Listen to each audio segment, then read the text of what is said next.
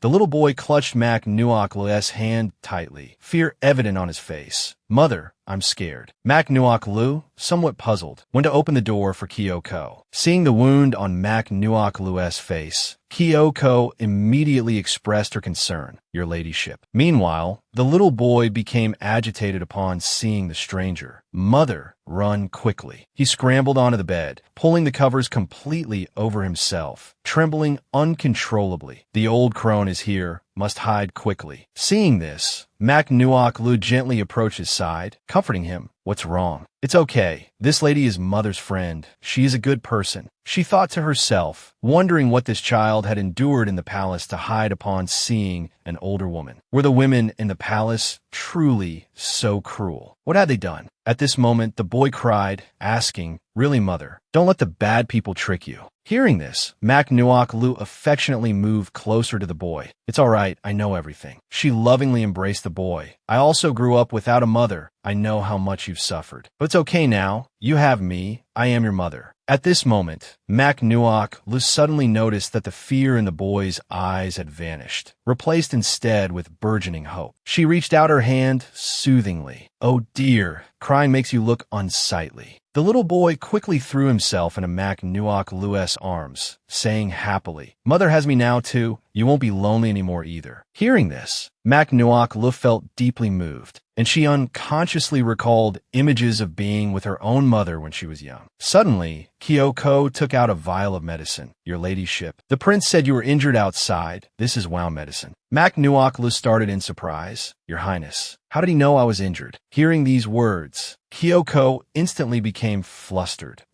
However, Mac Nuok Lu paid it little mind. She gently turned back and said to the boy, "Never mind that. Let mother see if you're hurt." Undressing the boy, Mac Nuok Lu gasped in horror. Heavens, his entire body is covered in wounds. Seeing the dense network of injuries on the boy's small frame, Mac Nuok Lu felt a sharp pang in her heart, unable to hold back her tears. Who dared to treat my child like this? At this moment, the sensible boy spoke. "It doesn't hurt. Mother, I'm all right. Your face hurts more. Mother, please don't cry." Mac Nuok Lu looked at the boy with loving eyes. "Come here. Let me apply medicine and change your clothes." Once done, the boy seemed transformed, looking even more bright and adorable. Seeing this, Mac Nuok Lu couldn't help but marvel. He looks quite handsome. The boy immediately ran to embrace Mac Nuok Lu tightly, thinking inwardly, "I have a mother now. This time, I must protect her well." Observing the boy's new appearance, Kyoko thought to herself, "This child, he truly resembles His Highness when he was young. I won't argue the point. Just stay in the manor and keep your mother company." Hearing this, Chu thought silently. It seems father cares about mother. Mac Nuok Lu, standing nearby, couldn't help but wonder, what is he saying to Chu? Suddenly, Chu innocently proposed. "Tonight, Chu wants to sleep with father and mother, okay? DCS do show eats." Hearing this, both Tuanju and Mac Nuok Lu froze. Seeing Tuanju's cold gaze, Mac Nuok Lu quickly covered the child's mouth, but he still mumbled, "Sleep together." Mac Nuok Lu's cheeks flushed crimson as she shyly glanced at Tuanju. "Children don't know any better. Children don't know any better. Your Highness, please don't mind him." Tuanju looked at her gently and said, "Very well. Chu's request isn't unreasonable." Overjoyed, Chu ran to hug him. "Wow, that's wonderful. Finally, I get to sleep with father and mother." Mac Nuok Lu scratched her cheek, smiling awkwardly to herself. Do people from ancient times accept fatherhood this quickly? Tuanju gently patted Chu's head, then looked at Mac Nuok Lu and asked, "By the way, how is the wound on your face?" Mac Nuok Lu smiled and replied, "It's nothing serious." She thought, no need to mind what kind of wound it is. Hako already healed it for me anyway. She beamed at him. "It will heal in a few days." Tuanju pressed his lips together, gazing at her tenderly. Late at night, in the prince's manor, Maknyuk le ka fao tu get tiu mut be dai, goto sholip now. Chu must sleep obediently to grow up big and strong later. Hako looked at her with surprise. "Ah, I didn't expect you to know how to take care of children." Mac Nuok Lu gazed gently at Chu and smiled. "Not really. Although I grew up without a mother, I could still comfort myself." Chu clutched the blanket tightly, asking dejectedly, "Mother, where is father? Isn't he sleeping with us?" Mac Nuok Lu's face flushed crimson as she stammered, "Ah, father is probably still busy with official matters, so..." Seeing Tuanju approach, Chu's eyes lit up. Father, you've come to visit mother and me." Mac Nuok Lu froze, turning her head stiffly. "Oh." Tuanju stepped inside, smiling at the two of them. "Yes." Mac Nuok Lu stared blankly at him. She had initially thought he was just joking with Chu, but he had actually kept his word. No, that wasn't right. Tuanju produced a small medicine box from his robes and handed it to her. "I heard this ointment helps wounds heal faster and prevent scarring. Give it a try." Hako flew over, sniffing the medicine box. "These are all rare and precious medicinal ingredients." Mac Nuok Lu carefully accepted the small box, as Hako perched on her shoulder and continued, "It's very effective for your wound. Use it without worry." Just then, Chu, sitting on the bed, looked innocently at Tuanju and said, Father,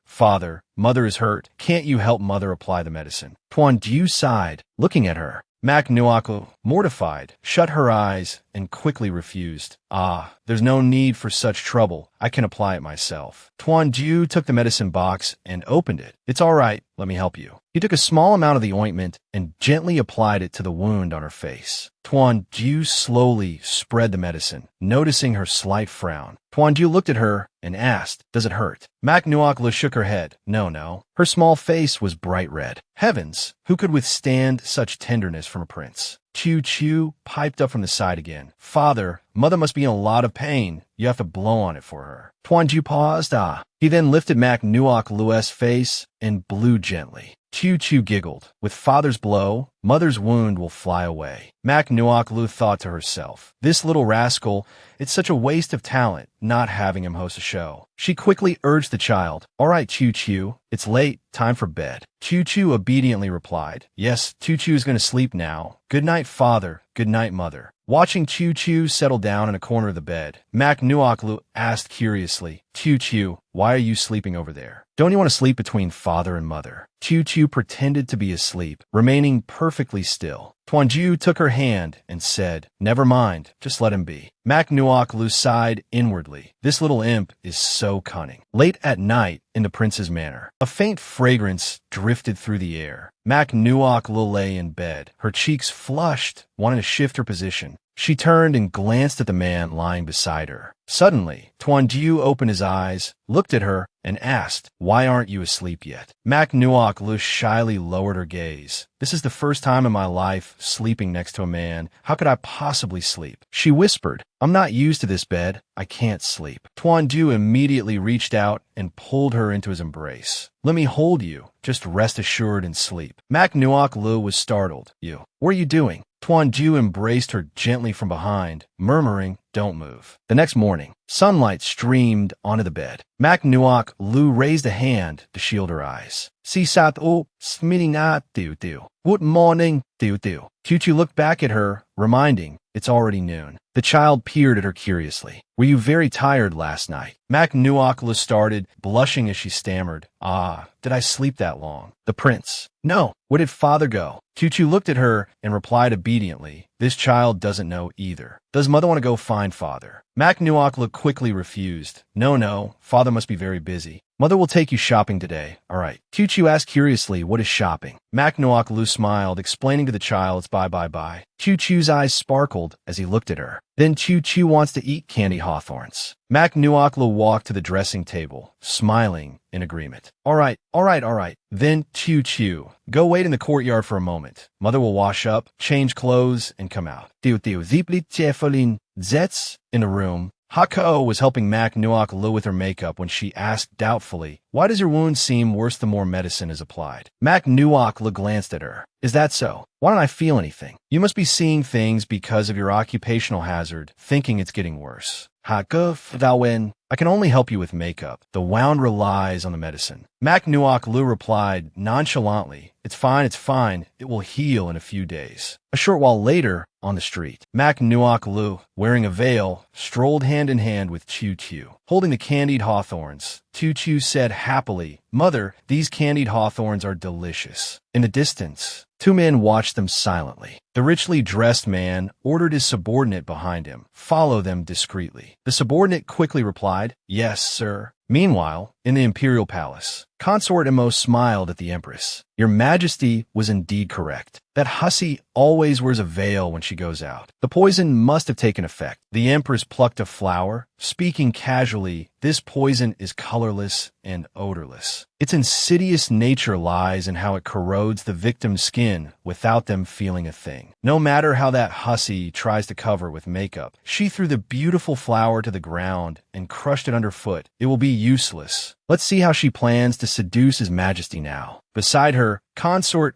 simpered fawningly. Your Majesty is brilliant. Once His Majesty sees that hussy's face, he will abandon any thought of making her a consort. The Empress plucked another flower, her eyes narrowing in a cold smile. Not only that, I want His Majesty to punish her, ensuring she can never hold her head high again. Returning to the prince's manor, Mak Nuok Lu held the stick of candied hawthorns, smiling playfully at Choo Choo. Here, if you catch me, it's yours. Choo Choo chased after her happily. Mother, candied hawthorns. Choo Choo wants candy hawthorns. Hako watched her, exasperated. Your face hasn't even started to heal, yet you're in the mood to tease a child. Mak Nuok Lu looked at her calmly. You'll heal me eventually anyway, won't you? Besides, it would be a shame not to tease such an adorable child. Hako slapped her forehead in resignation. Suddenly, Mak Nuok Lu stumbled. Hako cried out, Be careful. Mak Nuok Lu accidentally fell into the arms of Tuanju, who was approaching, the skewer of candied hawthorns even sticking to his face. Tuanju frowned slightly, sighed, and took the skewer of candied hawthorns. Mak Nuoklu smiled, looking at him. Seeing you like this is truly adorable. Seeing Tuan Jiu offer the candied hawthorns to her, she happily ran over. When Chu Chu saw the candied hawthorns, he ate them with relish, ignoring her. Father is still the best. Mak Nuoklu pretended to pout, looking at the boy. I bought the candied hawthorns for you. Why do you only praise father? Chu Chu smiled and delivered a heart-piercing line, but the money was father's. Mak Nuoklu covered her face, feigning tears. I can't refute that. Indeed, a woman must be financially independent to have a voice. Watching the big and small figures playing happily together, Tuan Jiu, standing nearby, couldn't help but smile. Mak Nuoklu stood in the courtyard, smiling as she held Chu Chu's hand. Come, mother will put makeup on you. Hako sat proudly atop Chu Chu's head, a look of triumph on her face. Chu Chu, made up to look like a pretty little girl, stood there shyly. Mak Nuoklu's eyes sparkled. How about it? Isn't Chu Chu adorable? Seeing his son like this, Tuan Jiu frowned. This is truly nonsensical today. Mak Nuoklu gently caressed Chu Chu's face. I think it's very good. Chu Chu would also be very cute as a girl. Chu Chu looked at her awkwardly. But mother, Chu Chu doesn't want to be a girl. Chu Chu wants to be a man to protect mother. Mak Nuoklu happily rubbed her face against the boy's. I didn't expect Chu Chu to be such a filial young man. Chu Chu asked with concern, by the way, mother, is your wound better? Mak Nuoklu removed her veil, revealing that the wound on her face had become more severe. Tuan Jiu and Chu Chu's expressions suddenly changed. How did it get this serious? Mak Nuoklu gently touched the wound on her face, frowning as she said, perhaps I've been out in the sun too much these past few days, so the wound is healing slowly. Tuan Jiu looked at her worriedly and said, in that case, just stay in the prince's manor. Don't go anywhere. Chu Chu also took her hand, saying anxiously, father is right. Mother doesn't need to go out to play with Chu Chu anymore. Just stay home and recuperate. Seeing them both say this, Mak Nuoklu sighed and agreed. All right, I won't go out then, but it will be very boring. How about mother continues putting makeup on Chu Chu? She held the makeup tools in her hand, her eyes sparkling as she looked at Chu Chu. Chu Chu reluctantly agreed. If mother likes it, then let's do that. At this moment, a maidservant hurried over. Your Highness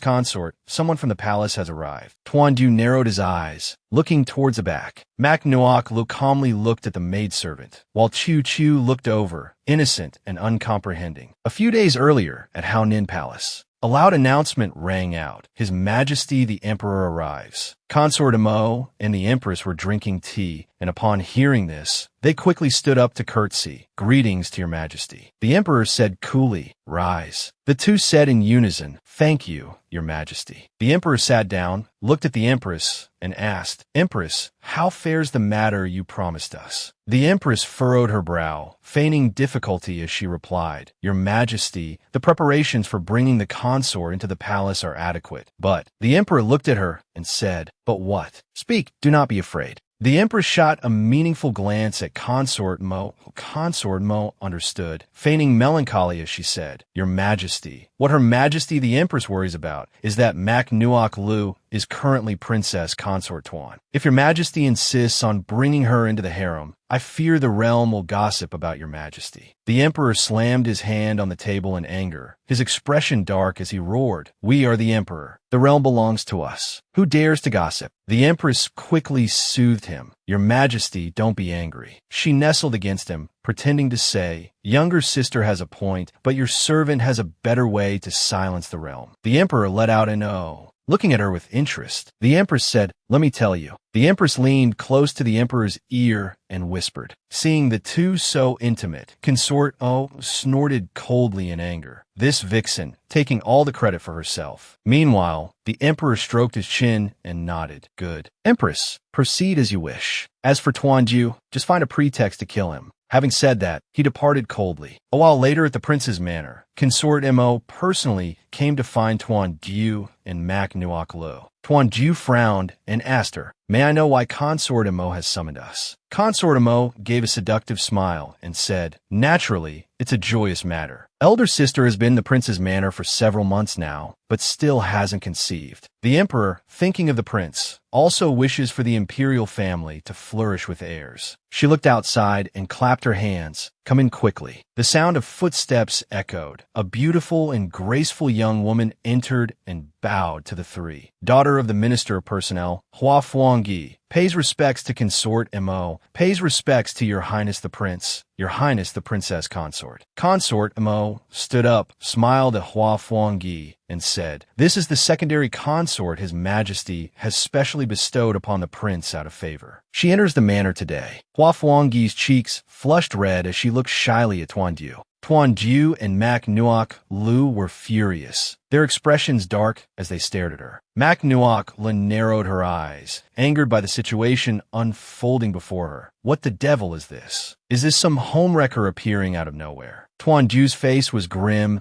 as he coldly refused outright. Unnecessary. I do not need her. Go back and tell the emperor that having my princess consort is enough. Consort Mo gave a sinister smile and turned her head to look at him. Your Highness, this isn't about asking for your opinion. If it is an imperial decree of favor from His Majesty, you must accept it. You should be well aware of the consequences of defying an edict. At this moment, Mac Nuoc Lu also spoke up, Your Highness. She stood up and looked coldly at Hua Fuangyi. I agree to this marriage. An angry roar echoed through the prince's manor. What do you think you are doing? Mac Nuoc Lu leaned close to Tuanju and whispered, Surely you don't want to bear the crime of defying an imperial edict. Tuanju frowned, looking at her. Of course not, but I cannot let you suffer this grievance either. Mac Nuoc Lu lifted her head, a smile gracing her lips as she looked at him. So, it turns out you care so much about my feelings after all. Tuanju offered her a gentle smile in return. You are, after all, the princess consort I personally married. Consort Mo cast a cold sneer towards Tuanju and Mac Nuoc Lu, asking, What is this? Does His Majesty's grace require negotiation now? Mac Nuoc Lu flashed a cunning smile. If that's the case, then I suppose I must confront her. Tuanju looked at her, puzzled. Confront. Mac Nuoc Lu crossed her arms, coolly observing Consort Mo as she spoke. Your ladyship Consort Mo,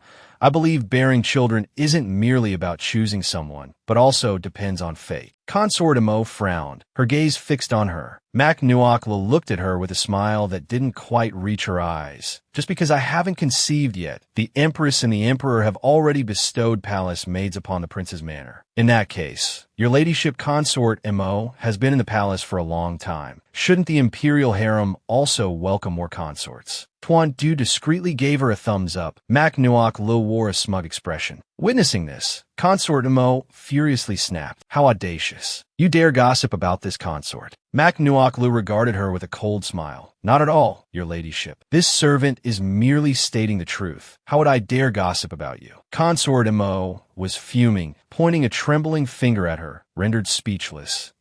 You people. Hua Fuangyi quickly intervened, trying to placate her. Your ladyship Consort Mo. She hastily knelt, kowtowing and feigning a pitiful plea. Your Highness, Princess Consort, please quell your anger. It is all this humble daughter's fault. I am willing to accept any punishment. Tuanju frowned, looking down at her as he questioned. Fuangyi, you are, after all, the daughter of the Minister of Personnel. Why must you humiliate yourself like this? Hua Fuangyi, still kneeling, dared not meet his gaze directly as she replied. Fuangyi knows she is unworthy of your Highness's eyes and dares not compete with the princess consort for favor, but the imperial edict has been issued. Fuangyi is already a person of the prince's manor. She lifted her head, tears welling in her eyes, as she looked pitifully at Tuanju. I implore your Highness and the princess consort to take pity on this humble daughter, and I also do not wish for my parents to be ridiculed by the world. Mac Nuoc Lu looked at Tuanju, urgently advising, defying an imperial edict is not an option. In any case, even if Consort Mo doesn't succeed this time, she will arbitrarily send others into the manor later. Let's just agree for now and slowly figure things out. Tuanju frowned, clenching his teeth as he said, If that is the case, then I thank His Majesty for his benevolence. Consort Mo looked at him smugly. I truly underestimated Mac Nuoc Lu before. I didn't expect her to captivate both the prince and the emperor so deeply. No matter. As long as Hua Fuangyi makes her move, let's see how long she can remain complacent. Late at night, in the bridal chamber. Hua Fuangyi sat alone, waiting expectantly. Why hasn't His Highness arrived yet? Tonight is my first night entering the manor. She sat before the mirror, her face crestfallen. Just then, the door was pushed open. Seeing Tuan Du enter, Hua Fuangyi immediately beamed with joy. Your Highness, you've come. Noticing her revealing attire, Tuan Du barked, get dressed properly. Hua Fuangyi looked at him, startled. But Your Highness, isn't tonight supposed to be my night to serve you? Tuan Du picked up a thin blanket and stated coldly, this prince has no interest in you. Tonight, you sleep on the bed. This prince will sleep on the couch. Hua Fuangyi, aggrieved and heartbroken, looked at him and asked, Your Highness, do you truly detest me so much? Tuan Du walked to the small couch and sat down, remaining silent. Hua Fuangyi gently closed her eyes. Her cheeks flushed pink as she looked at Tuan Du and confessed, Your Highness may not know, but in truth, I have admired you since I was young. I still remember back then, Your Highness would always practice swordsmanship alone under the magnolia tree. Unlike others who went out for amusement, you would just quietly read books. Later, when the border fell into chaos, Your Highness took command of the army and went on campaign. Hua Fuangyi looked up at the sky, her expression lost in reminiscence. To this day, I still remember your majestic and imposing figure at that time. After pacifying the border, Your Highness returned injured, but due to lingering illness. Not only did you miss the chance for the emperor's throne, but even the military power in your hands had to be surrendered to the new emperor. Speaking to this point, her eyes welled up with tears. Your Highness, my feelings for you are genuine. I also know you harbor unwillingness in your heart. In front of me, can you please stop enduring it? Hua Fuangyi knelt down, her hand gently touching his leg. Tuan Du shouted sternly, what do you think you are doing?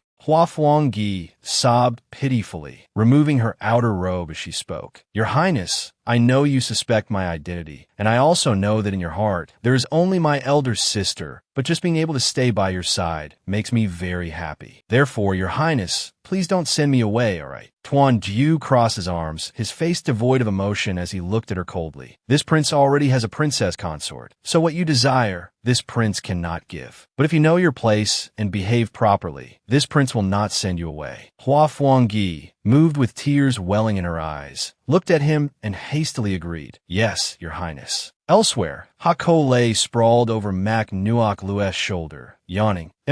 Are you planning to stay awake all night? Mac Nuoc Lu sat cross-legged on the bed, puffing her cheeks in anger. She sighed in frustration. Hako, tell me, what do you think they will be doing tonight? Hako replied wearily, just let them be. All I want now is to sleep. Mac Nuoc Lu grabbed its hands and shook them back and forth. No, you have to talk to me. Hako sighed resignedly. Looking at you, so restless and fidgety, could it be that you are jealous? Mac Nuoc Lu turned her face away in embarrassment, saying haughtily, jealous? How could I be jealous? I'm afraid Tuan Du won't be able to control himself, implicating me, the thorn in the side of the emperor and empress. Hako chuckled disbelievingly, looking at her. Oh, is that so? Mac Nuoc Lu frowned, thinking to herself, but then again, that woman does have some tricks up her sleeve, even better than my decorative vase of a younger sister. Hako also looked at her seriously, reminding her, if her intentions are difficult to fathom, you must be wary of her first. Early the next morning, a surprised voice rang out. Why is the secondary consort here? Hua Fuangyi smiled and replied, I came to pay my respects to elder sister, and while I'm here, attend to sister's grooming. Seeing this, the palace maid hastily interjected. These tasks do not require the secondary consort's attention. Hua Fuangyi smiled gently, replying, it's quite all right. I often attend to my mother in this manner. It's no trouble at all. Within the chamber, Mac Nuoc Lu lay upon the bed, embracing Hako in a deep slumber, her brow furrowed tightly. I stayed awake the entire night before finally drifting off for a short while. She thought irritably, who is this inconsiderate person disturbing my rest? She sat up abruptly, annoyance clear in her voice. Who dares disrupt one's peace at the crack of dawn? Outside, Hua Fuangyi quickly offered an explanation. Elder sister, please forgive me. Fuangyi came to pay respects and did not intend to disturb her sleep. She gently pushed the door open. Might Fuangyi enter to assist elder sister with her morning toilette? Mac Nuoc Lu, still seated on the bed, sighed, coming to pay respects so early in the morning. She truly is diligent. Hako emerged from beneath the covers, exclaiming in alarm, Oh no, your face. Hua Fuangyi stepped into the room, finding Mak Nuok seated before the vanity table, and immediately curtsied. Greetings, elder sister. Today marks my first day in the manor. Allow me to assist elder sister with her hair and washing. Mak Nuok Lu, now wearing a face veil, smiled faintly and declined the offer. There's no need. Such minor tasks need not trouble you, younger sister. Hua Fuangyi suddenly stepped closer, picking up the comb from the table. Her voice soft.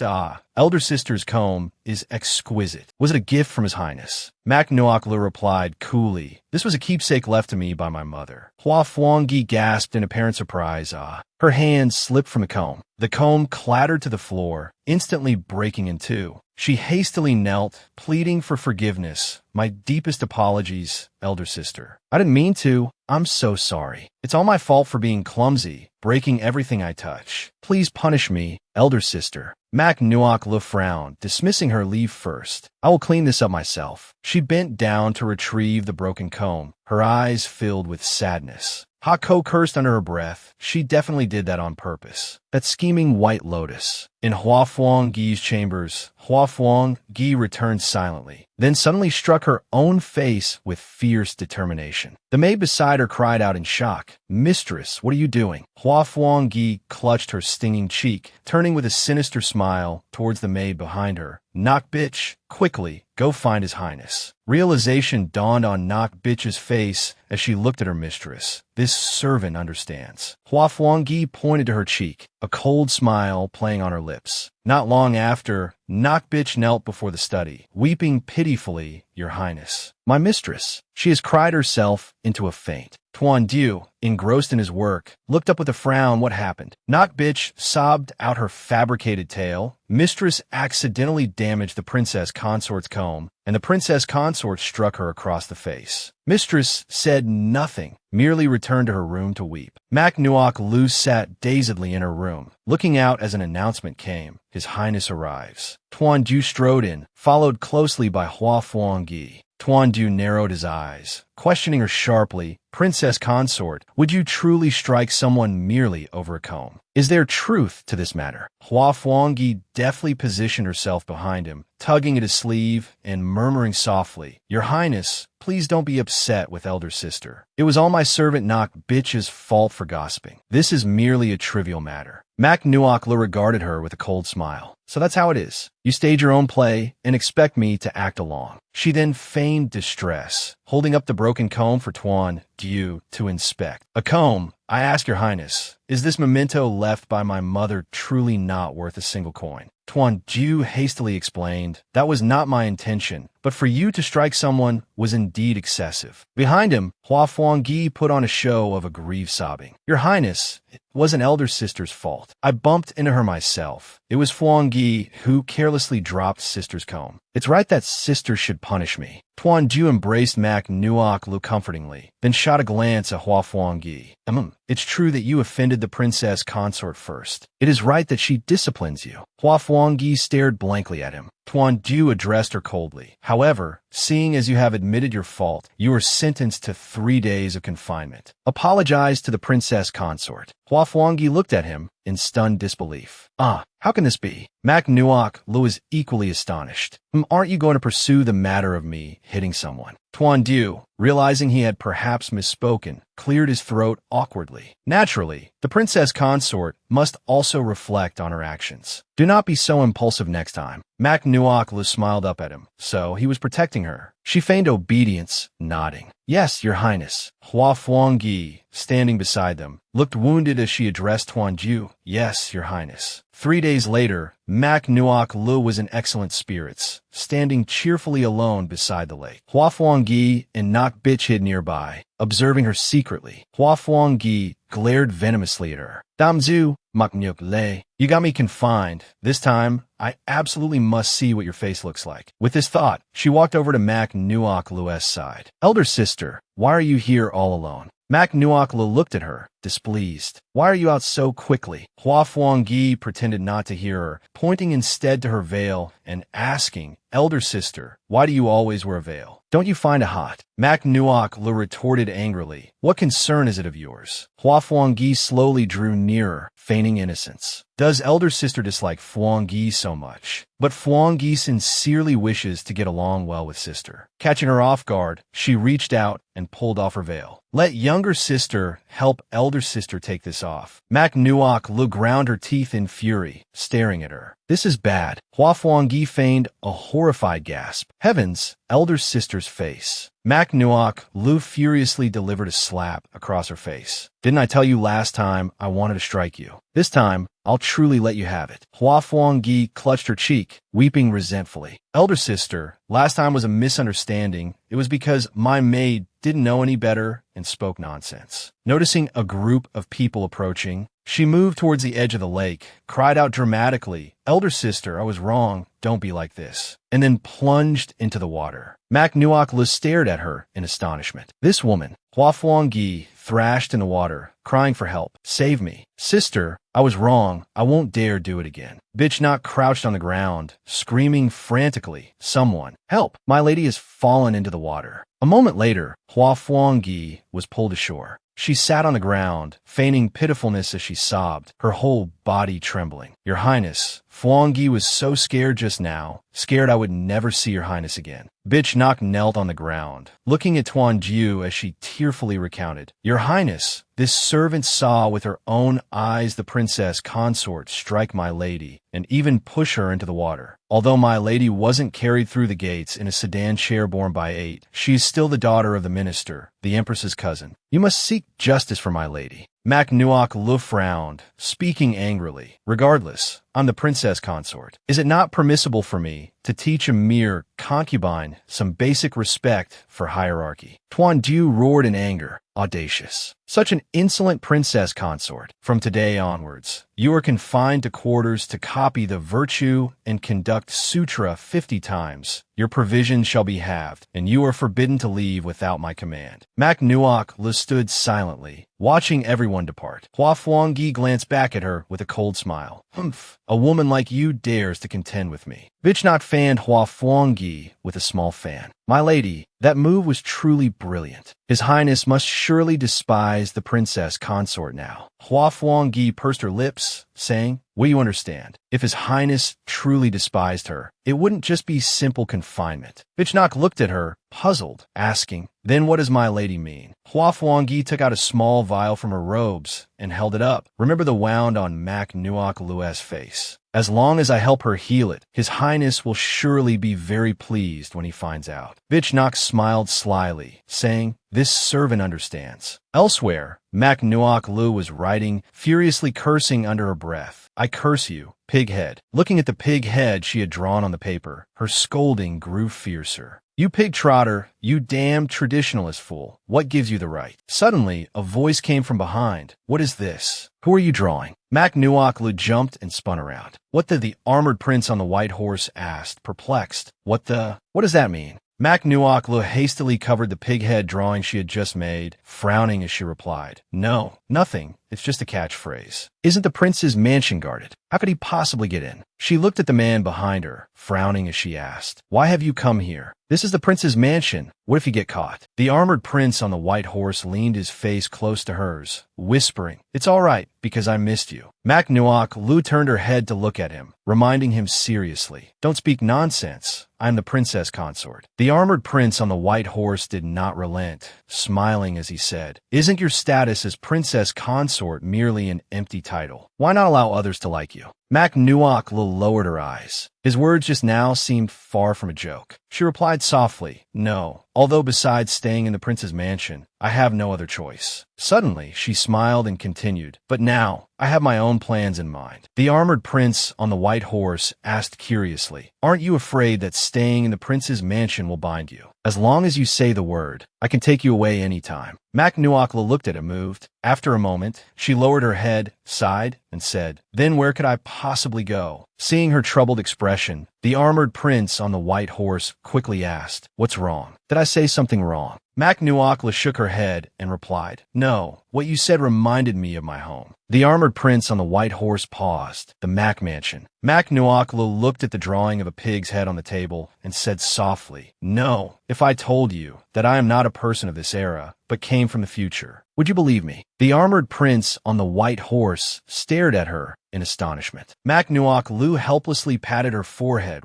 What nonsense am I spouting to someone from ancient times? Suddenly, her hand was grasped by another. "No." The armored prince on the white horse looked at her and said, "I believe you, because I feel you're different from other women." Mac Nuakla looked at him, touched. "Really?" She quickly pulled her hand away from his. The armored prince on the white horse looked at her and asked, "Have you ever told the prince these words?" Mac Nuaklu turned her face away, replying no. The armored prince on the white horse looked at Mac Nuaklu and asked, "Why? Are you afraid he wouldn't believe you?" He leaned close to her ear and whispered, "You care about him a lot, don't you?" Mac Nuaklu turned away, embarrassed. Don't talk nonsense." The armored prince on the white horse held her hand tightly, looked straight in her eyes, and said gently, "Then let me ask you, do you like the prince, or do you like me?" Mac Nuaklu was startled, crying out in alarm, "Ah, why would you suddenly ask that?" Just then, a knock came from outside. "Princess consort, Fuangyi requests an audience." Mac Nuaklu frowned in surprise, looking towards the door. "Why, yes, who Fuangyi here?" While pushing the man to hide, she said, "Quickly, hide behind the screen. If Hua Fuangyi finds you, you're done for." The armored prince on the white horse looked at her and asked, "We are innocent. What is there to fear? Or perhaps you have a guilty conscience." Mac Nuaklu replied guiltily, "You're just a friend I confide in. I can't let others misunderstand." The man let out a teasing, "Oh, can't let others misunderstand, or can't let him misunderstand." Mac Nuaklu gripped the white cloth on the screen tightly and huffed, "Anyway, it's not you." She frowned deeply. What's gotten into this person all of a sudden, interrupting my train of thought? Hua Fuangyi knocked from outside the door, asking, Sister, who are you talking to?" Mac Nuaklu went open the door. Hua Fuangyi looked at her, feigning inquiry. "Sister, is there someone in the room? It seemed like I heard voices." Mac Nuaklu cut her off coldly. "You heard wrong. I am confined. How could anyone visit? What do you want?" Hua Fuangyi looked at her gently and said, "Sister, you are indeed still angry with me. Therefore, I have specially brought an antidote to apologize." Mac Nuaklu frowned. "What is this?" Hua Fuangyi held up a vial of medicine, saying, "This is the antidote for Fu Kotan." Mac Nuaklu frowned. "Fu Kotan?" Hua Fuangyi nodded in response. "Yes, I have studied some pharmacology. I know of an invisible poison that corrodes the flesh. Sister likely doesn't realize she has been poisoned. That's why the wound still hasn't healed."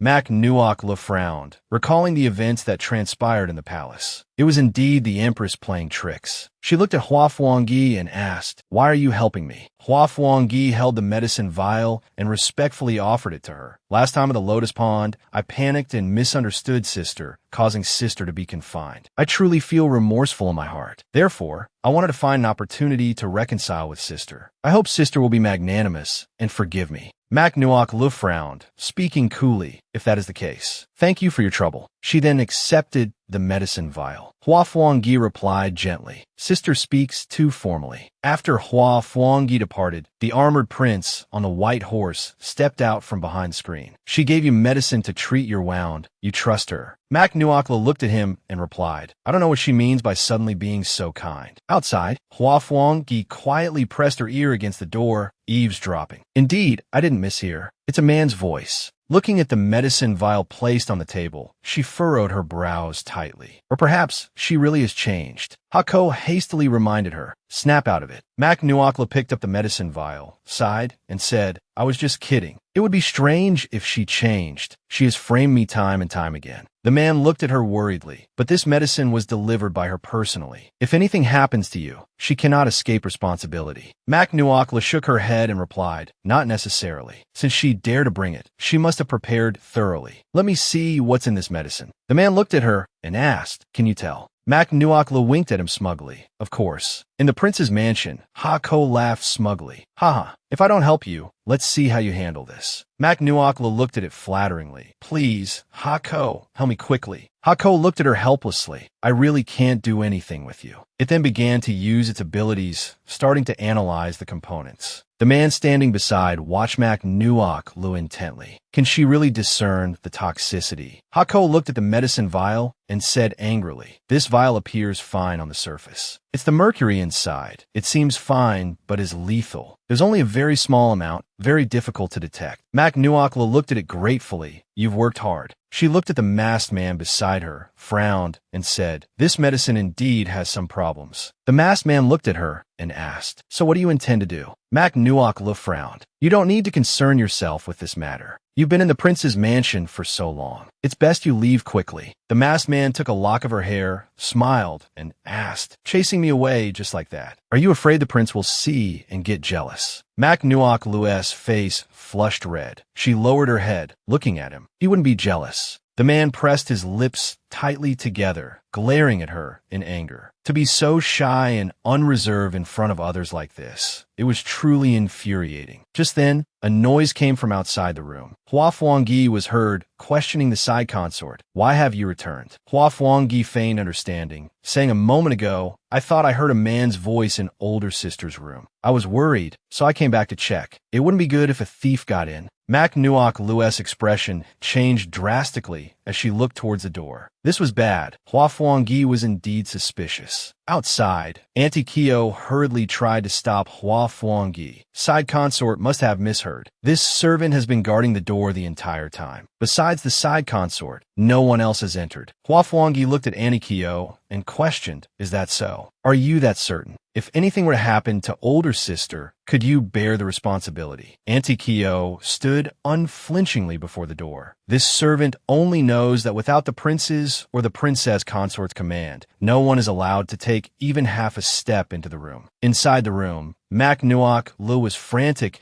completely losing her composure, fumbling about. Hua Fuangyi was blocking the door. What could they possibly do now? She was clearly here looking for trouble. The masked man, however, remained perfectly composed, sipping his tea without a hint of panic. Mak Nuokla desperately tried to think. Jump out the window. No, someone would definitely see. Have him hide in the wardrobe. No, if discovered, how could she explain it? She covered her face, crying out in distress. If Tanjiro saw this, he would definitely misunderstand. Suddenly, Mak Nuokla had an idea. That's right. Disguise. The man behind her startled abruptly. Mak Nuokla turned her head to look at him. Things have come to this. There's no other way. The masked man suddenly sensed danger. Looking at her warily, what do you intend to do? Mak Nuokla looked at him excitedly, saying, quick, take off your mask. The man looked at her in alarm. What could it be? She's discovered something. Mak Nuokla said cheerfully, I can help disguise you. Let you temporarily pretend to be the prince. The man looked at her, unsure whether to laugh or cry me. Pretend to be the prince. Inside the prince's mansion, Mak Nuokla looked excitedly at the masked man, saying, yes. That way, we can escape this predicament. The man stroked his chin thoughtfully. No, that won't work. We can't use this method. Mak Nuokla looked at him, disappointed, and asked, why not? Don't you trust me? No matter what you look like, I can disguise you as the prince. The man looked at her in astonishment, a cold sweat breaking out. It's not that I don't trust you. Mak Nuokla smiled and asked, then, could it be that you're shy? The man was momentarily speechless, looking at her. Mak Nuokla raised her hand, thinking smugly, as long as I can get his mask off, I'll immediately call the servants for the disguise. My apologies, I must offend. Seeing her hand about to touch the mask, the man's expression changed drastically. This is bad. Mak Nuokla gently lifted the mask from his face. The man sighed inwardly. It's over. He grabbed her wrist, then covered her eyes. At this moment, the mask on his face fell off. Tanjiro frowned. Mak Nuokla cried out in confusion. Hey, what are you doing? Let me go quickly. The mask dropped to the ground. Tanjiro stared intently at Mak Nuokla before him. What exactly is happening now? He lowered his head and murmured, don't open your eyes to look at me, otherwise. Tanjiro then placed a kiss upon Mak Nuokla's lips. Afterward, he held her tightly again, saying, I will continue kissing you until they all see. Mak Nuoklu squeezed her eyes shut, crying out in embarrassment. I agree with you. Let me go quickly. Tuanju picked up the mask and put it on. You can open your eyes now. Mak Nuoklu slowly opened her eyes, her cheeks flushed red. Not daring to look directly at him, she said. Then you should quickly find a place to hide.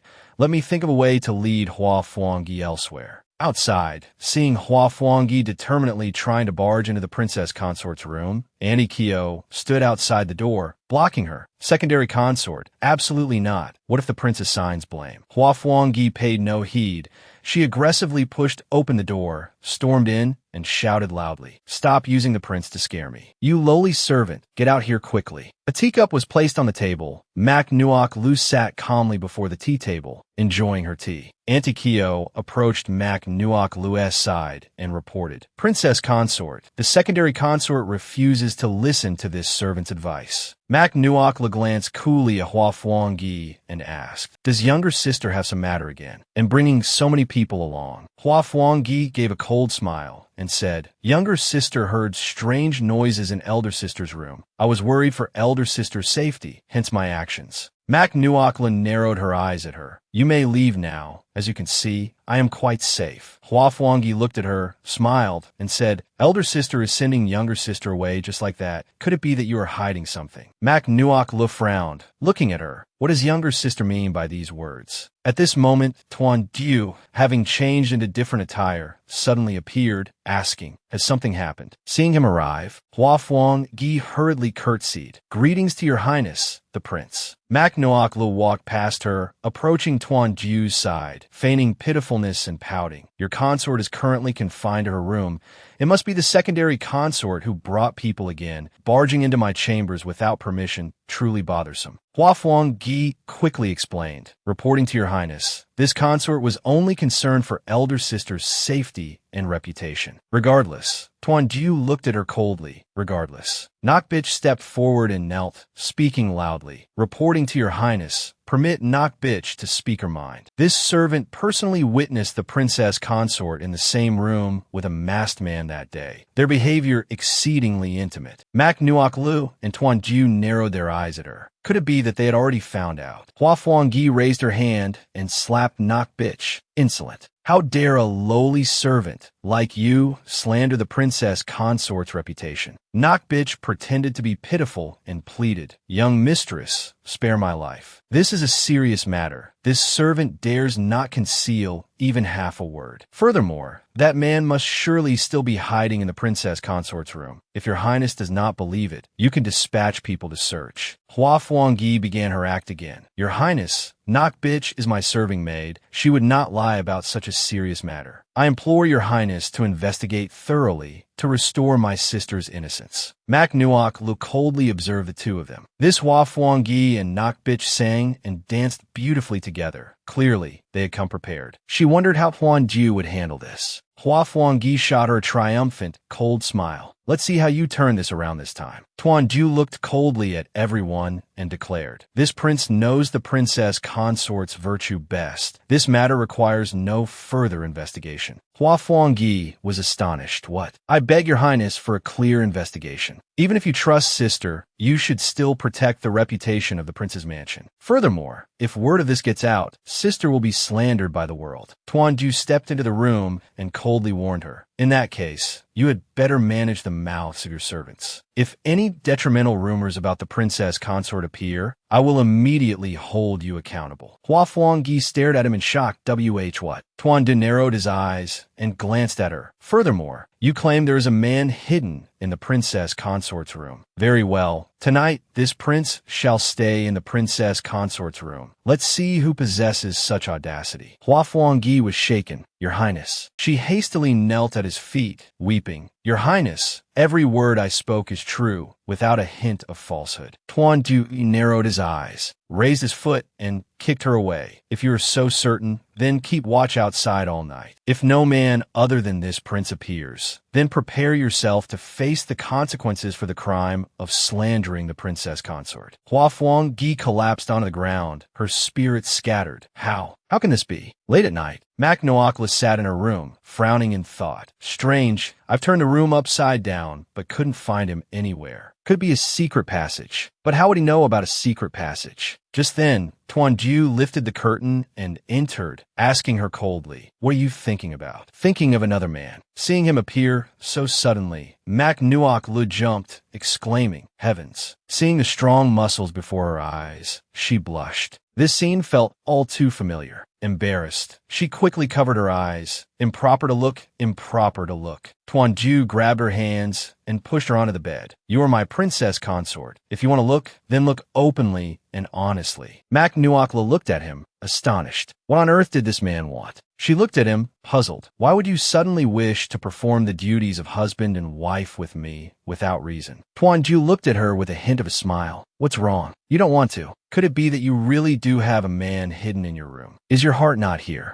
Mak Nuokla stammered shyly in reply. "Don't talk nonsense." Tuanju pressed a finger to her lips, silencing her. "Shoo, I believe whatever you say because I like you." Having spoken, he gently kissed Mak Nuok Lu's forehead. "I like you." Mak Nuok Lu wrapped her arms around Tuanju's neck, and the two shared a passionate kiss, separating only after a long moment. Mak Nuok Lu gazed blankly at Tuanju before her, wondering if she had been too forward. Clearly, she had never felt this way before. She must truly like Tuanju. Tuanju took her wrist, leaning down to kiss her lips again. Throughout the long night, the two were lost in their entanglement. Early the next morning, Mak Nuok Lu and Tuanju emerged together. Tuanju cast a cold glance at Hua Fuangyi and Nok Bitch, asking, "Well, Miss Hua, this prince and the princess consort spent the night together, and nothing untoward happened." Nok Bitch, terrified and weeping, looked at him pleadingly. Your Highness, please forgive the secondary consort. Her body is frail. She cannot kneel any longer." Mak Nuok Lu frowned and said, "Your Highness, she must surely know her mistake by now. Let's forgive her this time." Tuanju put an arm around her shoulder and turned to leave. "Since the princess consort has pleaded for you, return to your room and reflect on your actions. If there's a next time, this prince will absolutely not forgive you so easily." Nok Bitch hurriedly helped Hua Fuangyi up, saying, "Miss, let's go back." Hua Fuangyi stood up, then turned back furiously, glaring. Mak Nuok Lu,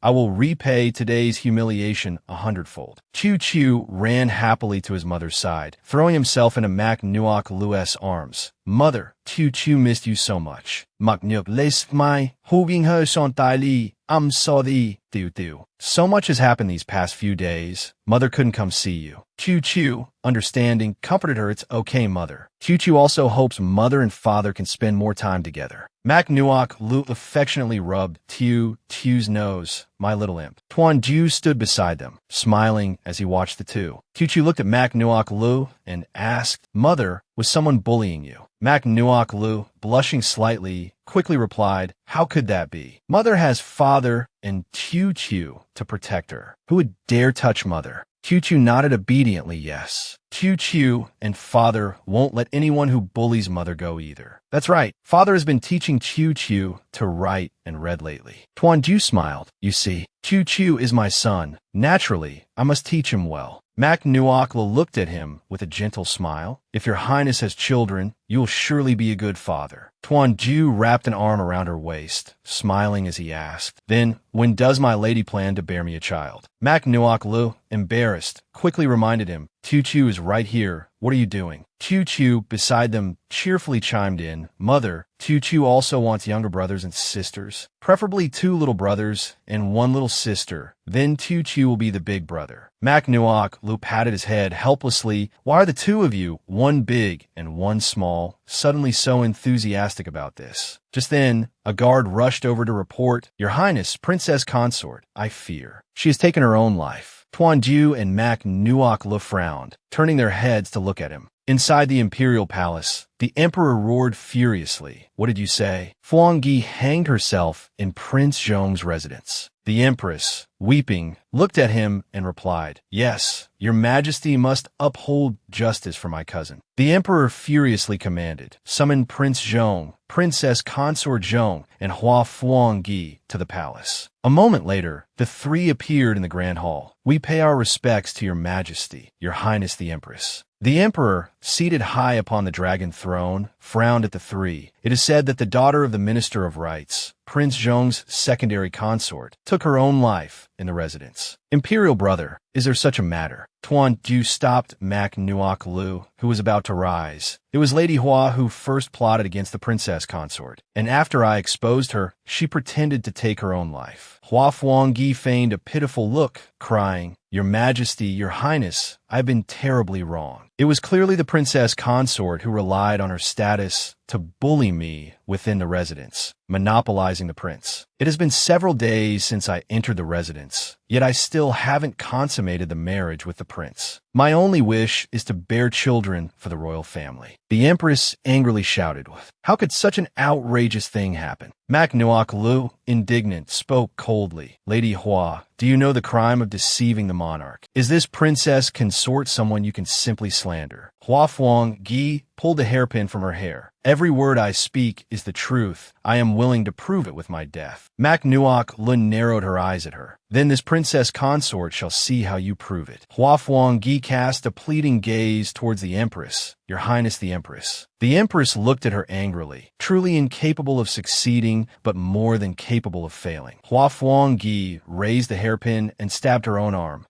"Your Majesty, please believe my words." The emperor stood up, looked at her, and said, "Since Lady Hua has expressed herself in such a manner, it seems the princess consort Zhong has indeed acted in a way unbecoming of her station. Punish Lady Mak by reducing her to a commoner, severing all ties with Prince Zhong." Tuan Du narrowed his eyes. "She is my person. There is no need for your Majesty to handle my household affairs for me." Mak Nuokla stepped out from behind Tuan Du. "Oh, my little sister is truly resilient. Such a deep wound. Be careful it doesn't leave a scar." "That's right. This is the medicine you gifted me. Let me help you apply it." Hua Fuangyi was startled. No need." Mak Nuok Lu held the medicine vial, smiling at her. "What's wrong? Didn't you say this was a miraculous healing medicine?" Hua Fuangyi shook her head in terror. "No, not now." Mak Nuokla looked at her with a cold smile. "Little sister doesn't even dare to use her own things. Could it be that the medicine is poisoned?" She removed her face veil, revealing the wound on her face, and addressed the emperor, reporting to your Majesty. "Ever since I used this medicine, the wound has only worsened." Lady Huan not only framed the princess consort, but also distorted the truth before your Majesty. "I implore your Majesty to judge clearly." Hua Fuangyi said in horror, "It wasn't me, your Majesty. The wound on her face wasn't caused by your servant." Mak Nuokla looked at her coldly. "How could it not be you? I investigated and found the medicine was poisoned. If not you, who else could it be?" Hua Fuangyi cried out in terror. "Her wound wasn't caused by my medicine. It was clearly the Empress's dagger that was poisoned. Why are you falsely accusing me?" The Emperor looked towards the Empress, shaken. The Empress, flustered and furious, shouted, "Guards, take this madwoman away." Hua Fuangyi looked tearfully towards the Empress. "Empress, elder sister, save me." Mak Nuok Lu frowned, pointing angrily at her. "Wait, are you saying the Empress deliberately ruined my face, and furthermore, the dagger was poisoned? The Empress and I have no grievances or enmity. Why would she do such a thing?" The Emperor narrowed his eyes furiously at the Empress. The Empress, horrified, hastily tried to explain. "Nonsense. Your Majesty, please listen to your servant's explanation." The Emperor raised his hand and angrily slapped the Empress. Silence. At the prince's residence, Ha Ko said cheerfully, "You endured for so long, and today finally brought a satisfying conclusion." Seeing the Emperor deliver that slap was truly gratifying. Mak Nuok Lu snorted coldly. Hua Fuangyi reaped what she sowed. She'll be imprisoned for life, never to get out. When the tiger doesn't show its might, they mistake it for an easy-to-bully cat. Tuan Du entered, looked at her, and asked, "A cat? Does the princess consort wish to keep a cat?" Mak Nuok Lu turned her head, smiled, and said no. "Is there something your highness seeks me for?" Tuan Ju replied gently, "I have invited the best physician in the capital. Hopefully, it will help with your wound." Mak Nuok Lu pointed to the wound on her face, and the scar instantly vanished. "Are you talking about this? It's just makeup." She looked at him with a sweet smile, seemingly seeking praise. How could such a small trick trouble me? Without putting on an act, how could I make her reveal her foxtail? Tuan Ju looked at her and sighed. "I didn't expect you to be so scheming. You had me worried all this time." Mak Nuok Lu thought smugly. Thanks to Hako analyzing the toxin's components, I was able to successfully formulate the antidote. She said cheerfully to him, "Oh yes, your highness, can we take Kyuchu out to play?" Tuan Du looked at her and asked, "You want to go out and play? Are you bored staying in the residence?" Mak Nuakla nodded repeatedly, looking at him expectantly. Yes, being too bored can make one sick. Tuan Du sighed and agreed. "All right, this prince will reluctantly accompany you this once." Mak Nuakla smiled and replied, "Many thanks, your highness." On the street, the three strolled happily. Chu walked ahead, joyfully looking at the candied hawthorn skewer in their hand. Tuan Du followed behind, both hands full of bags. Mak Nuakla walked beside him, smiling happily. Suddenly, Hako appeared, its eyes gradually brightening. Mak Nuakla stood before a shop and exclaimed excitedly, "Wow, are these ancient cosmetics? It's my first time seeing them. Let's hurry inside and take a look." Tuan Du looked at her with a weary expression. Doesn't this woman ever get tired? The sound of hurried footsteps echoed. A fierce-looking man forcefully kicked a woman. "Ugly creature, how dare you ruin this old master's good business?" The woman on the ground cried out, "You can leave me, but this shop was my mother's dowry. You cannot give it to that other woman." The woman standing behind the man scoffed coldly. "What's so valuable about this shop of yours? Looking like that, you'll probably scare all the customers away. You should just give it up already. Don't embarrass yourself further." Mak Nuakla stepped forward, glaring indignantly at the adulterous pair. Who exactly is shameless here? Stealing someone else's husband, and now you want to steal her shop too. Do you think you're any better? The man glared furiously back at Mak Nuakla and snapped, "Who are you? Mind your own business." Mak Nuakla crossed her arms, a cold smile playing on her lips. "That's right. I will make this my business." She placed a thick stack of banknotes down. "If you no longer have any designs on this shop, all of this is yours. How about it?" The woman hastily urged the man, "It's just a rundown shop. We don't need it anyway." The man nodded in agreement. "All right, I'll write the divorce papers." A moment later, watching the adulterous pair leave, Tuan Du frowned and asked, "Just letting them go like that?" Mak Nuakla gave a cold laugh. "Of course not." She turned her head and said to him, "There's a saying, extreme joy begets sorrow, instant karma. The one to punish them won't be me." Exquisite cosmetics were brought forward. The woman looked gratefully at Mak Nuaklu. "Thank you for your help, young lady. My name is Luke Khan.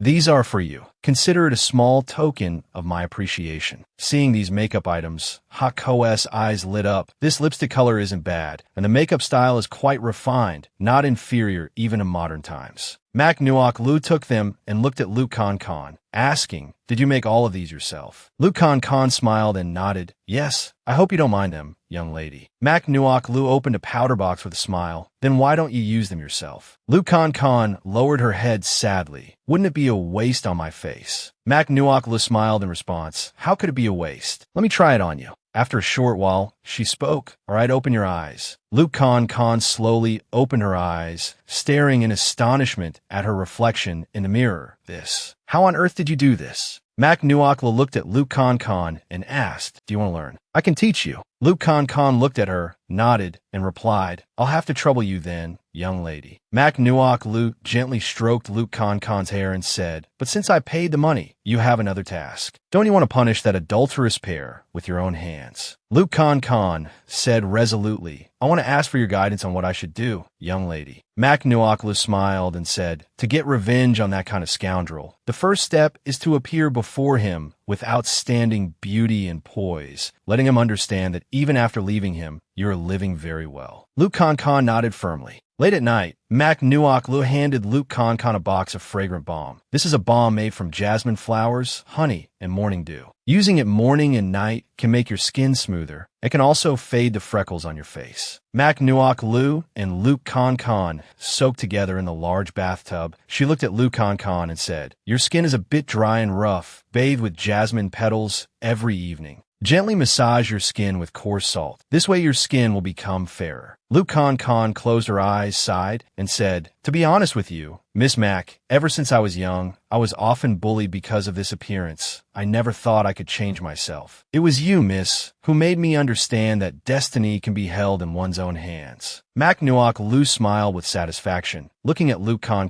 "That's right, women don't need to rely on men. We must rely on ourselves to live." 5 days later, at the largest jewelry store in the Eastern Shung Nation, Treasure Pavilion, the mistress picked up a pair of jade bracelets, and said, I want this pair. The scoundrel looked at her angrily. You are truly extravagant. You've already bought so many things, and you still want to buy more. The mistress snorted coldly. Isn't the reason I dress so beautifully to make you look good? Otherwise, you can just go back to that ugly wife of yours. The scoundrel frowned. Don't mention that ugly thing again. Just thinking about her makes me nauseous. Fine, I'll buy them for you. Hearing this, the mistress revealed a smug smile. That's more like it. Looking at the jade bracelets on the table, two people who had just entered loudly declared, This pair of bracelets is truly beautiful. Wrap them up for me. I'll take them. The scoundrel turned around in surprise. Who is it? Can't you see someone already wants these? Mak Nuok Lu, disguised as a man, put an arm around Luke Kan Kan and said, Kan Kan, just tell me whatever you like. The scoundrel stared at Luke Kan Kan in astonishment. Luke Kan Kan, how did you become so beautiful? The mistress looked at Luke Kan Kan with a cold sneer. Well, while I wondered who it was. Turns out the ugly duckling has learned how to seduce others now. Dreaming of turning into a phoenix, are we? Kyo Ko angrily slapped her across the face. Such audacity. Who allowed you to be disrespectful to young Master Mac and Miss Luke? The scoundrel shouted furiously. Who are you? How dare you hit my woman? Kyoko said coldly. With such a foul mouth, I thought your woman was some lowly maidservant. The scoundrel was so angry he was speechless. You. Behind him, two retainers stepped forward and started beating the scoundrel. You dare touch our young Master Mac. You must be tired of living. The mistress looked at Luke Kan Kan with jealous unwillingness. Luke Kan Kan, how could you manage to cling on to such an important figure? Luke Kan Kan looked pleadingly at Mak Nuok Lu. Young Master Mac, I beg you, please be merciful and spare him. Although our fate together has ended, I cannot just stand by and watch him be beaten. Mak Nuok Lu said nonchalantly. Very well, since Miss Luke has spoken, let him go. Luke Kan Kan walked over to the scoundrel's side and asked hurriedly, How are you? Are you all right? Luke Kan Kan recalled the words Mak Nuok Lu had taught her. The second step is to rescue the scoundrel in his moment of peril, making him change his mind and heart. Seeing Luke Kan Kan care for him like this, the scoundrel was deeply moved. Kan Kan, indeed, you still care about me. The mistress shrieked angrily, Hey, I'm still here. What do you take me for? The scoundrel angrily pushed the mistress away. Get lost. Don't bother me. The mistress fell against the corner of the table, her forehead bleeding. Kyoko hurriedly supported her. Someone quickly call the officials. Someone is assaulting people. The scoundrel, flustered and angry, quickly said, I didn't. She bumped into it herself. He turned his head to look at Luke Kan Kan, speaking gently. Kan Kan, tell me, didn't she bump into it herself? It wasn't me. You must testify for me. Luke Kan Kan recalled Mak Nuok Lu's words. The third step is to add fuel to the fire, ensuring he can never wait for you. Luke Kan Kan looked at him, smiled, and said, Didn't you strike her? Why did you hit someone? Assaulting someone leads to imprisonment, you know? The scoundrel stared at Luke Kan Kan in shocked disbelief. How could this be? Inside the prince's mansion, Mak Nuok Lu laid out a pile of cosmetics on the table, showing everyone. When applying makeup, you must use this kind of soft brush, so the makeup looks natural. Those around exclaimed in amazement. How miraculous! Mak Nuok Lu picked up another brush to show the palace maids. This is a special tool used for makeup application. After I successfully give birth, I will gift you some. The palace maids looked at her gratefully, saying, Thank you, Your Highness. Hako, standing nearby, snorted smugly. If I hadn't taught you, how would you know to use the fur of 10 rabbits to make brushes? Mak Nuok Lu smiled flatteringly at her. Our Hako is still the best. My trust in you is truly not misplaced. I've even entrusted my life to you. The palace maid stood up and curtsied. Your Highness, Chu, you've arrived. Mak Nuok Lu stood up, smiling at the two. Although I found him, they really look like father and son. Chu happily walked over, holding up a piece of paper to show Mak Nuok Lu. Mother, father taught me many characters today. Mak Nuok Lu gently stroked the boy's head. Wow, Chu is so clever. Father is also very impressive. She turned her head and winked at Tuandu. Tuandu's face flushed red as he said shyly, The Empress Dowager's birthday is approaching. Has Your Highness considered what gift to prepare? Mak Nuok Lu sighed. I must prepare something, but I don't know what the Empress Dowager likes. Tuandu smiled and told her, The Empress Dowager greatly values descendants, giving birth to one. Before he could finish, Mak Nuok Lu excitedly said, I know, let's take Tutu to meet them. After speaking, she became dejected again. The people in the palace don't know of Chu-Chu's existence. They certainly won't accept him. Chu-Chu looked at her helplessly and sighed. Haze, mother is truly silly. You can't even grasp father's meaning. Besides, if someone makes things difficult for mother at this banquet, what then? I must think of a way to help mother. At the Empress Dowager's birthday banquet, the entire palace was magnificently decorated. Palace maids carried dishes to the tables. Mac Nuok said worriedly, I wonder if the Empress Dowager will like this gift. Hako smiled and told her, rest assured, no woman can resist the allure of cosmetics. A precious bonsai pot fell to the ground. The daughter of the Minister of Revenue, Lam Yin Am, said angrily, Consort Ning, is the upbringing of the Southern Han nation such that you ruin someone else's gift and offer no explanation? Looking at the two women arguing before her, Mac Nuok asked curiously, who are they? Kyoko, standing beside her, explained, Your Highness, the one wearing the veil is Her Highness Consort Ning, a princess from the Southern Han nation sent here for a political marriage. The other is the daughter of the Minister of Revenue, Lam Yin Am. Mac Nuok glanced over in astonishment. What? The daughter of an official dares to raise her voice at a consort. Isn't that overstepping her bounds? Kyoko frowned in response. It is said that Consort Ning arrived in the Eastern Shang nation not long ago and is not favored. It's common for her to be bullied. Moreover, the other party is Miss Lam, known for her willful temperament. Consort Ning looked awkwardly at Lam Yin Am and said, Miss, I did not intentionally knock over your bonsai pot. If you don't mind, I can compensate you with my gift. Lam Yin Am angrily threw the painting to the ground. What is this? She aggressively stomped on the painting. Can this ragged piece of cloth compare to my pine bonsai?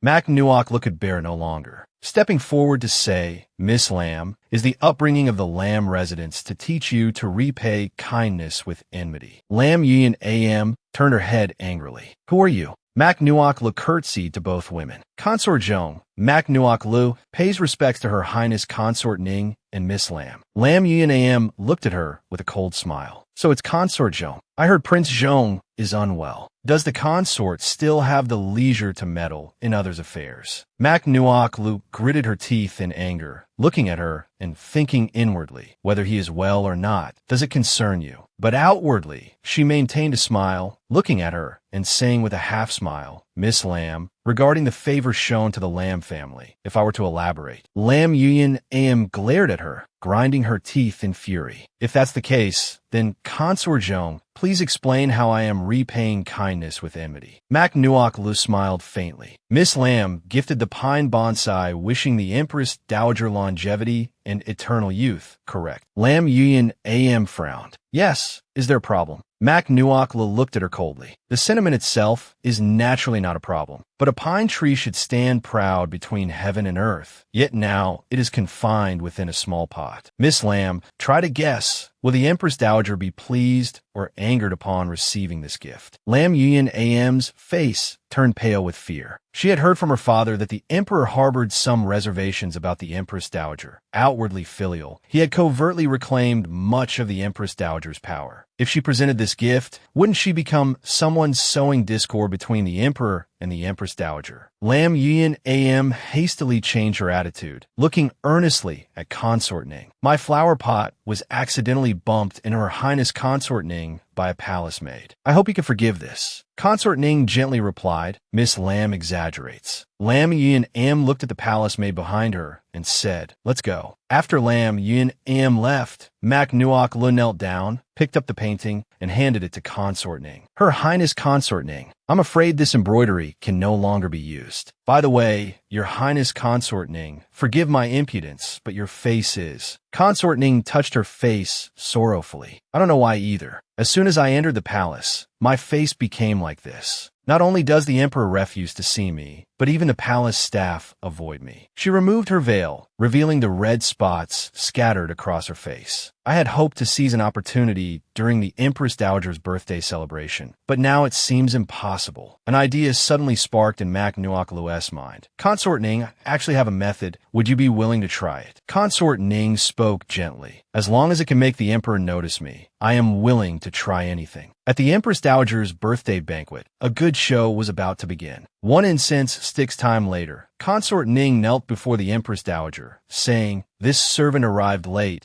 I respectfully ask the Empress Dowager and the Emperor for forgiveness. The Empress Dowager, seated high above, smiled and said, Consort Ning has only recently arrived in Eastern Shang and is still unfamiliar with many customs. It's all right, it's all right. Lam Yin Am looked towards the Empress Dowager and reporting to the Empress Dowager, Your Majesty. The Southern Tan Nation has a dance known for its agile and graceful technique. This servant takes the liberty, on the occasion of the Empress Dowager's birthday, to request Consort Ning to offer a dance, so that everyone may broaden their horizons. Those around began to whisper, I heard Consort Ning has measles, yet Minister Lam's daughter still asks her to dance. It seems Consort Ning will lose face this time. Serves her right for crossing Miss Lam. The Emperor, brimming with interest, looked at Consort Ning and asked, Oh, Consort Ning knows how to dance. We are truly eager to see it. Consort Ning stood up, removed her veil, and replied, Then, this servant respectfully obeys. Consort Ning gracefully tiptoed and began to dance. Consort Ning's gaze met Tuan Jiu's. Tuan Jiu frowned. The banquet remained lively. As the dance concluded, Consort Ning performed a salute. Looking at the Empress Dowager, Consort Ning, representing the Southern Tan Nation, respectfully wishes the Empress Dowager boundless longevity and everlasting fortune in life. The Emperor, pleased, praised her repeatedly. Excellent. Consort Ning dances beautifully. Attendants, prepare a seat for Consort Ning. Have her sit beside us. The Empress Dowager looked at him with displeasure. The ministers also hurriedly spoke up. What kind of decorum is this? Indeed, it is the Empress Dowager's birthday. After all, this is too much. One minister looked at Consort Ning mockingly. It is Consort Ning's blessing to receive the Emperor's favor. Please, ascend to your seat quickly. Seeing Consort Ning standing indignantly in the middle of the hall, Ma Si Nuo Si Lu thought to herself, Who is this person? Truly like a dog wagging its tail smugly for its master, just like Lu Tuesday. I originally intended to help Consort Ning win favor. I didn't expect the situation to become so complicated. The Emperor is being too arbitrary. 1 hour earlier, Ma Si Nuo Si Lu rolled up her sleeves to help Consort Ning. This time, I'll help you. Let those blind fools widen their eyes. Hako held a makeup brush and said with a smile, This style suits you quite well too. Let me transform you into a peerless beauty. Ma Si Nuo Si Lu smiled at her. Thank you for your trouble, Hako. A moment later, Consort Ning looked astonished at Ma Si Nuo Si Lu, who had been made up to look exactly like her. It's truly miraculous. Ma Si Nuo Si Lu stood beside her, smiling. This is called disguise makeup. She touched her own face. If the red spots on your face weren't so severe, I could actually help you reapply your makeup. Consort Ning looked at her gratefully. Your Highness is willing to help me. I am already deeply grateful. Besides, if I were to truly appear before them, I fear I would become nervous and make mistakes. Mak Nuokla looked at Consort Ning encouragingly. Your Highness Consort Ning, this time was merely about winning some favor. In the future, you must learn to face things on your own. Consort Ning smiled and nodded.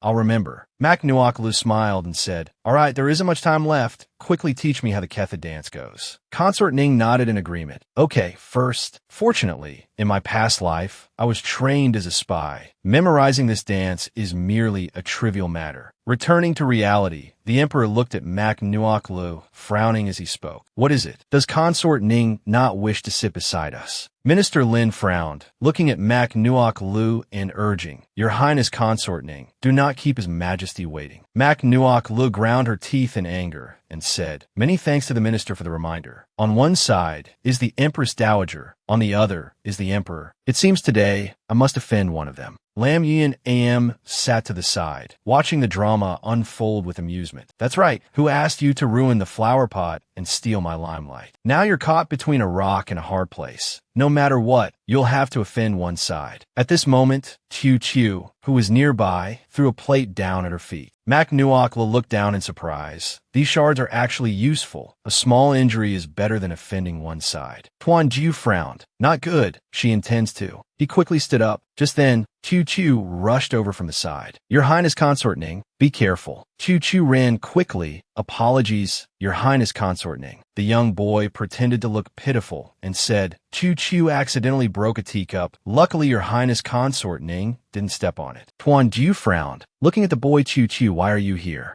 Chu tugged at Mac Nuoklu's sleeve, his eyes wide. Wow, Your Highness, Consort Ning's dress is so beautiful. It's a pity it got stained by the tea. Mac Nuok Lu suddenly had an idea. Looking at the Empress Dowager and the Emperor, she said, reporting to the Empress Dowager, this young child has reminded this servant to appear before His Majesty and the Empress Dowager with soiled clothes. This servant deserves death 10,000 times over. I request the Empress Dowager's gracious permission to change into another set of clothes. The Empress Dowager nodded in agreement. Consort Ning is considerate. Permission granted for you to withdraw. The Emperor frowned, watching her silently. The Empress Dowager looked kindly at Chu, whose child is this little one below. So well-mannered, quite adorable at first sight. Chu obediently knelt down and performed the rites, replying to the Empress Dowager. Chu grew up in a theater troupe since childhood. Today, I came specially to perform to celebrate the Empress Dowager's longevity, wishing the Empress Dowager eternal youth, blessings as vast as the eastern sea, and longevity rivaling the southern mountains. The boy scratched his head shyly, and the Empress Dowager smiled, looking at the boy, knowing this much is already very good. Attendants, reward him with a pair of jade bracelets. Chu replied joyfully. Chu thanks the Empress Dowager for the reward. The ministers nearby looked at the child in amazement. This child is truly clever. Indeed, just a few words made the Empress Dowager smile, and even earned a reward. His future is surely boundless. Hayes, mother is truly kind-hearted, always wanting to help anyone she sees in difficulty. It's fortunate that I sneaked into the palace. It just so happens I can help mother resolve this situation. Behind a rockery, Mac Nuokla removed her makeup and looked at Consort Ning, instructing Consort Ning, Your Highness, you must return quickly now. Do not go out for the next few days, and do not meet anyone, no matter who comes calling. Before capturing the Emperor's heart, I will find an opportunity to treat you. Consort Ning nodded in reply, I understand. Be careful on your way back then. After speaking, she hurriedly departed. Mac Nuokla smiled and said, all right. A palace maid hiding behind the rockery sneered coldly. Her Majesty the Empress guessed correctly indeed. These two dared to switch identities, deceiving the sovereign. This time, the chance to kill two birds with one stone is truly excellent. Suddenly, a figure appeared and covered her mouth. Unfortunately, you no longer have this chance. Two figures knocked the palace maid unconscious. His Highness instructed not to leave anyone alive. We must dispose of her quickly. Then let's go quickly. Before the entrance to the banquet hall, Consort Ning looked at her personal palace maid. You know what to say when you return, right? The palace maid nodded in reply. Yes, this servant understands. The banquet continued. Mac Nuok Lu returned to her seat, letting out a sigh of relief. Fortunately, everything went smoothly. Tuan Du, sitting beside her, smiled as he looked at her. He leaned close to her ear and whispered, your dance just now was very beautiful. Mac Nuok Lu laughed happily. You found me out. So, he had seen through it long ago. Tuan Du recalled the dance just now, his brow furrowing. The Mac residence would absolutely not allow its daughters to learn singing and dancing, let alone the dance of a foreign tribe. Could she really be from the future? At the banquet, guests gathered in abundance. Chu hid behind a pillar, looking at Mac Nuok Lu and Tuan Du, softly calling, Father, Mother. Mac Nuok Lu smiled and called to him, Chu, come here. Chu walked over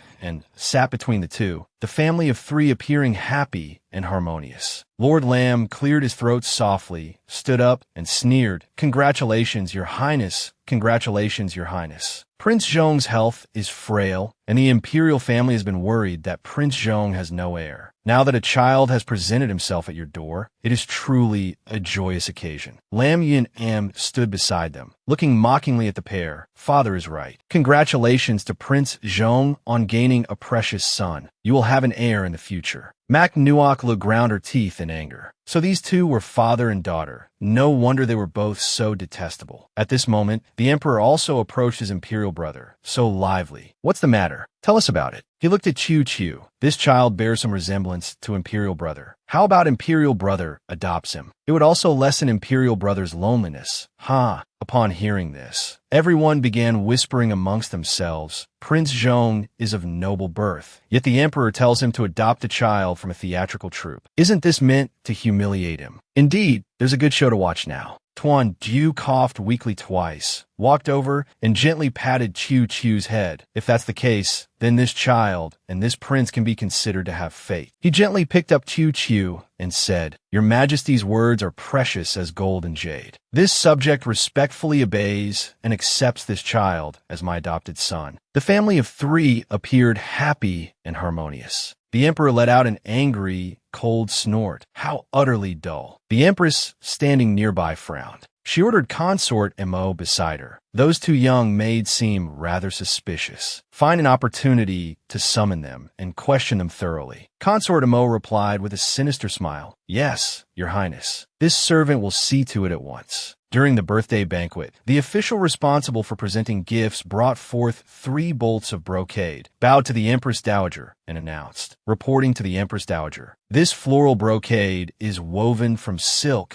with intricate colored patterns embroidered into the warp and weft. The Empress Dowager sighed wearily. Minister Lin has gone to considerable trouble. Mac Nuokla looked at Tuan Ju and asked, Your Highness, what sort of person is this Minister Lin? Tuan Ju frowned and replied, He is the Minister of Revenue, highly favored by the Emperor, yet he exploits the common people relentlessly. I initially thought he might make some move during the Empress Dowager's birthday celebration, but it appears he has already taken precautions. An idea suddenly sparked in Mac Nuokla's mind. Your Highness, if the old fox has hidden his tracks so carefully, why don't we start with the little fox? Tuan Ju frowned, looking at her, understanding she meant Lam Yuyinam. Mac Nuokla looked at him triumphantly. Exactly. She's arrogant, conceited, and loves to put on airs. How could she bear being overshadowed by anyone? Tuan Ju regarded her gently and asked, So, what is your plan? Mac Nuokla replied with a cold smile. Naturally, we use a small shrimp to catch a big prawn. Just then, a eunuch outside announced in a loud voice, His Highness Prince Zhong and Her Highness Princess Consort Zhong have arrived. Tuan Ju and Mac Nuokla entered and paid their respects to the Empress Dowager. Tuan Ju bowed. Your son greets, Mother Empress. Mac Nuokla followed. Your consort greets, Mother Empress. We respectfully wish Mother Empress a joyous birthday. May your blessings be as vast as the Eastern Sea and your longevity rival the Southern Mountains. The Empress Dowager smiled upon them both. Good, good. You may both rise. I heard that Princess Consort Zhong suffered an injury some time ago. Are you feeling better now? Mac Nuokla raised her head and quickly replied, Thank you for your concern, Empress Dowager. It is no longer serious. The Empress Dowager nodded. In that case, I am relieved. Sitting to one side, the Empress frowned angrily as she watched Mac Nuokla. This old woman, she thought bitterly. Mac Nuokla remained expressionless, realizing the Empress Dowager had intentionally directed her words for the Empress to overhear. She looked towards the Empress Dowager, opened a small box, and said with a smile, Reporting to your Majesty, your servant knows that you have witnessed countless precious treasures. She cast a provocative glance towards Lam Yun Am, adding, Therefore, I dared not offer something commonplace. Lam Yun Am frowned in anger, glaring at her. How dare she call father's brocade commonplace? Just you wait. Mac Nuokla presented a set of skincare products to the Empress Dowager. For this reason, your servant has specially prepared a set of skincare items, hoping your Majesty may retain your youthful radiance and timeless beauty. The Empress Dowager's interest was piqued. Skincare products. I find this concept quite novel. Explain it to me in detail. Mac Nuokla smiled and explained, replying to your Majesty, the people of the Dongsheng Kingdom have always placed great importance on appearance. Both men and women enjoy adornment. However, your servant believes that beyond external makeup, attention must also be paid to nurturing the skin itself. This set of products can meet the various needs of the skin. If the Empress Dowager is interested, allow this servant to demonstrate it for you. The Empress Dowager said cheerfully, Good, good. Quickly come sit beside us. Mac Nuokla hurriedly replied, Yes, Empress Dowager. She gently applied it to the Empress Dowager's hand. How does the Empress Dowager find it? The Empress Dowager said with satisfaction, It feels cool and pleasant. The fragrance is also very elegant. Good, very good. Mac Nuokla breathed a sigh of relief. Seeing this, the Empress Dowager asked her, It's so good. Why do you sigh? Mac Nuokla smiled and answered honestly, This servant feels relieved. I was originally afraid the Empress Dowager would criticize Nuokla for not understanding etiquette. The Empress Dowager smiled contentedly at her. This child, us understands your intentions clearly. Wouldn't you agree?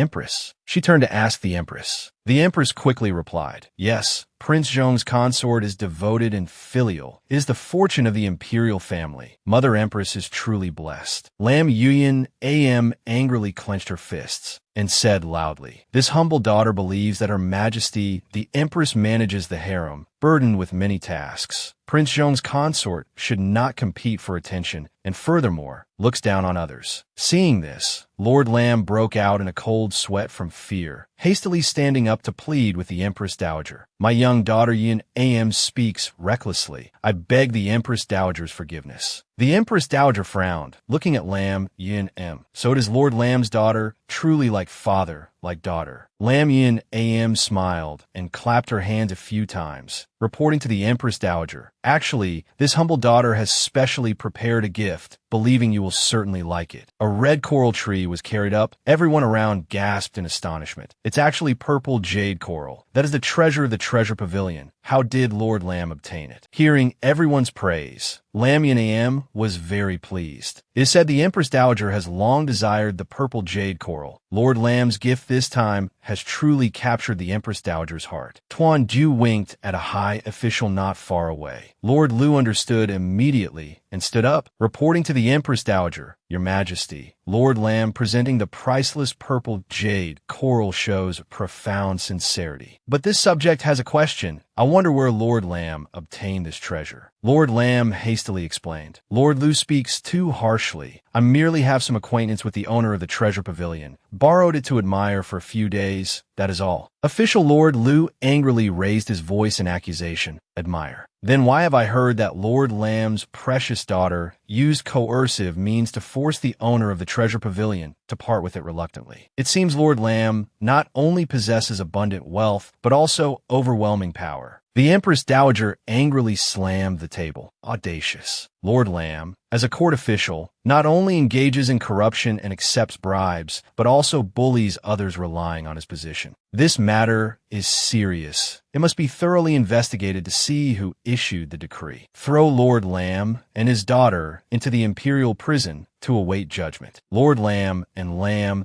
Yuan Am knelt terrified on the ground, trembling all over. Mak Nuok Lu watched the father and daughter with a cold smile. Indeed, the older the ginger, the spicier it is. She wondered if Chu Chu and Aunt Xiao had returned safely to the prince's residence. Suddenly, Hako cried out in alarm, Nuok Lu, this is terrible. Chu Chu has been taken by the Empress and Consort Mac. The person you asked me to follow, Chu Chu and Aunt Xiao, they were seized by Consort Mac's people just as they left the palace gates. I managed to follow them with great difficulty to a remote palace called Fei Lung Palace, but I couldn't see anything else. Sob. Mak Nuok Lu frowned, comforting her. It's all right, hot company. You did very well. Leave the rest to me. She slammed her teacup down in anger. Hako tearfully asked her, what are you going to do now? Mak Nuok Lu stood up furiously. If they dare touch a single hair on Chu Chu's head, they shouldn't blame me for settling old scores and new. Tuanju asked her worriedly what happened. Mak Nuok Lu strode quickly outside. I have to go save Chu Chu. Tuandu narrowed his eyes angrily as he watched her leave. Inside Fei Lung Palace, a sharp needle pierced fiercely into Chu Chu's finger. Speak. What is your relationship with the princess consort? Chu Chu was tied tightly to a chair, sobbing pitifully. The old matron threatened Chu Chu. If you don't speak, Mama will let you taste the agony of 10 fingers linked to the heart. Chu Chu sobbed in fear. Boo-hoo-hoo, you are all bad people. I'm not afraid of you.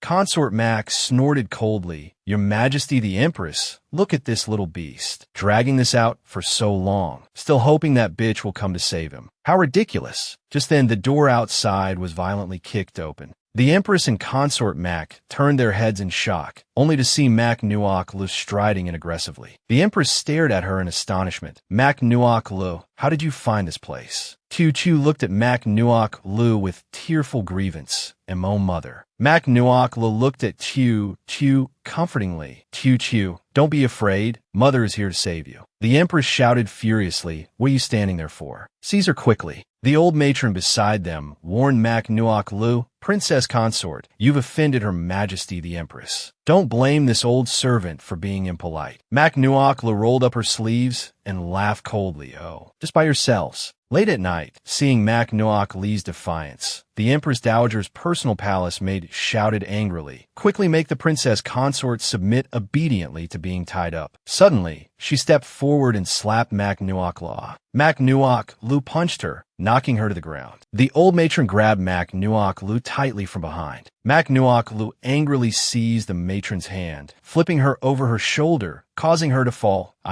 Mac Nuakla knocked down the two maids beside the Empress, stood up, and frowned. "Did you think my skills were just for show?" Chu cried loudly, "Mother, they want to harm you. Run quickly." Mac Nuakla looked at the boy with heartache, carefully untying Chu's bonds. Chu trembled all over, but still said, Chu is fine. Chu is fine." Mac Nuakla cried sorrowfully, "I'm sorry, Chu." She hugged the child tightly. "It was Mother who failed to protect you well." The Empress shouted furiously, "Mac Nuaklu, you have some nerve, daring to strike people within the inner palace." Mac Nuaklu's expression darkened as she asked Chu, "Was it these two women who bullied you, is that right?" Chu nodded, "Yes." Mac Nuaklu drew out a whip, then watched closely. Chu, how Mother will avenge you." She rose and walked towards the Empress and Consort Mac. Consort Mac, terrified, looked at the Empress and asked, "Your Majesty the Empress, what should we do now?" The Empress gnashed her teeth in fury. "What are you afraid of? Does she dare commit insubordination?" The words had barely left her mouth when Mac Nuakla struck her with a slap. "Today, I am committing insubordination. What can you possibly do to me?" Consort Mac covered her mouth in fear, utterly disbelieving. The Empress narrowed her eyes in fury. Grinding her teeth, she clutched her face and pointed wrathfully at Mac Nuaklu. "You dare strike this palace." Mac Nuaklu regarded her coldly. "So what if I struck you? Did I need to choose an auspicious time to do it?" Consort Mac fearfully scrambled towards the outside, shouting loudly, "Someone! Princess Consort Zhong is rebelling." Suddenly, Mac Nuaklu seized her by the hair and dragged her back inside. The chamber door slammed shut. Mac Nuakla held Chu close, gazing coldly at the two women. "You bullied Chu, and now you wish to flee. Not a chance." His Majesty the Emperor, with his own golden words and jade pronouncements, granted me permission to adopt Chu. From this day forward, he is my son, Mac Nuaklu's son. If either of you dares to lay a hand on him, I will most certainly kill you. The Empress clenched her fists tightly in rage. Mac Nuaklu, this palace is the Empress, the mother model of the realm. Unless you kill me today, otherwise this palace will absolutely report this to His Majesty the Emperor and make you pay with your life. Mac Nuaklu offered her a faint smile. "Is that so? Then Her Majesty the Empress should feel free to try." The Empress's face changed, staring at her in disbelief. "What did you say?" Consort Mac, standing behind, began to sob fearfully. Mac Nuaklu continued with a cold laugh. "I, too, wish to see how His Majesty the Emperor, whose eyes currently hold only Consort Ning, will treat his Empress." "Oh, that's right, an Empress as noble as yourself, appearing in such a state. I fear you wouldn't dare meet anyone now, would you? Or perhaps I should assist you in inviting His Majesty the Emperor and the Empress Dowager here, so everyone can witness what fine deeds the mother model of the realm has perpetrated against a mere child." The Empress trembled with fury. "You dare threaten this palace." Consort Mac, behind her, hastily tried to placate her. "Your Majesty, quell your anger. If His Majesty and the Empress Dowager learn of this matter, we are both utterly doomed." The enraged Empress slapped her soundly. "You shut your mouth for me. This palace is the Empress. How could I possibly allow a lowly commoner to insult and threaten me in such a manner?" She immediately commanded her hidden attendants, "All of you, come out. Kill her for me. This palace shall bear any and all consequences." A group of figures wielding swords emerged, advancing towards Mac Nuaklu. Mac Nuaklu clutched Chu tightly, glaring furiously at the assassins. So there was an ambush prepared. The Empress gazed at them with a chilling smile. Unexpected, wasn't it? From the moment I entered the palace, these soldiers have always been secretly protecting this palace. Just you alone dare to clamor about killing this palace. What are you standing there dumbfounded for? Strike. Tuan Jiu suddenly materialized. Speaking in a cold tone, Imperial sister-in-law, do you require my assistance? Mak Nuok looked upon him, her voice filled with emotion. Tuan Jiu. The Empress turned her head, startled. Prince Zhong, why is it you? Tuan Jiu regarded her coolly, arms crossed. Who did Imperial sister-in-law expect? From behind, one of General Nguyen's soldiers stepped forward to report. Reporting to your highness, all the soldiers lying in ambush have been eliminated. The Empress's expression faltered. What? How could father soldiers?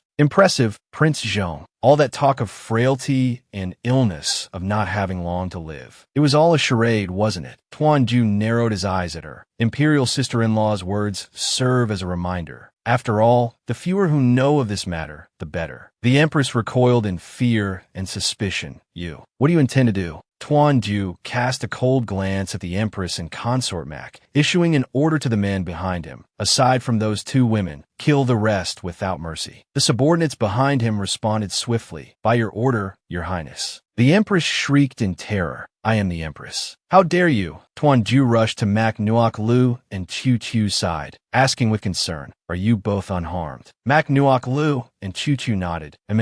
Tuan Jiu placed an arm around Mak Nuok Li's shoulder, speaking gently, let us leave. The old matron and the palace maids beside the Empress saw Tuan Jiu's men advancing with drawn swords, shrieking in terror, Your Majesty, the Empress. Save us! Your Majesty, the Empress. The Empress and consort Mak slumped to the floor, paralyzed by fear, unable to utter a sound. Two palace maids let out agonizing screams. Help. The cold palace was suddenly engulfed in raging fire, piercing screams for help echoing ceaselessly from within. Help. Outside the palace, aboard the carriage. Mak Nuok Lu gazed apologetically at Tuan Jiu. I'm sorry. Back then I was only thinking of saving Chu Chu. I never imagined the Empress had so many people stationed there. I brought more trouble upon you. Tuan Jiu held her close, his voice gentle. You need not reproach yourself. It was the Empress and consort Mak who made the first move, who harmed Chu Chu. Such incompetence for parents unable to shield their own child. Mak Nuok looked at him, her expression clouded with guilt and self-blame. But your highness exposed yourself to save Chu Chu and me. What about His Majesty's side will there be? Tuan Jiu met her gaze, his eyes filled with determination. Protecting you and Chu Chu is my duty. As for myself, the opportune moment is near. The following day, within the Empress Dowager's chambers, the Empress Dowager glared furiously at the Empress, reprimanding sharply. Empress, is this how you manage the affairs of the inner palace? Allowing assassins to infiltrate during a birthday celebration. The Empress and consort Mak knelt upon the floor, confessing their failings. It is your daughter-in-law's incompetence. Please, appease your anger, Empress Dowager. Consort Mak, kneeling beside her, hastily interjected. Her Majesty the Empress, in her efforts to eliminate the assassins, not only lost several palace attendants, but also sustained injuries herself. Even if there was no great merit, there was certainly toil and suffering. The Empress Dowager's brow furrowed as she regarded them icily. Oh, so now I am the one incapable of distinguishing right from wrong. Consort Mak, stricken with fear, hastily lowered her head. That was not this servant's intention. The Empress Dowager frowned impatiently, saying, all right, that's enough. If the Empress is injured, she should return to her palace to recuperate. As for the damages and the burnt palace sections, I will dispatch people to replenish and repair them. Mak Nuok Lu, sitting aside holding a teacup, gave a cold smile as she looked at the Empress. Ah, raising private soldiers, yet calling it eliminating assassins. Truly skilled at turning black into white. The Empress Dowager looked at Mak Nuok Lu with a smile and said, that's right, Nuok Lu,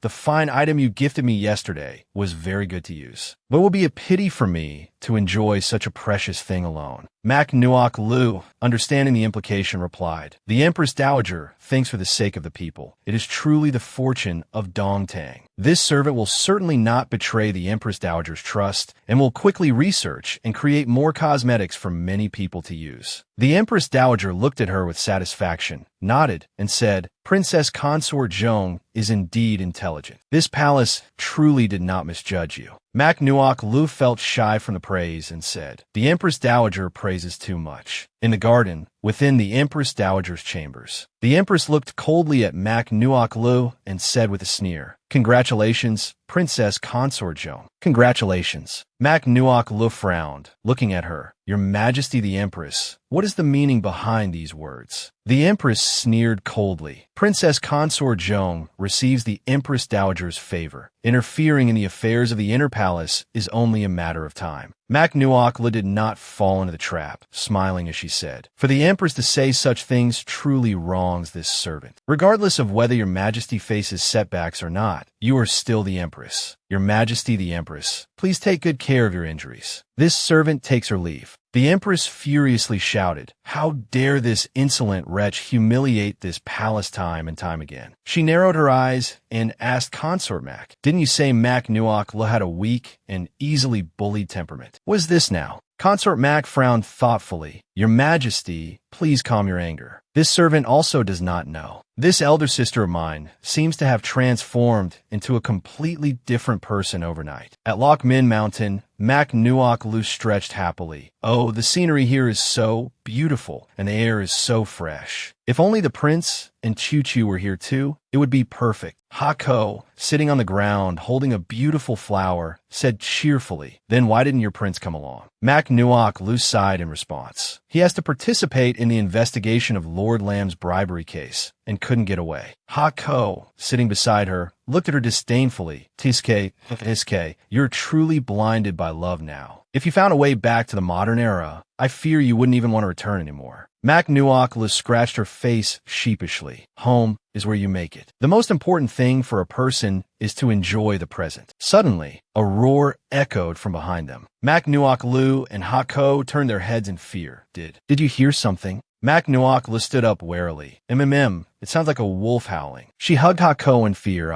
Could it be we've encountered a pack of wolves? She hurriedly held onto Hako and started moving away cautiously. This is ancient times, after all. Countless people have died in the jaws of wild beasts. We must be careful. Hako urgently prompted her. Nuok Lu, look quickly. There's someone ahead. Mak Nuok Lu hid to one side, looking ahead anxiously. Oh no, he's surrounded by a pack of wolves. What should we do? Should we save him? The wolf pack slowly advanced towards the white-haired man. The white-haired man turned his head with a cold smile. You finally arrived." Tan Quan turned his head, smiling. "My princess consort." Mak Nuok Lu looked at him in astonishment. Hako, nestled in Mak Nuok Lu's arms, asked worriedly, "What do we do now?" Watching the wolves slowly approach Tan Quan, Mak Nuok Lu immediately pulled out a fire-starting tool from her clothes. "Have you forgotten? I received special training as a spy." She panted, saying, "Wolves fear fire the most. Just give me some hairspray." The wolves roared as they drew closer. Mak Nuok Lu held the spray can. Flames instantly erupted. "Run quickly." Tan Quan turned his head in surprise. What? Mak Nuok Lu walked to his side, frowning. "I can't hold this for long. Hurry and find somewhere to hide." Tan Quan looked at her, astonished. "You're saving me." Mak Nuok Lu frowned, urging him hastily. "Run quickly." "What are you standing there gawking for? Damn it, why is it him?" Tan Quan let out a few cold laughs as thunder rumbled overhead. Mak Nuok Lu and Tan Quan were surrounded by the wolf pack, a ring of fire burning around them. The spray can in Mak Nuok Lu's hand ran out. She froze. Hako anxiously reminded her, "Nuok Lu, be careful." It began to rain, and the surrounding flames were instantly extinguished. The wolves bared their fangs, growling as they stared intently at the two humans. Tan Quan suddenly turned around, opened his mouth, and howled. The wolves abruptly stopped, looking at him resentfully. "Howl, howl, howl." Tan Quan grabbed Mak Nuok Lu's hand and pulled her away. "Let's go." She was a sheltered young lady, yet she could calmly use fire to drive away wolves. Her courage and wisdom surpassing many men. Disguise, martial arts, driving away wolves. It seemed she held many secrets. The rain grew heavier. The two reached an abandoned house. Inside, Mak Nuok Lu looked at Tan Quan and said, "The wolves can't smell us here." Tan Quan punched the wall. "Your Highness, why are you alone on the mountain?" Mak Nuok Lu looked up at him, frowning. What do you want? Is this how you treat your savior? Tan Quan looked at her coldly. Savior, you clearly startle my pets. Mac Nuokla stared at him, shocked and angry. Huh, pets? Tan Quan looked at her with a cold smile. That's right, that wolf pack, they're all my pets. Mac Nuokla lowered her head in anger. If I had known earlier, I shouldn't have meddled in others' affairs. I almost forgot you're an assassin sent by the Empress and Consort Mac. Humph, since you were unkind, don't blame me for being unjust. She immediately raised her knee to attack him. Tan Quan swiftly caught her knee. I didn't expect your highness to be so impulsive. Mac Nuokla glared at him warily in anger. What exactly do you want? Tan Quan looked at her meaningfully. Originally, I intended to let the wolves bite you to death to complete the mission. But your highness is so beautiful, and the fragrance from your body is so alluring. Tan Quan feels a bit reluctant. Mac Nuokla angrily shouted, Rogue, let me go. Tan Quan moved closer to her, smiling. Ah, your highness's clothes are all wet. Wearing them like this must be very uncomfortable. Why don't you let Tan Quan? He bent down, looking at her soaked clothes. Tan Quan straightened up, smiling teasingly at her. Help you take them off. Mac Nuokla angrily pushed him away. Wait, don't you people from Vo Jia Min want to make a high-price deal? I want to talk to you. Tan Quan looked at her with interest. Oh, does your highness wish to preserve your body and die a quick death? Mac Nuokla frowned at him. What if I want my life? Tan Quan looked at her and said, Then it depends on what advantages your highness can offer. Mac Nuokla said awkwardly, Let me go first and we can talk slowly. Tan Quan looked at her warily. Your highness won't play any tricks again, will you? I won't fall into the trap again. Mac Nuokla looked at him flatteringly. Right now, you are the knife and I am the fish. What tricks could I possibly play? Unless I want to die faster. Ha!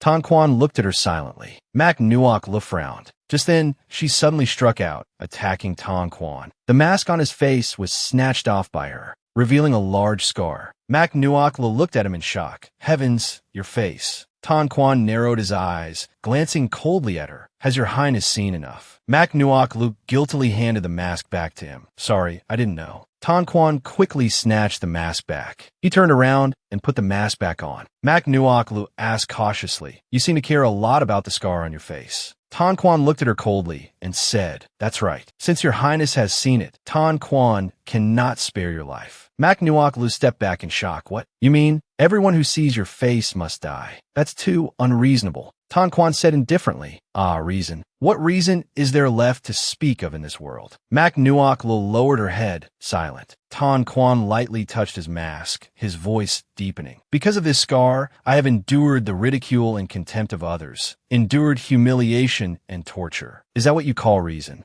Mac Nuokla listened quietly as he spoke. Tan Quan suddenly slammed his hand against the wall, looking furiously at Mac Nuokla and demanding, Your Highness, why do you say nothing? Are you also mocking Tan Quan in your heart? Mac Nuokla frowned, saying, I am not. Tan Quan angrily lifted her chin. You are lying. Why is it so hot? Mac Nuokla, breathing weakly, said, Tan Quan, calm down. I truly wasn't mocking you, and I can understand you. Tan Quan looked at her mockingly. Understand me. Your Highness seems to have forgotten her own status. Mac Nuokla's face flushed, her eyes lowered. If I said that you and I share the same plight, would you feel any better? Tan Quan frowned, looking at her. What do you mean? Mac Nuokla gently caressed her own face, lifting her head to reveal the large birthmark on her face to him. Tan Quan stared at her, mouth agape in astonishment. You. Outside, the rain poured relentlessly. Mac Nuokla gently touched the birthmark on her face, recounting sadly. Because of this birthmark on my face, from the moment I was born, my father never once met me. My mother was also neglected and abandoned because of it. Therefore, being insulted and treated as a laughingstock became a daily occurrence. After that, my mother grew weaker and weaker, and not long after, she passed away. I also blamed myself, wondering if my mother wouldn't have suffered because of me if I didn't have this birthmark on my face. She gasped for breath, looking up at him. Do you believe I am not deceiving you? Hako asked in alarm. Are you sure saying this will convince him? He's an assassin. Mac Nuokla glanced at it. He has also suffered greatly because of his appearance. It should have some effect. Hako suddenly understood. I get it. Your tactic is shared sorrow is sorrow half. Just as Mac Nuokla felt a flicker of pride, Tan Quan let out a cold laugh. Does your highness think recounting a few old stories can sway someone's heart? Mac Nuokla quickly denied. Of course not. But I want to say, I might be able to find a way to heal the wound on your face. Hako frantically reminded her. Hey, don't make empty promises. I'm just a makeup tool. Mac Nuoklu reassured it. Don't worry, I know what I'm doing. She stepped forward slowly. Having endured so many hardships, I have come to understand a principle. In this world that only values appearance, others look down on us, wanting us to wallow in misery because of how we look. But why should we? Why must we accept the malice of others? Why must we abandon hope, abandon our own strengths, just because of the pain inflicted by others? Tan Quan pressed his lips together tightly, looking at her. Mac Nuok Lu extended her hand towards him. If you need it, I can help you heal the scar, help you take off the mask, and truly live under the sun. Tan Quan's mouth opened slightly. He hesitated, reaching out his hand only to abruptly pull it back. I don't need it. Late at night, the rain had stopped. Tan Quan let out a soft, cold snort, looking at Mac Nuok Lu, who sat resting on the ground, eyes closed, her entire body trembling. This woman was truly stubborn. He had been ordered 37 times to kill her, yet she still worried about him. He sat down, gently stroking Mac Nuok Lu's face. Truly foolish. He recalled the painful memories of his childhood amidst a torrential downpour. A young boy sat huddled on the ground, shivering uncontrollably as he faced a pack of wolves before him, crying for help. Another boy, dressed luxuriously, stood high above, looking down with a cold smile at the white-haired boy below.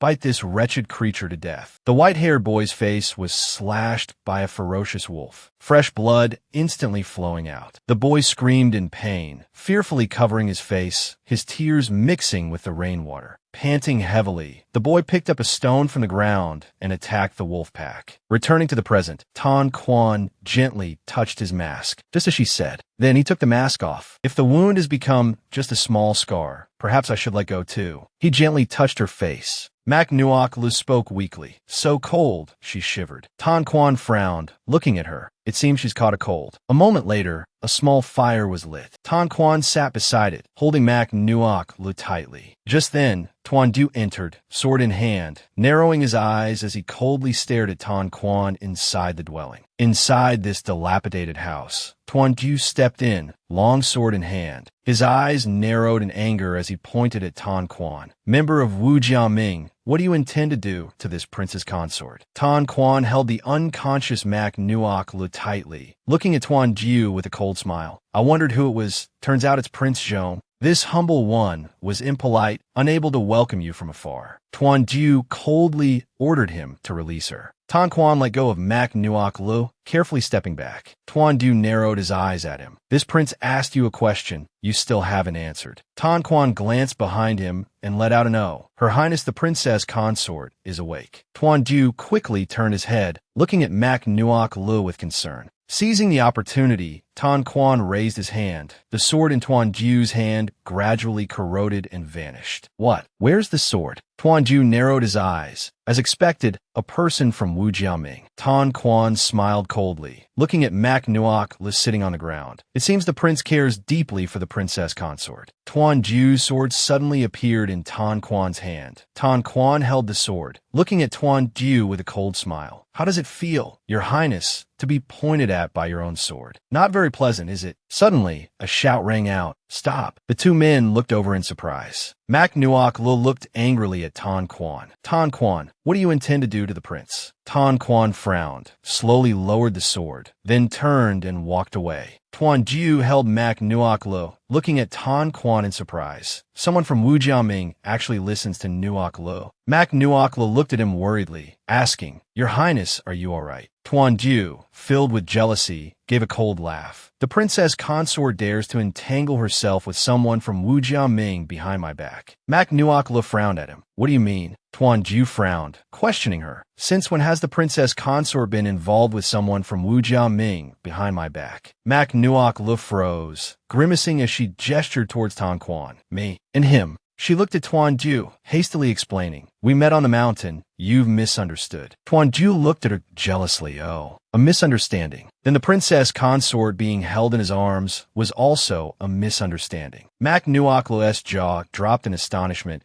as she pointed at Tan Quan beside her. Huh, you said I was held in his arms. Tan Quan stood nearby, an expression on his face as if it had nothing to do with him.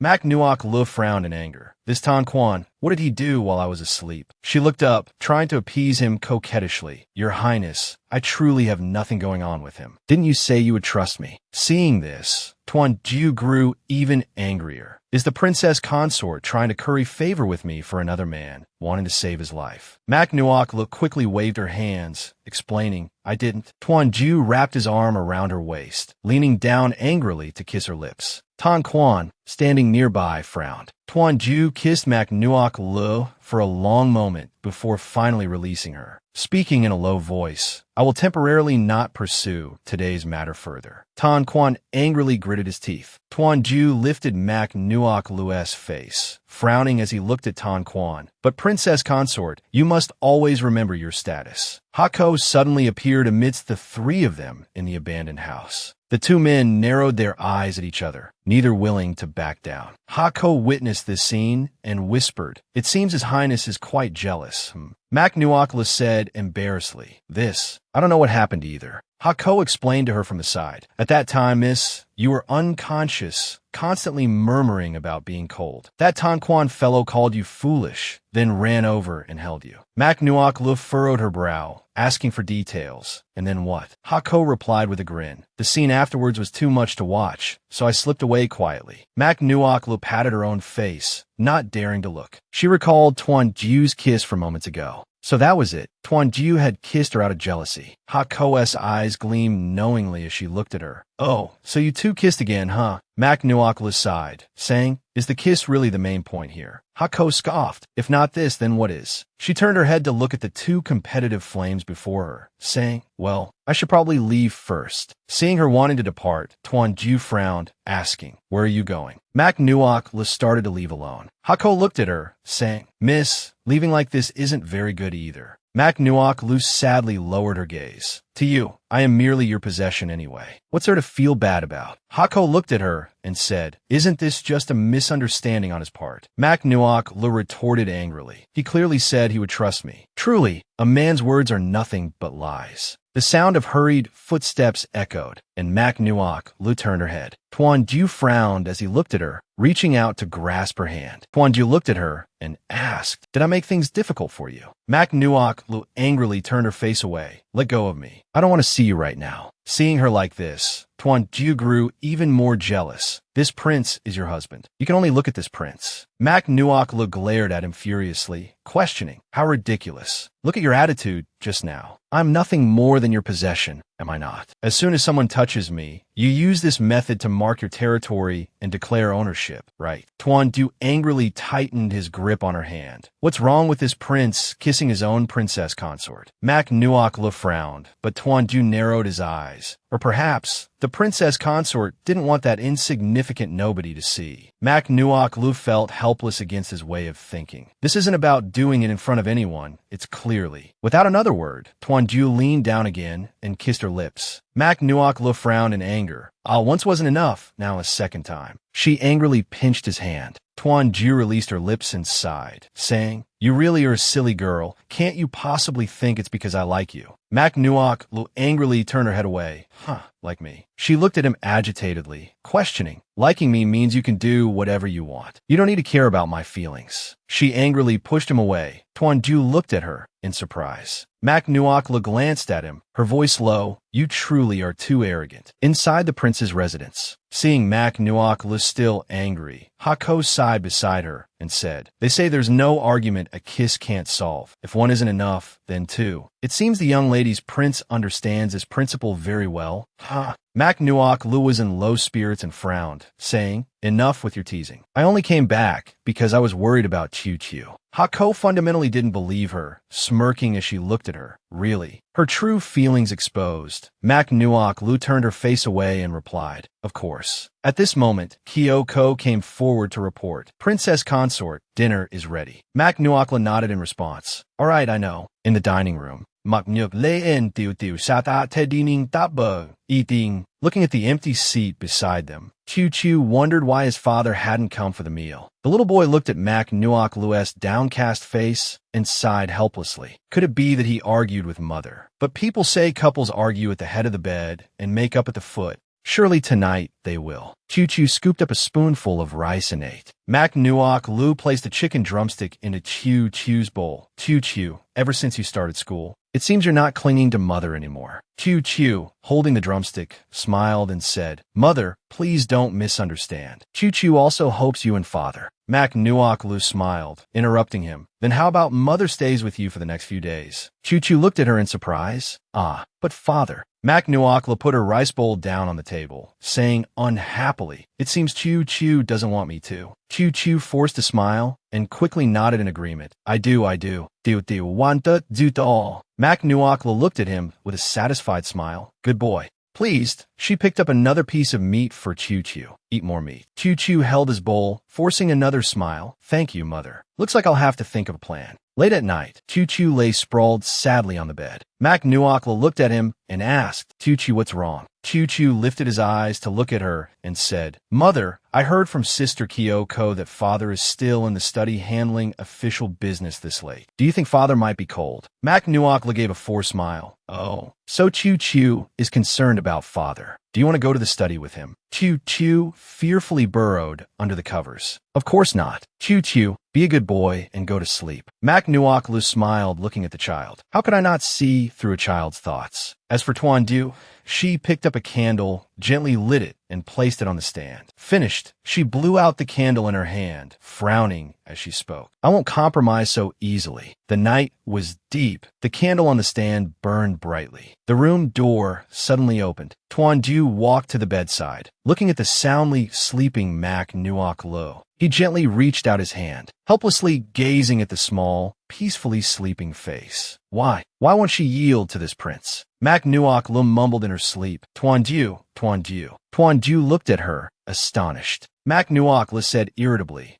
"You pig's trotter." Tuan Du looked at her blankly. She wants to eat pig's trotters. "Tomorrow, I'll tell the kitchen to prepare some." Qiu Qiu, lying beside her, opened his eyes. "Father." Tuan Du was startled, looking at the child. Qiu Qiu sat up, looked at him, and asked, "What are you doing here?" Qiu Qiu rubbed his eyes and got out of bed, looking at Tuan Du and asking, "Father, what are you doing here?" Tuan Du raised his hand, signaling his son not to speak. He bent down and covered Qiu Qiu's mouth. Qiu Qiu spoke indistinctly. "Father, be careful." Mak Nuok Lu had woken up at some point, seeing a figure moving outside. She grabbed a porcelain vase, quietly stepped out, and raised it high. "Who dares to trespass into the Prince Zhong residence?" Tuan Du frowned and turned around. "This is bad." The porcelain vase fell to the ground and shattered. Tuan Du and Qiu Qiu ducked to one side, fearfully watching the shattered porcelain vase on the floor. Mak Nuok Lu reached out and grabbed the broom from the corner of the room. The room was too dark. She couldn't see clearly. Best to grab a weapon for self-defense first. She gripped the broom tightly in her hand, frowning as she said, "Qiu Qiu, don't be afraid. Mother is here to save you. If you want something, come at me." What kind of skill is there in bullying a child? Tuan Du, sitting nearby, sighed. Mak Nuok Lu frowned and threw the broom towards the source of the sound. "So you're here." Suddenly, her hand was gripped tightly. Mak Nuok Lu was startled. Tuan Du pulled her into a tight embrace, asking gently, "Is the princess consort planning to murder her husband?" Mak Nuok Lu frowned at him, saying, "Tuan Du, what are you doing in my room in the middle of the night?" Tuan Du suddenly bent down and kissed her cheek. Mak Nuok Lu, embarrassed, tried to push him away. "Let me go quickly." Tuan Du held her tightly, kissing her again, this time pressing a deep kiss on her lips. "Didn't you say to come at you if I wanted something? And yet you still want me to let go." Mak Nuok Lu turned her face away in embarrassment. "That's not what I meant." Tuan Du lifted her chin, murmuring, "Oh," before asking, "Then what did you mean?" Mak Nuok Lu frowned at him. He was planning to,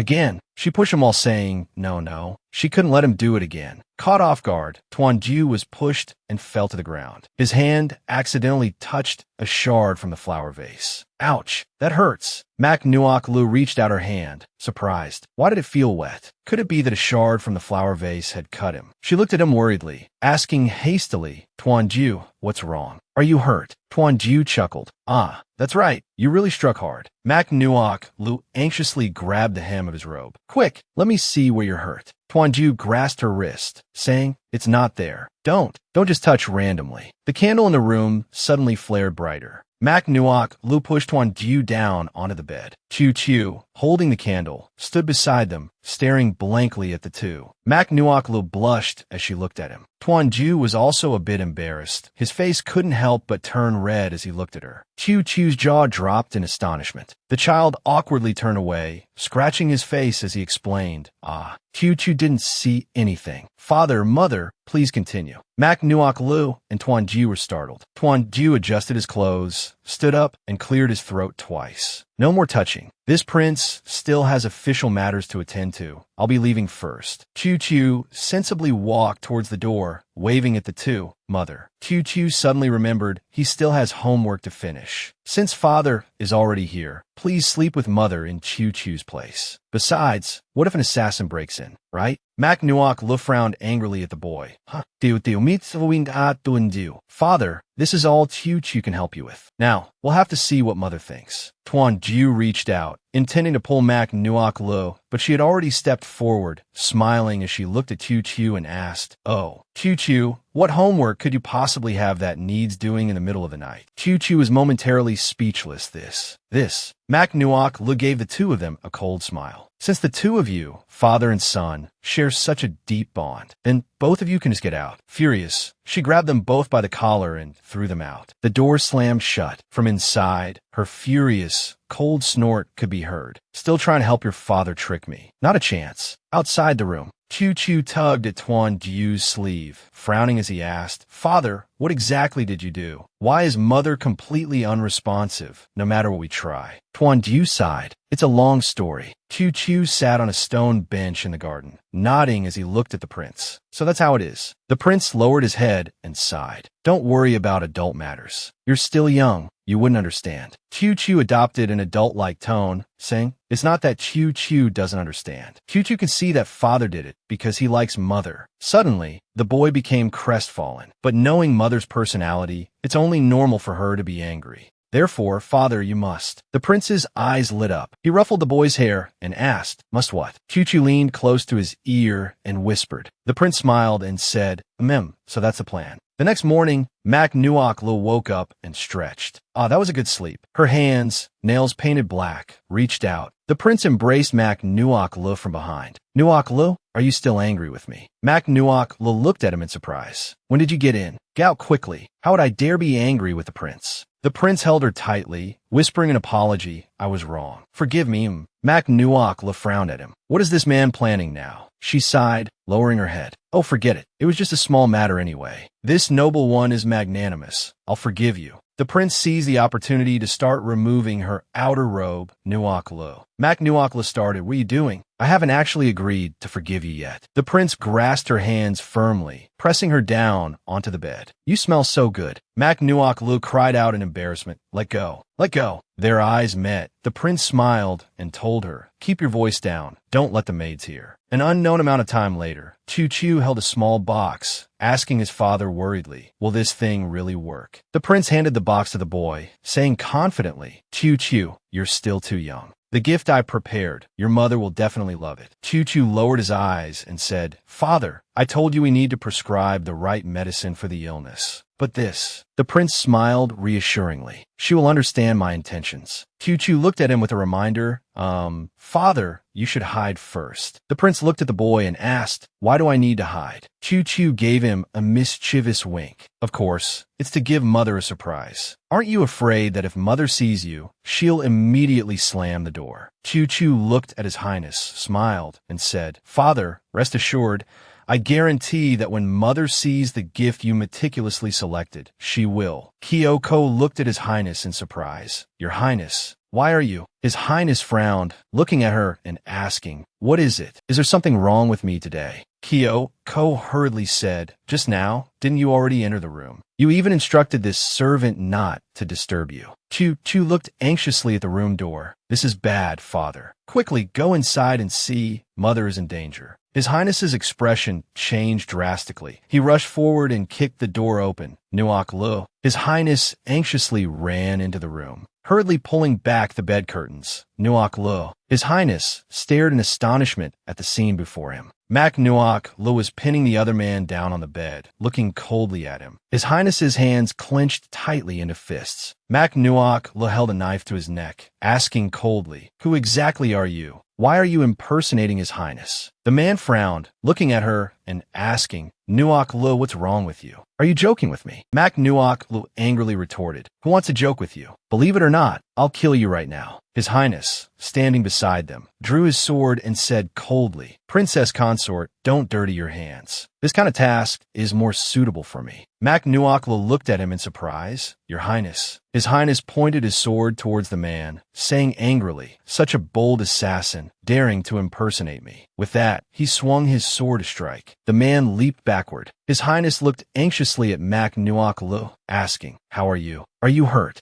Mac Nuok Lu looked at him and shook her head. I'm fine. The man standing nearby looked at the two with a cold laugh. Ha ha ha. What a touching display of affection. This humble one is truly impressed watching this. Mac Nuok Lu looked at him in surprise. Tan Quan, is that you? Tan Quan removed his mask. This humble one is a bit curious. How did your Highness the Princess Consort see through this humble one's disguise? Mac Nuok Lu said in surprise. Ah, that. Tan Quan pulled up his sleeve and sneered. It seems this humble one's skills are lacking. He tore a piece of cloth from his sleeve and threw it towards the two. Prince Zhong, we shall meet again. His Highness raised his sword and slashed forcefully. The piece of cloth was instantly cut in two. His Highness narrowed his eyes, watching Tan Quan leap outside, trying to escape. Mac Nuok Lu anxiously advised, Your Highness, you must be careful. His Highness leaped outside, looked back at her, and said, Nuok Lu, protect Chu well, wait for my return. Mac Nuok Lu frowned, her cheeks flushed red, anxiously watching the two men drawing their bows, poised on a rooftop. His Highness angrily swung his sword. Tan Quan hastily retreated to dodge. His Highness pointed his sword at him, still running. Tan Quan crossed his arms, laughing coldly. Prince Zhong need not make such a fuss. This petty villain still wants to strike a deal with your Highness. Tuan Ju frowned, looking at him. Just an assassin who doesn't dare show his face thinks he's worthy. Tan Quan calmly regarded Tuan Ju, speaking evenly. Does your Highness truly believe his plan is perfect without a single flaw? Tuan Ju narrowed his eyes, watching him warily. What do you mean? Tan Quan looked at Tuan Ju with a half-smile. Your Highness shouldn't think I am unaware that you and Mac Nuok Lu do not share a bedchamber at all. This is the crime of deceiving the Emperor. Tell me, Your Highness, if His Majesty were to find out, how would he deal with you and the Princess Consort? Tuan Ju frowned, looking at him. Standing on a rooftop, Tuan Ju gazed coldly down at Tan Quan. So what if you know? Once you are dead, the secret will remain unrevealed. With that, he lunged forward, attacking Tan Quan. Tan Quan swiftly drew his sword to parry the blow. Since you cannot protect her anyway, why not let her come with me? That way, she won't interfere with your grand affairs. Tuan Ju glared at him furiously. This prince's consort shall be protected by this prince himself. It is not for you to meddle in others' affairs. Saying this, he swung his sword towards Tan Quan again. His fist clenched tightly, striking Tan Quan hard. Tan Quan staggered back, wounded, spitting out a mouthful of blood. Wiping the blood from his mouth, Tan Quan frowned at Tuan Ju.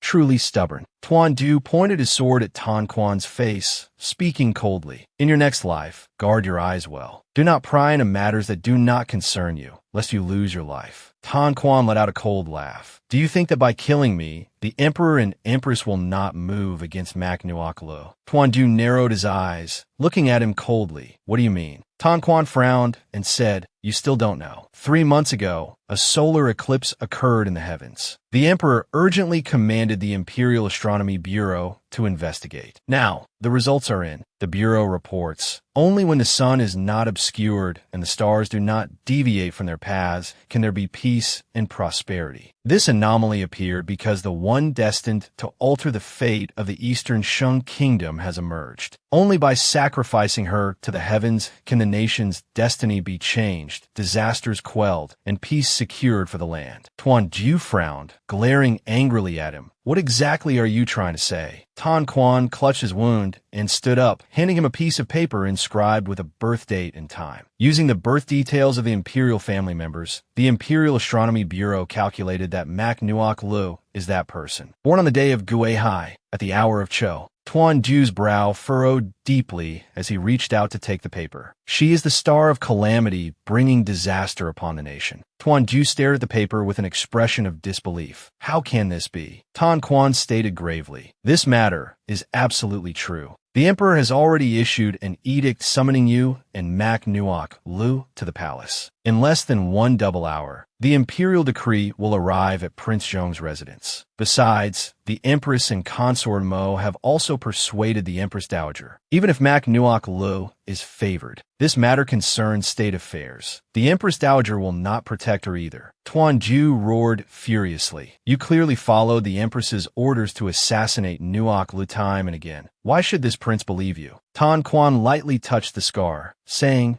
based on this scar. He looked at Tuan Jiu with a steady gaze. Nuoklu was the first person to treat me sincerely, without disdain. I like her, I want to protect her, so I absolutely will not let the Emperor capture her, nor will I stand by and watch her be burned alive. Tuan Jiu sheathed his sword, his expression grave. This matter has far-reaching implications. If what he says is true, the nation's fate and imperial power will face turmoil. But he has only met Nuoklu a few times, yet he betrayed the Empress for her sake. What is his true motive? Tan Quan looked at Tuan Jiu and said, I know what you are thinking, but there is no more time for explanations. Surely you don't want to see her fall into the Emperor's hands. Or perhaps even you believe the divination results from the Imperial Astronomical Bureau. Tuan Jiu recalled Mak Nuoklu's beautiful, kind smile, his eyes resolute. This prince certainly does not believe it. Nuoklu is my princess consort, my wife, not some calamity star bringing disaster to the nation. If the Emperor and the Imperial Astronomical Bureau insist on condemning her, this prince, even if it means defying heaven and changing fate, will not let her fall into danger. At this moment, Tuan Jiu's guard suddenly appeared, reporting to your highness. Eunuch Li from the Emperor's side has arrived at the prince's residence with the Imperial Guard. He is currently waiting inside for you, your highness. Tuan Jiu narrowed his eyes. Eunuch Li, what is he doing here? The guard hastily replied, it is said the Emperor summons you and the princess consort to the palace immediately, without delay. Tan Quan frowned, urgently prompting Tuan Jiu. The inside help has arrived. What are you still waiting for? Tuan Jiu lowered his head, turned around. Take her away. Seeing Tan Quan about to leave, Tuan Jiu quickly called him back. Wait. Tan Quan frowned and turned back. What is it? Regretting it so soon. Tuan Jiu narrowed his eyes and said, the Emperor ordered Nuoklu's capture. This means Prince Zhong's residence must already be surrounded. Tuan Jiu looked at him coldly and said, but I cannot let Nuoklu risk danger with you. Tan Quan frowned, looking at him and asking, then does your highness have another way? Tuan Jiu pointed and said, Nuoklu's room has a secret passage. When the time comes, I will give the signal. No matter what happens, you must get her away. Tan Quan frowned, looking at Tuan Jiu and asking, this could be considered a secret of the prince's residence. You're just telling me like this. Tuan Jiu narrowed his eyes, looking at him coldly. As long as Nuoklu can be protected, this prince doesn't care about the prince's residence. Mak Nuoklu paced back and forth anxiously. Although Tan Quan wasn't inherently bad, Tuan Jiu didn't fully understand him yet. Just chasing after him like that, she didn't know if something might happen.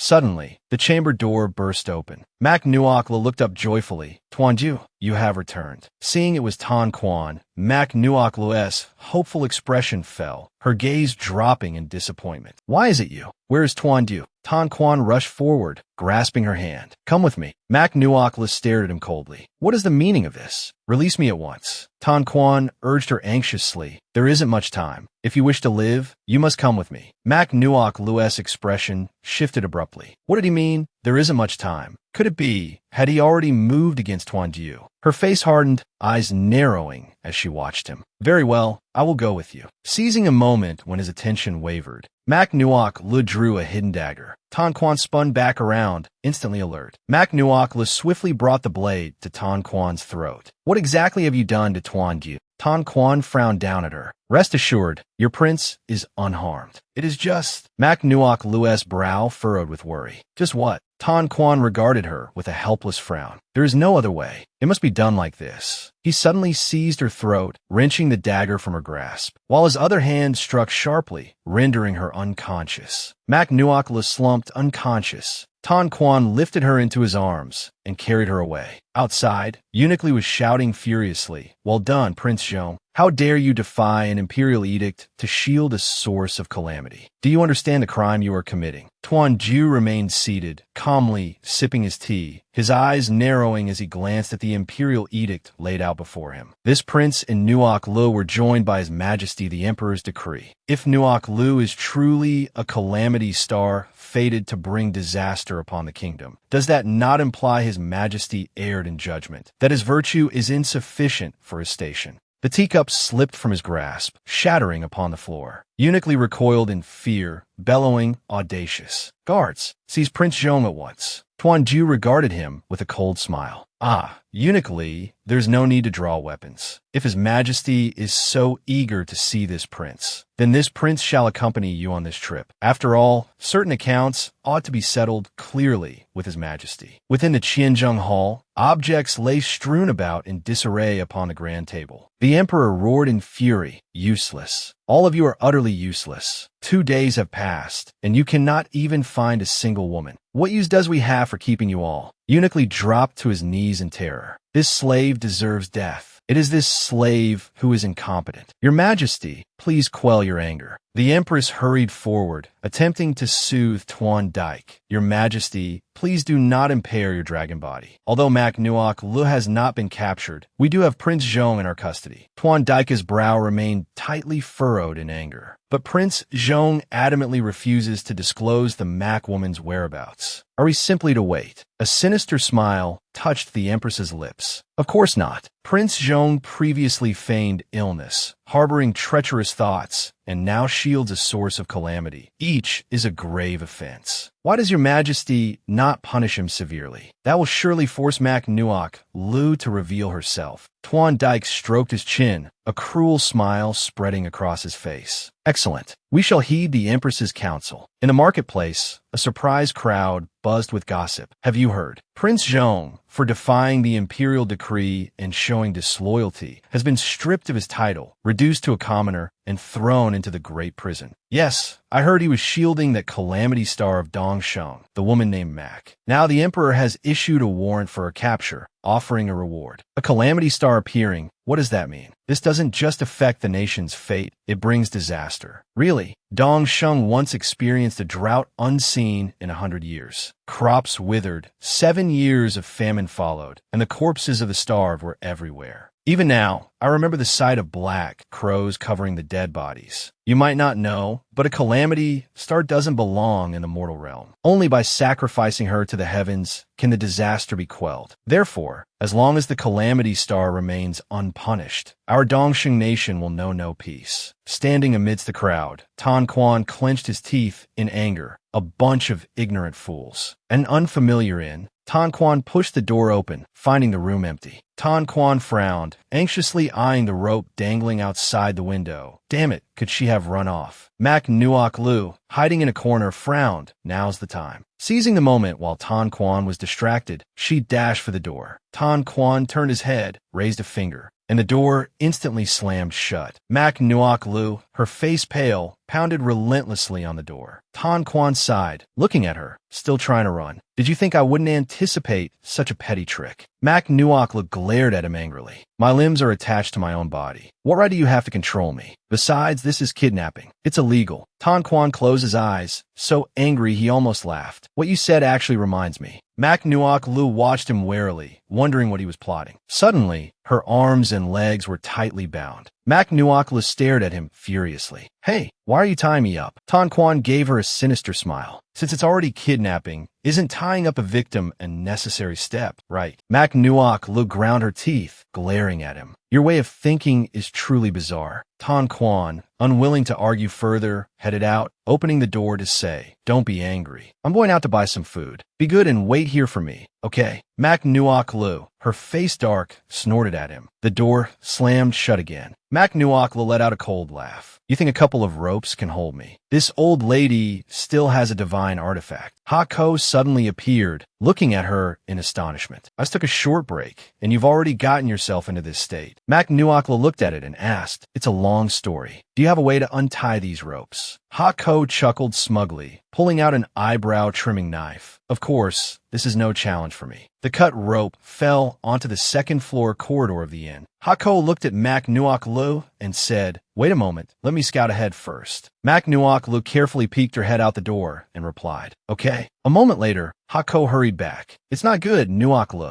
You're wanted by the court. There's soldiers with your portrait arresting people. Mak Nuok Lu was astonished. What? Hako urged her anxiously. Nuok Lu, run quickly. They're coming. Suddenly, a hand gripped hers tightly. Tan Quan pulled Mak Nuok Lu close, signaling to her. Mak Nuok Lu pushed open the room door. The two quickly hid inside the room, observing the situation outside. Have you found that woman yet? A guard hastily reporting to the commander, sir, no. The commander nodded in response. Then let's go. Tan Quan looked at Mak Nuok Lu and said in a low voice, Now do you believe I'm saving you? Mak Nuok Lu lowered her head worriedly. Even the prince's mansion has been sealed. Something must have happened to Tuan Du. Tan Quan looked at her with a pained expression. Don't blame yourself too much. Mak Nuok Lu said anxiously, No, I must stay calm. I have to quickly go save Qiu Qiu. At a time like this, surely you don't still want to stop me. Tan Quan sighed, looking at her. I don't want to stop you. If you've decided, then I will go with you. Mak Nuok Lu frowned at him. But you, Tan Quan cut her off. Don't say but. I'm still counting on you to heal the scar on my face. Mak Nuok Lu nodded in agreement. I will heal you. The prince's mansion was in utter chaos. Mak Nuok Lu stepped into the prince's mansion, looking furiously at the wreckage. These people are truly bandits. She crouched down, looking at a pillar in the corner, seeing an SOS symbol on the pillar. Mak Nuok Lu frowned, looking at Tan Quan. It's Thiu Thiu. Tan Quan looked at the symbol on the pillar and asked her curiously, This symbol looks very special. What does it mean? Mak Nuok Lu looked at the symbol and explained, This is a distress signal from my country. I taught it to Qiu Qiu before. So, this means Qiu Qiu must be in trouble. Tan Quan looked at her in surprise. Which country are you from? Why have I never heard of it? Mak Nuok Lu looked at him helplessly. That's not important. We should still split up to search for clues. She followed the symbols Qiu Qiu had left behind. The trail of symbols Qiu Qiu left ends here. Tan Quan looked at her and said, I don't know if this place is safe. You wait outside. I'll go in and check. Mak Nuok Lu nodded in agreement. Okay. Tan Quan quickly leaped inside. He landed lightly on the ground. Unfortunately, he triggered a mechanism. A small stone shot out. Tan Quan waved his hand, frowning as he said, Who's playing tricks? Come out. He grabbed Qiu Qiu by the collar and lifted him up. So it's you, you little rascal. Qiu Qiu looked at him furiously, shouting, Bad guy. Where's my mother? Where did you take her? At this moment, Kyoko also approached, holding a stick, yelling loudly. Such audacity. Release young master Qiu Qiu immediately. Tan Quan snorted angrily. One old, one young, truly troublesome. Just then, Mak Nuok Lu also rushed over. Thiu Thiu, Qiu Go, Yes Ta Zu. Qiu Qiu turned his head, saw her, and cried out joyfully, It's mother. A moment later, inside the room. Chu looked at Mak Nuok Lu and asked, "Mother, why are you with this bad guy?" Tan Quan, standing nearby, glared angrily at the child. "You little imp, who are you talking about?" Mak Nuok Lege Li Geis Tiu Tiu She Fai. All right, you two stop arguing. Oh hot zets, Tiu. Why I didn't you go here? Chu lowered his head, replying sadly, "Father arranged for us to come here." Mak Nuok Lu forced a smile to comfort the child. "Don't worry. Heaven has a plan for everyone. He will surely be all right." Mak Nuok Lu lowered her head, her face filled with self-reproach. To think that even in such a critical moment, Tuan Ju still arranged an escape route for me and Chu, risking his own safety to buy us time. Chu, holding a small box, smiled comfortingly. "Mother, don't blame yourself anymore. Father hasn't blamed you at all." The box was opened, revealing a ruby shaped like a pig's trotter inside. Father said Mother loves eating pigs' trotters the most, so he specially prepared this gift to explain things to Mother. Mak Nuok Lu's mouth twitched. There's such a peculiar gift. Real pig's trotters don't even look like this. Late at night, Mak Nuok Lu sat alone outside, the pig's trotter-shaped ruby still placed on the table. Tan Quan approached and draped a light shawl over her shoulders. "The wind is strong late at night. Be careful not to catch a cold." Mak Nuok Lu lowered her head dejectedly, replying, "Thank you." Tan Quan sat down beside her, comforting her. "Prince Zhong made these arrangements hoping you and Chu could survive. You don't need to feel so guilty." Mak Nuok Lu lowered her head in anguish. "But today, the prince's mansion has fallen, and the prince himself has been captured. As princess consort Zhong, I couldn't do anything at all."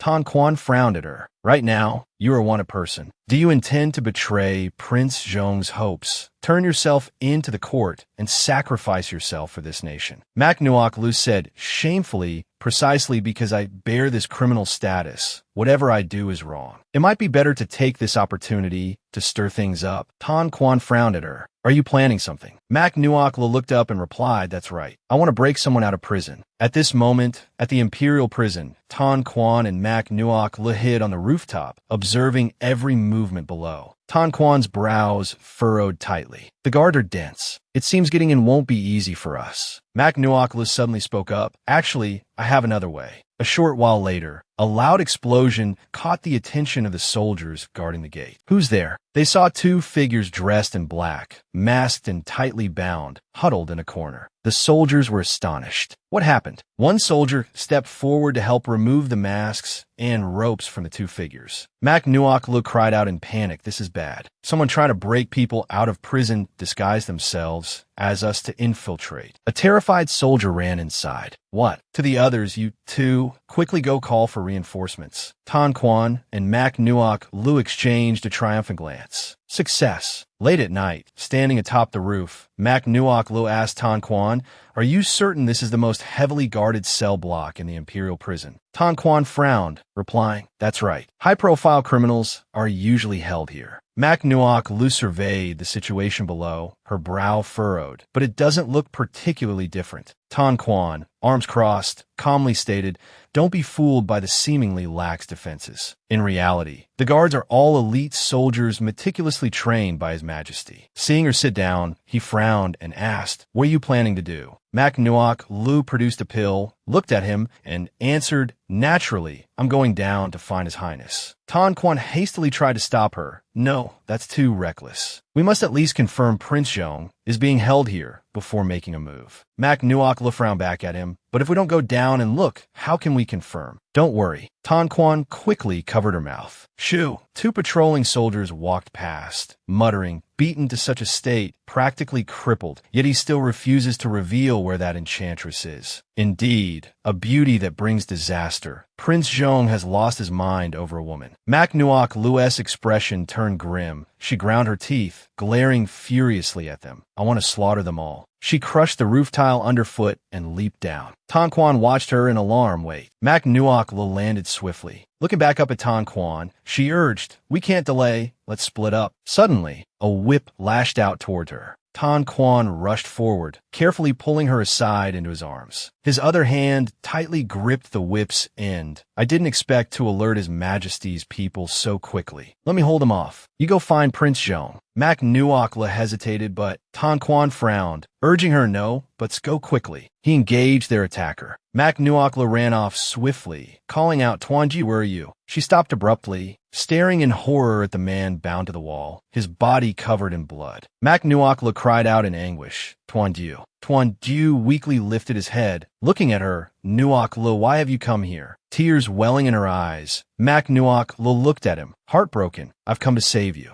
Tuanju offered her a faint smile. Overwhelmed with guilt and sorrow, Mac Nuokla burst into tears. You're already in this state. Why are you still trying to act strong? You fool! Don't move. I'll get you down immediately. Mac Nuokla rushed forward, only to trigger a trap. A large net dropped from above. Startled, Mac Nuokla quickly leaped upwards. Tuanju watched her anxiously. Nuokla. Tan Quan hurried over, seeing Mac Nuokla caught high up in the net. Nuokla, are you all right? Mac Nuokla looked down at him, saying, I'm fine, it's just a net. Hako suddenly appeared, looking up at her. She said, Nuokla, I've come to help you. She gripped the eyebrow-trimming knife, attempting to cut the rope. The knife broke, yet the rope was only slightly severed. Hako sobbed, looking at her guiltily. Sobbing sounds, Nuokla, I'm so useless. A dagger flew through the air, severing the rope. Mac Nuokla fell to the ground, then looked gratefully at Tan Quan. Thank you, Tan Quan. Tan Quan frowned, speaking urgently. Don't just stand there. Hurry and save him. Mac Nuokla picked up the dagger from the ground and cut the ropes binding Tuanju. Tuanju, endure a little longer. We can get out immediately. Tuanju collapsed. Heartbroken, Mac Nuokla rushed to support him. Are you all right? The man let out a cold laugh, a chilling glint flashing in his eyes. He raised his hand, smiling sinisterly at Mac Nuokla. Thank you for your concern, princess consort. The man grabbed her throat. Mac Nuokla glared at him furiously. You're not Tuanju. The man smirked coldly at her. If I didn't impersonate Prince Zhong, how else would you fall into the trap? Purple poisonous mist emanated from his hand, enveloping Mac Nuokla. Mac Nuokla cried out in pain. Ah. The man looked at her with a sinister smile. This poison will quickly spread through your bloodstream. If you don't want to die, don't move. Mac Nuokla's face turned deathly pale, her body trembling. Not good. This body is too weak. I can't move. Tan Quan looked at her worriedly. Nuokla. He threw a punch at the man, sending him reeling backward. What did you do to her? Tan Quan rushed to support Mac Nuokla. Mac Nuokla said weakly, Tan Quan, don't worry about me. Go save the prince. Just then, Tuan Dike and the Empress arrived, looking coldly at the two. Just the two of you think you can save Prince Zhong. Tuan Dike laughed heartily at them. The Empress sneered at Mac Nuokla. Mac Nuokla, you two have met your day. She pointed furiously at Tan Quan, and that two-faced villain, kill him for this Empress. The blood-covered man stood up, hastily replying, yes. The Imperial Guards and the blood-covered man quickly attacked Tan Quan. The three were soon locked in combat. Mac Nuokla watched him anxiously. Tan Quan facing two skilled fighters alone, it seemed unlikely he would escape unscathed. A whip wrapped tightly around his neck, yanking him backward. His eyes widened suddenly as he saw the sword about to strike. Seeing this, Mac Nuokla hastily stood up and ran forward. She used the small knife to block the sword for Tan Quan. Ah. Tan Quan looked at her, worried and heartbroken. Tuan Dike roared furiously. Insolent. Who allowed you to strike and injure her? Tan Quan held her, heartbroken. Foolish woman, do you not value your life anymore? Mac Nuokla looked up weakly at him. Tan Quan, you must escape, find a prince for me. Her gaze was resolute as she told him. Actually, I like him very much too. Tan Quan leaned close to Mac Nuokla's ear and said, you should tell him those words yourself. I'll take you there. Mac Nuokla immediately pushed Tan Quan away. I've already been poisoned. Taking me with you will only burden you, so... Tan Quan called out loudly to her, Nuokla. Mac Nuokla reached out and took the sword. She placed the blade against her neck, her expression solemn as she declared, the one you want to capture is me. Let him go. Blood trickled from the corner of Mac Nuokla's mouth. She raised her voice. If you don't do as I say, let him go. I will die right here for you to see. Tan Quan, standing behind her, cried out indignantly for her sake. You're insane. Seeing this, the The Empress let out a few cold laughs. Ha ha ha. Mak Nuok Lu, you don't truly believe that threatening us with your life will work, do you? The Emperor interjected. Let him go. The Empress frowned in displeasure. Your Majesty. The Emperor turned his head and snapped. You be quiet. Mak Nuok Lu still held the sword tightly against her neck. She glanced at the stunned Tan Quan and urged, what are you standing there for? Hurry up and go. Only after Tan Quan had left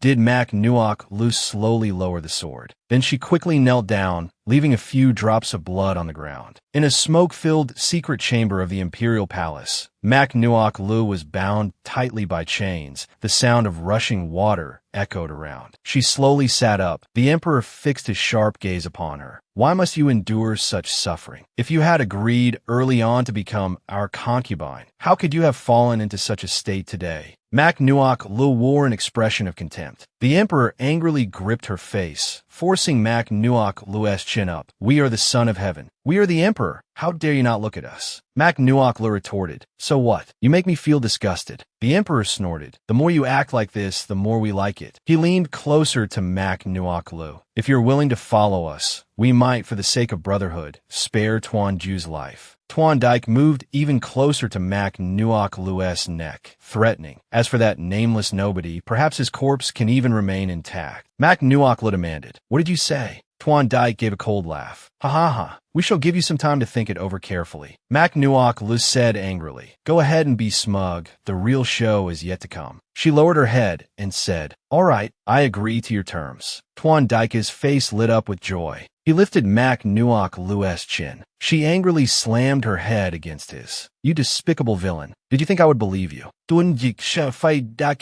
Very well. It seems you won't shed tears until you see the coffin. At this moment, two servants carrying torture instruments walked towards Mak Nuok Lu, but she showed no fear. Ah, Hako cried out tearfully. Boo-hoo, Nuok Lu, I will definitely find a way to save you. The scene shifts to the royal altar of heaven. The imperial astronomer solemnly leads the demoness of the Mak family forward. The beautiful Mak Nuok Lu entered, her hands bound, yet she remained utterly unfaltering. Upon the sacrificial altar, Mak Nuok Lu was tragically bound. A voice resonated. The Emperor decrees, in accordance with the great drought of the dragon year. The imperial astronomer, standing behind her, continued, use you to bring forth the sweet rain. Lord Nikai Vang Lu, standing below, worried, is this truly a demoness? Lord Tran replied, of course. Lord Tran, you must by no means be enchanted. The imperial astronomer declared loudly, correct, only by sacrificing this demoness live to the heavens can Dongsheng be saved. Having spoken, he carried a torch and approached Mak Nuok Lu. The auspicious hour has arrived. Light the fire. The imperial astronomer stated resolutely, once you die, Dongsheng will be completely saved. Rest in peace, Princess Consort Zhong.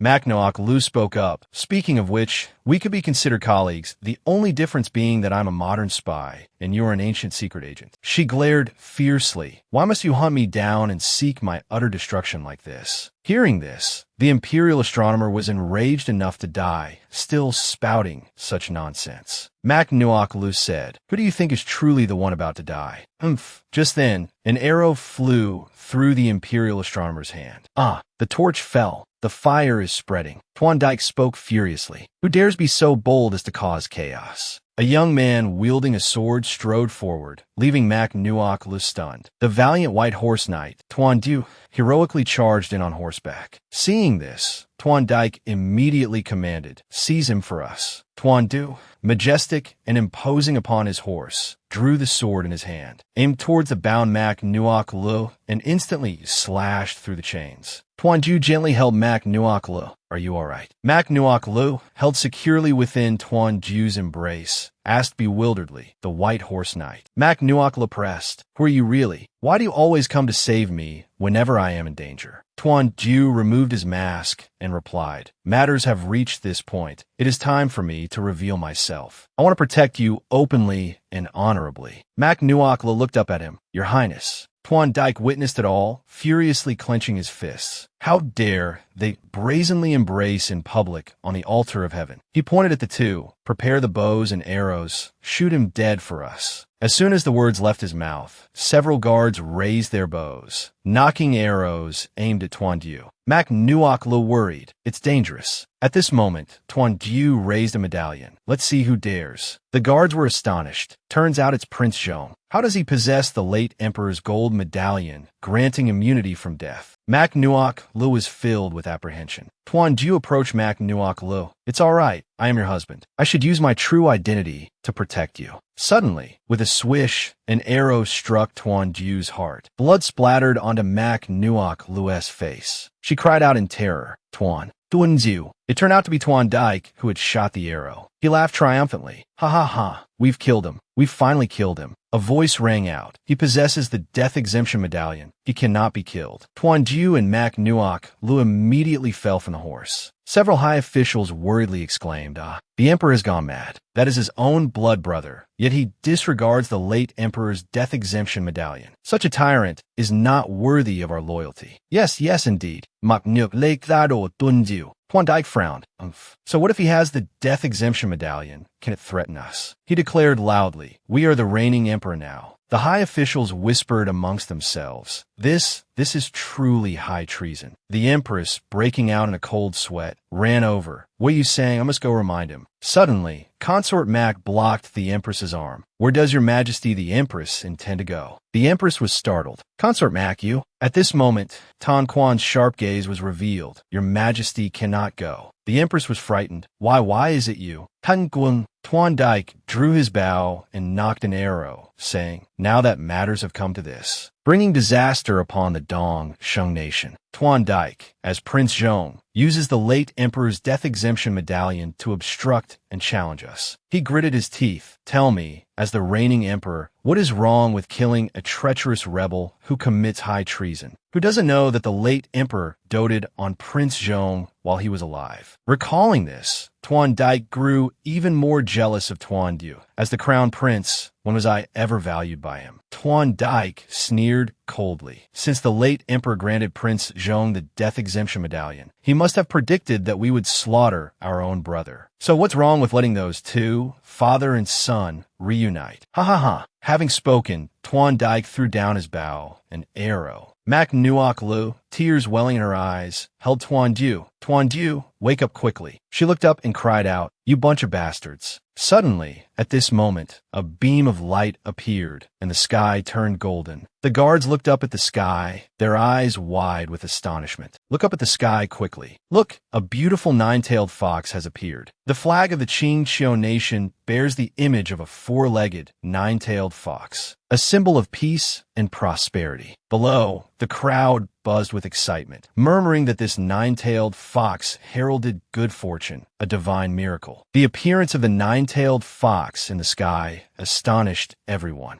Tan Quan frowned, pondering what was happening. Then, he stomped hard on the imperial astronomer, then pulled him up. Everyone, open your eyes wide and see clearly. This man is not the imperial astronomer at all, but a spy sent by the Xixia nation. Strange ink marks appeared on his chest. Tan Quan pushed him down. He deceived the empress, wanting to borrow a knife to murder the princess consort of Zhong. This time, he even endangered the fate of the Dong Sheng nation. His methods are despicable. His crimes deserve 10,000 deaths. The empress clutched her head, collapsing. It's over. This time it's really over. The crowd below stirred with realization. So that's how it is. We've all been deceived by this villain. It seems the Western Xia nation knew long ago that Princess Consort Zhong was a goddess descended to the mortal realm, which is why they concocted this devilish scheme. Truly treacherous and shameless. Indeed, I heard long ago that the appearance of a nine-tailed fox is an auspicious sign foretelling the rise of an emperor and the prosperity of the nation. Another person chimed in. So, does this mean that after supporting Lady Mac,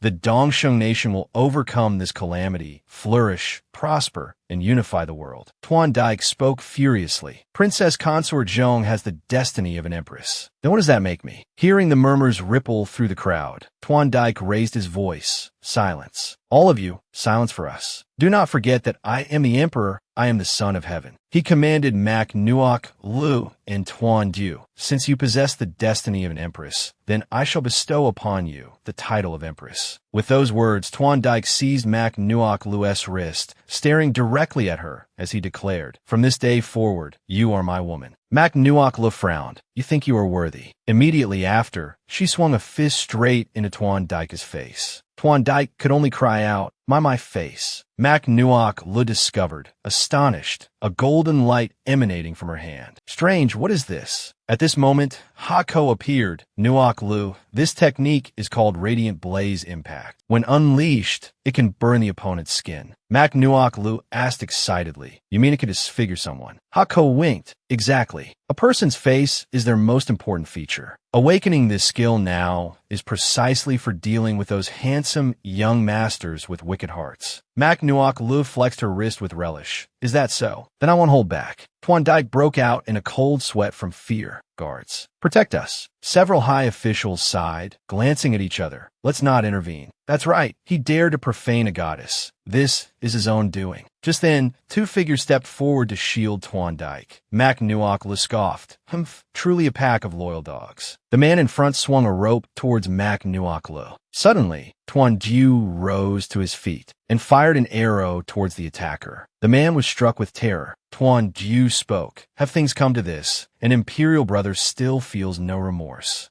Tuan Dike was terrified. The guard, struck by Tuan Jiu's arrow, died instantly on the spot. How could this be? "I am clearly Prince Zhong Tuan Dike." The crowd began to murmur again. Mak Nuok approached Tuan Jiu. "Were you trying to scare me to death? You even deceived me, making me suffer. You enjoyed that, didn't you?" Tuan Jiu chuckled softly. "Who told you to be so foolish? Did you think such a minor injury could kill me?" At this, Tuan Dike became utterly enraged, pointing at the two of them. "Excellent. So you conspired together to deceive us." Tuan Jiu replied, "If we hadn't, how could we have possibly made you lower your guard?" Tuan Dike's expression turned grim. He swung a fist towards Tuan Jiu, then drew a sword from a guard behind him. Tuan Dike charged towards Tuan Jiu. "Tuan Jiu, face your death." Tuan Jiu immediately met the challenge. "Imperial brother, you should surrender." Tuan Jiu raised his voice. "If the truth about the late emperor's death hadn't come to light, you would have been doomed beyond redemption." Tuan Dike ground his teeth, then slowly collapsed. Kneeling before Tuan Jiu, "You knew all along." Suddenly, the fake Prince Regent slowly rose from behind. But in an instant, Tan Quan seized his hand. "Was it this hand you used to harm Nuok? Tan Quan immediately broke the fake Prince Regent's arm. Laughter rang out. "Ha ha ha, I've lost. Utterly lost." Tuan Dike laughed bitterly. Even then, as the late emperor drew his last breath, he kept calling your name. At that moment, the person who approached said, Tuan Jiu, my son." Tuan Jiu commanded, "You have been driven mad by power. Men, take him away." As he was being escorted away, Tuan Dike stubbornly threatened, "As long as I am alive, I will definitely return. Tuan Jiu, I will take your wretched life." Mak Nuok said, "Such a wicked person is unworthy of being your brother. Who knows if he will even take his own life?" She looked at Tuan Jiu with sparkling eyes. "So, what do you intend to do?" At this moment, Lord Liu bowed his head, reporting to Prince Zhong, "Your servant has a memorial to present." Tuan Jiu asked in surprise, "Lord Liu, what is this?" Lord Liu replied, "Your servant believes that the nation cannot be without a ruler for even a day. Prince Zhong, Tuan Jiu, is a descendant of the late emperor. He is modest, skilled in both literature and martial arts, and possesses loyalty and magnanimity." Lord Liu submitted. "Your servant implores Prince Zhong to ascend the throne today, inherit the great lineage, and save the Dongsheng nation from this perilous crisis." Lord Liu continued, "Your servant feels this is inappropriate. Although Prince Zhong has rendered meritorious service in protecting the nation, the late emperor's edict clearly stated Tuan Dike would succeed the throne with the Empress Dowager as regent. Therefore, this matter requires deliberation. Tuan Dike is treacherous and immoral, foolish and incompetent. He should rightfully be deposed. Prince Zhong is the legitimate son of the late emperor. It is more fitting for him to inherit the imperial throne. Although Lord Lin speaks thus, we must still follow the ancestral rules." Mak Nuok asked softly, "Tuan Jiu, do you wish to become emperor?" Tuan Jiu looked at Mak Nuok. If Tuan Dike hadn't harmed the late emperor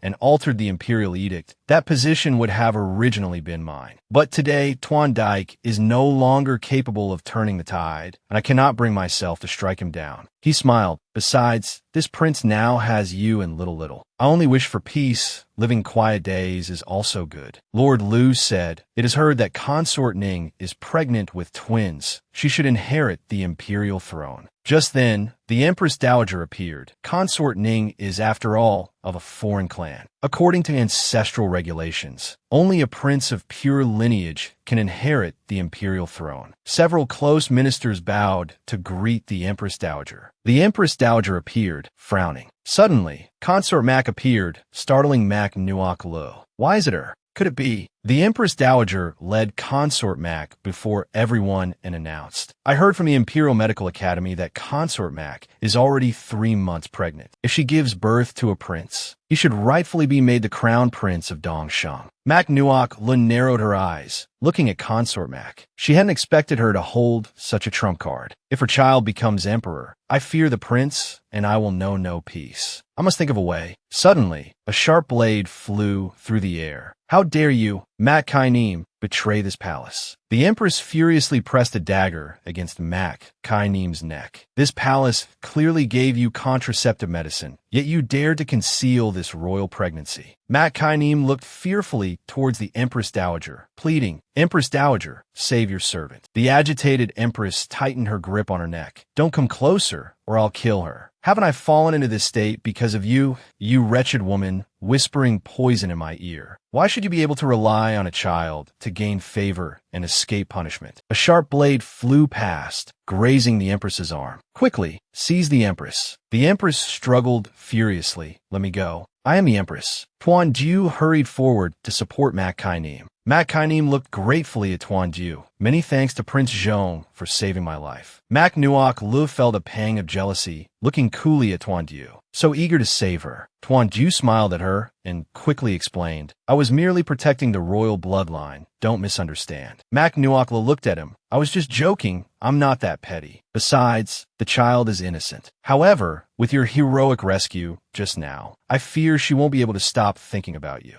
Mac Kainim's cheeks flushed red, and she lowered her head sadly. If only I had agreed to marry Prince Zhong back when he feigned illness, instead of letting that wretched Mac Nuoc Lu take advantage. The Empress Dowager stood amidst the court officials and declared angrily, Empress Nguyen, narrow-minded, consumed by jealousy, unable to distinguish right from wrong, colluding with the enemy to harm a prince, nearly bringing disaster upon the Dongsheng nation. Convey this dowager's decree. Depose her from the position of empress and grant her 3 feet of white silk. After death, she is forbidden entry into the imperial mausoleum. Held fast, the empress turned and laughed loudly, deposed and sentenced to death. She screamed resentfully, Don't you forget, the Tuan dynasty's empire was conquered by my Nguyen family. Now you want to discard us after we've served our purpose. Dream on. Father, you must avenge your daughter. With that, the empress broke free and ran headfirst into a pillar. Mac Nuoc Lu sighed as she watched her. I didn't expect her to be so extreme. Tuan Du sighed. She reaped what she sowed. The Empress Dowager closed her eyes and said, Enough, Lady Nguyen is dead. Let the matter of establishing the heir be decided thus. Mac Nuoc Lu stepped before the Empress Dowager, curtsied, and reported, Empress Dowager, your servant has something to say. Mac Kainim gritted her teeth, watching her warily. What is this Mac Nuoc Lu planning now? Mac Nuoc Lu knelt and spoke calmly. Your servant believes the imperial throne cannot remain vacant. If Consort Mac and the Empress, due to their rivalry for favor, committed successive wicked deeds, resorting to any means, even colluding with enemy spies, and are not punished, I fear the people's hearts will not submit. A crown prince born under such circumstances would also lack popular support. Upon hearing this, the ministers below began murmuring amongst themselves. Indeed, it makes sense. Princess Zhong speaks with great reason. The Empress Dowager looked at her and asked, Then, in Princess Zhong's opinion, how should Consort Mo be dealt with? Mo Rule lifted her head to look at the Empress Dowager and said, Although Consort Mo is this servant's younger sister, this servant believes that since a crime has been committed,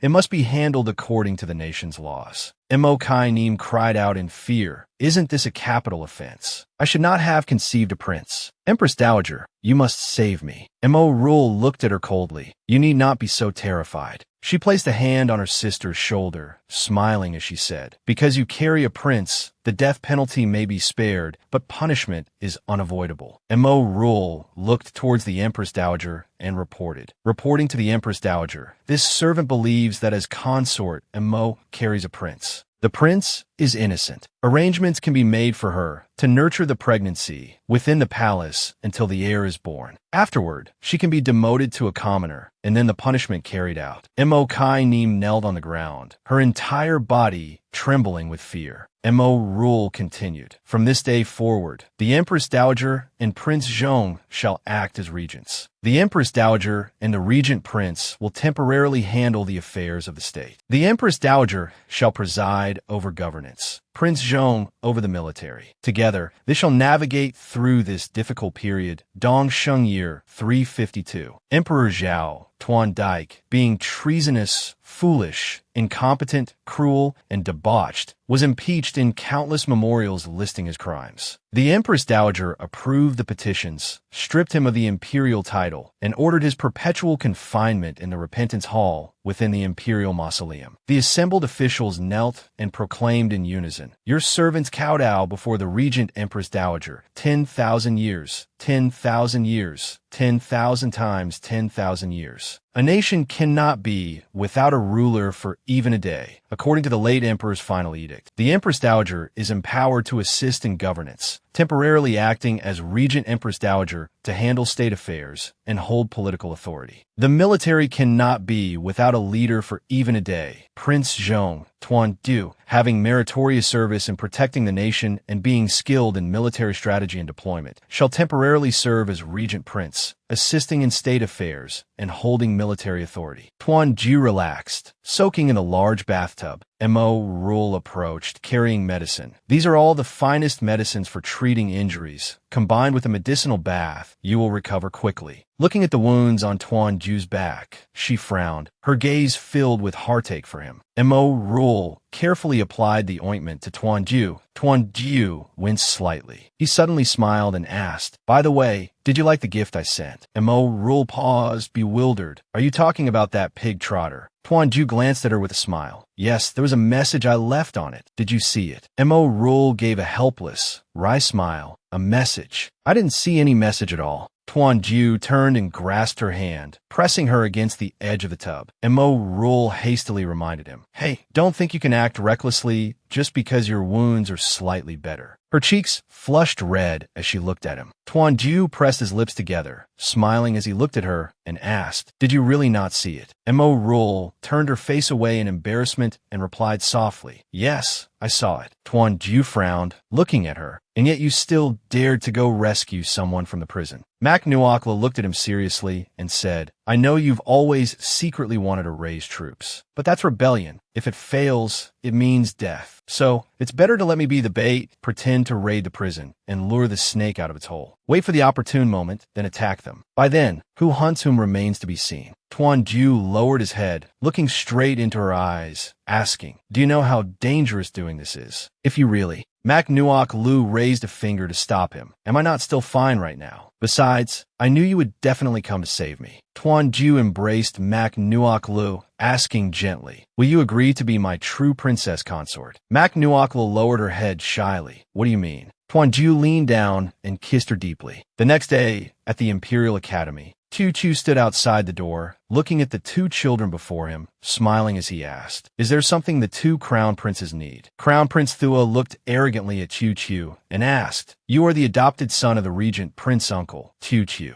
Nothing special about you. Crown Prince Kang pointed at the boy and said contemptuously, it's precisely a bastard of unknown origin like you who doesn't deserve to be in the Imperial Academy. Chu Chu frowned, shouting angrily, who are you calling a bastard? Crown Prince Thua asked mockingly, what's wrong with you? Having stayed in Prince Zhong's manor for so long, do you really think you're his biological son? Crown Prince Kang frowned sarcastically. I think Prince Uncle doesn't consider you a son at all. Ha ha ha. Chu Chu shouted angrily. What did you say? The boy raised his fist and punched the two of them. In an instant, the three were entangled in a chaotic fight. Suddenly, a small stone flew by, hitting Crown Prince Kang right on the head. He clutched his head, shouting angrily, "Who dares to sneak attack this Crown Prince?" Tan Quan glanced coldly at the children. How can 2 against 1 be called a sneak attack? He stood on the rooftop, looking at Chu Chu, calling out, "Hey kid, what are you standing there dazed for? Hurry up and come here." Chu Chu looked at him in surprise, slowly walking over. Crown Prince Kang angrily pointed at Chu Chu and yelled, "Chu Chu, you couldn't beat us, so you called an adult for help. What kind of man are you?" Tan Quan let out a cold laugh, rubbing his fists as he looked at them. "You unweaned brats. Perhaps 2 against 1 is what makes a real man."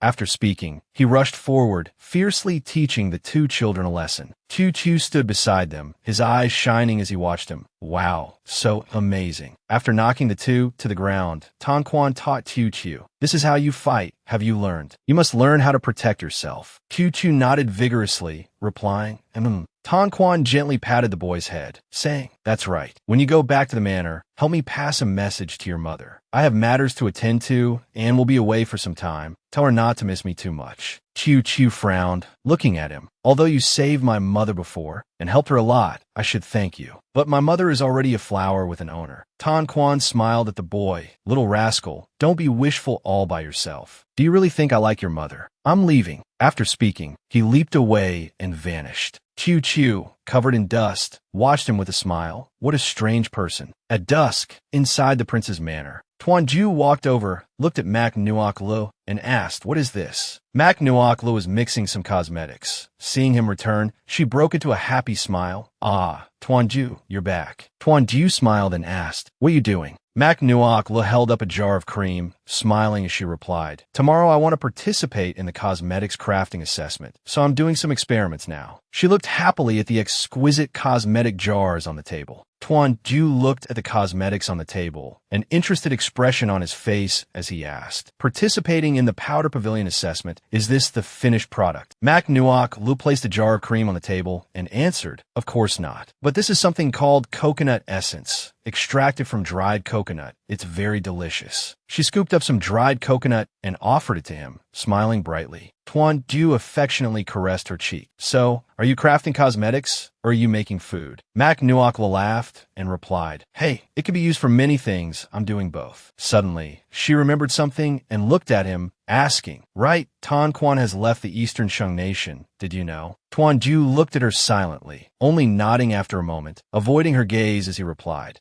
Chu Chu told me." Mak Nuok Lu scooped up a spoonful of powder and said, "But that guy still holds a grudge in his heart. It must be because I used him last time to pretend to raid the prison that he left." Tuan Ju looked at her and asked, "It seems you understand him very well." Mak Nuok Lu turned her head to look at him and asked, Are you getting jealous again?" Tuan Ju wrapped his arm around her waist and said softly, "No, this prince just wants to remind a princess consort that it's time to rest." Saying so, he lifted her into his arms. Mak Nuok Lu blushed and quickly said, "Hey, I haven't finished yet." Hako suddenly appeared, teasing her. "Lately, you and the prince are stuck together like glue." Mak Nuok Lu whispered shyly, "Me too, stop messing around." Hako proudly introduced itself. "But I'm a high-tech system that took decades of research to create. I am your elder, not some kid. You should speak to me with a little more respect." The next day, Mak Nuok Lu quickly entered the shop. "We're here. This is the Powder Pavilion." Hako, on her shoulder, said excitedly, "I heard this Powder Pavilion has many traditional cosmetic crafting techniques. I really want to take a look around." A palace maid respectfully brought tea. "Princess Zhong, please have some tea. Steward Chang will be here shortly." Mak Nuok Lu smiled and replied, "All right, thank you." Hako suddenly spoke up. "Hey,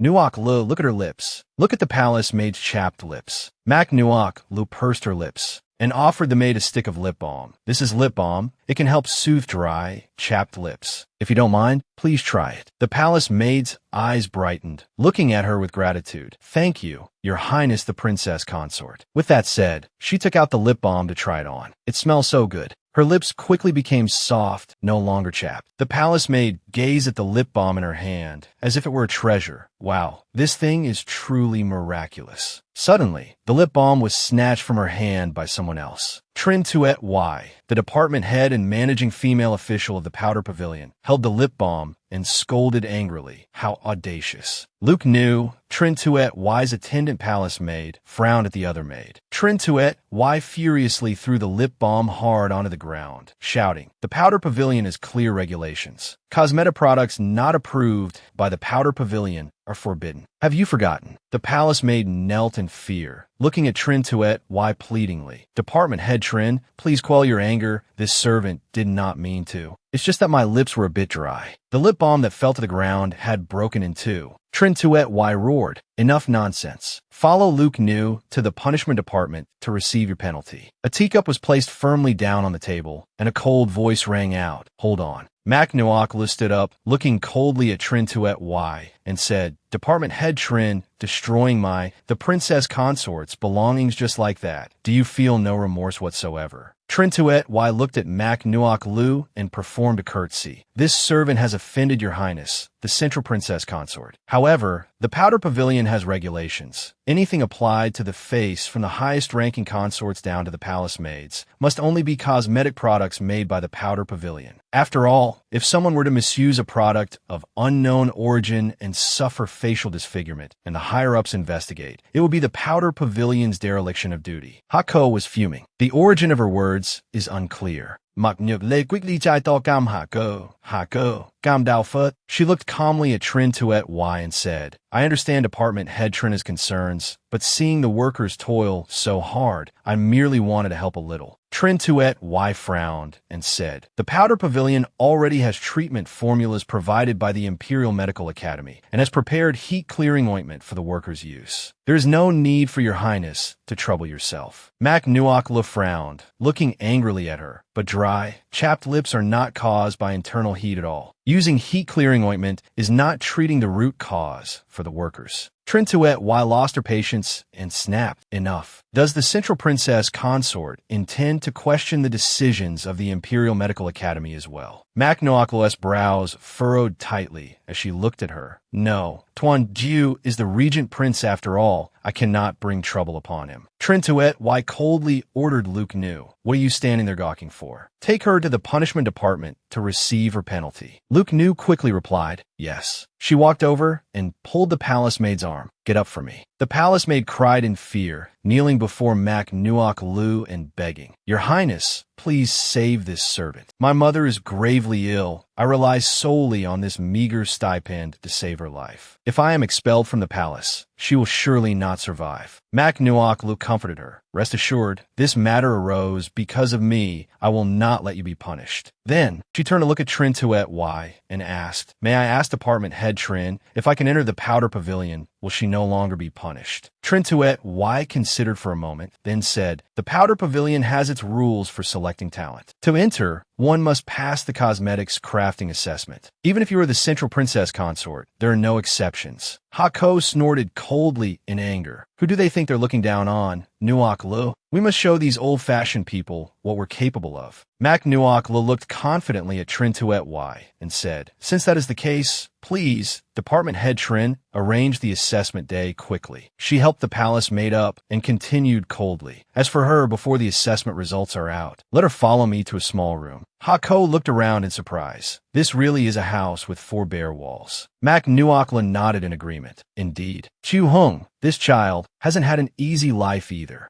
A woman dressed in ragged clothes, holding a teacup, smiled and said, "Look at me. My mind is so muddled. The young lady comes to visit, and I haven't prepared anything." Mac Nuakla smiled back. "It's all right, Annie. Tu Hung and I are friends. You don't need to be so formal." Tu Hung smiled and said, "Yes, Mom kept blaming me for not telling her sooner. I'll go out to buy some food and be right back." After speaking, Tu Hung picked up a basket, looked at Mac Nuakla, and said, "Young lady, please rest at our home." The The market outside is crowded. I'll just be a moment. Mak Nuokla lifted her teacup, sighing with admiration. Tu Hung is truly a sensible child. In the market, a man saw Tu Hung's figure and shouted, "Stop right there." He walked over, angrily grabbing Tu Hung's mouth, demanding, "Finally found you. Where's my money? Where is it?" Tu Hung pleaded fearfully with him. "Please, big brother, give me a little more time. My mother is seriously ill, and the medicine costs have been quite high recently. Wait until I receive my wages this month, and I will pay you back." The man angrily knocked the basket from Tu Hung's hand. Tu Hung lost her balance and fell to the ground. The man cursed furiously. No money to pay debts, but money to buy pastries. "You rotten bitch, who are you trying to fool?" Tu Hung lay on the ground, crying miserably. "Big brother, these pastries were bought for an honored guest at home. I'm really not deceiving you." The man viciously stomped on the delicate pastries. Tu Hung cried out in anguish, "Don't." The man cracked his knuckles, sneering coldly. "It seems you won't shed tears until you see the coffin. Since you don't have money, then use your body to compensate." A fist struck the man's face. Mak Nuok glared angrily at him, daring to bully my little sister. "Are you tired of living?" Hako cursed angrily. This hooligan dares to bully Tu Hung. With that said, Mak Nuok rushed forward and gave the hooligan a sound beating. Afterward, Mak Nuok helped Tu Hung up, asking with concern, "Little sister Tu Hung, are you all right? I saw you weren't back for a long time, so I got worried and came looking. I didn't expect." Tu Hung threw herself into her arms, sobbing uncontrollably. Mak Nuok looked at the young girl with pity. This child must have been terrified. She looked at the girl comfortingly. "It's all right now. Nothing serious will happen." "But Tu Hung, how did you get entangled with this ruffian?" Tu Hung, still crying, explained, "My mother is ill, and the medicine is very expensive. So I asked this man to help me find work in the palace, and I give him money every month. But my mother's illness is getting worse, and I truly have no more money. Department head Trin even wants to send me to the punishment department. If I'm expelled from the palace, what will I do?" Mak Nuok quickly helped Tu Hung up, speaking earnestly. "Little sister Tu Hung, rest assured, I will definitely pass the assessment. I absolutely will not let you be expelled." Luke Nu entered carrying tea, looked at Trin Tuet Y, and asked, "Department head, do you truly intend to let the Central Princess Consort participate in the assessment?" She placed the tea tray down, frowning as she spoke. This servant heard that she personally crafted a set of cosmetics for the Empress Dowager, who was very pleased. What if she, Trin Tuet Y, holding a brush pen, let out a cold laugh? Rest assured, she will not pass this assessment. Luke Nu looked at her and asked, "Could it be that the department head intends to?" Trin Tuet Y drew a line through the character she had just written, stating coldly, "That's right. Since she wants to prove herself, this assessment will be judged through competition. I will be her opponent. When the time comes, I want her to concede defeat, utterly convinced." Outside the powder pavilion, the workers whispered amongst themselves, "Have you heard? The Central Princess Consort and Department Head Trin are going to compete in crafting cosmetics. Who do you think will win?" Inside the main hall, everyone gathered, discussing in low voices. It must be Department Head Trin. After all, she has vast experience. Someone nearby smiled. Not necessarily. The Central Princess Consort surely came prepared. But why would she want to use sacred fruit in the competition? Mak Nuok and Trin Tuet Y stood facing each other. The judge beside them announced loudly, "I declare the competition has begun." Trin Tuet Y gave Mak Nuok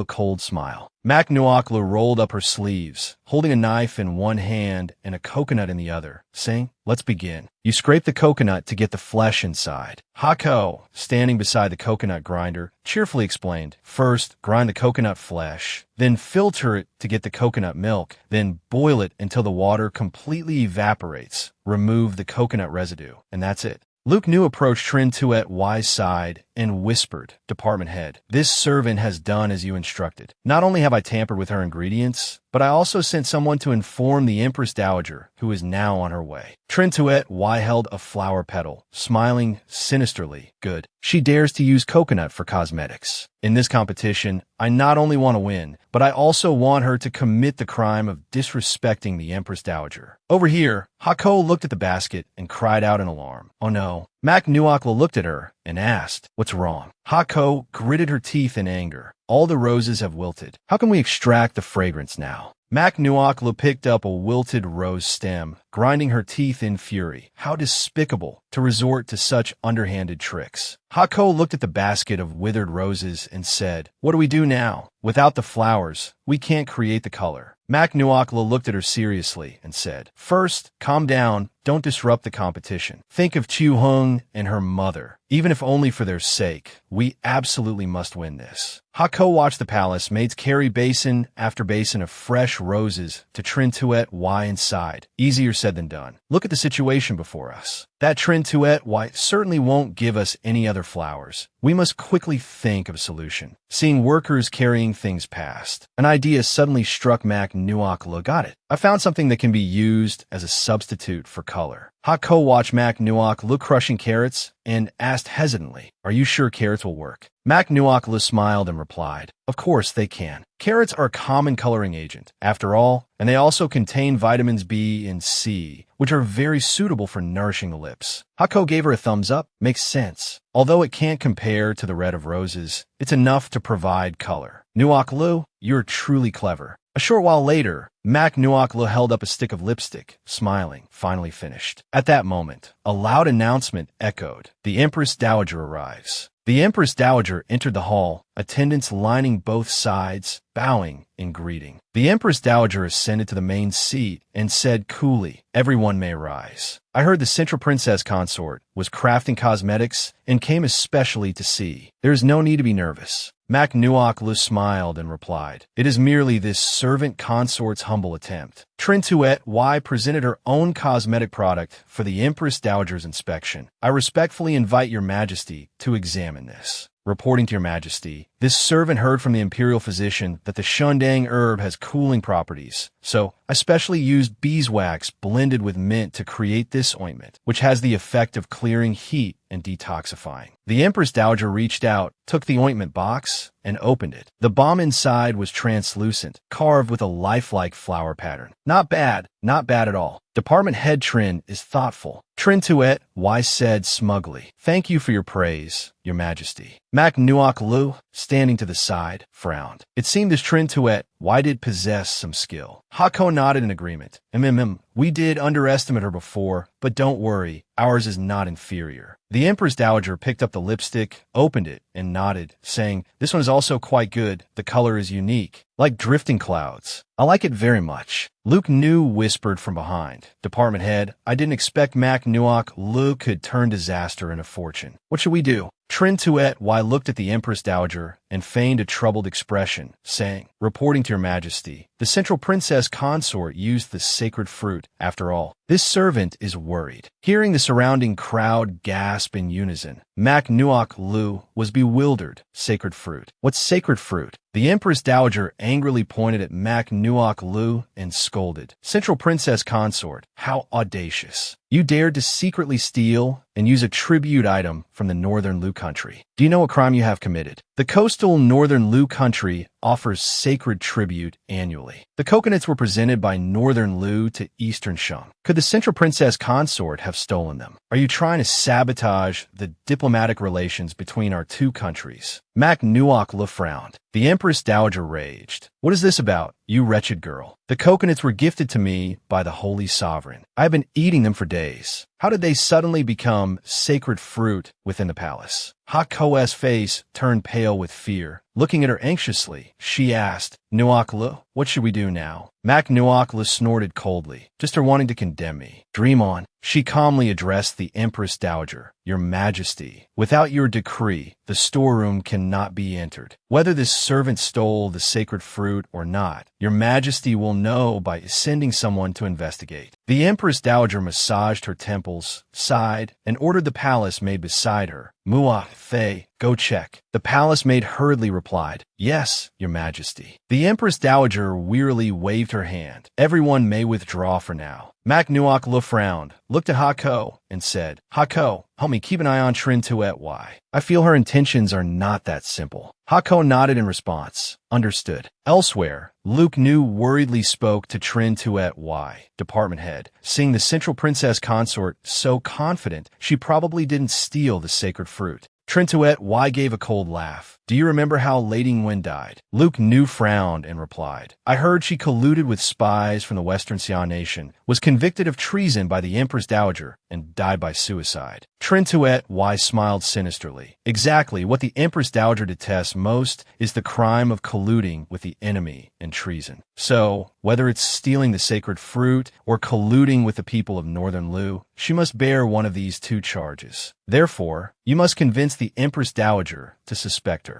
Luke Nu nodded. Yes, this servant understands. Trintuet Y angrily crushed the lip balm in her hand. Humph. So what if she can help reduce chapped lips? I went through countless hardships to obtain this position. I absolutely will not let anyone shake it. Hako, hiding nearby, glared angrily at her, just for this reason. What a selfish and sinister woman. A palace maid approached and whispered into the Empress Dowager's ear. The Empress Dowager looked at Mac Nuoc Lu and said, the count of the sacred fruit matches. It seems someone has wrongly accused the Central Princess consort. Rise quickly. Luke Nu looked unwillingly at the Empress Dowager. Just as she was about to speak, Mac Nuoc Lu quickly interjected. This servant is guilty. I plead for your majesty's punishment. She kowtowed, admitting fault to the Empress Dowager. Trintuet Y glared angrily at Luke Nu. Useless thing, she even stole your lines. The Empress Dowager looked at Mac Nuoc Lu and asked, why does the Central Princess consort say such things? Mac Nuoc Lu looked at the Empress Dowager. Pretending to be troubled, she replied, reporting to your majesty. The lip ailment is currently rampant,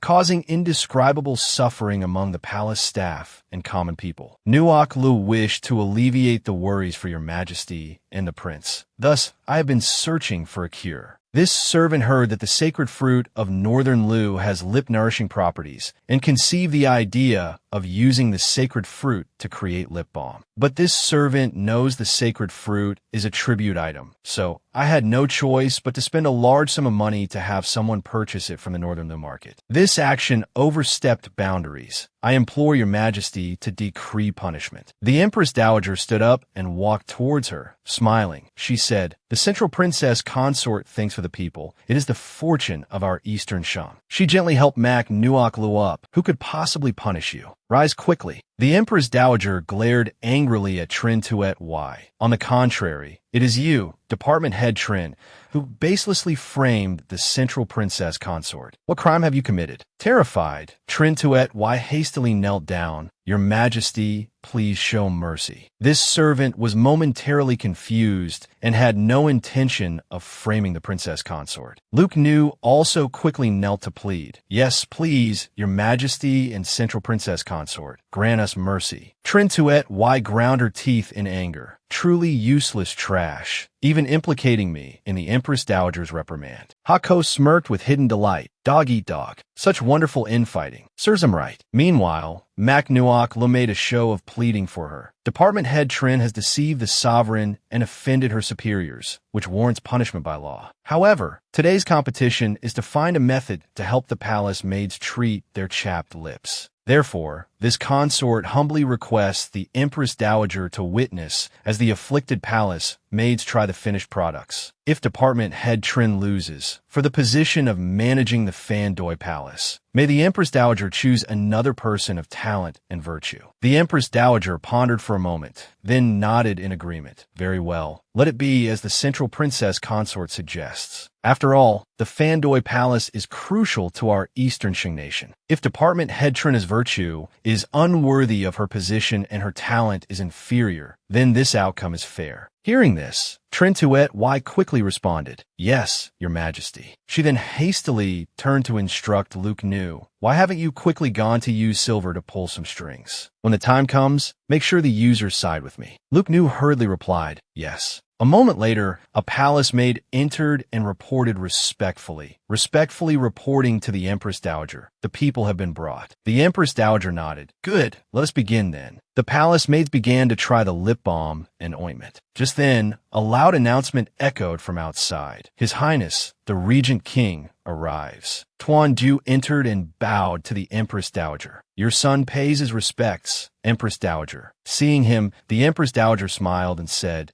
You've arrived just in time. Let's watch the results of the competition together. Tuan Du smiled back, yes. He took Mac Nuoc Lu's hand reassuringly. No need to worry. This king trusts in your abilities. Mac Nuoc Lu smiled in return.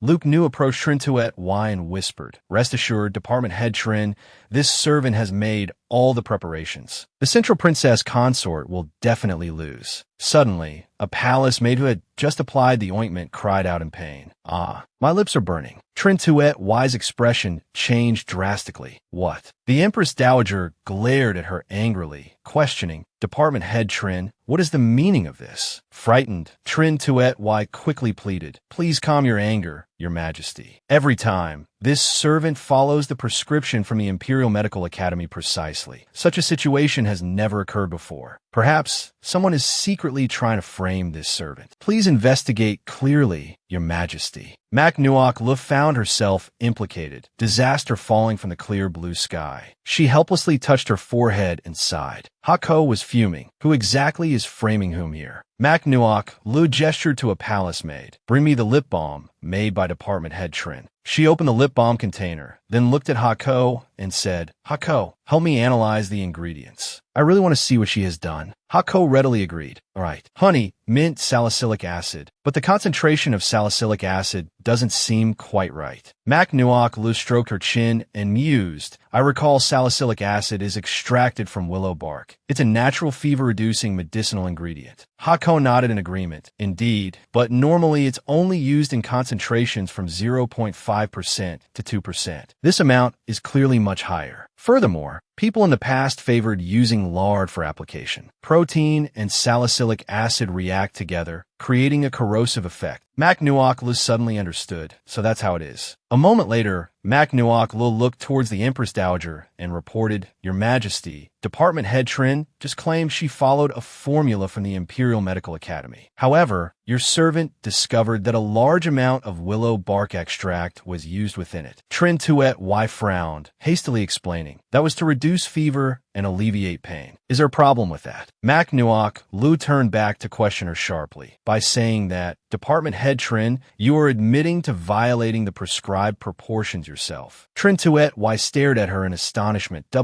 What? Mac Nuoc Lu looked at her coldly and said, "You were solely focused on competing with me, thus desiring immediate effects. But haste makes waste. In your eagerness to enhance the effectiveness quickly, you used a large dosage, which conversely harmed others and yourself." She turned to the palace attendant, suffering the reaction, and instructed, "Remember to wash the ointment off your lips thoroughly with water, and there should be no further issue." That attendant knelt down and quickly replied, "Many thanks, Central Princess Consort." Trintuet Y spoke, unwilling to concede, "Stop being so self-righteous. If your method is so effective, why hasn't she shown any improvement at all?" Chiu Hung, kneeling on the ground, spoke up, reporting to Your Majesty, "Empress Dowager, this servant has a weak constitution and suffers from chapped lips every year. It's itchy, painful, and uncomfortable. But today, after using the Central Princess Consort's lip balm, the discomfort vanished. It's truly miraculous." Seeing this, the Empress Dowager nodded and said, "In that case, it appears the lip balm created by the Central Princess Consort is indeed effective. Therefore, you shall make more of this sacred fruit for the use of the palace attendants and the common people suffering from this ailment." Mac Nuoc Lu smiled and replied, "The Empress Dowager is truly wise." The Empress Dowager looked at Trintuet Y, who was kneeling below, and said coolly, "As for Department Head Trin, for deceiving the sovereign, disrespecting superiors, and being impatient for success, considering this is your first offense, you shall receive only a light reprimand. Deduct 3 months' salary and impose confinement." Trintuet Y, terrified, kowtowed hastily. "Thank you, Empress Dowager, for your leniency." Mac Nuoc Lu thought, "As long as I remain in Fandoi Palace, I will repay today's humiliation 100-fold.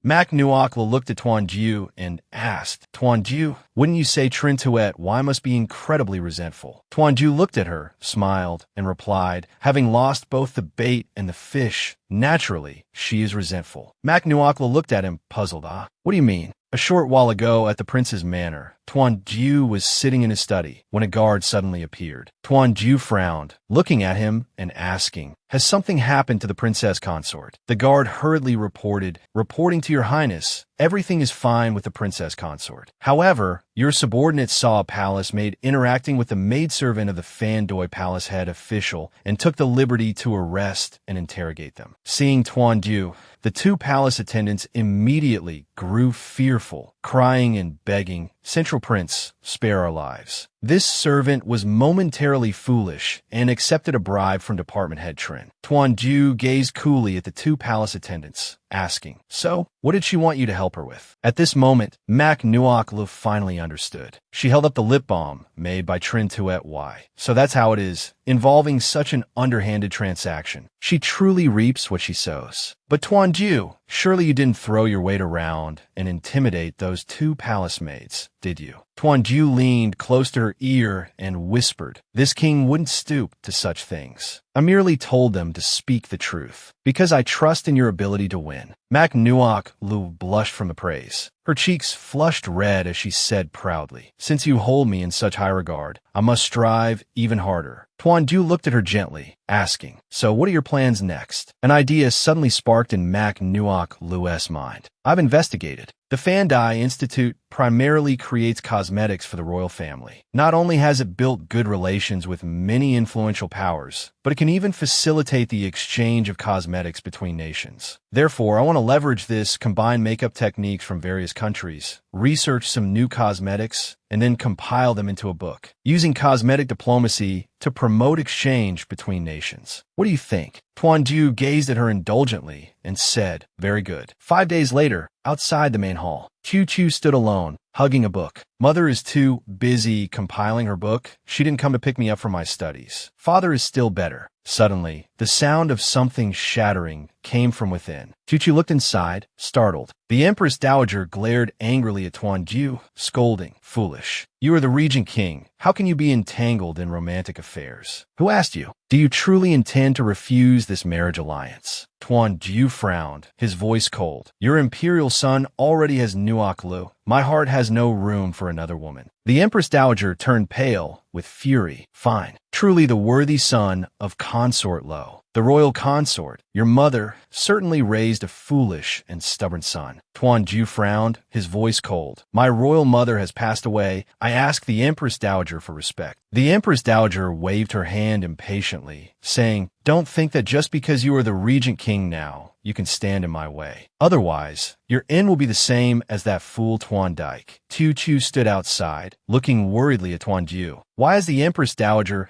suddenly become like a different person? Who is the woman she wants to force father to marry? Suddenly, Tuan Jiu's robe hem was grasped tightly. Tuan Jiu turned his head in confusion, seeing Chu Chu looking up at him pitifully, eyes brimming with tears. "Father," Chu Chu heard everything the Empress Dowager said. "You won't abandon mother and marry someone else, right?" Tuan Jiu knelt down, looking at the little boy comfortingly. "Of course not. In this lifetime, this king will only marry your mother. Even the Empress Dowager cannot force this king to do anything." Hearing this, Tu Chu broke into a happy smile. "That's wonderful. I knew father wouldn't let mother be wronged." Tuan Jiu helplessly ruffled the boy's hair. "This little rascal, your expression changes faster than flipping through a book." Tu Chu held Tuan Jiu's hand as they walked home together. The little boy frowned worriedly. "The Empress Dowager definitely won't give up. I must quickly think of a way to help father and mother." At the prince's manor, putting down her brush, Mac Nuok Lu stretched happily. After writing for half a month, it was finally finished. Ha Ko sat on the table looking at the makeup book, asking doubtfully, "Why did the author use my name?" Mac Nuok Lu naturally looked at it and said, "Because you're the author of this book. I just wrote it down for you." Ha Ko looked at her and murmured, "But I'm just artificial intelligence." Mac Nuok Lu smiled and interrupted it. "To me, you're also a friend, my companion. Besides, if I hadn't stolen you, you wouldn't have traveled through time with me to this ancient era. And now you're famous throughout the land. So I use this way to leave your mark on this world, okay?" Ha Ko moved, threw itself in her arms. "Nuok Lu, you're truly a good person. All right. If you're moved, remember to proofread it again. The final draft isn't finished yet. Hako sat on Mac Nuok Lu's shoulder, pointing out errors for her. Considering what you said today, fix this part first. Mac Nuok Lu flipped the page, surprised. There's so many. Hako said smugly. Teacher Hako is very strict. You'll have to get used to it slowly. Mac Nuok didn't know whether to laugh or cry. I take back what I just said then. Late at night, in the prince's manor, Tuanju took the brush from Mac Nuok Lu's hand. He frowned, looking at her and asking, "Are you not planning to sleep tonight?" Mac Nuok Lu looked at Tuanju and said, "Just a little bit more. I'll sleep after I finish correcting it." Tuanju smiled and hoisted her onto his shoulder. No. Mac Nuok Lu blushed with embarrassment. "Tuanju, don't mess around. Put me down quickly." Mac Nuok Lu looked at Tuanju, hastily negotiating. "Really, there's only a tiny bit left. Let me finish it. Otherwise, I definitely won't be able to sleep." Tuanju placed her onto the bed. He pressed down on her, his eyes flashing. "When you're tired, you'll naturally sleep." Mac Nuok Lu stammered shyly. What are you saying?" Tuanju leaned down and kissed her lips. In the Empress Dowager's chambers, the Empress Dowager held a flower from a vase, speaking indifferently. "I thought that after staying in the prince's manor for so long, you had forgotten your identity." Auntie Kyo stood behind, replying respectfully, "This servant wouldn't dare." The Empress Dowager sneered. "Previously, letting you infiltrate the prince's manor was so you could pay attention to the Regent King's every move. I didn't expect he could actually overthrow Twondike. I didn't even need to lift a finger to watch a good show." The Empress Dowager picked up scissors and cut the flower stem. "Yet that Central Princess consort dared to prevent me from establishing Consort Mac's son as the crown prince, and even let the Regent King ascend to the position of Regent King. Continuing to yield like this will definitely leave endless trouble behind." She picked up another flower stem from the table and placed it in the vase. "Therefore, I have sent a letter to Princess Nokdyung, inviting her to the Dongtang nation to celebrate the Regent King's birthday. As long as the Regent King obediently listens and marries her, the power of Back Lo will soon fall into my hands." Auntie Kyo looked at the Empress Dowager with confusion, asking, "But your majesty, this servant heard that Princess Nokdyung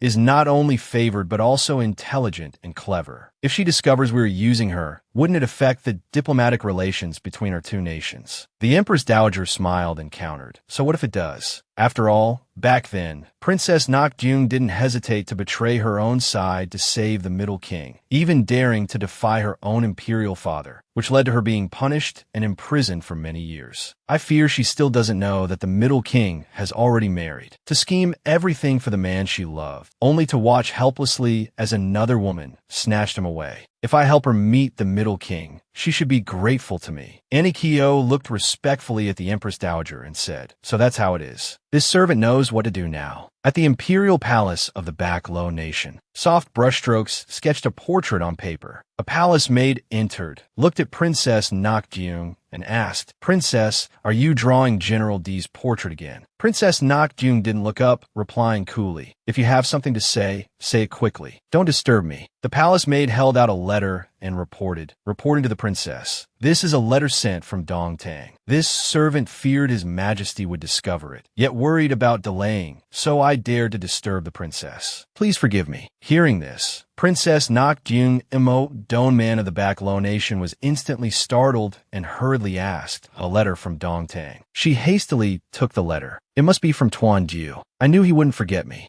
Imo Donman eagerly opened the letter. It was an invitation to the birthday banquet of Regent King Tuanju, and the Regent King consort would also be attending. Her expression suddenly darkened. Seeing Imo Donman's trembling hand, the attendant beside her quickly asked, "Princess, what does the letter say?" Imo Donman clutched the letter tightly, crying in anguish, "Tuanju, I was imprisoned for 2 years because of you. It's bad enough that you didn't care about me, but you even broke your vow and married another woman. How heartless you are." Imo Donman collapsed to the ground, burying her face in her hands and sobbing bitterly. 2 years ago, when Back Lo and Dongtang were at war, Princess Nokdyung Imo Donman infiltrated the military camp to assassinate the Middle King. Unexpectedly, she was captured by the Middle King through a ploy. The dagger fell to the ground as an enraged voice cried out. You knew all along I came to kill you. Mo Donman replied, her hand firmly pinned down by Tuan Jiu. She asked, bewildered, why didn't you expose me? Are all you people from Dongtang pretending to be fools? Tuan Jiu looked at her coldly. It's merely that all's fair in war. In the prison cell within the Dongtang military camp, Tuan Jiu opened the cell door, looking at Mo Donman inside. Mo Donman turned her head, glaring at him furiously. What is it? Did you come here to mock me? Tuan Jiu spoke coolly. You may leave. The shackles on Mo Donman fell to the ground. She frowned, asking, what are you trying to do? Tuan Jiu crossed his arms, looking at her coldly. You have already lost. This prince has no desire to pursue and exterminate you completely. Therefore, go back and tell Emperor Twin that as long as the Backlow Nation does not invade Dongtang within 15 days, all past grievances will be wiped clean. Mo Donman let out a cold laugh. What if I refuse? Do you intend to kill me? Tuan Jiu looked at her steadily. You will agree. After all, the consequence of mutual destruction, at worst, means Dongtang loses troops, while the Backlow Nation faces the collapse of its entire dynasty. Which is the lesser evil? I believe the princess can judge for herself. Mo Donman stared at him in astonishment. You really intend to let me go? Tuan Jiu replied firmly. Naturally. A gentleman's word is his bond. It cannot be retracted. Mo Donman took the key and unlocked the shackles on her feet. She stood up, walked towards the exit, and looking back at Tuan Jiu with a smile, said, very well, don't regret this later. Zhao King Tuan Dike, dissatisfied with the Middle King's unilateral decision to release the Backlow prisoner of war, launched a coup with Vice General Nguyen Kui. The Middle King fell into an ambush. Although he fought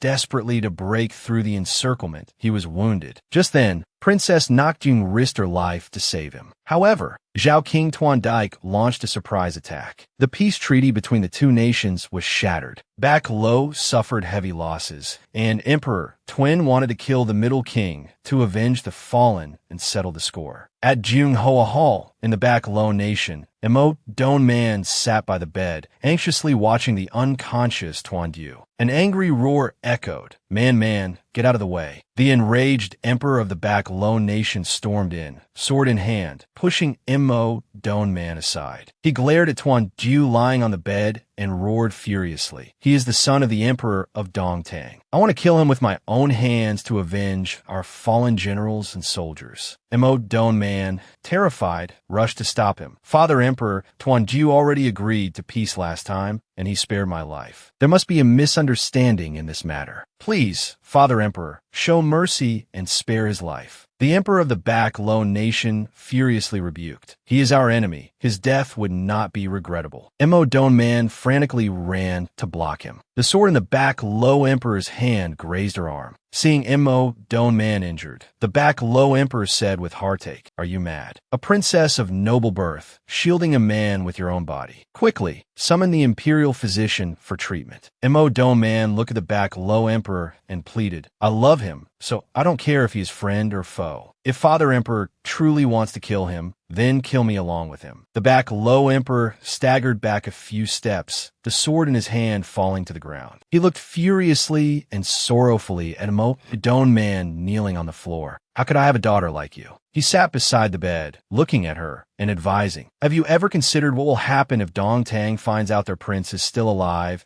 and sends troops to attack us again? Mo Donman lifted her head and said resolutely, Father Emperor need not worry. I already have a plan. I guarantee it will be done without anyone knowing. I heard that although His Highness the Zhao King and His Highness the Middle King are brothers, they constantly fight over the position of Crown Prince. Therefore, it's highly possible that this internal strife in Dongtang was instigated by the Zhao King. We can fabricate a corpse of Tuan Jiu to deceive the Zhao King. Once he takes the body back to Dongtang, he will surely report to the emperor that the Middle King died in battle. That way, no one will suspect a thing. The emperor of the Backlow Nation looked at the unconscious Tuan Jiu and asked, what about this young man then? Can you guarantee that once he awakens, he will be obedient and heed our words? Mo Donman picked up the powder box from the table and said confidently, this is the Seven Souls powder developed by our nation. Using a little each day, the user will gradually forget their identity and their past. The emperor of the back low nation frowned, murmuring, forget his identity and his past. He turned his head to look at Mo Don Man and said, very well. Since it is so, we need not worry further. Once his wounds have healed, you too shall marry soon. Mo Don Man joyfully embraced his legs. Many thanks to Father Emperor for granting this wish. But 3 months later, news reached back low that the Emperor of Dongtang had passed away and Zhao King Tuan Dike had ascended the throne. The middle king suddenly recovered his memory, and despite the princess's sorrowful pleas for him to stay, he was determined to return to Dongtang to observe filial piety for the late emperor. Ultimately, he was imprisoned in the great dungeon by Emperor Tuen. Princess Nakjun could not bear to see the man she loved suffer, so she secretly released him back to Dongtang, while she herself received the punishment of confinement in Junghua Hall. Returning to the present, the letter fell to the floor, tears dropping one by one, soaking a patch of the paper. Mo Don Man cried heartbrokenly. That year, I exhausted my heart and mind to save you, not hesitating to defy Father Emperor. Yet you left without a word, vanishing without a trace, and now you even marry another woman. She lifted her head in fury. I truly want to go to Dongtang to see for myself what kind of person this middle queen truly is. Her attendant quickly stepped forward to dissuade her. Princess, please do not be so agitated. If Emperor Tuen finds out, he will surely punish you.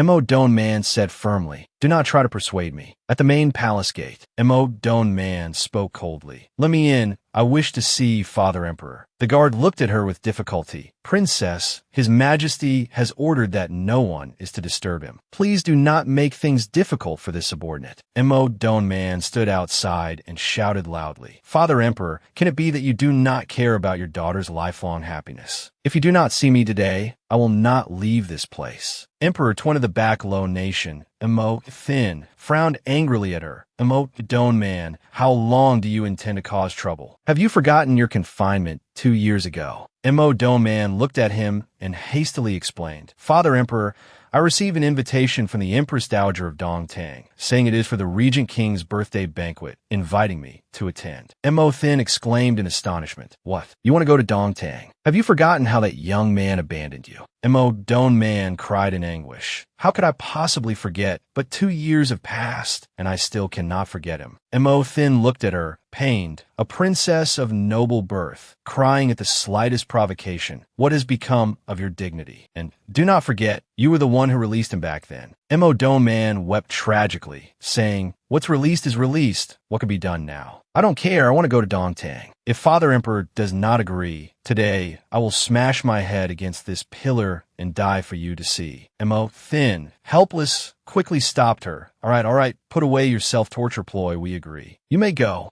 Mo Don Man beamed, looking at him with a joyous smile. Indeed, Royal Father still cherishes me the most. A confident smile graced her lips as she assured him, I swear, this time in Dongtang, I will definitely hold Tuan Ju firmly in my grasp. Within the royal bedchambers of the Dongtang nation, the young Prince Taiyu mischievously peeked his head in, calling out sweetly, Imperial Grandmother, are you there? Taiyu has come to visit you. Truly, he thought, the matter between father and mother still requires Taiyu to take action himself. Hopefully, I can overhear some useful news. The boy's bright eyes fixed on the white cat before him. Isn't that Tuet Ni, the Dowager Empress's beloved cat? Why has it run out into the garden all alone like this? Taiyu picked up a small pebble and tossed it toward the cat's paws. The cat playfully batted the pebble back and forth. Seeing this, Taiyu couldn't help but smile with amusement. Cats really are playful creatures. Seeing the cat scamper off, Taiyu hurriedly gave chase. Hey, don't run. Taiyu followed the cat into a palace hall. He looked around the Zay residence curiously. Taiyu hid outside, eavesdropping on the conversation within. The Regent Prince's birthday is a grand celebration for Dongtang. We can use this occasion to invite both the Teha and Back Low nations to offer congratulations and perhaps discuss diplomatic relations. Minister Lai frowned, saying, But Your Majesty the Dowager Empress, currently Dongtang lacks a crown prince, and the vassal states are watching intently. Inviting them here, isn't that akin to leading wolves into our own house? Minister Ho beside him quickly chimed in. Indeed,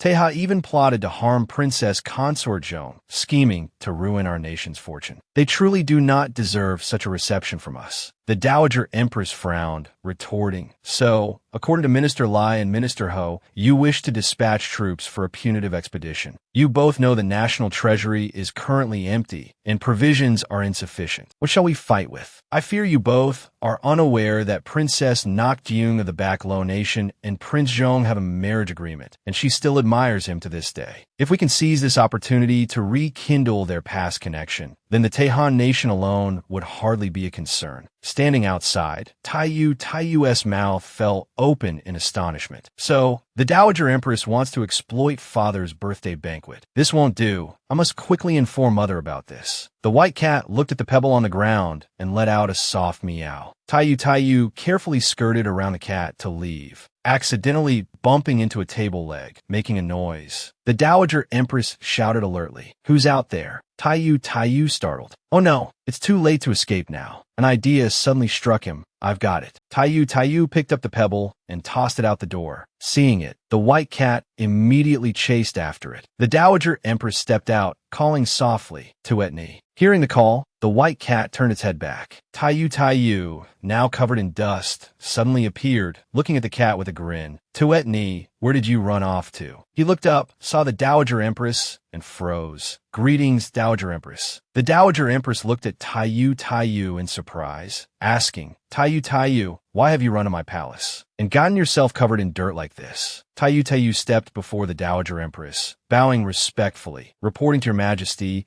Taiyu was strolling when I saw Tuetni stuck up in a tree, unable to get down. Fearing she might get hurt and sadden your majesty, I climbed up to rescue her. Unfortunately, I fell. Then I chased after her all the way here. Taiyu was unaware your majesty was resting here and intruded without permission. Please forgive Taiyu, your majesty. The Dowager Empress leaned down, a gentle, benevolent smile gracing her lips as she looked at the boy. All right, this child is truly kind-hearted. You went through trouble to save Tuetni for me. Tell me, what reward do you desire? Taiyu gazed up at the Dowager Empress, his eyes sparkling. Taiyu would like a skewer of candied hawthorns, if I may. Mother says eating too many sweets will give Taiyu cavities, but Taiyu still wants to eat them. The Dowager Empress chuckled merrily. Is that so? I shall keep your secret for you. Taiyu breathed a sigh of relief. The Dowager Empress was no longer suspicious. Thank you, your majesty, you are truly kind. The Dowager Empress then led Taiyu away to have some candied hawthorns. Late at night, in the Middle King's residence, Hako stood beside the pigment grinder, instructing, add a little more. It flew again to perch on Masi Nuosi Lue's shoulder, watching her work intently. Otherwise, the color will be too pale, the coverage insufficient. Just then, Taiyu rushed in frantically. It's not good, mother. The Dowager Empress wants to use the birthday banquet to match father with the princess of the Backlow Nation. Masi Nuosi looked at him in surprise. What? Taiyu quickly recounted the entire incident. Taiyu had just returned from the Dowager Empress's palace and overheard her discussing this very matter with the ministers. It's said that Princess even has a marriage agreement with father. Mother, you must quickly think of a plan. Masi Nuosi grasped Taiyu's shoulders, instructing him seriously, Taiyu, this is no small matter. You must remember not to tell anyone else, understand? Taiyu obediently replied, yes.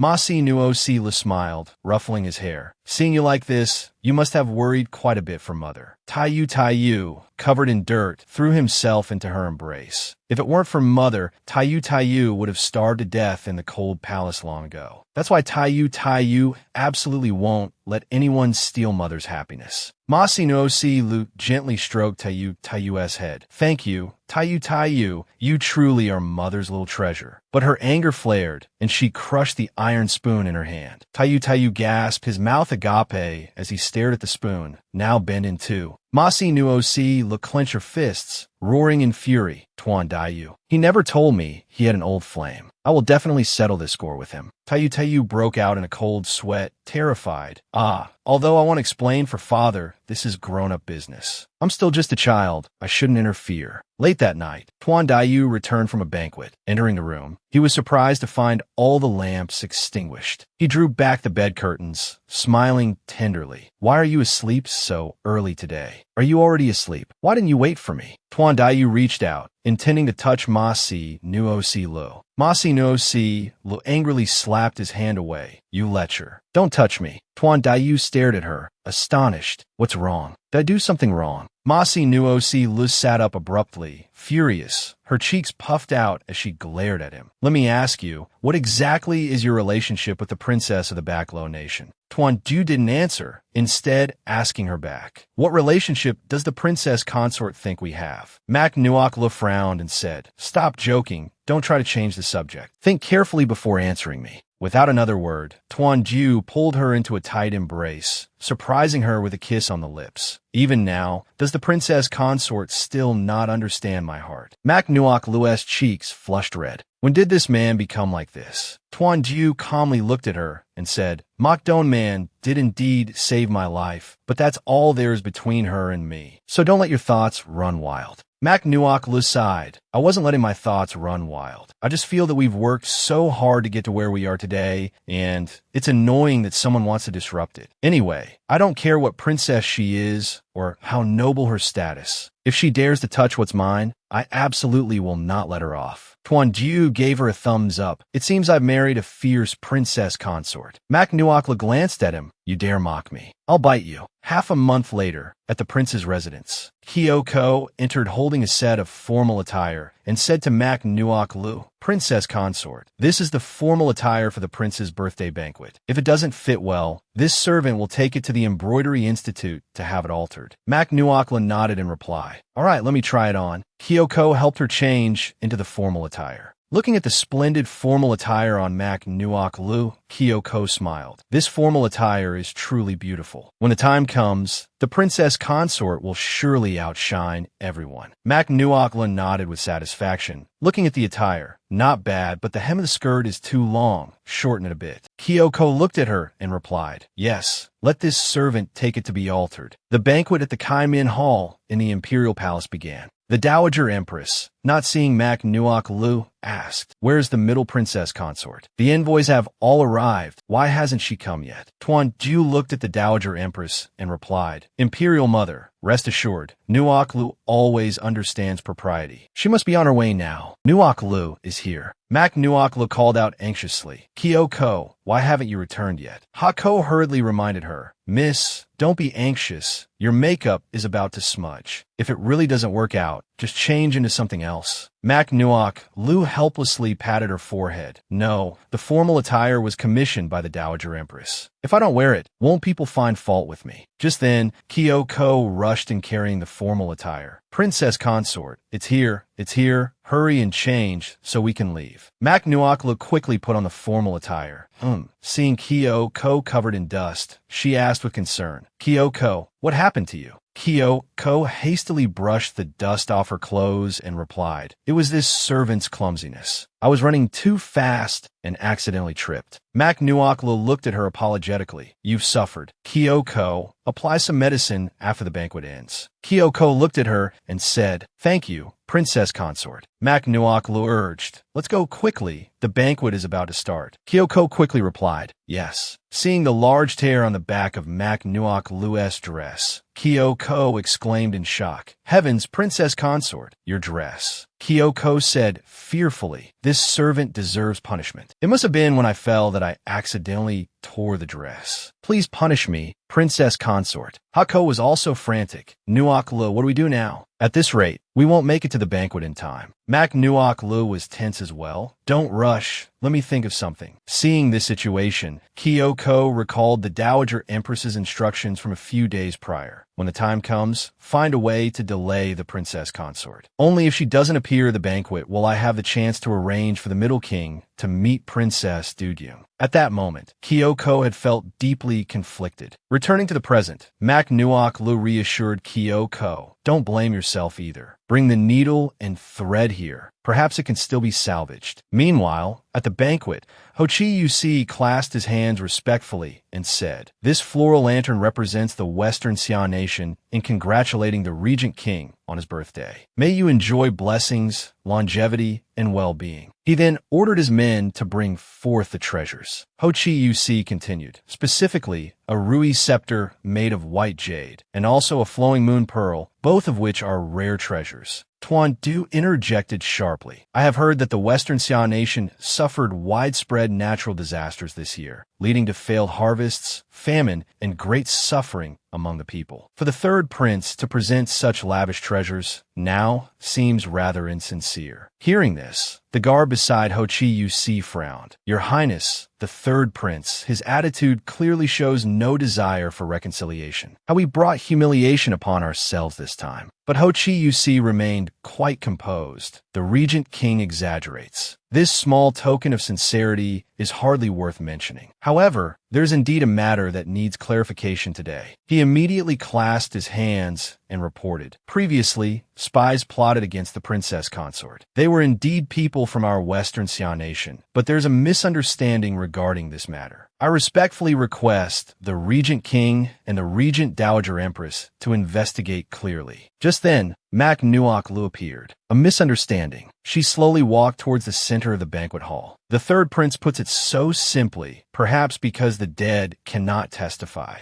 Seeing Mak Nuok Lu's sudden appearance, everyone present began to whisper amongst themselves. So this is the princess consort of Eastern Shang. Truly like a goddess descended to the mortal world, extraordinarily remarkable. The Dowager Empress couldn't help but be astonished. How did her attire end up like this? Ho-Chi-Yu-Si presented a sharp counterpoint. The princess consort says the dead cannot testify, but what evidence is there to prove that person was sent by the Western Xia nation? Suddenly, Mak Nuok Lu began to sweat profusely. One end of a silk sash slipped and fell to the ground. This put her in a very awkward position. Ho-Chi-Yu-Si quickly noticed. He immediately stepped forward, bent down, and picked up the silk sash. But this matter does involve Western Xia, after all. Ho-Chi-Yu-Si spoke solemnly. I will certainly provide the princess consort with an explanation soon. Hearing this, Mak Nuok Lu frowned, worried. This envoy was invited by the Dowager Empress. If I expose this now, it will reveal the discord between Tuan Ju and the Dowager Empress to the other nations. So be it. It's better to endure for now. With this thought, she quickly snatched the sash back from Ho-Chi-Yu-Si's hand. Mak Nuok Lu smiled and said, if that is the case, then Nuok Lu will await the third prince's good news. Observing this, the corner of Ho-Chi-Yu-Si's mouth lifted slightly in a smirk. This princess consort truly changed her demeanor swiftly, one moment causing trouble, the next appearing gentle and approachable. It truly made one ponder. Indeed, an interesting woman. By now, Mak Nuok Lu had reached Tuan Ju's side. Tuan Ju immediately reprimanded her sternly. Those envoys just now were staring intently at you. This revealing attire must not be worn again in the future. Do you understand? Mak Nuok Lu replied melancholically. I had no other choice. Someone deliberately ruined my clothes. They didn't want me to attend the banquet. Tuan Ju frowned. Who was it? Is there any proof? Mak Nuok Lu then shared her thoughts. Besides the obvious tear in the garment, there is temporarily no other evidence. But I'm certain she sent someone to do it. Tuan Du asked in surprise if she was referring to the Dowager Empress. He was somewhat bewildered. Why are you so sure it was the Dowager Empress who cut your clothes? Mak Nuok Lu instantly became indignant, because only by doing so could she create an opportunity for you to meet Princess Du Yung. Hearing this, Tuan Ju couldn't help but chuckle. So, she was jealous. Rest assured, the one this prince favors is you. I will not fall for the Dowager Empress's scheme. Mak Nuok Lu feigned indifference. Who is jealous? If you don't fall for the scheme, I won't stop you either. She glanced around. Strange, where's that princess of Northern Lu? Has she not arrived yet? Tuan Ju also looked outwards, saying, this prince doesn't know either. Seeing this, Mak Nuok Lu immediately felt a pang of jealousy. At this moment, the Dowager Empress suddenly raised her cup. Distinguished guests, today is the Regent King's birthday. She smiled and said, this Dowager Empress invited the envoys here with the intention of establishing diplomatic relations. The auspicious hour has arrived. Let us raise our cups together to celebrate the Regent King's birthday. After she spoke, Tuan Ju also stood up cheerfully. Everyone said in unison, we respectfully wish the Regent King a happy birthday. At this time, the Dowager Empress looked around again. Strange, why isn't Princess Du Yung here? This Dowager Empress clearly informed her of the banquet's location. Just then, a platter of fruit was brought forward. A palace maid knelt and reported, "Your Majesty the Dowager Empress, the princess and the regent king were overjoyed upon their reunion. She has specially prepared a surprise and requests the regent king to proceed to the imperial garden." Hearing this, the Dowager Empress smiled, stood up, and said, "So that's how it is. It seems this Dowager Empress is getting old, unable to keep up with you youngsters anymore." At this moment, everyone began whispering amongst themselves. A young official said, "Recently, there have been rumors that Princess Du Jung and the Regent King are former lovers, their hearts connected. It seems it's true." The person beside him added, "Indeed. I wonder how the princess consort will handle this." Saying this, both of them frowned. The earlier incident was also quite awkward. If he doesn't go, it shows disrespect to Northern Lu. But if he goes, doesn't it mean he disregards us, these guests? The person beside him showed agreement. Exactly. Princess Du Jung is truly arrogant. I think she's making a show of power toward the princess consort. It seems there's a good show to watch. Mak Nuok Lu also felt a bit tense at this moment. After pondering for a while, she stood up. Since Princess Du Jung has personally extended such an invitation, it wouldn't be right for the prince not to go. Upon hearing this, the guests all tried to dissuade her, murmuring, "Is she mad? Indeed, hasn't she heard the rumors? If I were her, I would absolutely not let the Regent King go meet another woman." Could it be that the harmony between the princess consort and the Regent King is merely a facade? Ho Chi Yu Si also raised his cup to his lips with amusement. What on earth is this woman plotting? At this moment, Mak Nuok Lu continued, "Princess Du Jung came to our Eastern Sheng as an esteemed guest. She even personally prepared a birthday surprise for the prince. Such sentiment is truly touching." She then commanded a serving girl. Mak Nuok Lu said, "I must personally thank Princess Du Jung to fulfill the proper etiquette. Please lead the way." Hearing this, the palace maid was momentarily troubled, reporting, "Your Highness, the princess consort." The princess stated she only invited the regent king alone. But Mak Nuok Lu immediately offered a reason. The prince is, after all, the host of today's banquet. If the princess wishes him to abandon his guests, isn't that usurping the host's role? The palace maid stammered her agreement. Just then, Mak Nuok Lu looked cheerfully at Tuan Ju. "This turning the guest into the host tactic of ours isn't bad, is it?" Tuan Ju also continuously praised. "The princess consort is formidable." Waiting for the Dowager Empress to speak. Does the princess consort have an objection? Does the princess consort intend to slight Princess Du Jung? Mak Nuok Lu clasped her hands respectfully and replying to the Dowager Empress, "The princess's intentions naturally cannot be slighted. Therefore, this servant suggests moving the birthday banquet to the imperial garden. The guests can also celebrate the prince's birthday together with him." The Dowager Empress thought to herself, "Mo Don Man had prepared for so long. If she couldn't meet Tuan Ju, she would surely be disappointed. For now, this was the only way." She reluctantly agreed. "Then let it be as the princess consort says, move the banquet to the imperial garden." Hearing this, the guests all praised Mak Nuok Lu. This princess consort Zhong is truly formidable. With just a few words, she turned the situation around without causing the smaller nation to lose face. Indeed, I heard that Prince Zhong was able to secure the position of Regent King thanks to her. On the way to the Imperial Garden, people were still discussing. "I just want to see the appearance of Princess Du Jung. I wonder what an unparalleled beauty looks like." At the same time, Mo Don Man was resting by the lotus pond. Looking at the blue sky, Mo Don Man frowned and sighed. "Tuan Ju still hasn't arrived. I'm about to die of boredom." Just then, footsteps were heard.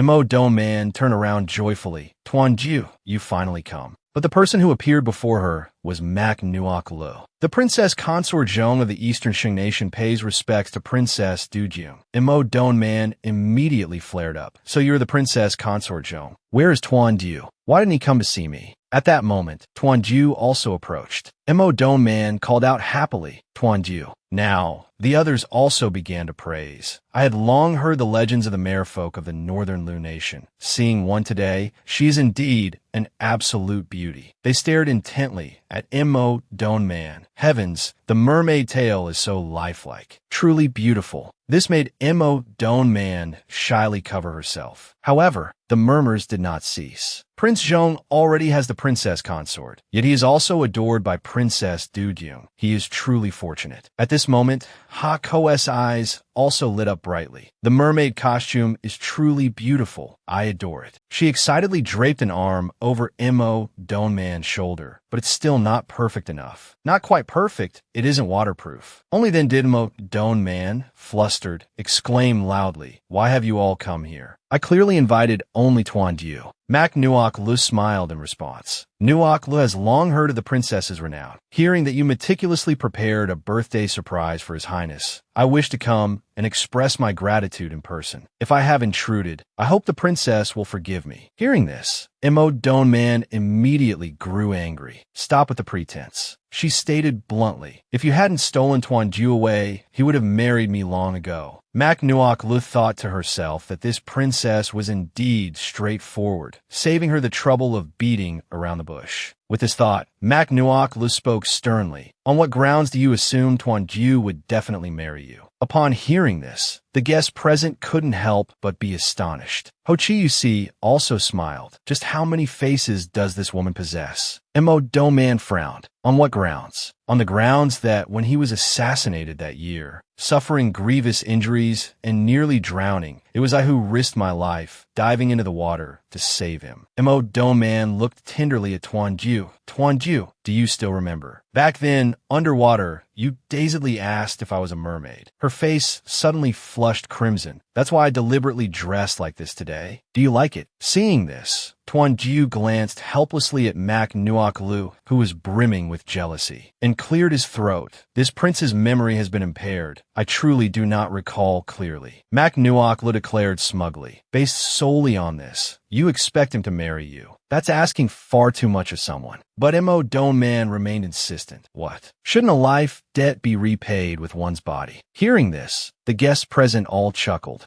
Mo Donman glared angrily at them. "What are you laughing at? Am I wrong?" At this moment, Mak Nuok Lu asked Hako, "Is my makeup waterproof?" Hako winked and replied, "Naturally." Mak Nuok Lu immediately grew enthusiastic. "Excellent. It seems I'll have to go into the water and stage a little drama with her." Hako agreed. "Then I shall help you frighten her." With that, she slowly approached Mo Donman. Mak Nuok Lu pointed at her. "Princess on your head." Mo Donman shrieked in terror. "Ah." The creature terrified her into tearful cries. "Quickly, help me get off." Seeing the opportune moment, Mak Nuok Lu immediately rushed forward. "Princess, don't move. Let me help you." But Mo Donman firmly refused. "Stay away from me." But by now, it was too late. Mak Nuok Lu had already lunged forward, embracing Mo Donman. Mo Donman screamed, "I don't need your help." What was bound to happen happened. Mak Nuok Lu pulled Mo Donman into the water. Tuan Diu instantly became anxious. "Nuok Lu."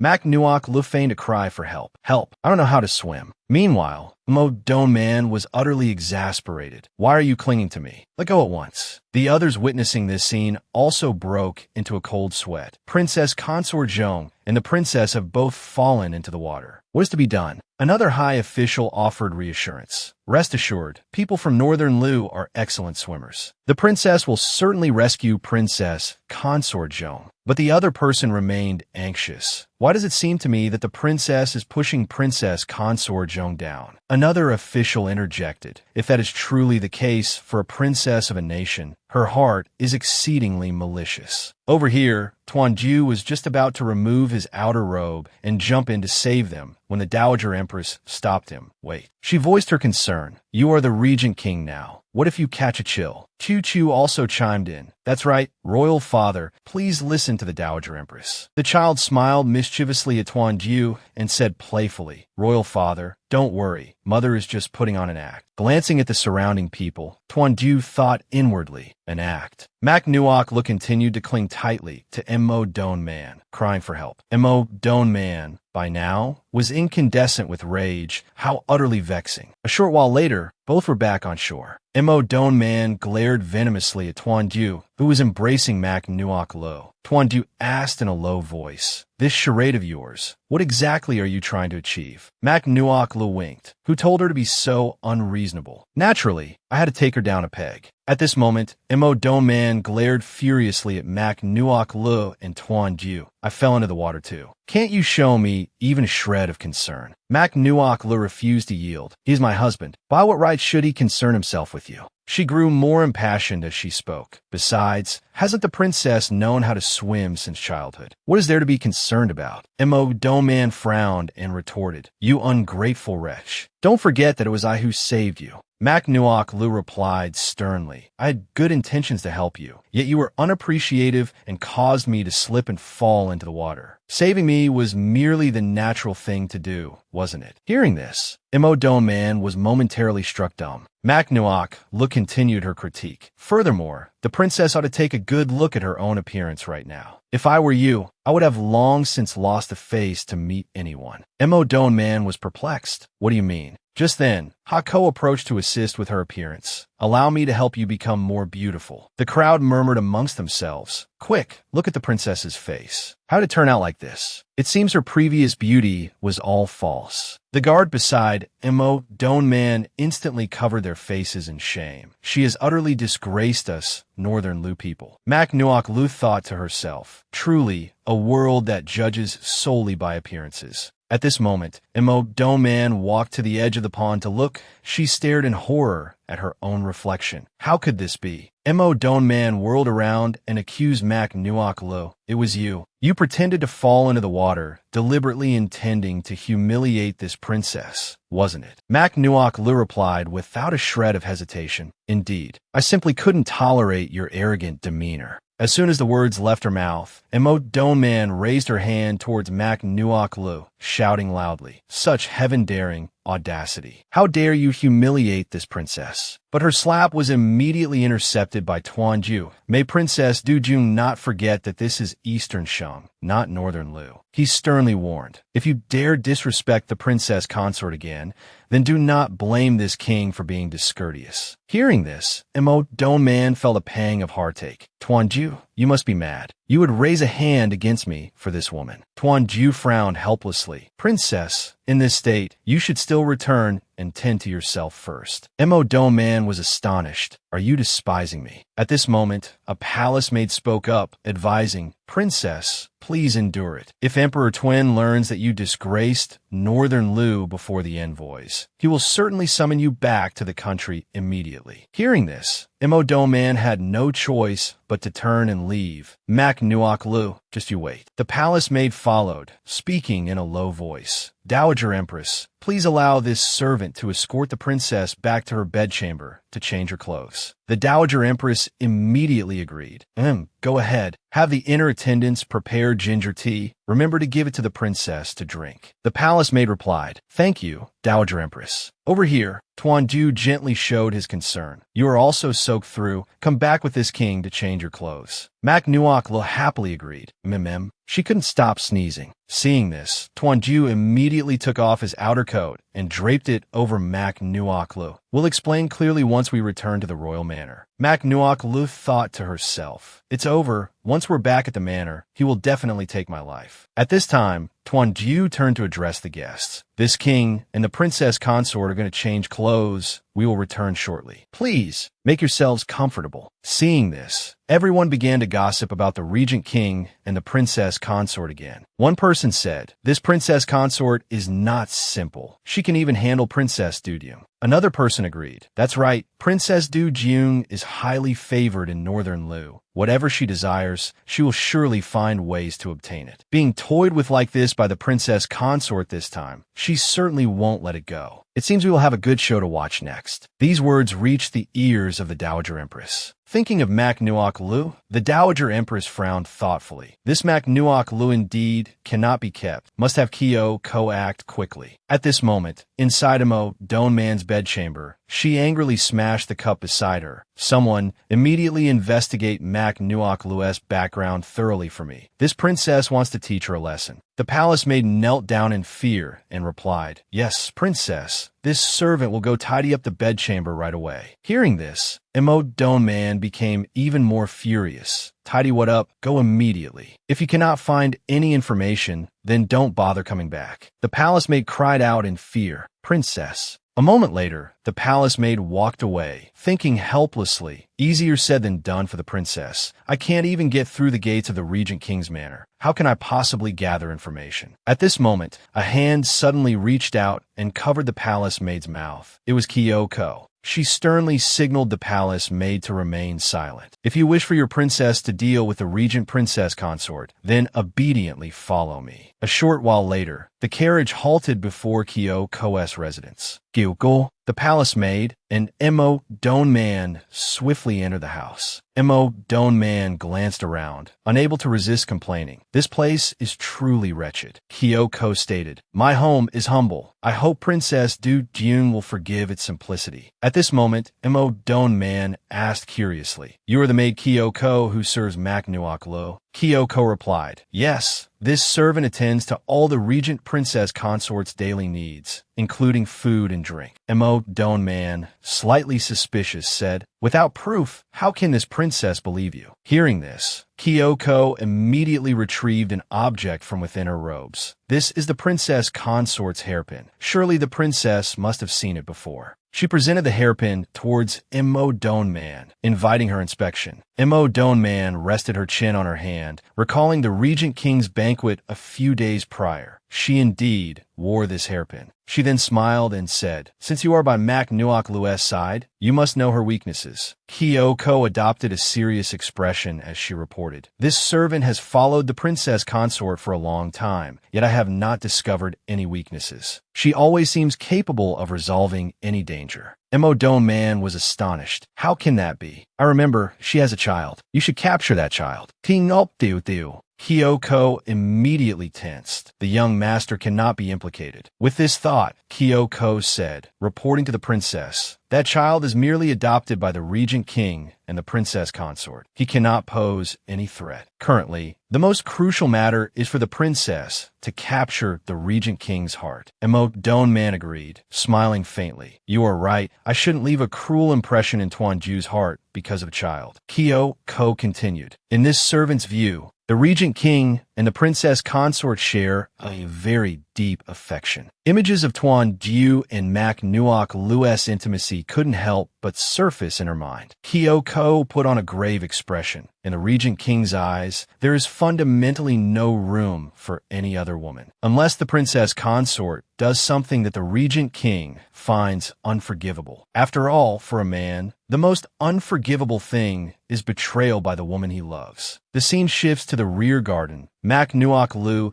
is cheerfully applying makeup for the palace maids in the manor. Hako didn't forget to remind her, apply it thinly, otherwise it won't look natural. At this moment, Mak Nuok Lu smiled. Done. Look in the mirror. The palace maid was overjoyed. Thank you, Regent Princess Consort. This concealer cream is truly miraculous. Hako also praised admiringly. It seems the trial effect is very good. Mak Nuok Lu narrowed her eyes happily. I hope Tan Quan likes it when she uses it. Just then, Kyoko approached to report. Reporting to the princess consort, the Dowager Empress summons you to the palace. Mak Nuok Lu was somewhat surprised. What? I haven't committed any errors recently. Why summon me so suddenly? Mak Nuok Lu sighed and asked, why has the Dowager Empress suddenly summoned me? Standing outside, Kyoko replied, this servant does not know either. But if the princess consort does not wish to go, you may refuse. Mak Nuok Lu looked outside and sighed. Never mind, I should still show the Dowager Empress some respect. I will go for a short while and return. Within the royal palace, seeing Mak Nuok Lu approach, the two palace maids standing outside hurriedly curtsied. Princess Consort Zhong. One palace maid looked at Mak Nuok Lu and said, the Dowager Empress is currently attending to state affairs. If Princess Consort Zhong doesn't mind, please have some tea and pastries first. Looking at the fruits and pastries on the table, Mak Nuok Lu did not stand on ceremony. Just in time, I happen to be hungry. The palace maid, Mok Bok, presented the tea to her. Princess Consort, please have some tea. Mak Nuok Lu accepted the teacup, frowning as she asked, what kind of tea is this? Why does it have such a strong floral fragrance, yet carry a hint of bittersweetness? Mokbok smiled and replying to the princess consort, "This is red peony flower tea. It can calm the spirit, nourish qi, and enrich the blood. The Dowager Empress specifically instructed this servant to prepare it for you." Mak Nuok Lu, expressionless, took a small sip. "Is that so? Thank you for the Dowager Empress's concern." Elsewhere, a maidservant looked at Imo Donman and reported, "Princess, this servant heard from Mokbok that Princess Consort Zhong has finished the entire cup of tea." Imo Donman gave a sinister smile. "Good. That is a specially concocted aphrodisiac from Northern Lu. It absolutely won't leave any trace. I can't wait to see that bitch utterly disgraced. Haha."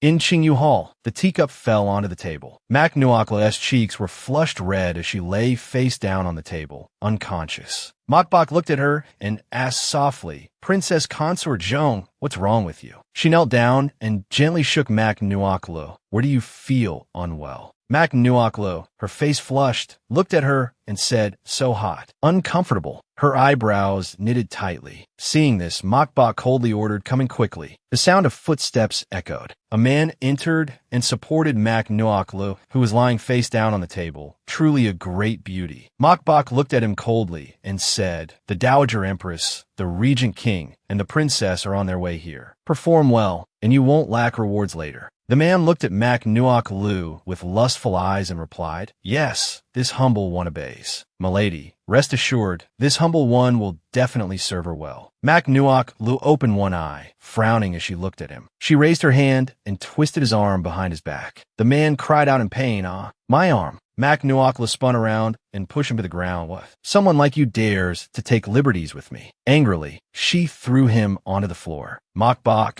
standing behind, witnessed the scene and stepped back in fear, stammering in astonishment. You weren't." Mak Nuokla narrowed her eyes at her. "Let me tell you, I already suspected Princess Du Jun would pull some trick, so this cup of tea. I didn't drink a single drop." Mokbok shouted angrily, "Then your face. It clearly looked like you were drugged." Mak Nuokla pointed to her own face and said coldly, "This is merely makeup I applied to pretend." Mokbok was stunned. "Makeup?" Mak Nuokla narrowed her eyes at her. "Indeed, makeup has many uses." Terrified, Mokbok hastily kowtowed, begging for forgiveness. "This servant was merely acting under orders. I implore the Regent Princess Consort to spare my life." Mak Nuokla scoffed coldly, "Spare your life? If I had fallen into your trap today, who would have spared my life then?" With that, she picked up the teacup. "Since you all enjoy using such despicable methods to harm me, then I have no choice but to fight fire with fire." Mokbok stared at her in horror. Mak Nuok Lu immediately poured the tea into her mouth, forcing her to drink it all. A short while later, the Dowager Empress arrived. Seeing the door tightly shut,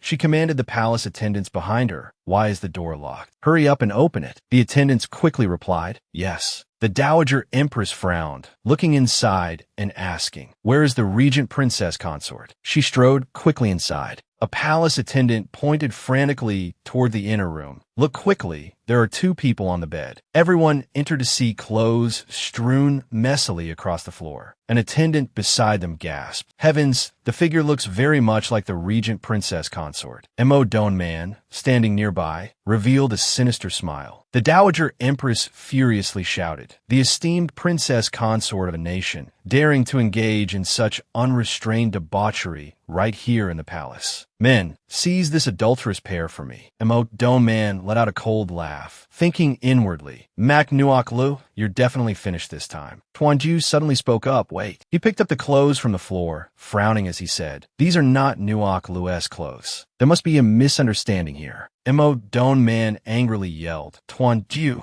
the evidence and witnesses are all here. Do you still intend to shield her?" Tuanju glanced coldly at her. "Why is the princess so certain it is Nuok Lu? Could it be that you can predict the future?" Mo Donman ground her teeth in anger, walking over to pull back the bed curtains. "Humph. Whether it's the Regent Princess Consort or not, a single look will tell." The bed curtains were drawn back, revealing Mokbok and an unfamiliar man on the bed. Mo Donman was stunned. "Mokbok, how could it be you?" Mokbok covered her face, sitting on the bed, sobbing uncontrollably. The man knelt down in fear, hastily explaining, "Dowager Empress, your highness, spare my life. This humble one fainted just now. I know nothing at all. Mo Don Man's close maidservant leaned in and whispered in her ear, "What do we do now, princess? If Mok Bok exposes us, we're doomed this time." Mo Don Man frowned. "Don't panic." Mak Nuokla drank that cup of tea. Even if she luckily escaped this, she cannot withdraw completely unscathed. As long as she doesn't appear to testify, there's still a way out. Just then, a familiar voice rang out. "Dowager Empress, Your Highness." Mo Don Man and her maidservant quickly turned their heads. Tuan Jiu called out joyfully, "Nuokla." Mak Nuokla walked in, feigning surprise as she asked what on earth had happened, why there was such a commotion. Tuan Jiu stepped forward, took her hand, and said with a sigh of relief, "Thank goodness you're all right." Mak Nuokla smiled and said, "Rest assured, I'm always very careful." She feigned surprise, looking at Mok Bok on the bed. Isn't this the maidservant attending Princess Dujum? How could she disregard decorum so, disrupting palace rules like this? The Dowager Empress frowned and said, "Princess Consort Zhong remembers incorrectly. This is someone from my palace." After speaking, she angrily slapped Mok Bok. "You ungrateful wretch! How dare you disgrace me?" Mo Don Man signaled to her. "The Dowager Empress is saving you. Hurry up and explain." Mok Bok understood immediately, knelt down, and explained loudly, "Spare my life, Your Majesty, the Dowager Empress. This servant and that man are truly in love. Please grant us your blessing." That man remembered Mo Don Man's instructions. "When the time comes, you two just need to say you are mutually in love. As long as you don't commit the crime of illicit relations, no one will pursue the matter." Mok Bok and a man hurriedly knelt before the Dowager Empress, pleading, "Yes, Your Majesty the Dowager Empress, we are mutually in love. We momentarily lost control and violated the taboo. Please show mercy, Your Majesty." Hako stared wide-eyed at the scene. Mutually in love. What nonsense! Mak Nuok frowned deeply. This Dowager Empress is too muddled. She doesn't even know the people in her own palace. This won't do. I must expose their conspiracy. Just as she was about to speak, a voice came from beside her ear. "Wait." Tuan Jiu grasped her hand tightly. Mak Nuok frowned at him. "Don't stop me." Tuan Jiu leaned close to her ear and whispered, "Haven't you realized yet? The Dowager Empress is deliberately shielding Mo Don Man." He looked at her and urged hastily, "If you insist on objecting now, it wouldn't be a wise move." Mak Nuok calmed down and asked, "Then what should we do? Should we just pretend nothing happened?" You know how cruel their methods are. Tuan Jiu clenched his fists and said through gritted teeth, "Of course I know. That's why those two must die." Mak Nuok looked at him in astonishment. Tuan Jiu sighed. "This is the first time I've seen the prince be so ruthless." Tuan Jiu narrowed his eyes, looking coldly at the two people, and said, "Since you two are so devotedly in love, then this prince shall grant your wish." Hot Ko angrily leaned into Mak Nuok-Lu's ear and mumbled, "Nuok-Lu, they harmed you first. Don't be soft-hearted." Mak Nuok-Lu nodded. "Ma'am, I know what to do now." Tuan Jiu frowned, looking at the Dowager Empress. "Reporting respectfully to Your Majesty the Dowager Empress, your subject has something to say. Although matters within the palace are not for your subject to interfere in, this incident concerns the reputation and dignity of Your Majesty. Therefore, your subject presumes to suggest that Your Majesty bestow marriage upon these two to prevent gossip." Mak Nuok chimed in beside him. "That's right, Your Majesty. Love between a man and a woman is natural. Since they are mutually in love, Your Majesty should just grant them their wish." The two kneeling on the ground hurriedly kowtowed in thanks. "Many thanks, Your Majesty." "Many thanks, Your Highness the Prince, Your Highness the Princess Consort." The man secretly felt pleased to be granted marriage by the Dowager Empress. This is a great honor. I've really lucked out this time. Mok Bok, terrified, shook her head, looking at the Dowager Empress. "No, no need. This servant confesses her guilt. I am willing to accept punishment. There is no need for the Dowager Empress to grant this marriage." Mak Nuok folded her arms, frowning as she looked at her. "Strange. Just moments ago you were telling this man you truly love each other. Why the change of heart now? Could there be some hidden reason?" Mo Don Man's close attendant, fearful and unable to bear watching, pleaded with her. "Princess, please quickly think of a way to save Mok Bok. She and I have served you since childhood. If she is married off to that actor, her life is over." Mo Don Man snapped. "Silence. Things have already come to this. Saving her life is fortunate enough." She lifted her head to look at the Dowager Empress, saying, Dowager Empress, Donman initially did not wish to interfere in this matter, but to preserve your majesty's reputation, granting the marriage is indeed the best course of action. Hearing this, the Dowager Empress nodded in agreement. Approved by my decree. There's no better day than today. The two of you shall perform the ceremony immediately. In a room draped heavily with red cloth, Mok Bok, dressed in bridal attire, sat on the floor weeping bitterly. Though I do not come from a prestigious family, I was virtuous. I never expected to end up like this. Princess, you're truly too cruel. Red fabric hung from the rafters. Mok Bok, on her wedding night, hanged herself. Married to an actor, I would rather die. In the quiet depths of the palace night, a palace attendant standing beside the Dowager Empress announced loudly, "The auspicious hour has arrived." Just then, a palace maid rushed in frantically, reporting, "Your Majesty, the bride. She has hanged herself." The actor turned his head in horror. How could this be? The Dowager Empress spoke calmly. Unexpectedly, she used death as proof. From now on, no one can mistreat her again. The Dowager Empress said calmly, "Since you were the one she loved, then you shall follow her." The actor, his face pale with fright, begged the Dowager Empress for his life. "Please spare me, Your Majesty." The Dowager Empress did not wish to hear more, waving her hand to command the guards outside. "Men, take him away." Mo Donman looked out with a pained expression. Late at night in the bedchamber, Mo Donman was sound asleep when suddenly Mok Bok's mournful voice echoed, "Princess, princess, why didn't you save this servant?" Her eyes were bleeding, staring resentfully at Mo Donman. "Princess, you're truly too cruel. Mok Bok died such a wrongful death." She grabbed tightly onto Mo Donman, refusing to let go. Mo Donman woke up terrified. "Ah, a ghost." Her attendant, hearing the commotion, hurried over, looking at her anxiously. "Princess, what's wrong? Did you have a nightmare?" Mo Donman, trembling all over, spoke in anguish and fear. "It was Mok Bok. She resents me for not saving her. She came back to find me. I intended to save her life, but I never expected she would." The attendant looked at Mo Donman with sorrow, quickly consoling her. "Princess, don't be afraid. Mok Bok grew up in the palace, accompanying you since childhood. She wouldn't blame you." Mo Donman, tears welling in her eyes, looked up and asked, "Really?" The handmaiden looked at her and nodded. "Yes." "So, princess, you must pull yourself together. Do not, under any circumstances, betray Mok Bok's sacrifice." Mo Donman closed her eyes and said, "You are right. I cannot let Mok Bok die in vain. Next, I must devise a more thorough plan." Late at night, thunder rumbled and lightning flashed. A eunuch carrying a lantern on patrol was startled, fearfully looking up at the sky. Such terrifying thunder and lightning. Suddenly, a massive shadow appeared behind him. The eunuch warily turned around, screaming in terror. "Ah!" The lantern in his hand fell to the ground. "Ah, a ghost." The next morning, in Princess Du Jung's bedchamber, the Dowager Empress strode in quickly.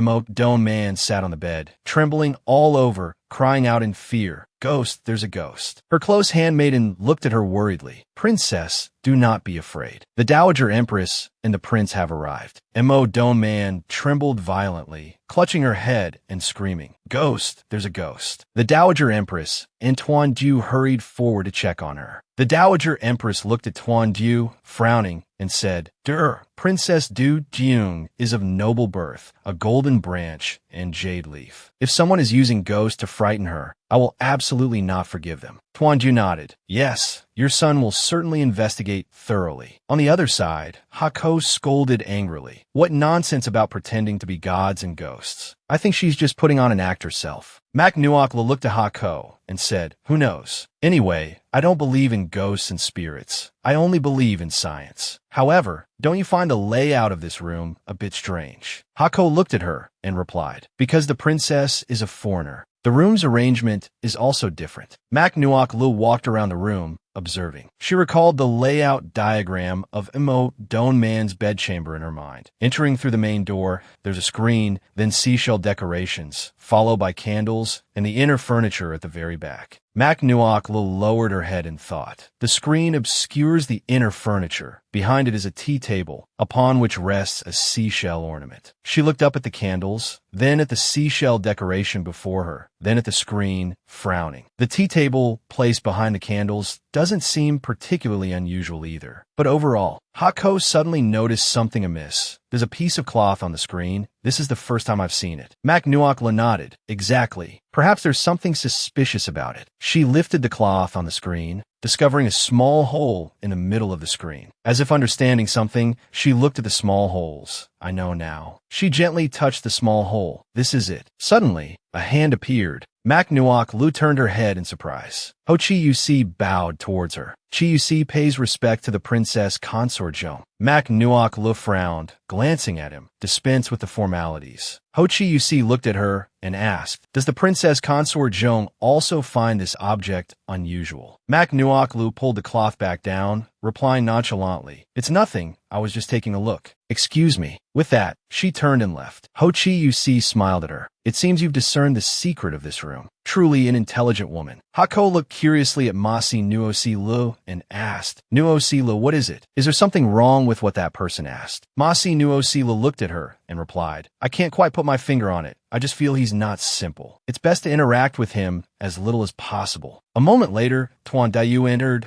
looked at Masi Nuosi Lu, and asked, Nuosi Lu, what's wrong? You don't look well. Masi Nuosi Lu turned her head to look at him and answered, I'm fine. Has everything been arranged properly on the princess's side? Tuan Dayu looked at her and replied softly, people have been dispatched to protect her. It should be all right. Masi Nuosi Lu gazed at the screen before her and said softly, just now I took a walk around the bedchamber. I think I generally understand how this ghostly affair came about. Tuan Dayu looked at her in astonishment. Really? Masi Nuosi Lu pointed to the small hole in the screen and said, I suspect someone used the principle of pinhole imaging to create this ghostly incident. Tuan Dayu looked at the screen before him, frowning as he said, pinhole imaging. This prince has never heard of such a thing. Masi Nuosi Lu immediately transformed into a lecturer, explaining the principle to him. It's actually very simple. It mainly utilizes the property of light traveling in straight lines. First, drill a small hole in the screen, then place it between the door and the tea table. When the seashell decoration on the tea table is illuminated, it projects an image onto the door through that small hole. The dark shadow the guard saw that night was actually the enlarged, reflected image of the seashell. Then, by moving the screen, the projection of the seashell also changes, in an instant resembling an ordinary person wearing a hooded cloak. Tuan Dayu nodded in understanding. So that's how it is. Mo Donma's maidservant observed the two from afar, then returned to report to Mo Donmaen. Princess, your guess was correct. Masi Nuosi Liz figured it out. Mo Donmaen stood up, smiling sinisterly. Very good. Proceed according to plan. Doesn't Masi Nuosi Lu claim to be exceptionally clever? This time, I want her to bring about her own downfall. Within the imperial palace, the Dowager Empress looked at Masi Nuosi Lu and asked, Consort Prince Zhong, I hear that Princess Du Jung used this screen to fabricate the ghost story. Is this true?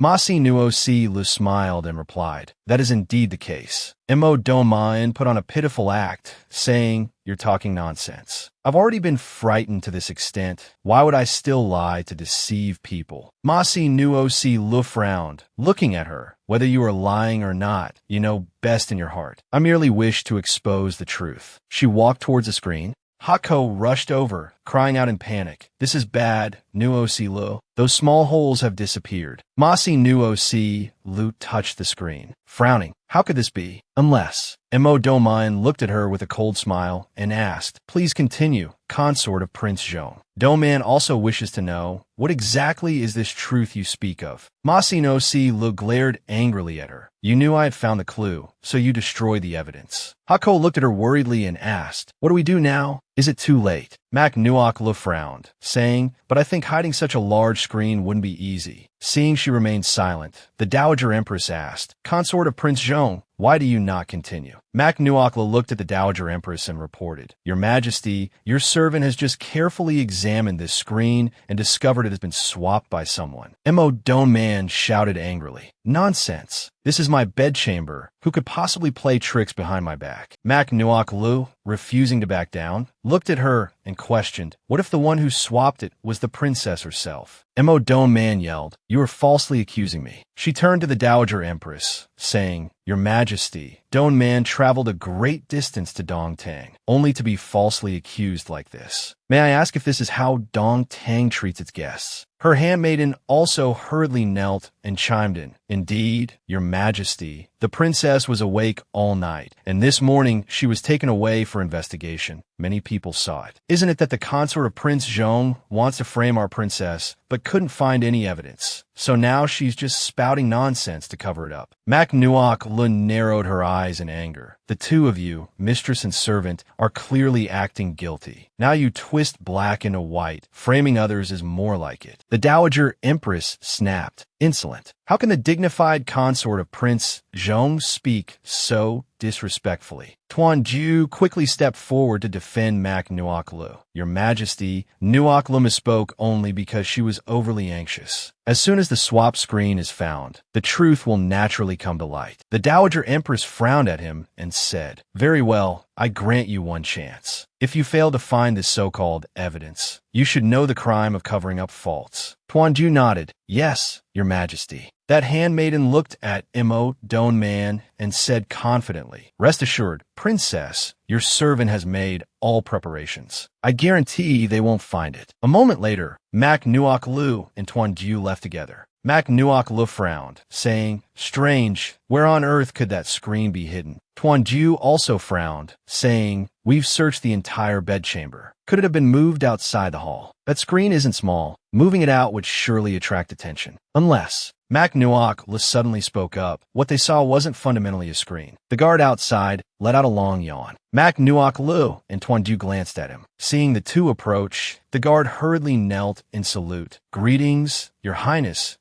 consort. Tuan Ju looked at him coldly. Rise. Have you been guarding here all day? The guard stood up and quickly replied, Reporting to Your Highness, your subordinate has been here the whole time. Tuan Ju looked at him and continued asking, Then did you notice anything unusual? The guard looked at him and answered, Other than quite a few people coming and going, there didn't seem to be anything particularly special. Mak Nuok Lu frowned, looking at him and asking, Then did you see anyone transporting anything out of the bedchamber? Was there a screen among them? That guard tried hard to recall, then said, Reporting to Your Highness consort, there was no screen. However, not long ago, two servants carried some firewood out, saying the princess no longer needed it and wanted it moved to the storage shed. Tuan Ju and Mak Nuok Lu exchanged glances. Firewood. Tuan Ju abruptly pushed open the door to the storage shed, and the two stepped inside, seeing the brazier before them burning fiercely. Tuan Ju was about to kick the brazier over, but Mak Nuok Lu, unable to wait, kicked it over first, swiftly using her foot to extinguish the flames. Tuan Ju stood beside her, smiling awkwardly. Mak Nuok Lu crouched down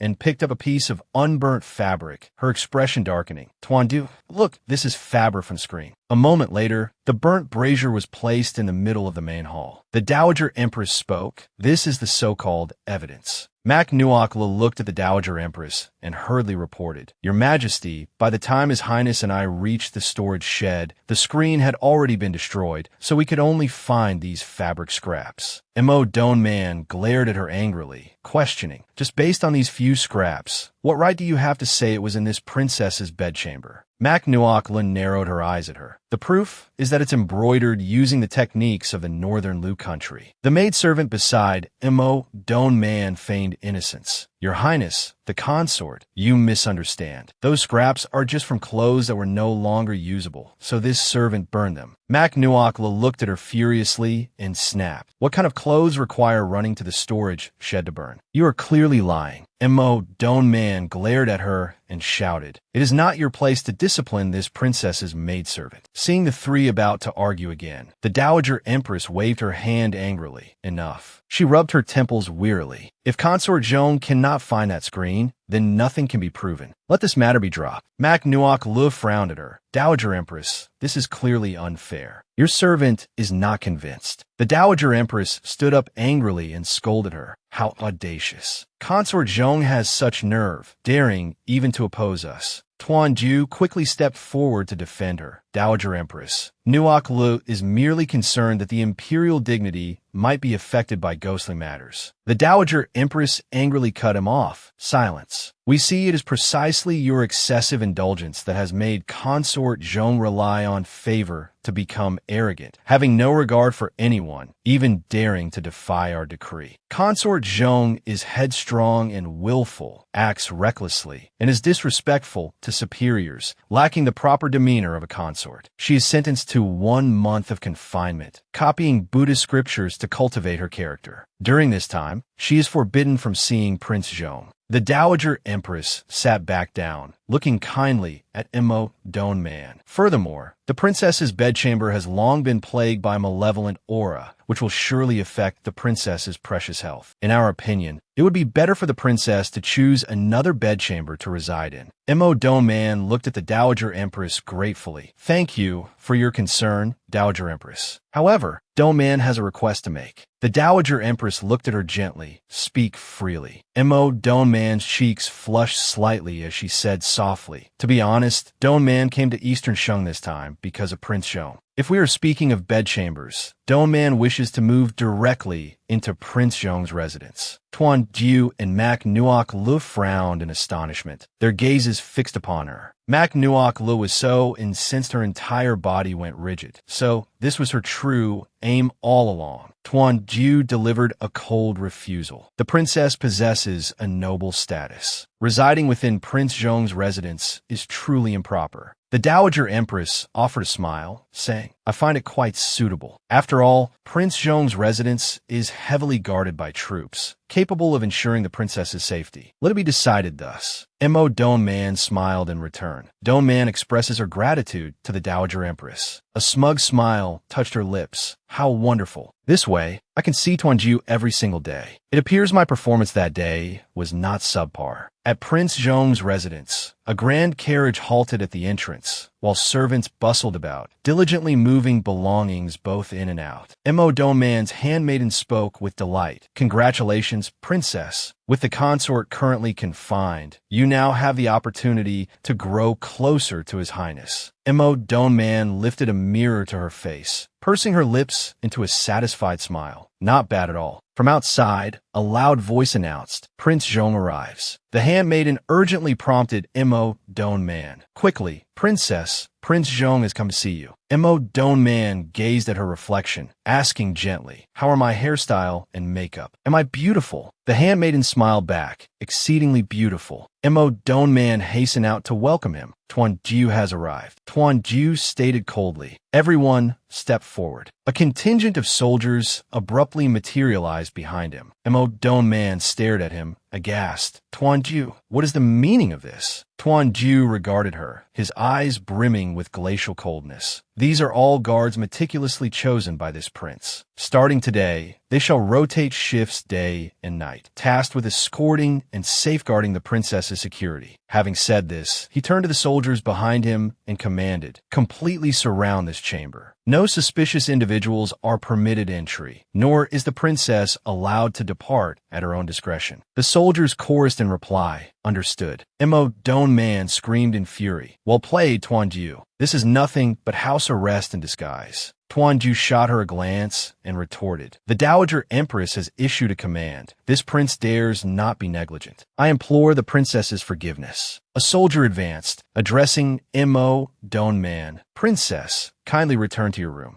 Imo Donman raged indignantly. How audacious. You dare impede me. The soldier frowned, his tone rigid. Your subordinate merely acts upon orders. Princess, please retire to your room and rest. As he finished speaking, he gestured with his hand. Imo Donman stumbled, losing her footing and collapsing onto the ground. She cried out, heartbroken and resentful, you even dare to strike me. I shall report your transgressions to the Dowager Empress. The soldier's face remained impassive as he coldly advised the princess to maintain silence. Swords and blades lack sentiment. Your Highness should not contend stubbornly against them. Mo Don Man scowled, consumed by anger. It must be that wretched Mac Nuok Lu plotting behind my back again. Meanwhile, Mac Nuok Lu sat listlessly in her chamber, copying Buddhist scriptures, forcing me to copy Buddhist scriptures. I would rather endure a beating. She propped her chin on her hand, voicing her vexation. Hako sprawled across the table, chuckling. Allowing you to cultivate your character and mend that fiery temper of yours isn't such a bad thing. Mac Nuoklu lifted the calligraphy brush, eyeing it. If you deem it so beneficial, why don't you give it a try? Hako playfully stuck her tongue out at her. Humph, I certainly wouldn't. Mac Nuok Lu furiously slammed the brush pen in her hand onto the table, shouting, I've had enough. Whoever wants to copy this can do it themselves. A moment later, Chu Chu scampered over, poked his head in, and chirped happily, Mother, are you still copying the scriptures? Seeing Mac Nuok Lu slumped over the table, deeply asleep, the little boy approached and sighed with resignation. It seems copying scriptures is the most tedious task for Mother. Perhaps I should lend you a hand. With that, Chu Chu picked up the brush and began to copy the Buddhist text for her. In what felt like the blink of an eye, dusk began to settle. Mac Nuok Lu opened her eyes with a sigh. How did it get so late already? How long was I asleep? Her eyes widened in astonishment as she gazed upon the neatly copied scriptures piled on the table. Are these the scriptures I copied earlier? Mac Nuok Lu lifted the stack, her expression bewildered. This isn't my handwriting. Could I have been sleepwalking? But who sleepwalks just to copy Buddhist scriptures? It must have been Hako. Mac Nuok Lu turned to Hako with a knowing smile. Your words say no, but your actions are quite telling. Hako replied helplessly, It wasn't me either. Late into the night, Mac Nuok Lu sat sighing on her bed. Hako looked over and asked, What troubles you? Can't you sleep? Mac Nuok Lu gave her a helpless look. I slept too much this afternoon, and now I'm wide awake. Hako was utterly exasperated. If you can't sleep, perhaps you should continue copying the scriptures. Noticing her mistress's peculiar gaze, Hako suddenly felt a prickle of unease. Why are you looking at me like that? I can't help you. Mac Nuok Lu grinned at her playfully. Little Miss Proud Hako, that act is far too unconvincing. Hako stared back, perplexed. Mac Nuok Lu stretched languidly. Since I can't sleep anyway, why don't we slip out for some fresh air? I heard they discovered a natural hot spring in the back hills of the prince's residence. If only we could go for a soak. Hako instantly snapped to attention. Have you lost your mind? It's only the first day of your confinement, and you're already planning an escape. Mac Nuok Lu looked at her with bright, eager eyes. It's so late now. The guard must surely be sound asleep. Besides, if I sneak out quietly, who would ever find out? Hako sighed, utterly defeated by her mistress's antics. You truly cannot remain settled for even a single day. Deep in the night, by the hot spring in the back hills, steam rose in thick, swirling clouds. Beside the spring lay a neatly folded set of clothes and a small dagger. Hochi Yusi, clad only in a thin inner robe, stood immersed in the soothing waters of the hot spring. Mac Nuok Lu, concealed behind a large boulder, frowned as she watched him. Why on earth would someone be bathing out here in the dead of night? She remained hidden, observing him intently. Beside her, Hako's eyes sparkled with fascination. More importantly, his physique is quite impressive. He has well-defined abs and abdominal lines. You should take a look too. Mac Nuok Lu shot her a glare. I have no need to look. Gazing upon Tuanju is more than enough for me. He is far more handsome. Hako fluttered her eyelashes. You haven't even properly looked, so how can you be so sure the prince is more handsome? Suddenly, a small dagger came whistling through the air towards them. Hako yelped, so frightened her hair felt like it was standing on end. Aya, we've been discovered. This is disastrous. Just as swiftly, a hand shot out and deftly caught the dagger by its hilt. Mac Nuok Lu, brandishing the dagger menacingly, stepped out to confront Hochi Yusi. Let's be reasonable. I didn't intentionally spy on you. Why must you react so drastically? Hochi Yusi frowned, looking towards the source of the voice. Recognizing who the person was, Mac Nuok Lu cried out inwardly, Ruined, why is it him? She hid behind a rock, frowning. Run quickly, don't let him discover me. Mac Nuok Lu turned to flee, dagger in hand, while Hochi Yusi urgently shouted from behind, Stop right there. He swiftly pursued, reaching out to grab her. Seeing she was about to be caught, Mac Nuok Lu frowned. This is bad. A hairpin fell from her head, letting her long hair cascade down. Hochi Yusi stared at her in astonishment. Princess Consort Zhong. He wrapped an arm around her waist, holding her firmly to prevent her escape. A glint appeared in Ho Chi Yusi's eyes, his gaze fixed intently on her heaving chest. Mak Nuok Lu shouted furiously, "Scoundrel!" She hastily clutched her collar tightly. "What are you looking at?" Ho Chi Yusi looked at her with a half-smile and remarked, "Not a bad figure." Mak Nuok Lu, holding the small dagger, watched him warily. "If you dare take another step, don't blame me for being impolite." Ho Chi Yusi picked up the clothes from the rock and calmly said, "Princess Consort Zhong, it will be even more improper for you to return like this. Take these." Mak Nuok Lu took the clothes and put them on. "Humph." Ho Chi Yusi looked at her and asked, "Aren't you supposed to be under confinement?" Mak Nuok Lu glared at him angrily. "So what? Do you intend to report this to the Dowager Empress?" Ho Chi Yusi smiled and said, "Don't be agitated. I have no such intention." After dressing, Mak Nuok Lu looked at him and asked, "What exactly are you plotting? You wouldn't use this to threaten me into dropping the matter of the Western Xia spy, would you?" Ho Chi Yusi looked at her. "It's good that you were so vigilant. I was just wondering how to give you an explanation." Mak Nuok Lu picked up her hairpin, tied up her hair, and glared at him furiously. "So that spy really was your subordinate, and hiding poison in his mouth beforehand was also your doing." Ho Chi Yusi looked at her with amusement in his eyes and replied, "Correct. Who else but him failed the mission and exposed his identity? If not for that, I wouldn't have needed to resort to such methods." Mak Nuok Lu gave him a cold smile. "You are quite frank, but don't get complacent too soon. I will definitely find evidence to convict you." Ho Chi Yusi crossed his arms and looked at her calmly. "As you wish. More urgently, you should think about how to explain leaving without permission." Mak Nuok Lu shot him a glance. "As long as you keep quiet, I naturally have my ways." Ho Chi Yusi reached out a hand towards her. "Wait." Mak Nuok Lu turned her head, looking at him warily. "What do you want now?" Ho Chi Yusi frowned and looked at her, saying,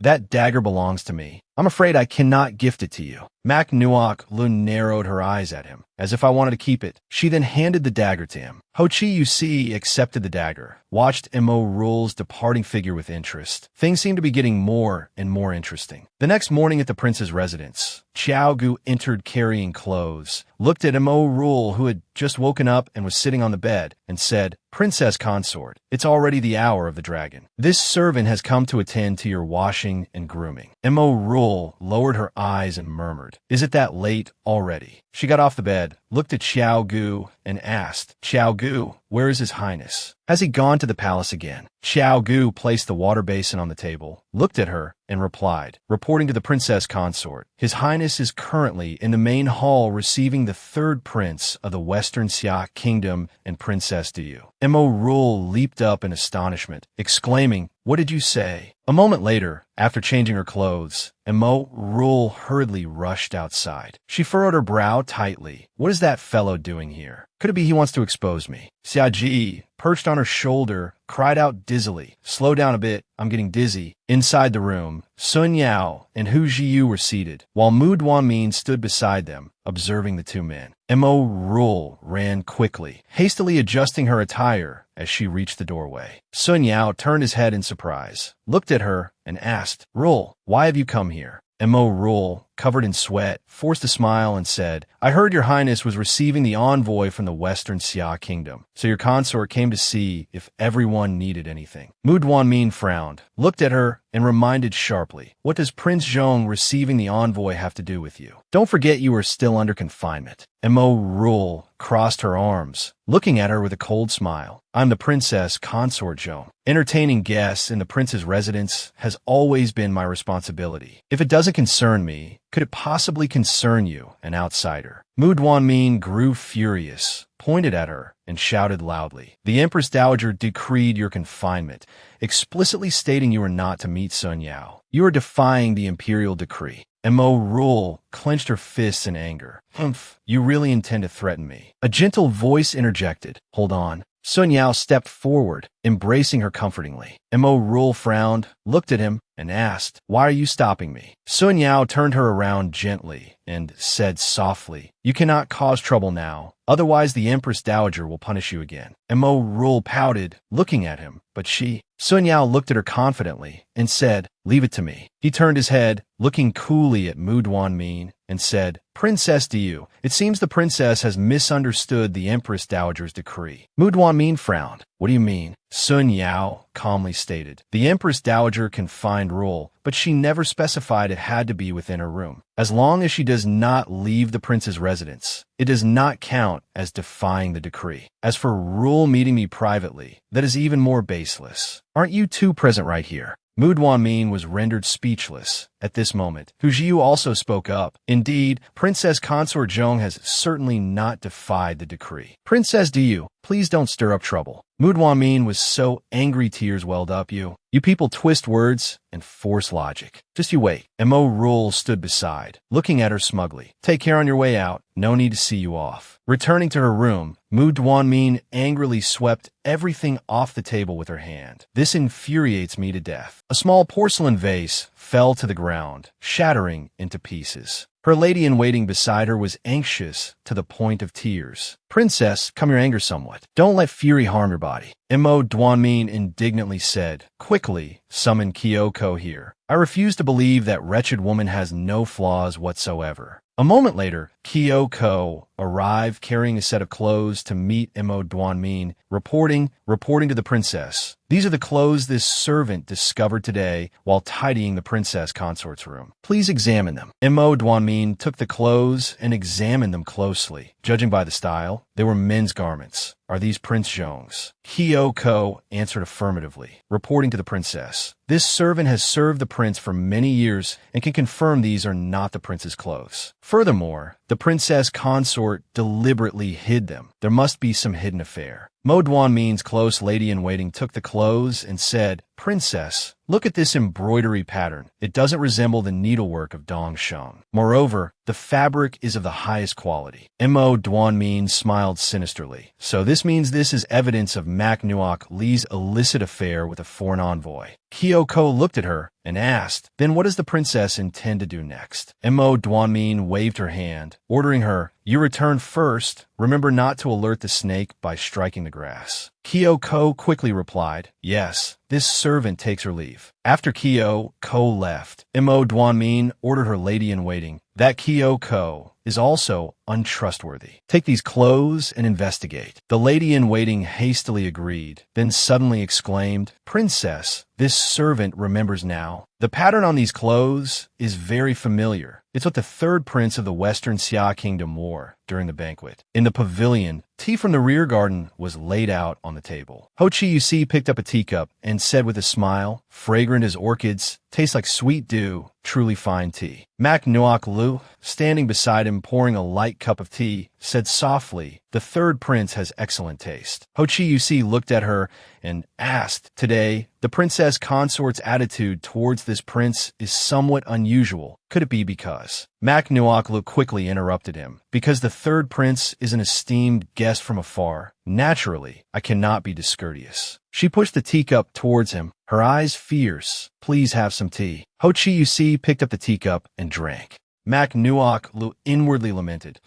Consider this shutting his mouth. A plate of pastries was pushed in front of her. Tuan Ju gently said to her, these are the orchid cakes you love most. Why aren't you eating today? Mak Nuok Lu shyly waved her hand in refusal. You don't need to feed me. I'm already very plump. Tuan Ju lifted her chin, his eyes full of adoration. But this prince finds it just right. Ho Chi Yu, sitting opposite, watched the affectionate couple. He raised his hot teacup and smiled. Indeed, I also find the princess consort's figure quite beautiful. Tuan Du narrowed his eyes at him. The pastry in Mak Nuok Li's hand fell to the ground. She looked at him in astonishment. What is this man trying to do now? Ho Chi Yu calmly watched the two and continued speaking. In any case, the princess consort's appearance at the banquet that day was quite surprising to people. Ha ha ha. Mak Nuok Lu also hurriedly chimed in. The third prince praises too much. Inside, however, she gritted her teeth looking at him. This man is definitely doing this on purpose. Sun Yao picked up his teacup, looked at Ho Chi Yu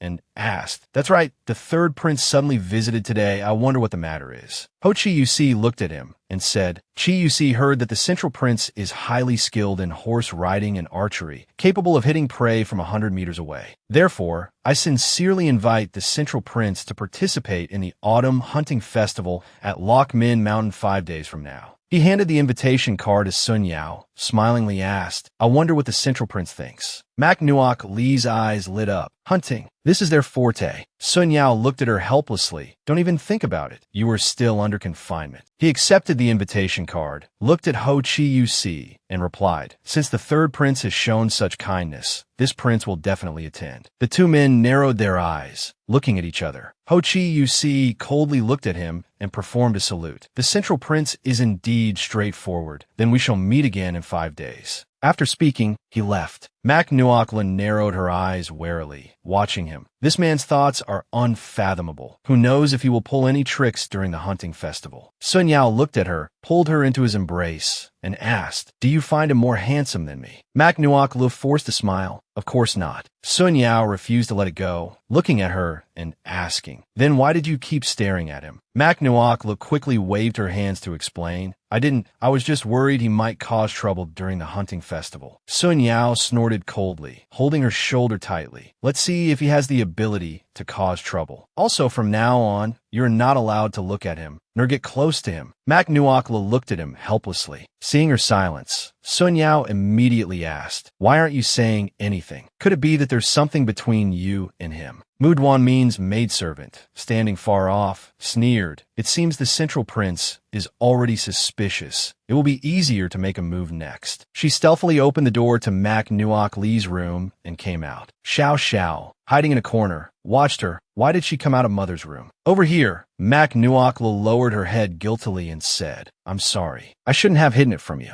Actually, last night, I met Ho Chi Uc. Sun Yao frowned, looking at her. Last night. Mak Nuokla sighed, looking at him. You also know copying scriptures is very boring. So I took advantage of the darkness to sneak out for a bit and ended up meeting him. Sun Yao worriedly asked her, then he didn't do anything to you, did he? Mak Nuokla shyly turned her face away. What should I do? If I tell Sun Yao the truth, he will definitely be furious. In a courtyard, Mak Nuoklu, feeling guilty, dared not look directly into Sun Yao's eyes. No, we just greeted each other, then nothing happened. Sun Yao angrily clenched his fists, gritting his teeth, and said, if he dared, this prince absolutely would not let him off easily. Mak Nuoklu, frightened, quickly nodded. Yes, yes, rest assured, I won't let anyone bully you. Besides, I'm the princess consort. He wouldn't dare touch me easily, She forced a laugh, sighing inwardly. It's over, I even drank half a cup of wine with him. At that moment, outside Mak Nuok Lee's room, Imo Duan means lady-in-waiting stealthily departed. She glanced around. Now that the clothes have been returned to their original place, all that's left is to wait for the princess's order to sling this dirty water. Suddenly, a small stone struck her shoulder. The lady-in-waiting spun around alertly. Who's there? Chu Chu glared at her angrily, asking, who are you? Why did you enter my mother's room? The lady-in-waiting panicked inwardly. Damn it, could this little imp have seen me? She held out her hand towards Chu Chu, forcing a smile. You must be young Master Chu Chu.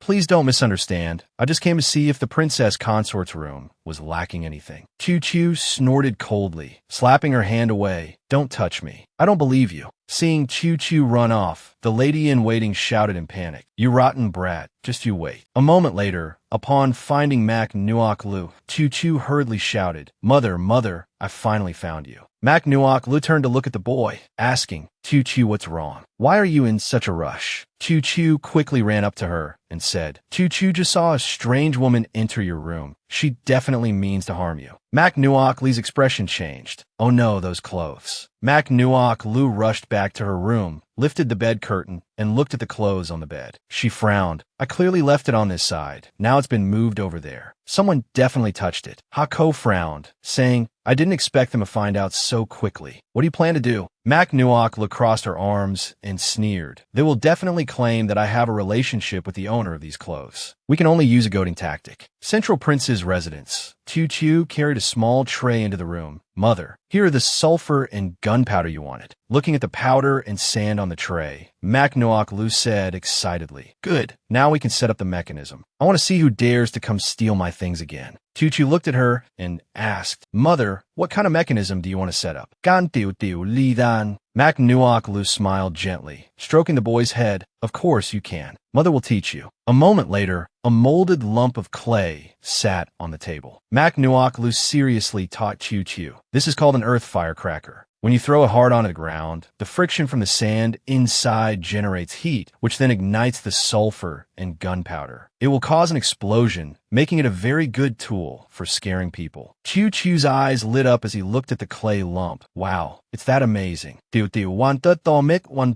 Mac Nuakla looked at the boy and quickly reminded him, "You must be careful, don't hurt yourself." A short while later, Qiu Qiu excitedly held up a pile of finished products to show Mac Nuakla. "Look, mother, I made so many." Mac Nuakla gave the boy a thumbs up. "My child, you truly are a genius." Qiu Qiu innocently asked her, "Right, mother, what should we do with so much gunpowder left?" Mac Nuakla smiled, enlightening Qiu Qiu. Gunpowder can be used not only for firecrackers and fireworks, but also to make bullets, or perhaps we could even craft a gun. 5 days later, at Loch Min Mountain, the convoy of carriages ascended the mountain. Ho Chi Yusi respectfully bowed, welcoming the central prince. Sun Yao regarded him coolly, saying, "Third prince, there is no need for such ceremony." Ho Chi Yusi looked at Sun Yao and inquired, "This hunt will be a one-on-one competition. Whoever bags more prey wins. What does the central prince think?" Sun Yao nodded. "Very well, let us begin then." The two men entered the stables. Mac Nuaklu, disguised as a soldier, led Sun Yao's horse forward. "Your Highness, please mount your horse." Sun Yao frowned, ordering her to lift her head. Mac Nuakla broke into a cold sweat from fear. "What are your Highness's orders?" Sun Yao looked at her coldly and said, "This prince does not recall ever seeing you before." Mac Nuakla lifted her head, answering guiltily, "Reporting to your Highness, this lowly one is newly arrived." Sun Yao pressed his lips together, observing her. "So that's how it is." Horses galloped swiftly along the mountain path. Mac Nuakla quickly followed Sun Yao's horse. Sun Yao drew his bow, aimed, and struck a rabbit not far away. Mac Nuakla hurried over to retrieve the rabbit. She held the small rabbit, examining the wound on its leg. It turned out its hind leg was injured, which was why it couldn't run far. Moreover, to hit such a disabling spot without causing any other injury, truly remarkable archery. After the two left, someone appeared where the arrow had landed. A short while later, they saw a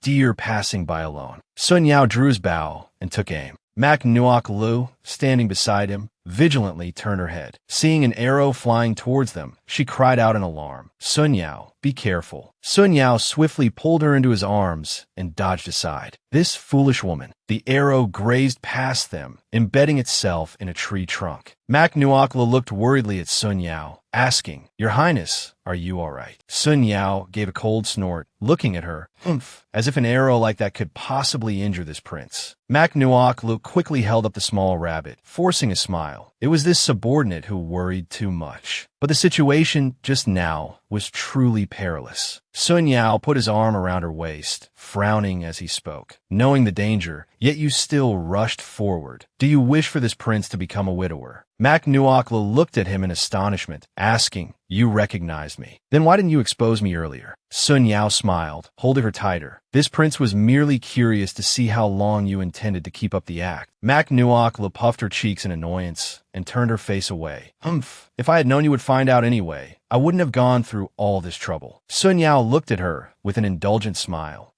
Before this prince, you have no need to conceal yourself. Though, it only took a little attention to see through your disguise." Mac Nuakla sniffed and shot him a sideways glance, as if I would make such a basic mistake. A moment later, Mac Nuaklu, holding the small rabbit, asked Sun Yao, "Have you figured out what poison is on it yet?" Sun Yao frowned and replied, "Not yet. I need to take it back for a thorough examination." Mac Nuakla frowned and asked, "Do you think it could be Ho Chi Yusi?" Sun Yao looked at her and answered, "He probably wouldn't be so blatant." Mac Nuakla lowered her head, thinking, "That's true. After all, he organized this hunt. If something happened to you, he couldn't escape involvement." Sun Yao suddenly stopped walking. Mac Nuaklu, not paying attention, bumped into him. Ouch. Sun Yao looked at her helplessly. "Look at you, not even watching where you're going, and you still dare say you don't make mistakes." Mac Nuaklu protested softly. That was because you suddenly stopped." Sun Yao frowned at her. "So it's this prince's fault then." Suddenly, he pointed in astonishment at the poison marks on a tree. "Something's wrong. It looks like we've circled back to where we started." As dusk settled, the two lit a fire and sat by the base of a tree. Mac Nuaklu smiled happily, savoring the moment. "It's fortunate we only got lost. It allows someone of your noble status to experience life in the wild. Sun Yao smiled gently as he looked at her. This prince naturally doesn't mind, but you know how to start a fire and even how to catch fish. Did your parents teach you? Seeing her lower her eyes sadly, Sun Yao asked in surprise, did this prince say something wrong? Mak Nuokla frowned, looking down as she said, no, it's just that, as a merchant, aren't these basic skills? Sun Yao looked at her skeptically, a deceitful, fraudulent merchant. Mak Nuokla gave a forced smile. In short, it's not exactly a glorious status. She looked up, sighed, and said, actually, I'm an orphan, raised by an organization since childhood. No one cared whether I lived or died. Sun Yao flicked her forehead. All you do is spout nonsense all day. Mak Nuokla sniffed. Fine, don't believe me then. Sun Yao smiled and pulled her into his embrace. All right, regardless of who you are now this prince's consort. Naturally, I will protect you. Mak Nuokla looked at him, moved. Sun Yao. Sun Yao lifted her face, looking at her with gentle affection. Mak Nuokla leaned against Sun Yao's shoulder, the two gazing at the stars together. It's so beautiful. I've never seen so many stars. This is ancient times. The environment and air are naturally very pure. Sun Yao looked at her tenderly and said, if you like them, this prince will pluck them down for you. Mak Nuokla scoffed, looking at him, bragging again. Can you fly or something? Sun Yao looked at her and said, close your eyes. Mak Nuokla looked at him curiously, asking, what do you go to do? Sun Yao stood up, smiling. This prince wants to pluck the stars for you, but you mustn't peek. Mak Nuokla hummed in agreement and closed her eyes. After a moment,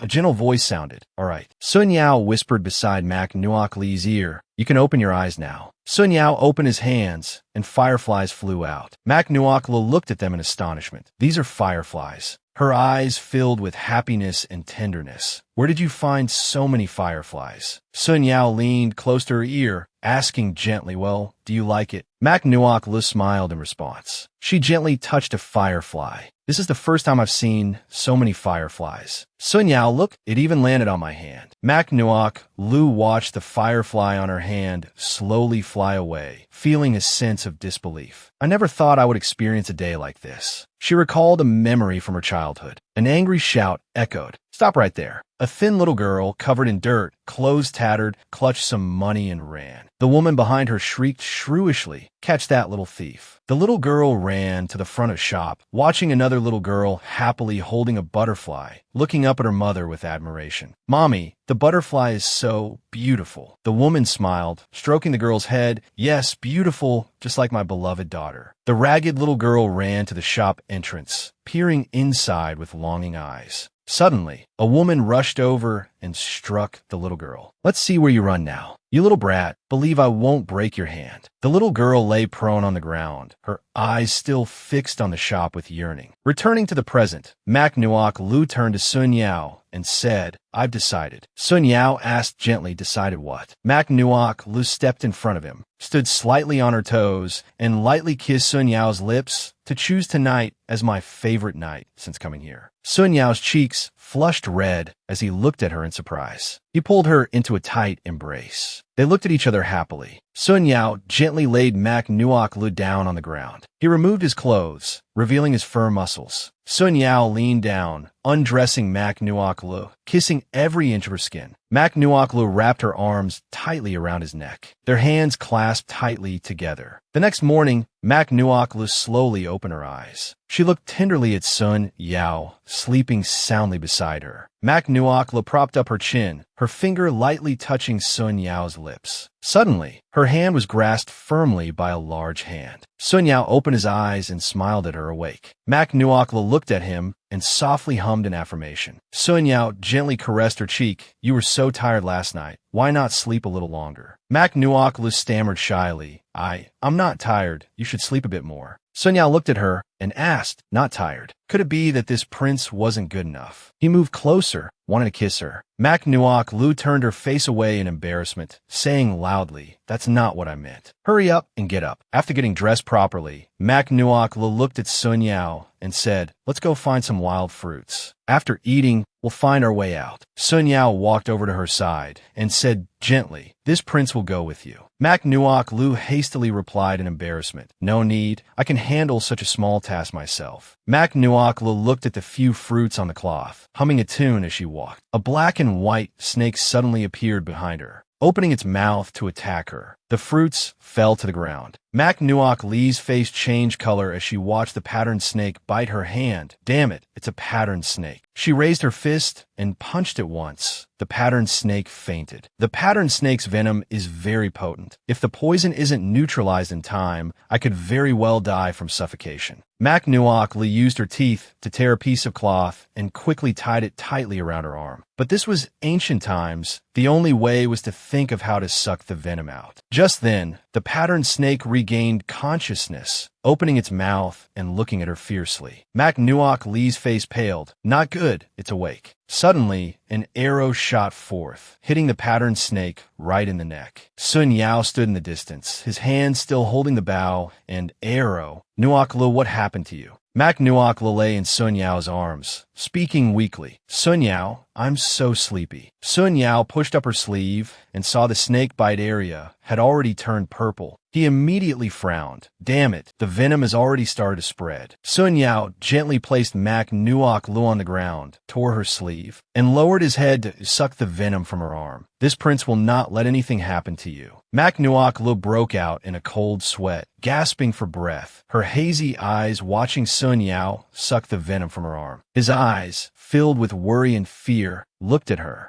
Mac Nuok Lu slowly closed her eyes and fainted. She didn't know how long it was before she woke up again. Mac Nuok Lu was lying on a bed. Weakly opening her eyes, she sat up and looked around. Where is this? My wound has been bandaged. Sun Yao lifted the curtain and walked in. Nuok Lu. He looked at her worriedly and asked, how are you feeling? Are you uncomfortable anywhere? Mac Nuok Lu supported herself with her hand and replied weakly, I just feel a little dizzy still. The patterned snake's venom makes one feel drowsy. It should wear off in a few hours. She thought to herself. Luckily, it was just fainting, not hallucinations. Otherwise, I would have truly died of embarrassment. Sun Yao looked at her helplessly. What nonsense are you thinking about now? Mac Nuok Lu grinned and stuck her tongue out at him. I'm just happy I survived the ordeal. All right, I remember you sucked the venom out from me. Are you all right? Sun Yao gently reassured her. Don't worry, this prince is fine. Just then, a guard brought in a bowl of medicine. Your Highness, the medicine has been brewed. Sun Yao nodded and said, leave it there. He glanced at Mac Nuok Lu and said, your identity cannot be revealed. You must maintain your disguise as before. Mac Nuok Lu nodded in response.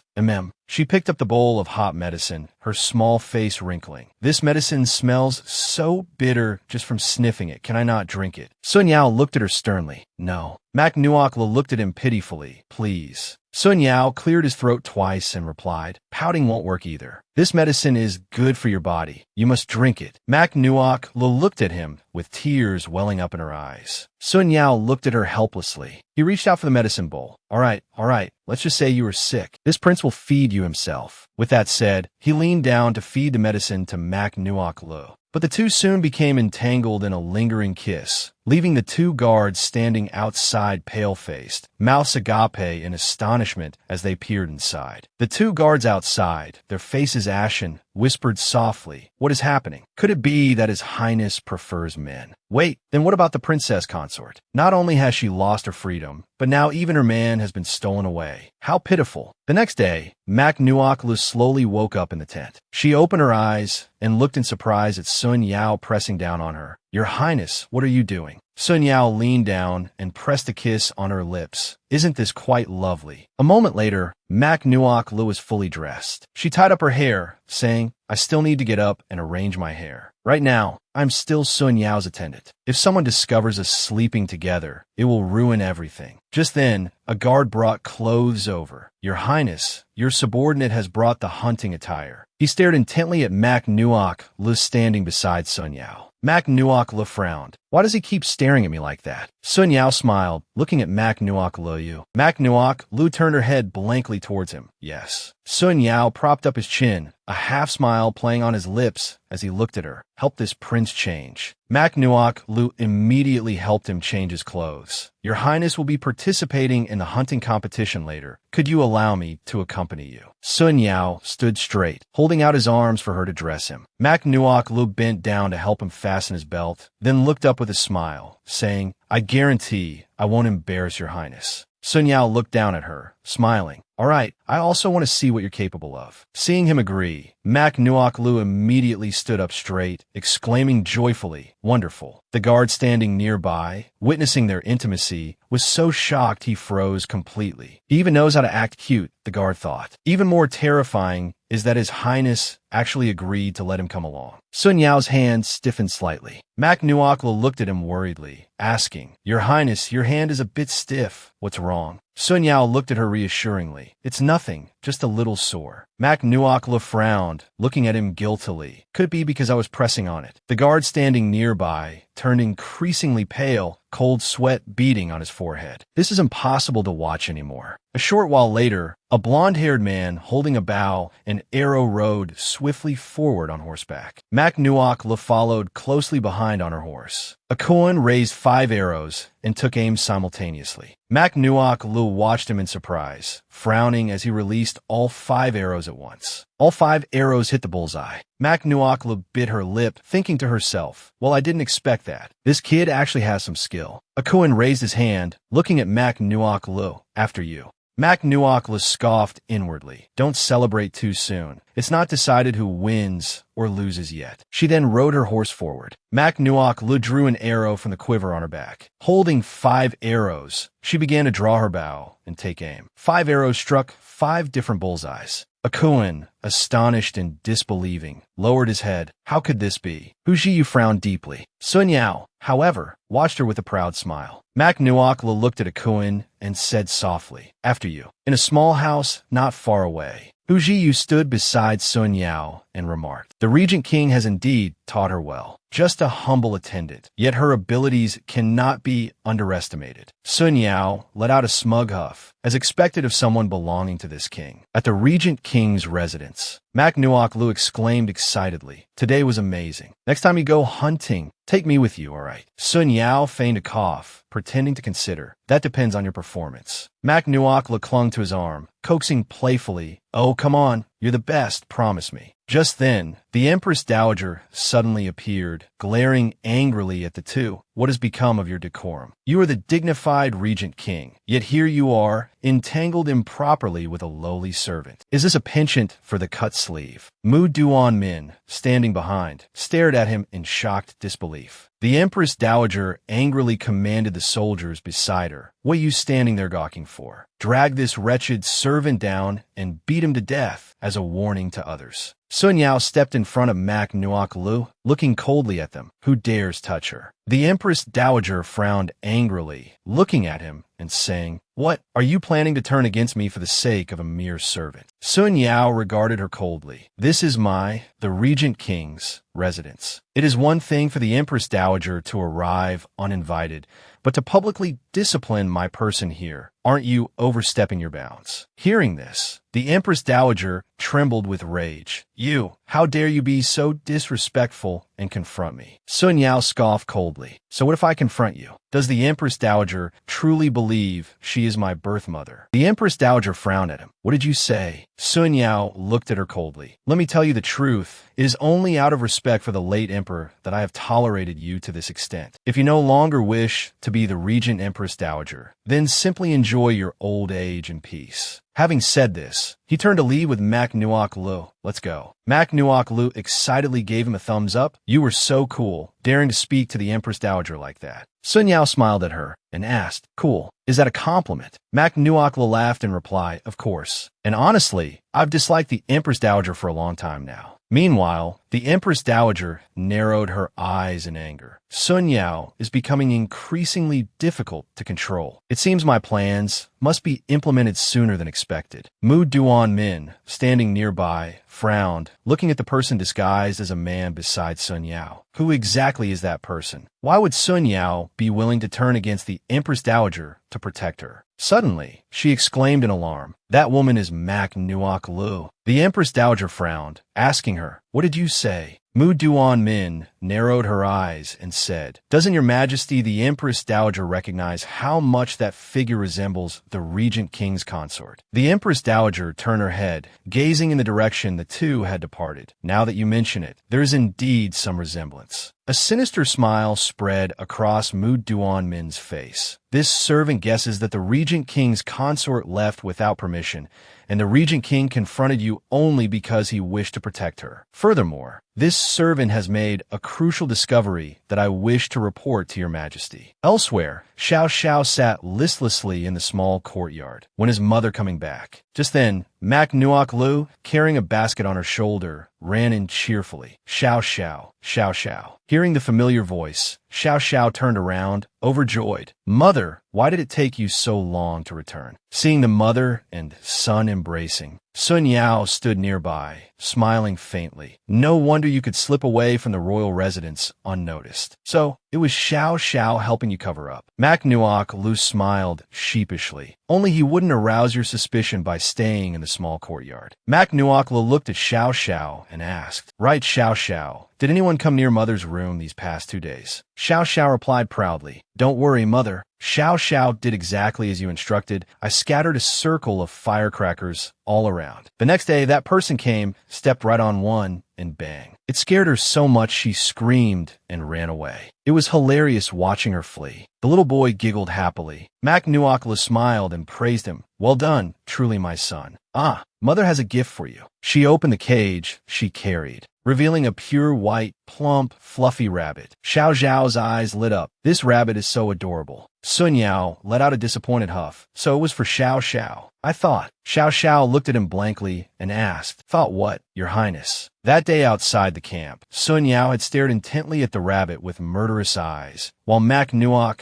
Lu had looked at it with delight. Back in the present, Mak Nuok Lu gently stroked Xiao Zhao's head, then looked worriedly at Sun Yao, asking, "Right? You just offended the Empress Dowager. Will there be any trouble?" Sun Yao narrowed his eyes, his voice cold. "Regarding today's matter, this king has already shown her considerable deference. That poisoned arrow incident might very well be connected to her." Mak Nuokla looked at him in surprise. "You know the origin of that poisoned arrow?" Sun Yao frowned, replying coolly, "It's not yet certain. However, my mother consort died from poison after encountering assassins on her way to pray at the temple." Mak Nuok Lu was stunned. "You mean the Empress Dowager could very likely be the one who murdered your mother?" The arrow lay on the table. Sun Yao, seated, picked up the arrow and began recounting the events of 15 years ago. Dongtang once suffered a severe drought. Crops withered, the harvest yielded less than half the usual amount, and people starved to death everywhere. To save the nation, my mother consort, Nani, along with the Empress Dowager, who was then consort Deng, went to Lingyuan Temple to pray for blessings. Not only did they encounter a group of masked assassins, but those assassins also killed indiscriminately, which was highly unusual. My mother consort also met with misfortune. Mak Nuokla looked at him and asked, "Wait, then why is the Empress Dowager still alive?" Sun Yao looked at her and replied, "It is said she hid behind her palanquin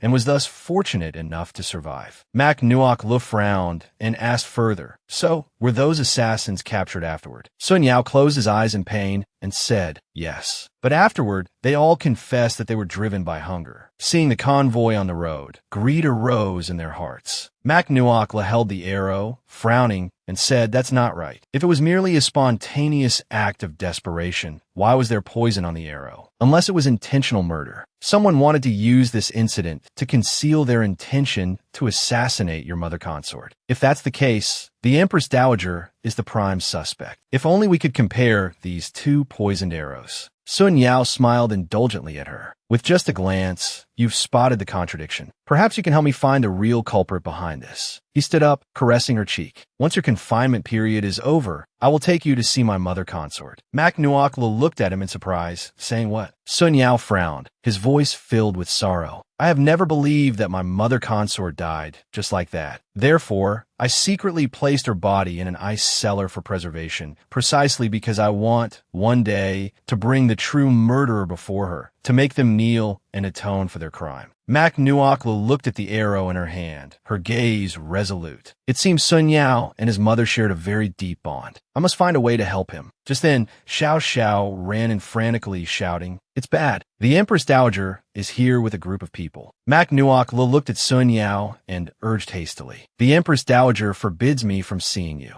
You must leave quickly through the secret passage." Sun Yao grasped her hand tightly, saying, "This king is not going anywhere." Mac Nuoc looked at him, troubled, but Sun Yao narrowed his eyes, his gaze filled with killing intent. "If my mother consort was truly murdered by her, then this king will definitely make her pay with blood." Outside the Regent King's residence, the high officials frowned, looking inside with confusion. "Strange, why has the Empress Dowager suddenly summoned us to the Regent King's residence? Could it be to visit the Regent King's consort who is under confinement?" Seeing the Empress Dowager so furious, something significant must have happened. A loud announcement rang out. "Her Majesty, the Empress Dowager, arrives." The Empress Dowager strode in, shouting angrily, "Humph! Well done, Regent King. How dare you defy this Dowager's decree?" Sun Yao stepped forward, looking at her coldly. "Nuoc Lu is this king's consort. Does wanting to see her require reporting to the Empress Dowager?" Xiao Xiao, crying in fear, ran forward to plead with the Empress Dowager. "Sob, please, Your Majesty, don't punish royal father and mother consort. It's all Xiao Xiao's fault. I shouldn't have urged royal father to see mother consort." "Sobi, Sobi, Sobi." The Empress Dowager angrily pushed the boy, sending him tumbling. Xiao Xiao lost his balance and hit the corner of the table. Mac Nuoc Lu, heartbroken, rushed to embrace her son, asking solicitously, "Xiao Xiao, are you all right? Did you hit your head?" Xiao Xiao grinned smugly and said, "Don't worry, mother consort, I'm fine." Mac Nuoc looked at Xiao Xiao with heartache. This little imp was far too reckless. Xia Ji appeared, snorting angrily. "This old hag, daring to injure our Xiao Xiao. Just watch how I deal with her." The young girl picked up the powder and began applying makeup to Xiao Xiao. Mac Nuoc feigned panic and cried out, "Heavens!" Xiao Xiao hit his head and is bleeding. The ministers frowned, whispering amongst themselves, "What's wrong with the Empress Dowager? Why would she lash out at a child like that? Indeed, children are innocent." The Empress Dowager turned her head, thinking in astonishment, "How can this be? I clearly didn't use any force." Mu Duanmin gritted her teeth in anger. This little imp has ruined things again. Sun Yao knelt to examine Xiao Zhao's injury, speaking coldly. If the Empress Dowager struck Xiao Xiao with such force, is she intentionally giving this king a reason to depose the Empress Dowager? Mu Duanmin snorted coldly. Who doesn't know Xiao Xiao is an adopted son? To confront the Empress Dowager over a bastard child of unknown origin, this matter. Mac Nuoc raised her hand and slapped her across the face, saying angrily, "Who are you calling a bastard child?" Mu Duanmin clutched her face, glaring furiously at her. You dare strike me." Sun Yao gripped her wrist tightly, his eyes glacial. This king regards Xiao Xiao as his own flesh and blood. If this king hears any more improper words about Xiao Xiao, then do not blame this king for turning ruthless. Xiao Xiao looked at his father king, deeply moved. Mu Duanmin looked at him resentfully, shouting, "Sun Yao, is she worth protecting like this? Don't you know yet? She and Hu Ji were having an affair. Perhaps this child is the evil spawn of those two." Xiao Xiao angrily grabbed Mu Duanmin's clothes, yelling, "You evil woman, do not slander my mother consort." Mu Duanmin shouted in fury, "You rotten brat, daring to bite me. Let go at once." Xiao Xiao clung tightly to her leg, refusing to let go. "I won't let go." Mu Duanmin angrily pinched Xiao Zhao's ear and lifted him up. Xiao Xiao cried out in fear, "Let me down." Mu Duanmin held Xiao Xiao up, roaring furiously. "Daring to bite me? Are you looking to die?" Sun Yao drew his sword and pointed it at her throat. "Who did you say is looking to die? Release Xiao Xiao." Xiao Xiao, terrified, quickly ran to his side. The Empress Dowager shouted angrily, "King Zhong, are you mad? Daring to point your sword at Princess Dujung." The ministers also frowned, showing their disapproval. Indeed, King Zhong is too reckless. King Zhong is truly outrageous. Mu Duanmin's eyes welled with tears, looking at him in disbelief and pain. "Sun Yao, how could you treat me like this?" Sun Yao looked at her coldly, warning, "If you dare harbor any malicious thoughts towards this king's consort, then consider your own fate today." Mu Duanmin screamed in heartbroken indignation, "Fine, then kill me. I want to see how you explain this to my father emperor." Sun Yao narrowed his eyes at her. "Do you truly believe this king wouldn't dare?" Mu Duanmin's personal maidservant hurriedly knelt and pleaded, "Your Highness, spare her life. The princess only couldn't bear to see the consort deceiving you. If your Highness doesn't believe it, you can summon the guards who were on duty that night and ask them. It will become clear." Sun Yao sheathed his sword, casting a cold glance at her. "Fine, this king wants to see what tricks you intend to play to frame her." A handmaiden hurried over, asking Mu Duanmin with concern, "Princess, are you all right?" Mu Duanmin shouted furiously, "Hurry up and call someone in here." A guard quickly entered, fearfully kneeling on the ground. "This servant pays respects to the Empress Dowager, your Highness the King, Princess." Mu Duanmin looked at him, frowning, and said, "Speak quickly about what happened that day." The guard, frightened, hastily recounted. "For days ago, this servant was following orders, guarding the king's residence at night, and personally saw the royal consort wearing a man's outer cloak returning to the residence." Sun Yao, holding Mak Nuok Lu, looked coldly at him. "Are you certain you saw this king's royal consort?" The guard raised his head and said firmly, "Sir servant is certain." Mu Duanmin stepped before Hu Jiyu and asked, "Then may I ask the third prince, the day you first arrived in Dongtang, where's the outer cloak you wore to congratulate the Regent King on his birthday? Could it be on the Regent King's consort's bed?" The ministers looked at each other in astonishment, frowning. What was this about? Could the Regent King's consort and the third prince truly be having an affair? Mu Duanmin gave a cold smile, looking at Mak Nuok Lu. "Isn't the Regent King's consort very eloquent? Why are you silent this time? Is this a tacit admission?"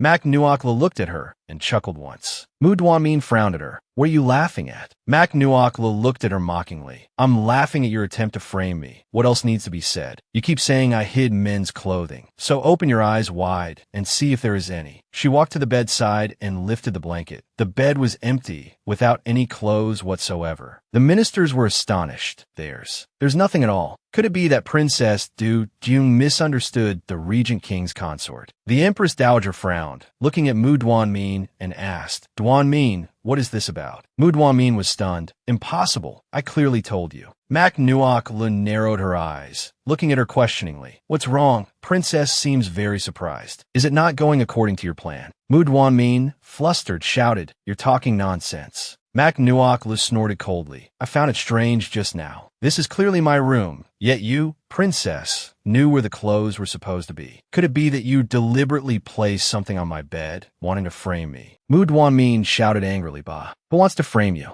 It's obvious you hid those clothes. You must have been afraid of being exposed and destroyed them." Mak Nuok Lu angrily rolled up her sleeves. "Keep running your mouth. Today, I must teach you a lesson." Mu Duanmin, unwilling to show weakness, glared back at her. "Bring it on. Who's afraid of whom?" Hu Jiyu frowned and said coldly, "Enough. Stop arguing. This matter concerns my reputation and that of the Regent King's consort. I will have someone bring those clothes here." Half an incense stick later, a guard brought in a set of clothes and reported respectfully, "Your Highness, the clothes have been brought." Mak Nuok Lu let out a cold laugh, thinking to herself, "Luckily, I was prepared in advance." While hunting outside Hu Jiyu's tent, Mak Nuok Lu, disguised as a man, had secretly approached Hu Jiyu's tent. If Princess Duanmin discovered this, she would surely find an opportunity to exploit it. Might as well take this chance to return the item to its owner. She then tossed the set of clothes towards Hu Jiyu's tent. Hu Jiyusi picked up the clothes, smiling as he watched her leave. So that attendant was actually her. Inside the king's residence, Mu Duanmin collapsed onto the floor. No, it can't be. The court officials discussed angrily amongst themselves. Is this Princess Yu Yang treating us like monkeys? I think she wants to sow discord between our Dongtang and Xixia. What good is being beautiful if she's so treacherous and cruel? Hu Jiyusi watched Mak Nuok Lu with amusement. So, everything was under her control. Mak Nuok Lu raised an eyebrow, looking at him. This Hu Jiyusi reacts quite quickly. The Empress Dowager frowned, observing the situation. Unexpectedly, Princess Yu Yong failed. Not only did she falsely accuse the Central King's consort and the third prince, but she also damaged the relationship between our country and Xia. I truly misjudged her. Angrily, she flicked her sleeves and departed. Nidong looked worriedly at Mu Duanmin and said, Princess, let's go back first. Your wounds need to be treated.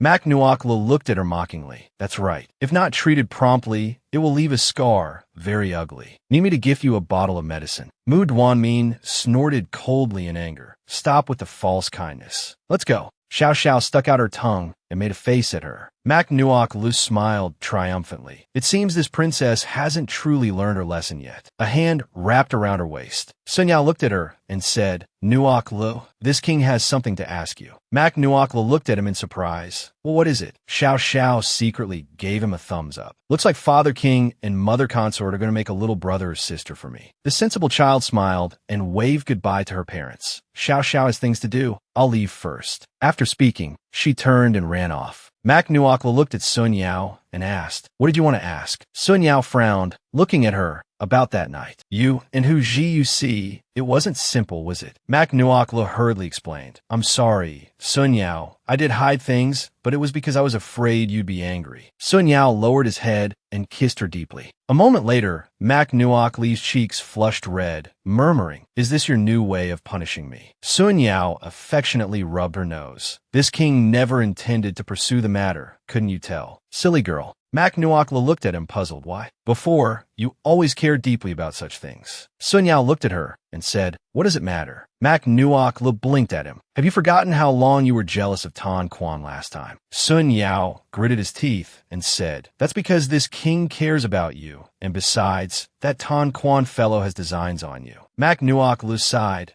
Let's not mention Tan Quan anymore. Sun Yao gently embraced her, saying, Besides, after going through so many trials, this king knows your heart already belongs to this king. Mak Nuokla blushed and smiled, looking at him. Very confident, aren't you? Sun Yao looked at her with a serious face. Why do you not love this king? Could it be that you truly feel something for Tan Quan and who you see? Mak Nuokla quickly covered his mouth. Stop, stop, stop. I was just teasing you. Why so serious? Sun Yao smiled gently and said, This king wants to hear you say it yourself. Mak Nuokla blushed, looking at Sun Yao in surprise. Say what? Sun Yao whispered softly in her ear, Say you love me. Mak Nuokli's face flushed crimson as she looked at him helplessly. This man, even his serious look, is quite endearing. Sun Yao breathed warmly near her ear, urging, Say it quickly. This king wants to hear it. Mak Nuokla spoke again, saying it so suddenly really puts me on the spot. How about I prove it with practical actions instead? Sun Yao looked at her with amusement. Mak Nuokla wrapped her arms around his back, her face burning hot. The two held each other tightly, sharing a kiss. Tongues intertwined passionately. Sun Yao said gently, I love you, Nuokla. Elsewhere, Nidong was treating Mu Duanmin's wounds when she frowned and said, Princess, I think that Central King is truly beyond help, daring to treat you like this. How about we return to back low? Mu Duanmin cried out unwillingly, No. This princess promised Father King that I must subdue Sun Yao's power. Returning like this would be too humiliating. At this moment, a squad of guards entered and said coldly, I'm afraid the princess no longer has the chance. Princess Du Duong has caused much trouble, disturbing others. We obey the Central King's command to escort the princess back to back low. Please, princess, quickly pack your belongings and depart. Mu Duanmin shouted in astonishment. What? Sun Yao wants to send me back. She cried out unwillingly. No, I won't go. The guards surrounded her. I'm afraid this matter is not for the princess to decide. Let's go quickly. Mu Duanmin screamed in heartbroken anger. No. Sun Yao, you cannot treat me like this. 1 month later, Central King's residence. Mak Nuokla smiled and stretched. The month of confinement is finally over. Hako smiled looking at her. You must have been bored to death. Mak Nuokla laughed happily. Where's Xiao Xiao? I said I would take him out to play. Hako smiled and said, All right, I'll go find him. Just then, the sound of hurried footsteps echoed as Sun Yao approached, holding a cloak in his hand. He cleared his throat twice, looked at her, and said, Xiao Xiao is reading. If you want to leave the residence, this king will accompany you. Meanwhile, elsewhere, poor Xiao Xiao sat weeping before a study table. Father King, why did you suddenly make me study? I want to go play with Mother. Over here, Mac Nuok-lu looked bashfully at Hako and whispered, "Do you think he really knows any fun places? It feels rather unreliable." Hako nodded in agreement. Sun Yao crossed his arms and declared, "This king naturally knows where the fun places are." Mac Nuok-lu glanced at him guiltily. He heard us." Sun Yao handed her a set of new, yellow clothes. "This is newly woven silk clothing for you. Go change into it." Mac Nuok-lu accepted the clothes. A moment later, she emerged wearing the new outfit. Mac Nuok-lu twirled around, smiling happily. "Wow, this looks so beautiful on me." Hako squinted, praising, "Not bad, not bad. Let me do your makeup. You'll look even more beautiful." Hearing movement behind her, Mac Nuok-lu turned her head. Sun Yao stepped out, wearing a matching outfit. "Let's go." Mac Nuok-lu placed her hand on his, responding softly. Seeing the two in their matching outfits, Hako huffed twice. "I don't want to eat this dog food anymore." At the market, Mac Nuok-lu and Sun Yao strolled together. She smiled and said, "Look, what's that over there?" She smiled, looking at the stall before them, gazing at the beautiful hairpins displayed on the table. Mac Nuok-lu's eyes lit up as she picked up a hairpin. "Oh, how beautiful." The vendor looked at her and introduced, "Young lady, you have excellent taste. The hairpins here are all made from natural pearls. You can choose the oyster shell you want yourself. If the pearl doesn't open, there's no charge." Hearing this, Mac Nuok-lu became very interested. It felt like opening a blind box. Sun Yao stood beside her, watching her with a doting expression. He cleared his throat at the vendor. The vendor smiled at the couple and replied, "Yes." Mac Nuok-lu picked up an oyster shell. Which one should I choose?" Standing beside her, Sun Yao used his fan to point at an oyster shell. "In my opinion, why not open this one?" Mac Nuok-lu smiled and winked at him. "All right, let's take this one." The vendor took that oyster shell, holding a small knife in the other hand, and said with a smile, "Yes." Mac Nuok-lu quickly stopped the vendor. "Wait." The vendor smiled at her and asked, "What is it, young lady? Do you want to choose another one?" Mac Nuok-lu held out her hand and said, "I want to open it myself." Sun Yao frowned at her disapprovingly. "No, the shell is very sharp. What if you cut your hand?" Mac Nuok-lu held the oyster shell, looking at him with adorable, pleading eyes. "But you have to open it yourself to get the feeling." She smiled reassuringly at him. "Don't worry, I'm not that fragile." Mac Nuok-lu took the small knife from the vendor's hand. "Whether there's a pearl or not depends on this one cut." She opened the oyster shell, staring in amazement at the pearl inside. "It's a red pearl. Young lady, you're truly lucky." Mac Nuok-lu held up the pearl, showing it off to Sun Yao. "Sun Yao, look how beautiful this pearl is. Your eye for quality is truly excellent." Sun Yao smiled, handing an ingot of gold to the vendor. "It's rare to see her this happy. This is your reward." The vendor, eyes crinkling with a smile, thanked him profusely. "Thank you, young master. Thank you, young master. Soon, these pearls can be strung into a necklace, young lady. These pearls symbolize a fulfilling love. I believe the two of you will share 100 years of happiness." Mac Nuok-lu smiled at the vendor. "You certainly have a way with words." The vendor smiled back, asking her, "Shall I put on for you now, young lady?" Sun Yao took the necklace. "Allow me." He then carefully fastened it around Mac Nuok-lu's neck. Mac Nuok-lu smiled happily, looking down at the necklace adorning her neck. The vendor held up a mirror for her, praising continuously. "Oh my, young lady, this necklace looks truly beautiful on you." Mac Nuok-lu gazed at the necklace around her neck, her hand gently caressing it. Sun Yao wrapped an arm around her shoulder, speaking softly. "This is my gift to you. Without my permission, you're not to take it off, understand?" Mac Nuok-lu looked up at him with a happy smile and replied, "Yes." Late at night, the entire river shimmered with light. Lanterns were released, drifting along the current. Sun Yao and Mac Nuok-lu stood on the bank, smiling happily at each other. Mac Nuok-lu said with a smile, "We've strolled, received gifts, and eaten delicious food. Now all that's missing is watching a movie." But this is ancient times. Where would one find a movie theater? Sun Yao looked at her, asking, "What is a movie?" Mac Nuok-lu explained, using gestures as she spoke. "How should I put it? A movie theater is where a group of people sit together and watch others act out a story on a large screen. But the technology for projecting movies doesn't exist yet." She sighed, bowing her head. If only Sun Yao were also from modern times. Sun Yao smiled gently, looking at her. "I don't want you to have any regrets." With that, he took her hand and led her away. "Come with me." Mac Nuok-lu looked at him, bewildered.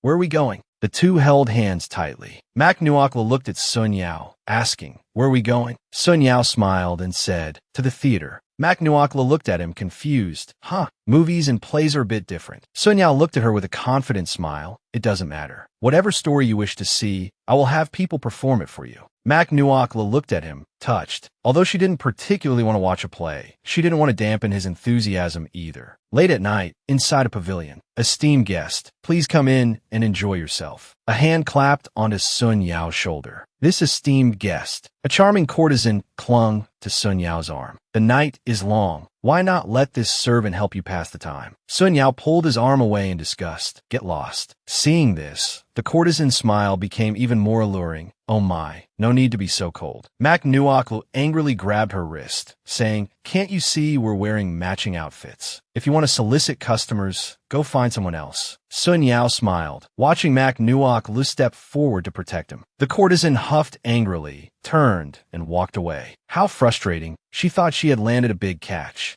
Mak Nuaklu coldly warned her to stay away from him. Sun Yao, standing behind, chuckled softly as he watched her. Is this jealousy? Mak Nuaklu puffed her cheeks, looking at him angrily. How can you still laugh? Where did she touch you just now? Sun Yao smiled, reaching out to embrace her comfortingly. Come now, don't be angry anymore. This prince promises, besides you, I won't let any other woman touch me. Mak Nuakli's cheeks flushed red. She shushed him. Who needs your promise? You are the dignified regent prince. You can have as many women as you want. Sun Yao leaned close to her ear, whispering, but this prince only wants you. At this, Mak Nuaklu, face beet red, said, then let's not go to the theater anymore. Let's go rent a room. In some room, clothes scattered across the floor. The two people in the room embraced and kissed, fingers intertwined. Sun Yao leaned down, kissing every inch of Mak Nuakli's skin. The night was deep and quiet. Outside, the market bustled with people coming and going. A moment later, the clothes were hung up on hooks. Mak Nuaklu, face flushed, sat in the bathtub. I can't believe I actually took the initiative to drag Sun Yao to rent a room. She covered her face in embarrassment. I can't think about it anymore. A while later, Mak Nuaklu emerged, neatly dressed, her cheeks still rosy. Sun Yao sat on the bed, gazing outside. Mak Nuaklu smiled at him. My young master is so handsome. Sun Yao turned his head to look at her, calling softly, what are you doing standing there? Come here. He gently lifted her chin, asking tenderly. The theater must have let out by now. Do you have any regrets? Mak Nuaklu replied softly, no regrets, not even a little. But, she pointed outside, look at that mother and daughter over there. Only to see a mother and daughter selling sticky rice cakes, packing up their stall. The two sat on the bed. Mak Nuaklu looked at Sun Yao and said, actually, us sitting by the window, watching the moon, watching the lights and torches from people's homes, that's also a story in itself. Sun Yao looked at her and murmured a soft reply. Mak Nuaklu looked up at him and asked, oh, right? Sun Yao, what was your mother consort like? Can you tell me about her? Sun Yao's expression grew somber as he recounted. In this prince's memory, she was a person of unparalleled gentleness. Sun Yao lowered his eyes, his gaze filled with sorrow and unspoken thoughts. Mother consort. Consort Du gently picked up food for him. Yaoer, mother made your favorite dessert. Yaoer, mother has sewn you a new set of clothes. Quickly try them on. Yaoer, wake up. Have you forgotten you must attend court early with your imperial father today? Returning to the present, Sun Yao shut his eyes tightly. Speaking in pain, mother consort never intended to compete for favor, yet unexpectedly, someone still plotted against her. Mak Nuaklu angrily slammed her fist against the wall. This infuriates me. This is clearly a case of good people receiving no reward, while calamities endure for 1,000 years. She looked at Sun Yao with heartache. Sun Yao, can you take me to see mother consort now? I want to help her seek justice. Sun Yao looked at her. This is a grudge between this prince and the Empress Dowager. It does not concern you. Mak Nuaklu frowned, looking at him with dissatisfaction. How does it not concern me? I am her daughter-in-law. We are family. How can I stand by and do nothing? Sun Yao smiled and embraced her. All right, since you have this intention, then before meeting mother consort, you must help me do one thing. Mak Nuaklu looked at him and asked, what thing? Seeing Sun Yao suddenly start to undress, Mak Nuakli's face flushed crimson. Why are you suddenly taking off your clothes? Sun Yao smiled as he looked at her, saying, Dong Tang has a rule. Before paying respects to the ancestors, one must bathe and change clothes. You can't let me go see the ancestors looking this unkempt, can you? That would be too disrespectful. Mak Nuaklu laughed. So that's how it is. Why didn't I think of that sooner? She picked up a towel, saying cheerfully, "Then hurry up, I'll help you scrub your back." Sun Yao looked at her happily. "It seems you really want to make a good impression on Mother Consort." Mak Nuok Lee's cheeks flushed pink as she said proudly, "Of course, Mother Consort's spirit watches from above. If I don't perform well, what if she doesn't accept me?" Sun Yao, soaking the bathtub, let out a hum. "This prince guarantees she will like you." However, Mak Nuokla looked at him, asking, "However what?" Sun Yao grinned at her. "You must also bathe with this prince. Only then will it be truly clean." Mak Nuokla cried out in alarm, "But I just finished bathing." Before she could finish her sentence, Sun Yao pulled her into the bathtub. Before Consort Du's tomb, Sun Yao led Mak Nuok Lu to meet his mother consort. Mak Nuok held incense sticks and lit them for her. Sun Yao looked at Consort Du's tombstone and bowed. "Your son brings Nuok Lu to see you." He gently turned the incense burner, and a secret chamber immediately opened, fragments trembling. A hidden passage faintly appeared. A cold air emanated from within.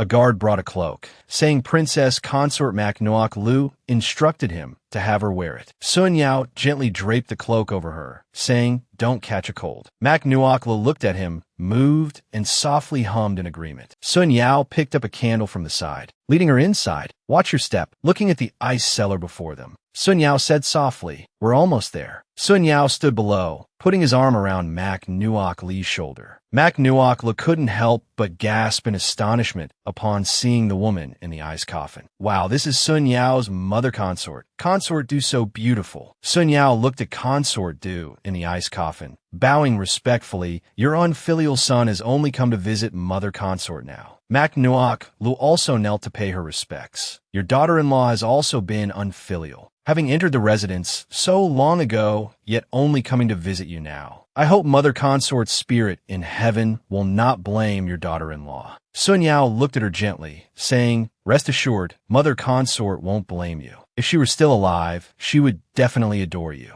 Mak Nuokla looked at him and asked, "Really?" Sun Yao put his arm around her shoulder, his gaze resolute. "When has this prince ever deceived you?" Mak Nuokla nodded. "All right, let's not talk about this anymore. Let's quickly compare these two poisoned arrows." Sun Yao held the arrow in his hand and said, "All right." Mak Nuok Lu took the bow and arrow, saying to Xia Ji, "Sorry to trouble you." Xia Ji appeared smugly, saying, "Let's do this." It immediately analyzed the toxin on the arrow, then used its spiritual power to scan the toxin within Consort. Mak Nuok Lu looked at it and asked, "What are the results?" Xia Ji stated seriously, "The scan results show they are completely identical." Mak Nuok Lu frowned. As expected, it's the same type of poison. Sun Yao rubbed his chin, narrowing his eyes. "Indeed, Mother Consort death is related to the Empress Dowager." Mak Nuok Lu frowned and said, "But we currently lack concrete evidence. We need more solid proof linking this matter to the Empress Dowager." Sun Yao, heartbroken and furious, gritted his teeth. "Early next month, the third day, is Mother Consort's death anniversary. This prince must make the Empress Dowager confess before that day." Mak Nuok Lu frowned thoughtfully. "If it's the death anniversary, the Empress Dowager will certainly come to pay respects." Sun Yao nodded with an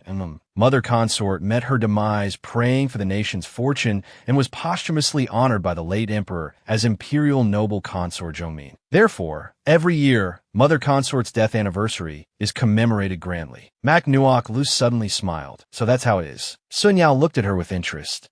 "What idea do you have now?" Mak Nuok Lu gave him a mischievous wink. "I think this is a good approach." In the imperial prison, a child cowered fearfully in a corner. Before him, a ferocious dog bared its fangs, its neck bound by a chain, staring madly at him, snarling. The child covered his mouth, crying in terror, his whole body trembling. "Help me." Kyo Ko knelt on the ground, pleading with the Empress Dowager. "Please, Your Majesty, spare him. This servant truly did not betray you." The Empress Dowager's face was grim as she looked at her coldly. "Then why was Princess Duanyang taken back to Beilu by King Zhong? You didn't report anything to this Dowager." Kyo Ko explained tearfully, pleading, Reporting to Your Majesty. King Zhong did not want this matter to affect the relations between the two nations, so he had people handle it secretly. This servant truly did not know. The Empress Dowager angrily threw a cup to the ground. Useless thing. This dowager sent you to King Zhong's manor precisely to keep track of the movements there. But this pawn, Duan Min, is now lost. King Zhong is becoming increasingly difficult to control. And then there's that Mac Nuoc Lu, ruining this dowager's plans time and again. It seems this dowager has been too lenient with you. She then raised her hand, pointing towards the prison cell. The vicious dog slowly advanced towards the child. The child screamed in terror. Ah, save me. Kyoko wept, kowtowing until her forehead bled, pleading, "Please, Your Majesty the Empress Dowager, do not harm him. Please give this servant another chance." The Empress Dowager crossed her arms, letting out a cold laugh. "Very well, then you find a way to eliminate that Mac Nuoc Lu, just as you eliminated Consort Du back then." She then handed Kyoko a small vial of medicine. "Otherwise, just wait to collect the corpse of this bastard child." She threw the vial onto the ground. Meanwhile, at King Zhong's manor, the injured Kyoko returned to her room within the manor. She clutched a jade pendant, tears falling ceaselessly. Fragments of memories flooded back. Kyoko sat listlessly on the bed, recalling the past, holding a child in her arms, listening fearfully as the then consort Vin, now Empress Dowager, scolded, "Well done, you lowly servant, daring to have an affair with His Majesty, and even bearing this bastard child." The palace maid knelt on the ground, weeping and begging, "Please, Your Highness Consort Vin, spare my child. It is all this servant's fault. This servant is willing to accept punishment and willing to do anything for Your Highness." The future Empress Dowager looked on coldly, uttering an "Oh, willing to do anything, you say?" The palace maid trembled in fear, replying, "Yes." Consort Vin spoke in a chilling tone. "This consort wishes to become the empress, but Consort Du is favored by the Empress Mother. She even dares to be insolent before me. As long as you help me eliminate her, I will spare this wretched offspring." The palace maid wept while kowtowing, saying, "This servant understands." In the kitchen of King Zhong's manor, Kyoko poured a strange liquid into the soup bowl, meant for Princess Consort Mac Nuoc Lu.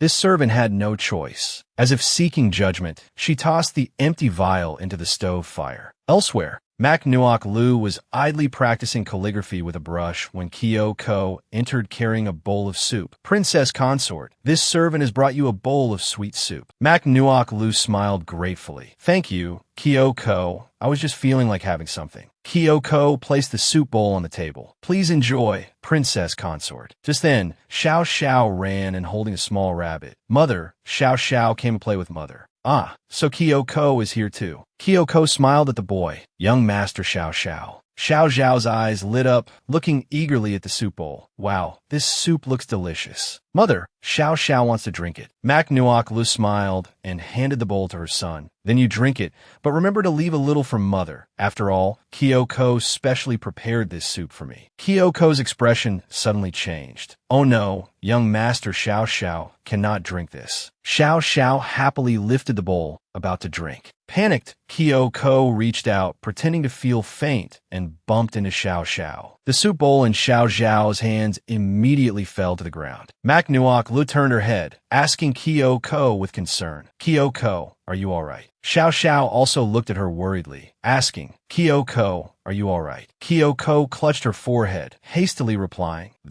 This servant is fine." She glanced at the shattered bowl of soup on the floor, breathing a silent sigh of relief. Thankfully, Xiao Xiao hadn't drunk it. Mac Nuoc Lu quickly helped Kyoko sit down on a chair. "Are you feeling faint? Quickly sit down and rest." Kyoko lowered her head and replied softly, "Thank you for your concern, Princess Consort." The little rabbit hopped over to the spilled soup and licked a bit. Xiao Xiao watched in astonishment as the rabbit suddenly rolled over and died. Mac Nuoc Lu shot up in alarm. "Oh no, the sweet soup is poisoned." Xiao Xiao looked worriedly at the rabbit. "A little white, what's wrong?" Mac Nuoc Lu quickly swept her son into her arms. "Xiao Xiao, don't touch it." Xiao Xiao sobbed heartbrokenly. Kyoko's face was deathly pale. Mac Nuokla frowned, looking sharply at Kyoko and demanding, Kyoko, what exactly is going on? Kyoko was sweating profusely, frowning as she said, this servant doesn't know either. The door was suddenly pushed open. Sun Yao entered, frowning with worry as he asked, Nuokla, what happened to Xiao Xiao? He led a group of guards inside. Sun Yao knelt to examine the rabbit. This rabbit must have died from drinking the soup on the floor. He stood up angrily, ordering his subordinate, someone dares to poison the princess consort and the young master again. Investigate this immediately for me. The guard quickly replied, yes, your highness. Mac Nuokla stepped before Sun Yao and said, Sun Yao, take Xiao Xiao back to his room first. I have something I need to ask Kyo Company. Sun Yao narrowed his eyes, casting a cold glance at Kyo Company. Kyoko lowered her head in fear. Sun Yao smiled slightly and agreed. All right, call me if you need anything. Mac Nuokla smiled back.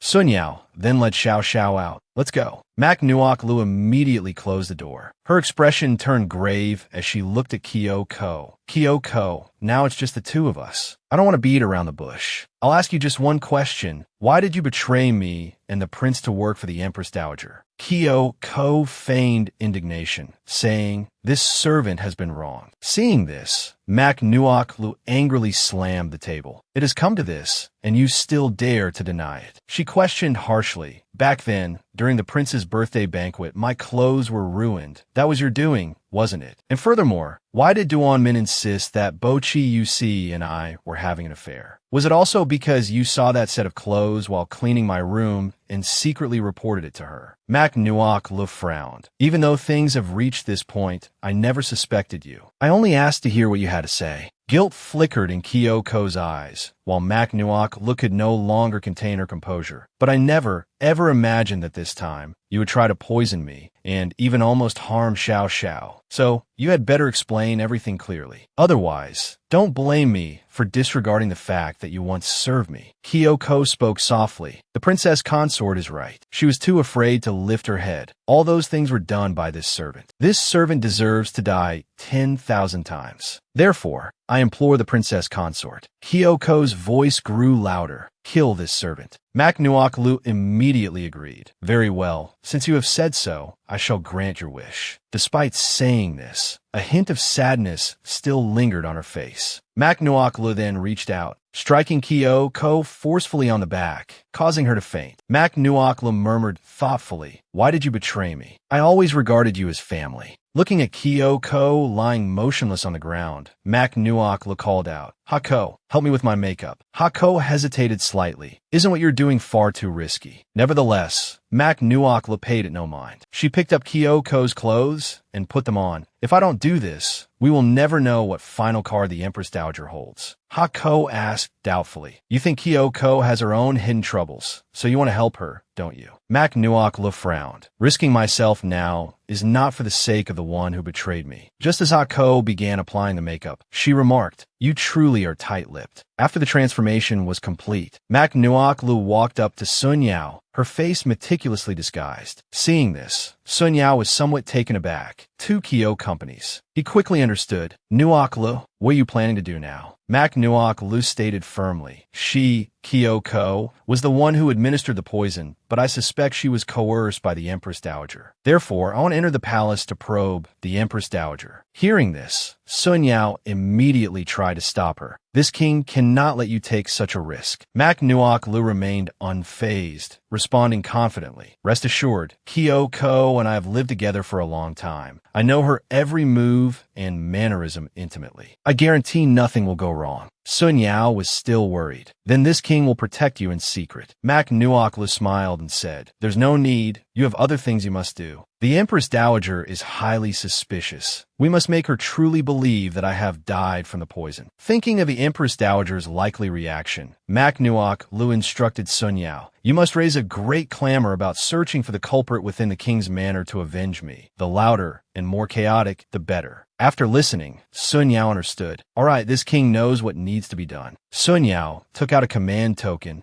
gently handing it to Mak Nuok Lu. You must be extremely careful this time. If anything unexpected happens, this command token can help you escape. Feeling Sun Yao's affection for her, Mak Nuok Lu happily accepted it. Not long after, within the imperial palace maids reported in panic. Reporting to the Empress Dowager, it is said that Princess Consort Zhong has passed away. The Empress Dowager was astonished. What? How could a living person just pass away like that? The palace maid replied, trembling. It is said she was poisoned by someone. Thinking of Sun Yao's fearsome expression, the palace maid stammered. King Zhong is currently furious, saying he wants to find the culprit to avenge the princess consort. At this moment, Mak Nuok Lu, disguised as Kyoko, rushed in frantically. Empress Dowager. She hastily knelt down. Seeing this, the Empress Dowager immediately ordered the palace maids, all of you, withdraw. Yes, Mak Nuok Lu immediately feigned, saying, Your Majesty, this servant has poisoned the princess consort. The prince will surely not spare this servant. Please, save this servant. The Empress Dowager asked suspiciously, You truly poisoned Mak Nuok Lu? Mak Nuok Lu said fearfully, Yes, this servant saw with her own eyes that she drank that bowl of soup, then succumbed to the poison and collapsed. The Empress Dowager asked worriedly, So, what was it like when she was poisoned? Mak Nuok Lu recalled the sight of the rabbit dying earlier, and replied, This servant only remembers that when the princess consort fell, blood quickly flowed profusely from her mouth, nose, and eyes. Hearing this, the Empress Dowager inwardly smirked. The symptoms of poisoning are correct. She stepped forward and patted Mak Nuok Lu's shoulder. This time, you have rendered great service to us. The Empress Dowager chuckled softly. We promised you a way out. Mak Nuok Lu hurriedly nodded. Thank you, Your Majesty. She speculated, it seems Kyoko truly is being controlled by the Empress Dowager. But what leverage does she hold? A moment later, the Empress Dowager led Mak Nuok Lu to a prison cell. Looking around, Mak Nuok Lu thought to herself, I never expected there to be such a secret chamber within the Empress Dowager's residence. The two stopped before a cell. Mak Nuok Lu wondered who was imprisoned inside. Peering closely, her eyes widened in shock. Inside was a child, dressed in rags, clearly having suffered brutal torture. Mak Nuok Lu rushed forward and embraced the child. The child at this moment also cried out, calling mother. Mak Nuok Lu held him tightly, realizing, so this is Kyoko's son. She stroked the child's head comfortingly. It's all right now. Mother is here. Mother won't let you suffer anymore. Despite this, the child continued to cry fearfully, unable to stop. Mak Nuok Lu thought inwardly. No wonder Kyoko knew so well how to care for Xiao Xiao, even willing to expose herself rather than harm him. She couldn't help but feel sympathy. But her child is truly the most pitiful. After all, it's the bond between mother and child. At this moment, the Empress Dowager spoke impatiently. Enough, stop crying. She stated coldly, this kind of ill-begotten spawn should never have existed in this world. If not for showing deference to the late emperor, we would not have let him off so easily. Mak Nuok Lu bowed her head and replied, Thank you, Your Majesty, for your immense grace. This servant will never dare to forget. But now, many questions arose in her heart. The late emperor. Could it be that this child is the son of Kyoko and the late emperor? Leaving the prison cell, the child asked in a small voice, Mother, where are we going now? Mak Nuok Lu smiled and said, We're going to a very safe place. She thought to herself, I never imagined this child would be Sun Yao's half-brother. Seeing her lost in thought, the child asked curiously, Mother, what are you thinking about? Mak Nuok Lu smiled gently and replied, It's nothing. She thought of Sun Yao's appearance and the child's, finding it amusing. By rights, I should be his elder sister-in-law. But looking at it this way, it seems I've already obtained Sun Yao's great prize. Just then, she noticed the figures of guards nearby. Why would guards come to this secret chamber? One of them shouted loudly, The Empress Dowager commands, regardless of age, kill them all without mercy. Hearing this, Mak Nuok Lu understood immediately. Despicable. I knew she meant no good. She hastily picked up the little boy. Mak Nuok Lu frowned. That woman actually wants to silence witnesses by killing them. Unexpectedly, Mak Nuok Lu accidentally stepped on a twig,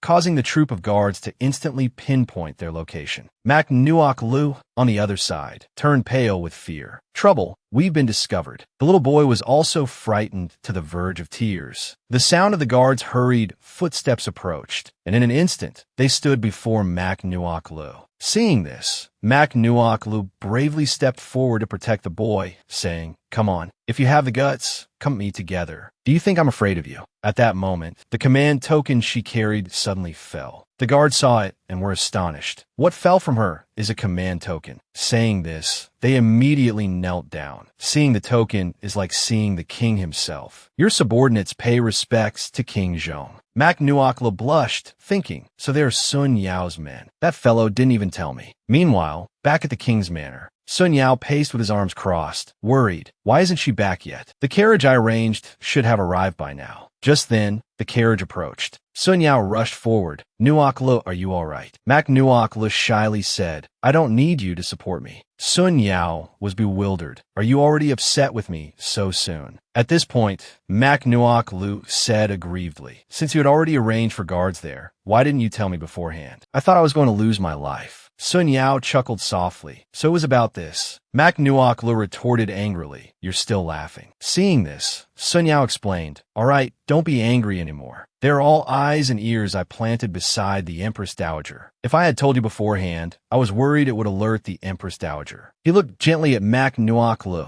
"But it's good that you are unharmed." After hearing this, Mak Nuok Lu cheered up again. "All right, I was just teasing you earlier. Thanks to your arrangements, otherwise we wouldn't even have made it out of the palace gates." Sun Yao was surprised.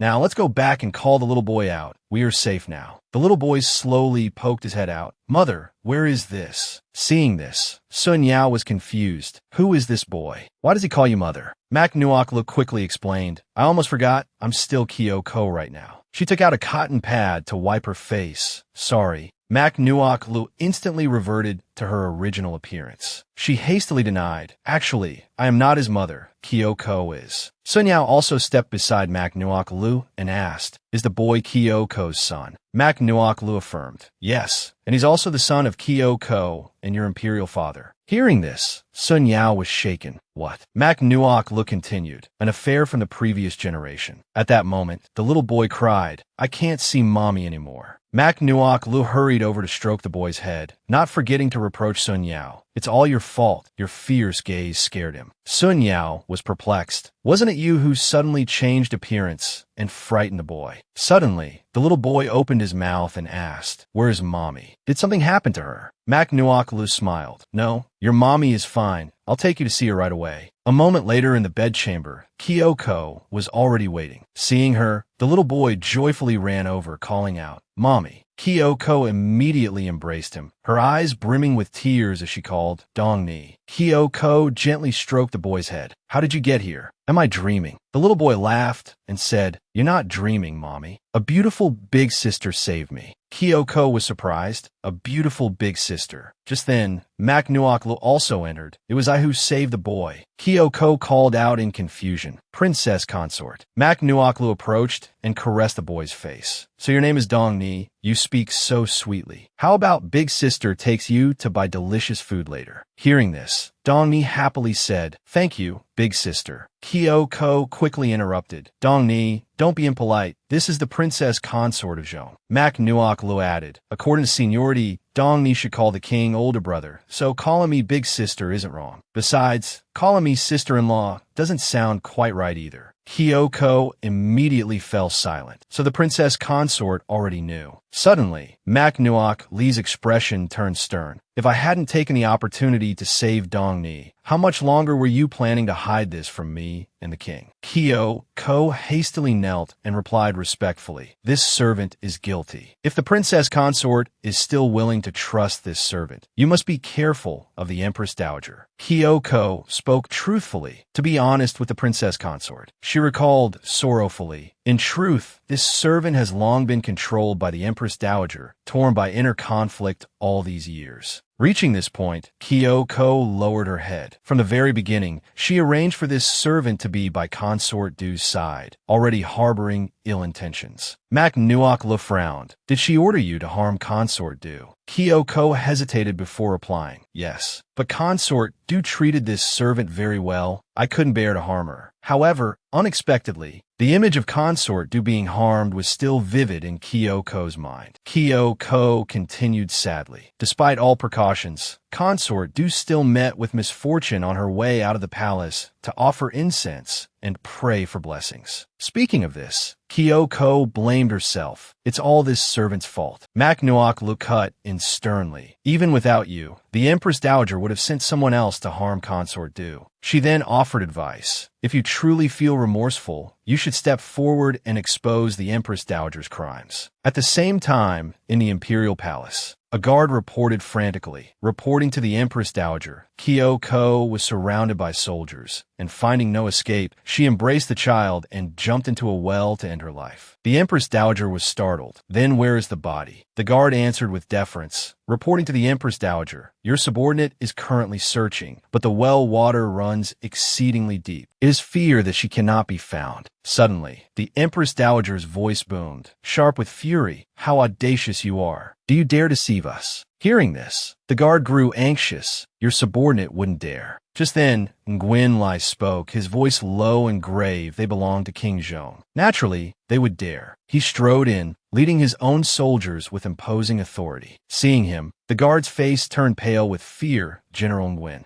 Nguyen Lai addressed the Empress Dowager. Empress Dowager, although these men were initially subordinates of King Zhong, a fact your highness may or may not be aware of, Nguyen is quite familiar with them all. Upon hearing this, the Empress Dowager erupted in a thunderous rage. Well done, King Zhong, daring to plant spies right beside us. Her thoughts then flashed to Mak Nuok Lu. Perhaps she too had survived. Nguyen Lai offered solemnly. If the Empress Dowager wishes to eliminate King Zhong and the princess consort, Nguyen is willing to exert himself for your highness. Receiving the satisfactory reply, a smile finally touched the Empress Dowager's lips. The time is not yet ripe. In recent days, we have acquired a batch of Thunderfire pills. If General Nguyen wishes to become acquainted. At this point, the Empress Dowager chuckled with satisfaction.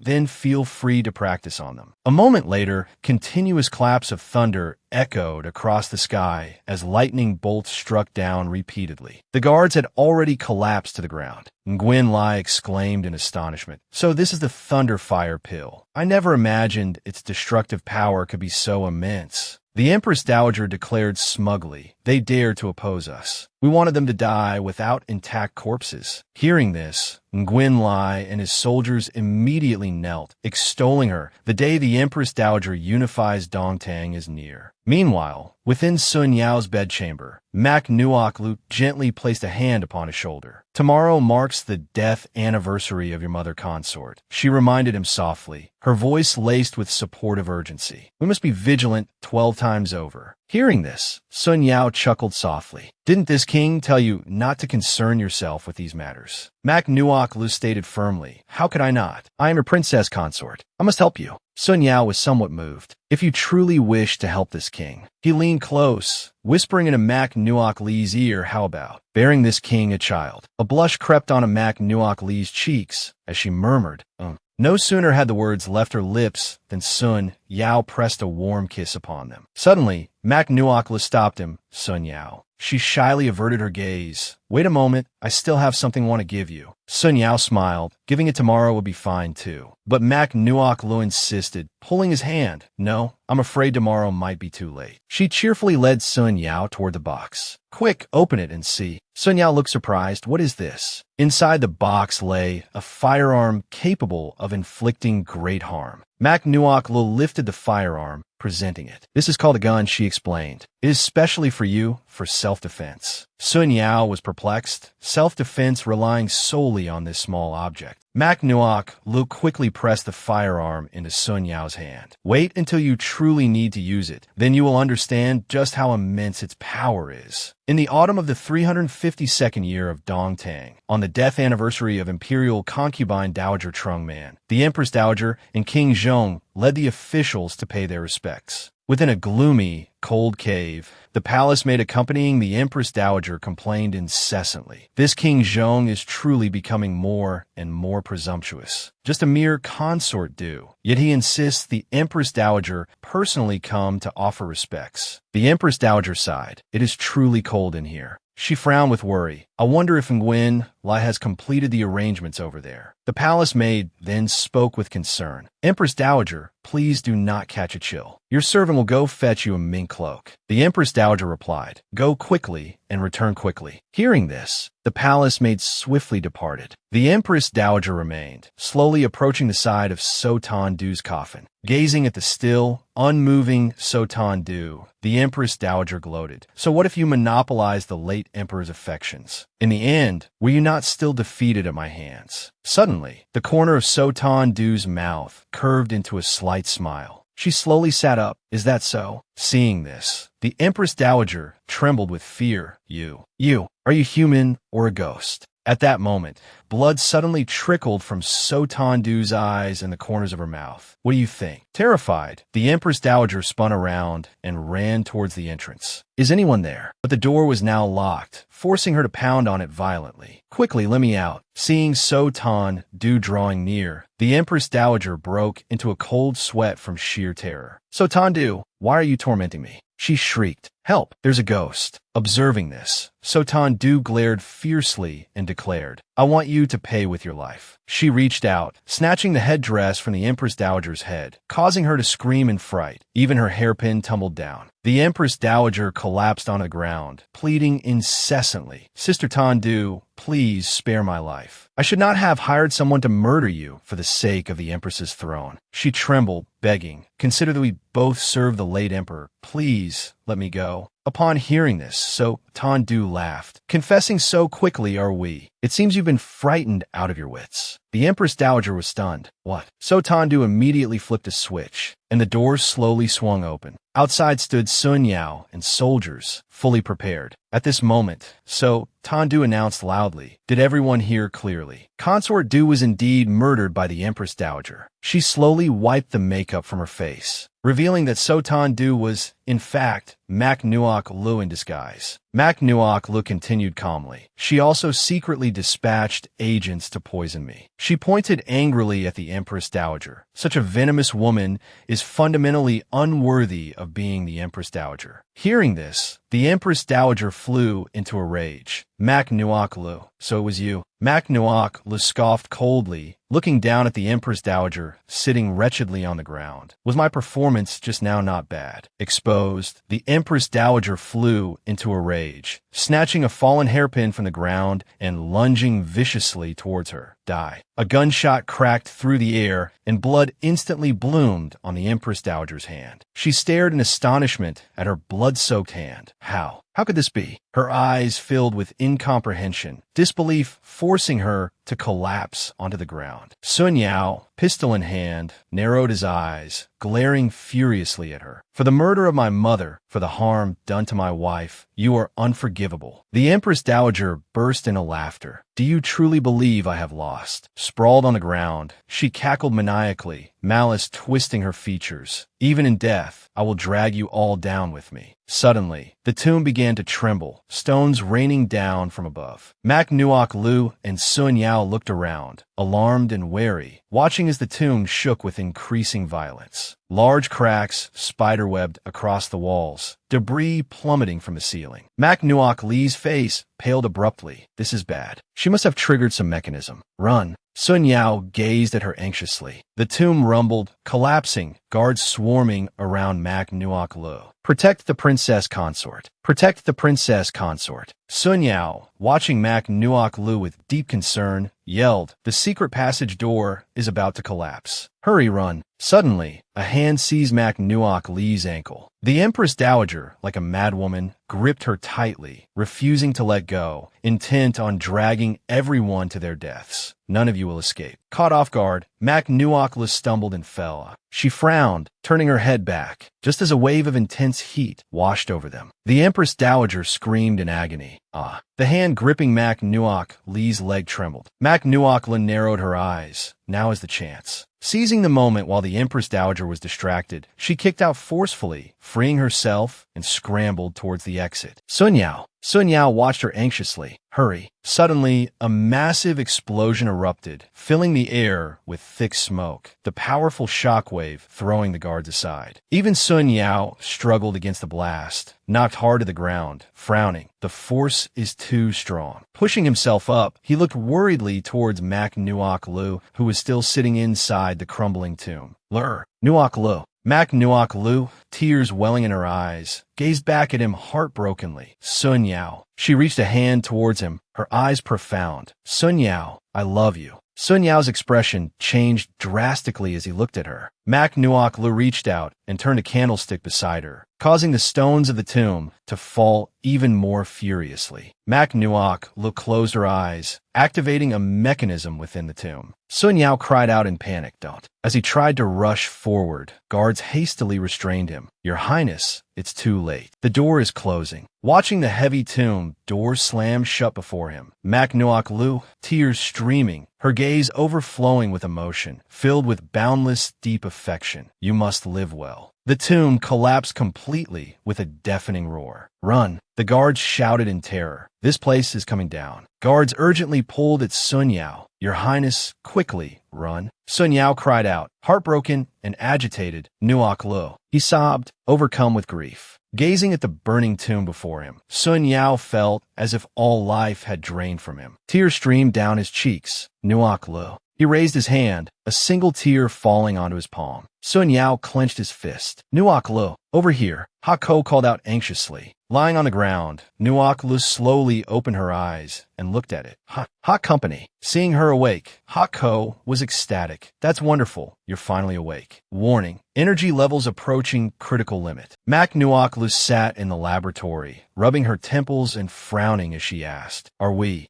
all dead? Hako giggled, looking at her. It took so much effort to save you. Don't say such unlucky things. Mak Nuok Lu looked at her palm, the glove. She lowered her head, looking at her now white hair. Could it be? Mak Nuok Lu's brow furrowed deeply. Could it be that I've returned to the modern era? Holding the powder box in her hand, she frowned and asked, What is going on? Hako drooped, saying glumly, Nuok Lu, if you want to keep living, there's only one way. Mak Nuok Lu stood up, looking around. Isn't this the laboratory where I first stole you? Hako nodded. That's right, we've returned. It pointed to the powder box in her hand, and this period of time has never changed. Mak Nuok Lu frowned, looking at it and asking, What about Sun Yao then? Can I meet him again here? Hako's ears drooped, saying dejectedly, I'm sorry, Nuok Lu. Mak Nuok Lu lowered her eyes in disappointment. Does this mean I can never go back? Hako looked at her and replied, It's unclear why it's like this. I only know my energy has been completely depleted. Mak Nuok Lu clutched her head, crying out in anguish. Then what should I do? Hako looked at her, explaining, Although I don't know the reason, there should be reserve energy for me here. Mak Nuok Lu stared in astonishment at the glowing stone on the floor. There's a broken stone here emitting a blue light. Is that your energy? She pointed at the glowing stone, looking at Hako questioningly. Hako blinked, pointing a finger towards her and replying, that's it. Mak Nuok Lu walked over to the glowing stone, saying, I remember when I stole you, I touched a chaotic time machine. If that machine also had hidden mechanisms, given your current state, wouldn't we be doomed? Hako sat on her shoulder, saying, Don't underestimate me. Even if my energy is insufficient, I can still issue warnings. Suddenly, Hako's entire body trembled, energy reaching critical threshold. Mak Nuok Lu looked at it worriedly. Hey Hako, what's wrong with you? Hako lay limply on her shoulder. Nuok Lu. Quick, energy. Mak Nuok Lu frowned, looking at the glowing stone. Oh, that changed quickly. It's come to this. There's no other way. She used her elbow to shatter the outer casing. Suddenly an alarm blared. Warning, warning, unauthorized intrusion. Mak Nuok Lu quickly snatched the small stone from within.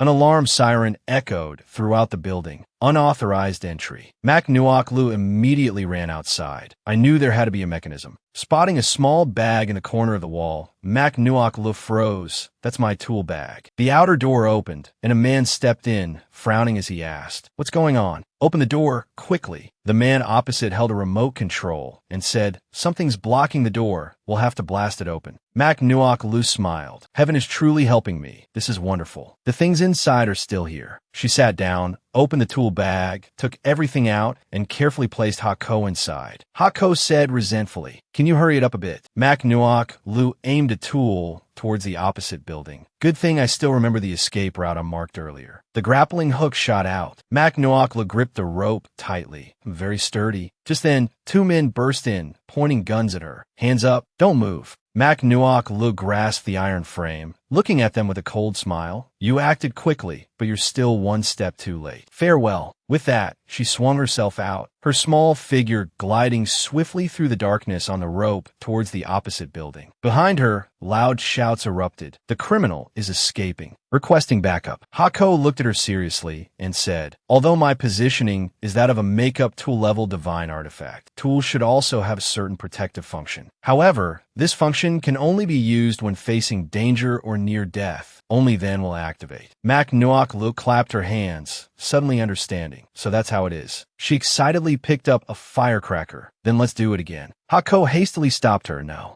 Mac Nuok Lu looked at it in surprise, asking why. "Didn't we travel through time because of explosions the last 2 times?" Hako looked at her angrily, scolding. "The last 2 times were pure luck. If the 7th generation Mac Nuok Lu hadn't committed suicide the first time, you couldn't have entered her body at all. Even the 2nd time, it only succeeded because your original body wasn't harmed." Mac Nuok Lu finally understood. "So that's it. It was because I was wearing protective gear." Hako nodded, looking at her. "So if you want to go back, not only must you meet the condition of death, but you also need protective equipment." Mac Nuok Lu looked down at it, asking, "Then what should we do?" Seeing her disappointment, Hako couldn't help but console her. "Don't worry, we'll think of another way." Noticing a red dot on the picture hanging on the wall, Mac Nuok Lu frowned, looking around warily. Hako hugged its head in fear. "Wow, what's happening?" Mac Nuok Lu frowned at it. "They must have caught up. I didn't expect them to be so fast. We can't stay here. Let's run." A moment later, Mac Nuok Lu was running quickly down the street. Hako looked ahead and urgently reminded her, "Nuok Lu, it's a dead end ahead." Mac Nuok Lu's brow furrowed tightly. There's no other way. Having spoken, she leaped off the bridge and plunged into the water. Her entire body felt weak. "Damn it, I ran too fast just now and lacked oxygen." Mac Nuok Lu squeezed her eyes shut, unable to breathe. She gradually sank towards the riverbed. After an unknown amount of time, Mac Nuok Lu suddenly clutched her mouth, coughing violently. She looked around in astonishment. "This is the Central Prince's mansion.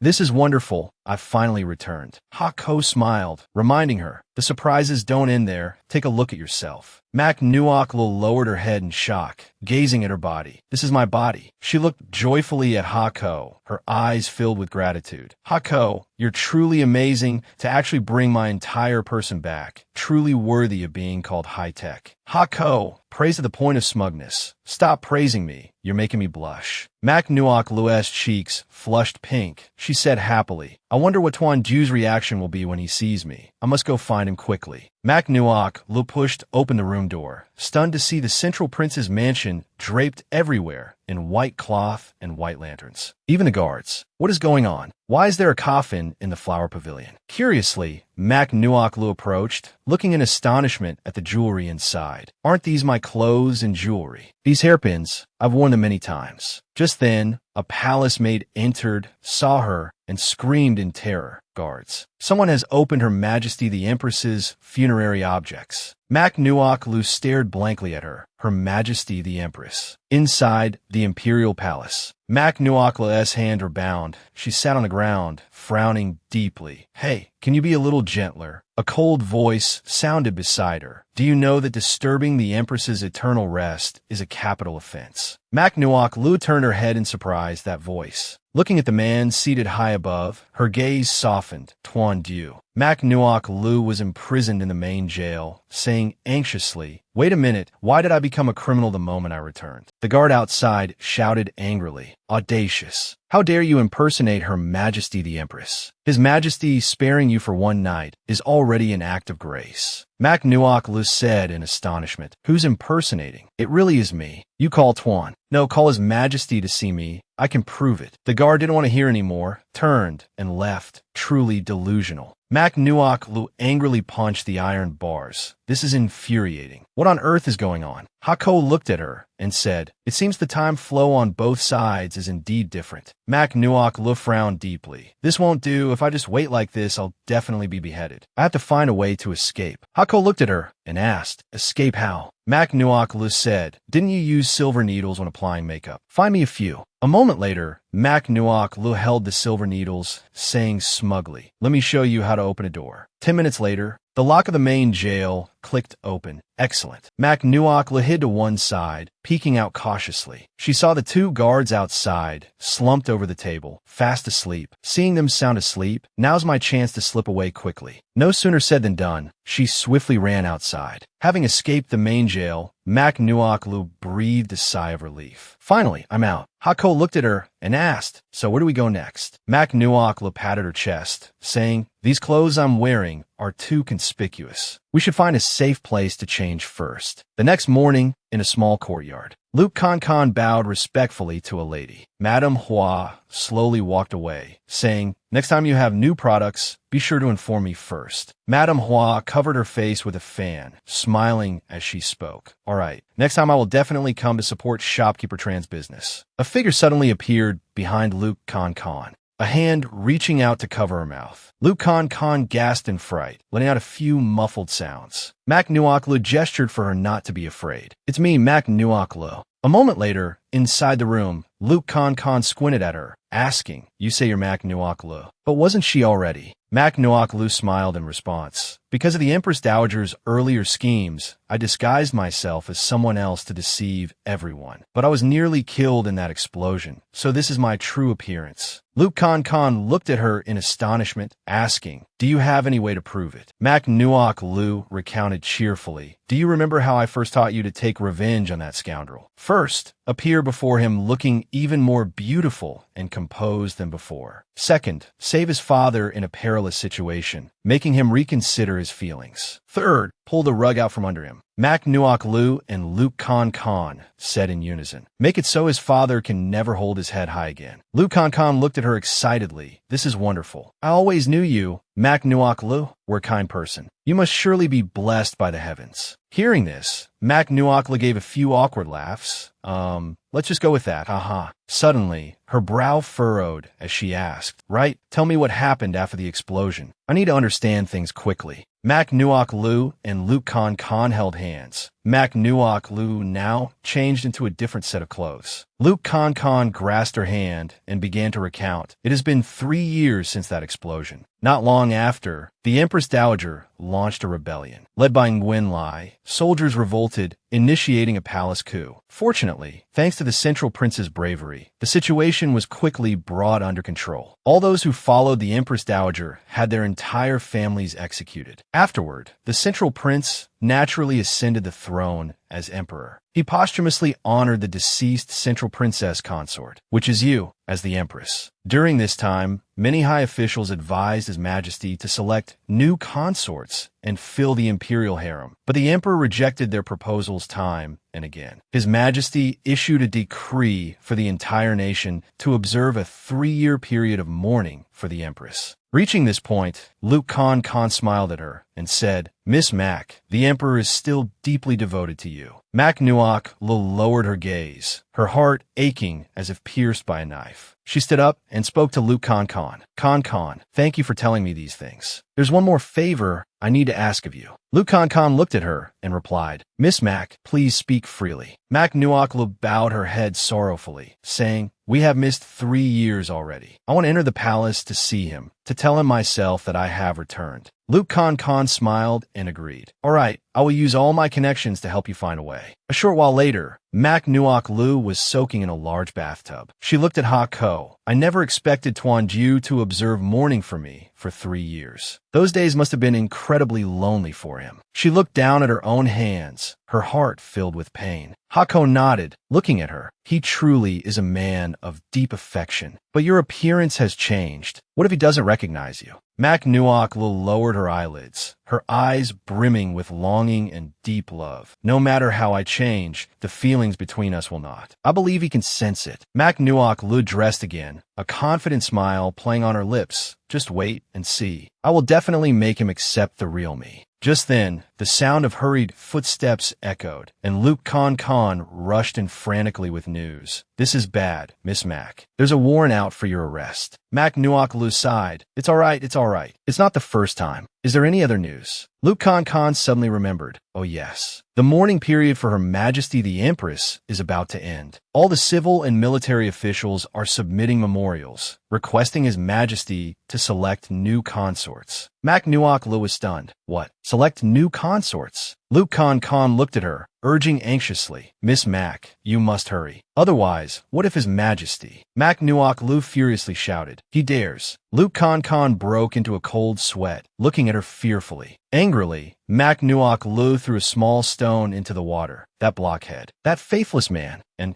after I went through so much trouble to come back. Hako sighed. This is ancient times, after all. To ensure the stability of the empire and protect it from foreign invasion, an emperor can only take many consorts to maintain the royal bloodline. Mac Nuok's face darkened. Maintain the bloodline. She imagined Tuan Jiu being intimate with other women, her whole body stiffening. You mean? He has already done that with other women. Hako quickly covered her mouth in fright. Pretend I didn't say anything. Mac Nuok turned her head in surprise. It sounds like a woman crying. A woman looked at the man before her, weeping. I don't want to enter the palace for the selection. Brother, please think of a way. The man looked at the woman in anguish. I'm sorry. It's all my fault for not asking your father for your hand sooner. Hearing this, Mac Nuok smiled faintly and said, what a coincidence. I was also thinking of a way to enter the palace. Mac Nuok put on a veil. I should wear this veil first. She walked up to the two people and spoke hesitantly. Greetings to you both. The man turned his head warily to look at her. Who are you? Mac Nuok offered a smile. Don't be alarmed. I only wish to help you two resolve your troubles. She doesn't want to participate in the selection, does she? I can take her place. The man stared at her in astonishment. Don't jest. You and Yuan Bao look nothing alike. How could you possibly enter the palace in her stead? Mac Nuok let out a soft scoff and removed her veil. She smiled and said, what if I could transform into her exact likeness? Identical to He Yuan Bao. He Yuan Bao gasped, her mouth falling open in shock. The man also stared at her, amazed. Heavens, it's actually possible. Mac Nuok looked at the pair. Do you believe me now? The man regarded her and asked, Miss, who are you really? Why are you helping us? Mac Nuok smiled. I'm not entirely helping you. I have my own agenda as well. Not long after, at the consort selection venue, a stern Ma surveyed the candidates, instructing them to be His Majesty's consort. The most crucial thing is to always maintain a dignified and beautiful appearance. Everyone replied in unison, yes. The Mama made notes near Mac Nuok. Good. Mac Nuok thought with satisfaction. Thankfully, this disguise managed to avoid smudging. A moment later, a bowl of water was placed atop each candidate's head. As His Majesty's consort, when you walk, it must be like this, balancing a teacup on your head. Pay attention to your steps, not too large nor too small. Teacups began to fall to the ground one after another. Only Mac Nuok remained, walking steadily with the teacup balanced perfectly on her head. The other candidates looked at her with astonished admiration. Wow, Du Yuan Bao is so skilled. Did she secretly practice? But I heard she didn't want to participate. Mac Nuok halted her steps. She took the teacup down from her head. Yuan Bao's talents are meager. I hope Mama will offer guidance. The Mama smiled at her, pleased. Lord Du certainly knows how to raise a daughter. Mac Nuok smugly touched her face. All that etiquette training in the past is finally useful. It seems I passed the first round. Late at night, near the Hall of Memorials, the desk was piled high with official documents. Tuan Jiu sat before the desk, frowning. An official looked at him and reporting to Your Majesty. The first round of the selection has concluded. Only 5 candidates passed the test. Tuan Jiu frowned at the official. Inform the Ma overseeing the selection to increase the difficulty for the second round. Eliminate them all for us. The official looked startled, then quickly replied, Yes, Your Majesty. This servant will relay the order immediately. A moment later, As he walked out, a younger official hurried over. How did it go, Master? Was His Majesty pleased with these 5 candidates? The Grand Tutor sighed. Don't even mention it. His Majesty has no intention of actually selecting anyone. This time, it's merely to save face for the civil and military officials. Tuan Du wearily rubbed the bridge of his nose. He put down his brush and opened the small wooden box beside him. Tuan Du picked up a string of beads, his eyes filled with longing. Nuoc Lu, I once said that in this lifetime, you are all I need. Outside the hall for consort selection, whispers spread. Have you heard? It seems Yuyan Bao is already betrothed to a man. The consort candidates glanced at each other, murmuring, yes, yes. They even planned to elope before. What does she mean by coming here to take up a spot? Isn't this person disgusting? A candidate nearby quickly nudged her friend. Lin Chi, she whispered urgently. Lin Chi frowned in annoyance. Was I wrong? Mac Nuoc Lu walked over, troubled. When I see Tuan Ju later, how should I explain my identity? He won't throw me into the sky prison again, will he? This is so frustrating.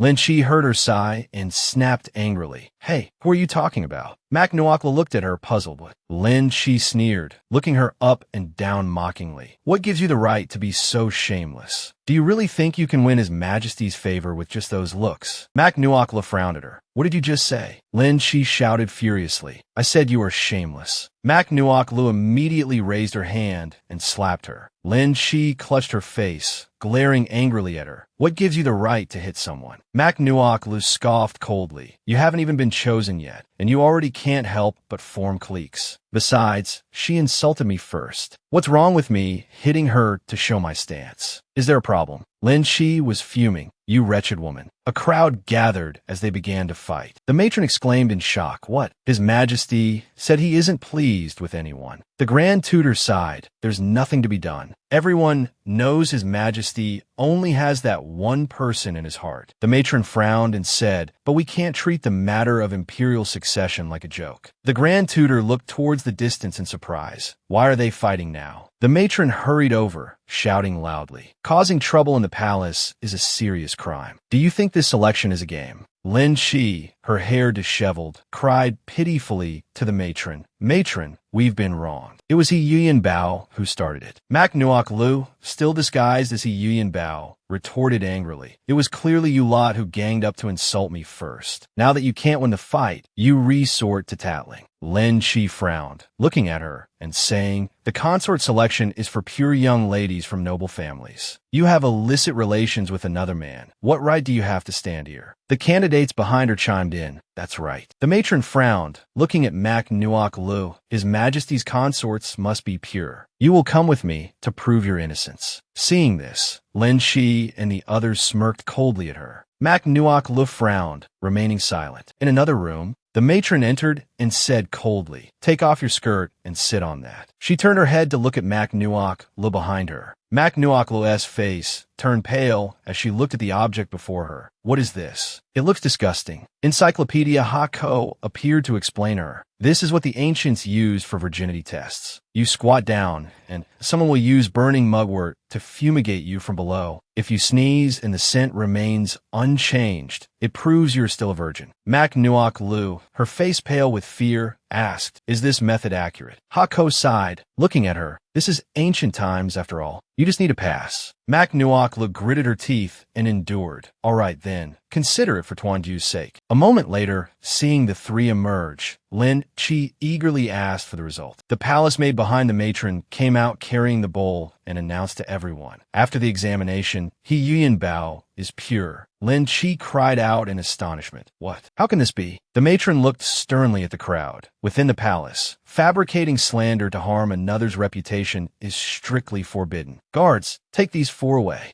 Lin Chi and the others, their faces drained of color in terror. Matron, spare us. Please give us another chance. Seeing this, Mac Nuoc Lu snorted coldly. Truly, you reap what you sow. The matron frowned, glancing at her. As for you, although the examination proved your purity. Your reputation has been damaged. You should also leave the palace soon. Mak Nuok Lu, disappointed and incredulous, murmured, reputation. Leave the palace. Does this mean I've been eliminated too? She looked pitifully at Hako, asking. Mak Nuok Lu clutched her head and sighed, utterly lost. The consort selection in ancient times is so strict. What should I do next? Hako looked at her and said, you went through so much trouble to enter the palace. No matter what, you must meet Tuanju. Late at night, a palace maid added something to a teapot. Your Majesty, if those candidates don't catch your eye, perhaps let this servant bear you a prince instead. In the palace late at night, two guards exchanged surprised glances. Strange, where did that candidate go just now? Maybe she ran over there. Mak Nuok Lu, hiding behind a tree, breathed a sigh of relief. These people are hard to fool. Hako looked at her and said, who asked you to become a wanted fugitive now? That room over there, let's go hide there. Mak Nuok Lu approached the palace building ahead. The palace maid who had just drugged the tea turned around warily, looking. Who's there? Mak Nuok Lu swiftly knocked her unconscious, hastily dragging her aside. Sorry, I didn't know someone was inside. Please sleep a little longer. Hako urgently reminded her. Nuok Lu, they're about to find their way here. What should we do? Mak Nuok Lu turned and quickly removed the palace maid's clothes. Forgive the offense. Mak Nuok Lu hurriedly changed clothes. This way, I should be able to evade them temporarily. Just then, a eunuch opened the door and entered, urging, the emperor is thirsty. Bring the tea in quickly. Mak Nuok Lu looked solemnly at the eunuch. The emperor. He means Tuanju. Seeing her standing frozen, the eunuch urged impatiently, what are you standing there dazed for? Mak Nuok Lu picked up the tea tray and replied with a smile, yes. Arriving before a magnificent, resplendent palace hall, the eunuch reminded her, go in, remember to be quiet. Mak Nuok Lu quickly replied, yes. She carried the tea tray and entered, her cheeks flushed pink, looked at Tunju, who was merely a breath away, and said, Your Majesty, your tea. Tunju gave a cold grunt, gazing at Tunju, so near, her eyes filled with tenderness. This fool was indeed still as handsome as ever. Disappointed, she poured him a cup of tea. Why didn't he lift his head to look at me? Never mind, can't rush things. It will come slowly. Looking at Tunju's handsome, resolute face and his strong brushstrokes, she couldn't help but sigh inwardly. Tunju truly possessed the aura of an emperor. Every gesture exuded majesty. The tea in the cup overflowed. Tunju put down his brush, frowning as he looked at her. Are you planning to empty the entire pot? Mak Nuok Lu was startled. I was distracted just now, she stammered, flustered. I'll go clean it up. A moment later, Mak Nuok Lu brought up a cup of tea. Your Majesty, please have your tea. Tunju shot her a cold glance. Mak Nuok Lu blushed. Tunju narrowed his eyes at her. Mak Nuok Lu, terrified, turned pale. What's wrong? Could it be he wants me too? She hastily lifted the teacup and drank it all. Your Majesty. Look, there's no poison in the tea.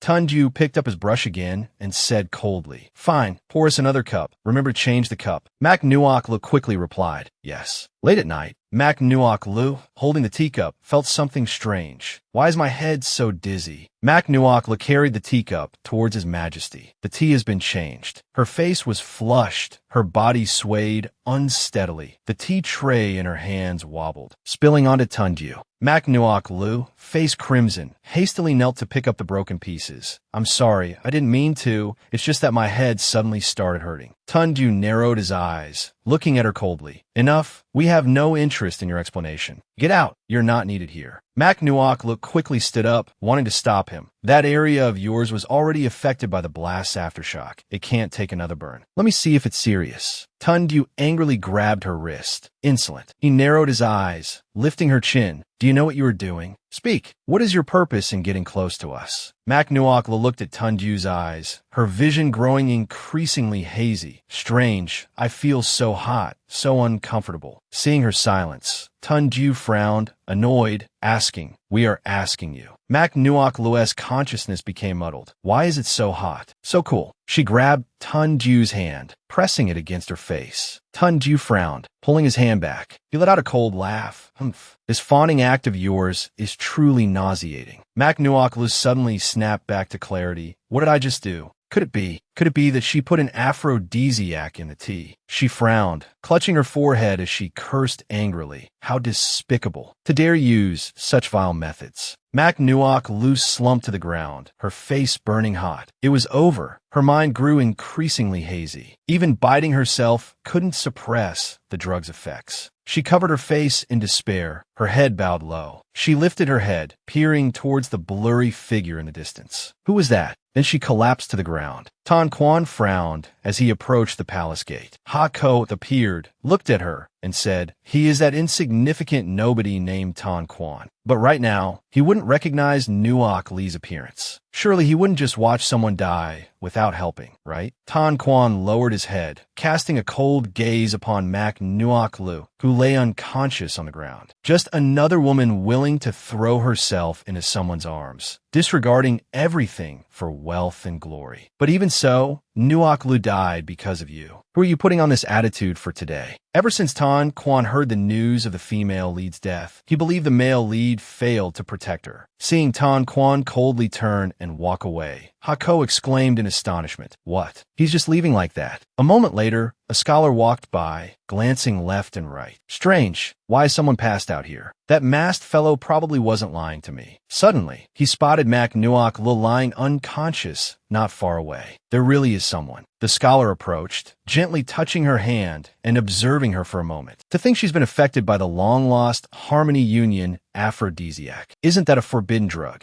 Looking at Mak Nuok Lee's flushed, beautiful face, a lecherous glint appeared in his eyes. So beautiful, since she's already under the effect of the Harmony Union drug anyway. I might as well enjoy her first. Hako angrily yanked his head. Where did you come from, you shameless lecher? The scholar looked around blankly. Strange, what pushed me? He gave a lewd smile and lifted Mak Nuok Lu into his arms. Since no one's watching anyway, I'll just take her back first and figure things out later. Hako watched anxiously. Nuok Lu, wake up quickly. This is dangerous. A figure hidden in the shadows silently observed the scholar's every move. It was Tan Quan, wearing a mask, his expression unreadable. Late at night, inside a certain house, the scholar poured some kind of liquid into a bathtub, tiny bubbles rising to the surface of the water. Meanwhile, Hako frantically tried to wake Mak Nuok Lu. Nuok Lu, don't sleep anymore. What is this smell? She pinched her nose and turned to look. The scholar approached, smiling lewdly at Nuok Lee's face. My lady, shall I help you undress? Hako was nearly crying with anxiety. Nuok, wake up quickly. The scholar gripped Mak Nuok Lee's wrist tightly. Mak Nuok Lu woke up, staring at him in shock.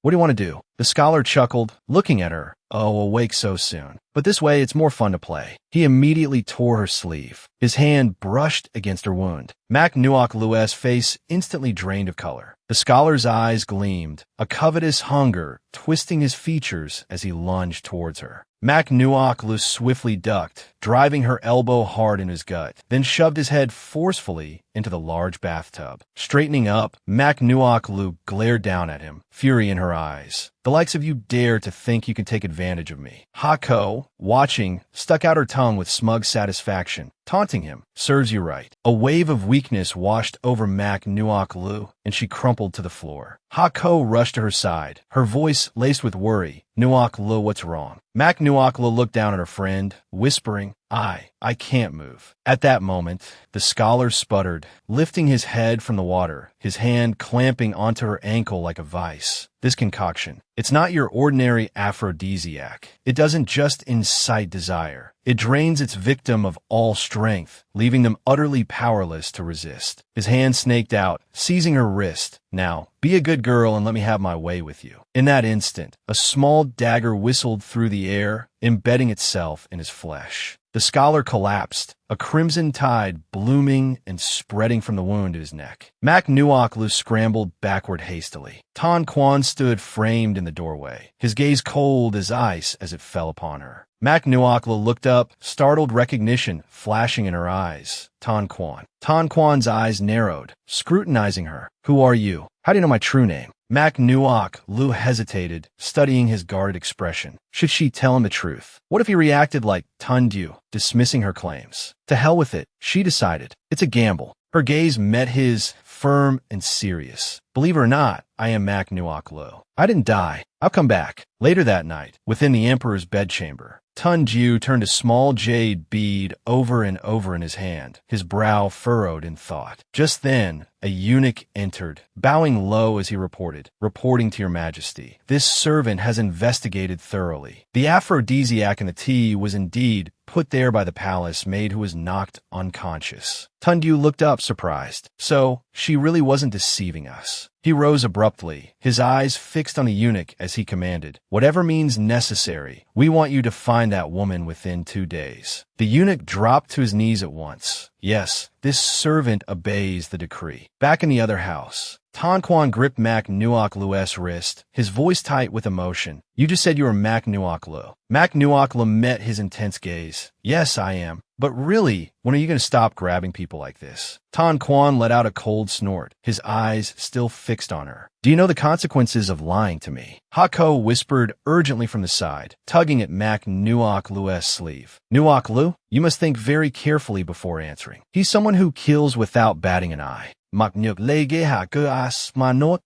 Turn it back to Tanquan. She asked, "You always wear a mask. Is it because you have a scar on your face?" Tanquan's eyes narrowed further. "If I wear a mask, naturally my appearance has flaws. Are you guessing like this because you think I'm easily deceived?" Mac Nuok Lu frowned slightly, holding his gaze. "I'm not guessing. I have seen that scar before, and even promised to cure you. You must surely remember this." Tanquan regarded her warily, asking, "Who are you? Why do you know so much about me and Nuok Lu?" Late at night, in the small house, Mac Nuok Lu looked seriously at Tanquan and said, "I already told you I am Mac Nuok Lu." Tanquan stared at her in astonishment. "Impossible! Mac Nuok Lu is already dead. Died in the explosion 3 years ago." Mac Nuok Lu frowned, looking at him and explaining. 3 years ago, you weren't in Dongtang either, so naturally, you wouldn't know the inside story of that explosion. The truth is like this." She began to recount the entire story to him from beginning to end. Tanquan looked at her with a bewildered expression. After a moment, Mac Nuok Lu looked at him and said, "In short, when I returned, it was already 3 years later." Tanquan gave a cold laugh, looking at her. "You can say anything, even talk about time travel." Mac Nuok Lu thought for a moment, then, seeing his disbelief, became angry. "Fine, believe it or not, it's up to you. I don't need your help anyway, goodbye." Having spoken, she angrily turned to leave. Tanquan stood behind, watching her intently. This way of getting angry was indeed very much like Mac Nuok Lu. Could it really be her? He hurriedly stepped forward, reaching out to pull her back. "Hey, you stop right there." Mac Nuok Lu glared at him angrily. "What is it now?" Tanquan frowned, looking at her, and said, "Until I have clearly investigated your identity, I cannot let you go around tarnishing Mac Nuok Lu's reputation." Mac Nuok Lu frowned at him. "Huh." Tanquan looked at her coolly and said, "For now, just stay here with me. I will find a way to treat the poison in your system." Mac Nuok Lu looked at him joyfully. "Really?" Hako also said joyfully, "That's great. Nuok Lu, he's starting to believe you." Tanquan gave a cold smile, looking at her with a warning, "But don't celebrate too soon. If I find out you deceived me, I guarantee you will die a miserable death." Mac Nuok Lu smiled confidently at him. Relax, relax. I guarantee it's true." Early the next morning, on the street, Mac Nuok Lu looked back worriedly. "Where on earth is he taking me?" The surrounding people pointed and stared at her in astonishment. A red cloak was draped over her. Mac Nuok Lu turned her head to look at Tanquan. "You are." Tanquan said awkwardly, "Don't misunderstand. It's just that looking like this, you're too conspicuous right now." Mac Nuok Lu nodded, murmuring a soft Tanquan put his arm around her shoulder and said, "Let's go. First, I'll take you to buy some new clothes." Suddenly, the sound of hurried footsteps rang out. Tuandu narrowed his eyes at the two and shouted, "You two, stop right there." Mac Nuok Lu turned her head, looking joyfully at Tuandu. "Tuandu, did you come looking for me?" Tuandu bit his lip tightly, looking at the pair. "Why are you two together?" Mac Nuok Lu joyfully ran towards him. "Tunju, I have something I must tell you." The guard, seeing this, immediately pointed his sword towards her. How audacious, daring to address the Son of Heaven by his given name. Hako watched her with concern. "Nuok Lu, be careful." Mac Nuok Lu stared at him, stunned. Tanquan stepped forward, shielding her from behind, while his other hand struck the guard's weapon away. "You dare point your sword at her." The guard stumbled back and fell to the ground in fear. Tunju narrowed his eyes at Tanquan. "What do you think you are doing?" Tanquan returned Tunju's gaze coldly. "Humph, your profound affection and loyalty towards Nuok Lu. Are you planning to change your mind now?" You, of all people, should be perfectly clear about who she truly is. Mak Nuokla looked at him in silence. Tanjiro shouted, agitated, "We do not have time to play games with you today. Regardless of who she is, hand her over to us." Tanquan gripped Mak Nuokla's hand tightly. On what grounds? He stared coldly at Tanjiro and declared, "Since you refuse to acknowledge her identity, you have no right to take her away. Let's go." With that, he pulled Mak Nuokla by the hand and started running. Mak Nuokla, caught off guard, looked back at him. "Hey, wait for me." The guard behind them knelt, looking towards Tanjiro. "Your Majesty, shall we pursue them?"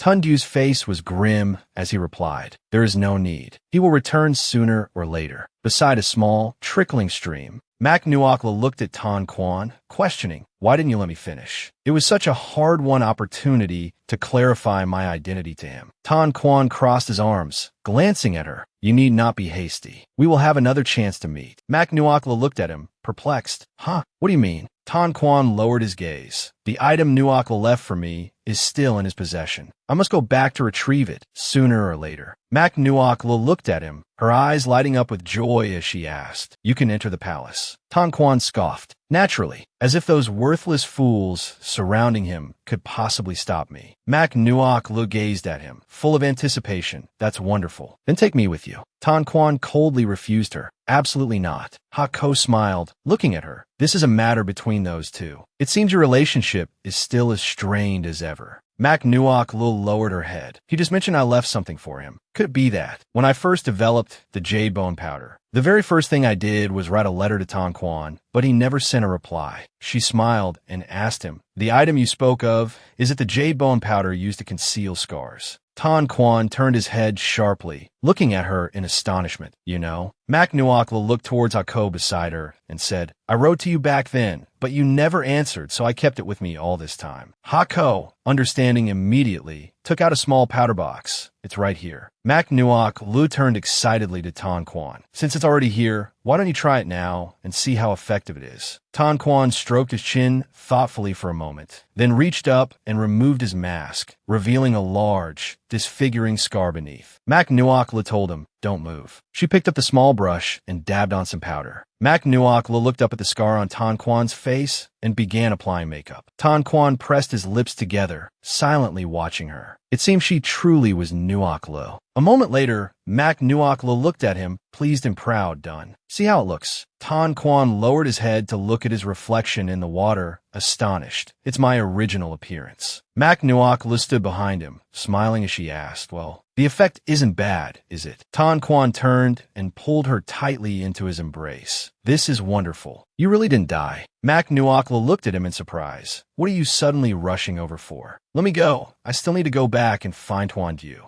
Tan Quan frowned, looking at her. "Don't mention that person's name." Mak Nuokla looked at him, astonished. "What?" Tan Quan placed his hands on her shoulders, speaking gently. "Nuokla, can you feel it? I like you." Mak Nuokla lowered her gaze. "Tan Quan, why are you suddenly saying these things?" Tan Quan looked at her seriously and said, "Don't avoid it anymore. Ever since you didn't mind my appearance, I've liked you. You are the first person to make my heart flutter. Before, there were many things I wanted to do with you, but you were the Central King's consort. We were destined not to be. But now it's different. We can be together openly and honestly. Are you willing to be with me?" Mak Nuokla looked at him, troubled.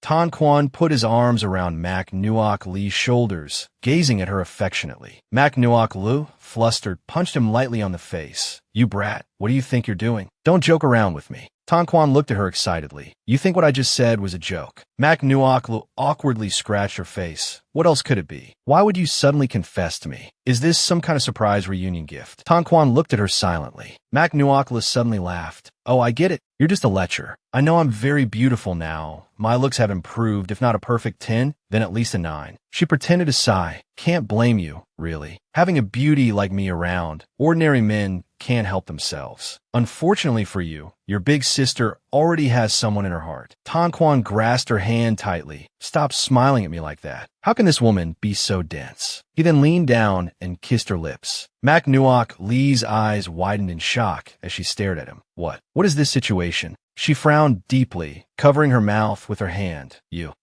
must be crazy." Tan Quan gripped her shoulders firmly, speaking seriously. "I'm not crazy, because I truly like you very much." Mak Nuok Nuok Lu lowered her eyes and replied, "But I cannot accept you." Tan Quan looked at her and asked, "Why?" Mak Nuok Lu found it hard to say, "Because I already have Tanjiro. Besides, I have always considered you a friend. Your sudden actions place me in a very difficult position." Tan Quan frowned, unwilling to yield as he looked at her. "What is so difficult? Right now, you are neither the Central King's consort nor the Empress. Furthermore, you would be safer following me." Mak Nuok Lu looked at him awkwardly. "That's not what I meant. It's just that you don't understand me. Truly, I possess many flaws." Tan Quan uttered no, regarding her with an amused expression. "Is that so?" Mak Nuok Lu promptly listed them for him. "I snore when I sleep, I chew loudly when I eat, and I'm very miserly. In summary, I am absolutely not the ideal person you hold in your heart." Tan Quan clenched his fist and struck the trunk of a tree. "You say all this merely to extinguish any thought I might have of you, don't you?" He stepped closer to her. "Don't waste your efforts. This time, I absolutely will not let go easily." Mak Nuok Lu lowered her head, sighing helplessly. "You are truly obstinate. In truth, you must understand quite clearly in your heart why I do not favor you. Because aside from Tanjiro, I want no one else. I now know your intentions, and I cannot pretend as if nothing has happened. But if you insist on forcing me, then we cannot even remain friends any longer." Tan Quan looked at her, displeased. Do you still love him so much? But what about him? You were clearly right before his eyes. Why did he not recognize you? He even hurt you time and again." Mak Nuok Lu frowned and replied, "That is because he has his own hidden troubles." Tan Quan cut her off impatiently. "Enough. You need not make excuses for him anymore. All I know is that 3 years ago he could not protect you, and 3 years later he has failed you once again." He turned away dejectedly. "But I will not force you to choose immediately either. However, if he dares to hurt you, I will not require your consent. I will take you away from Dongtang." Late at night, Tanjiro, wearing a cloak, stood before a door. He tilted his head slightly, murmuring, "Nuok Lu."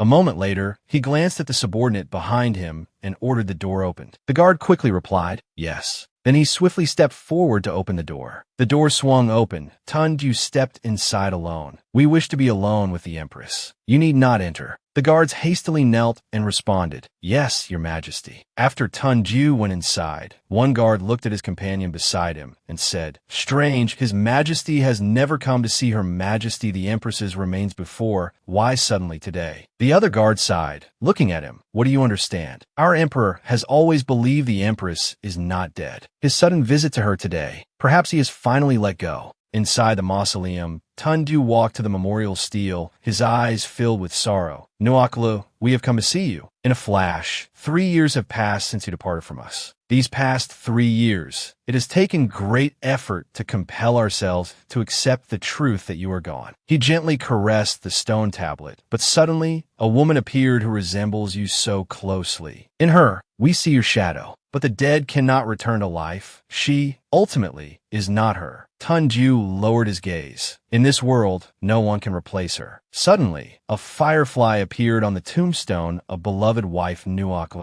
The firefly flew before Tanjiro. He looked at it in astonishment. "Nuok Lu, is that you?" The firefly circled around Tanjiro. Watching it flutter, Tanjiro surmised, "Nuok Lu, is it truly you?" He followed the firefly to a nearby box, inside which were many fireflies. Tanjiro was startled. He quickly waved his hand. Tanjiro asked frantically, "What is happening?" The fireflies swiftly flew away, leaving only an empty box. Tanjiro spoke sorrowfully. "Nuok Lu has vanished." He recalled the appearance of a woman identical to Mak Nuok Lu. Tanjiro speculated. Nuok Lu disappears, and the goddess suddenly appears. Could it merely be a coincidence? Meanwhile, on the streets, someone remarked, "Is this for organizing a beauty pageant?" Another person replied, "Who doesn't know that His Majesty has been on the throne for 3 years, but hasn't held a selection for the harem?" The first person agreed. "That's right.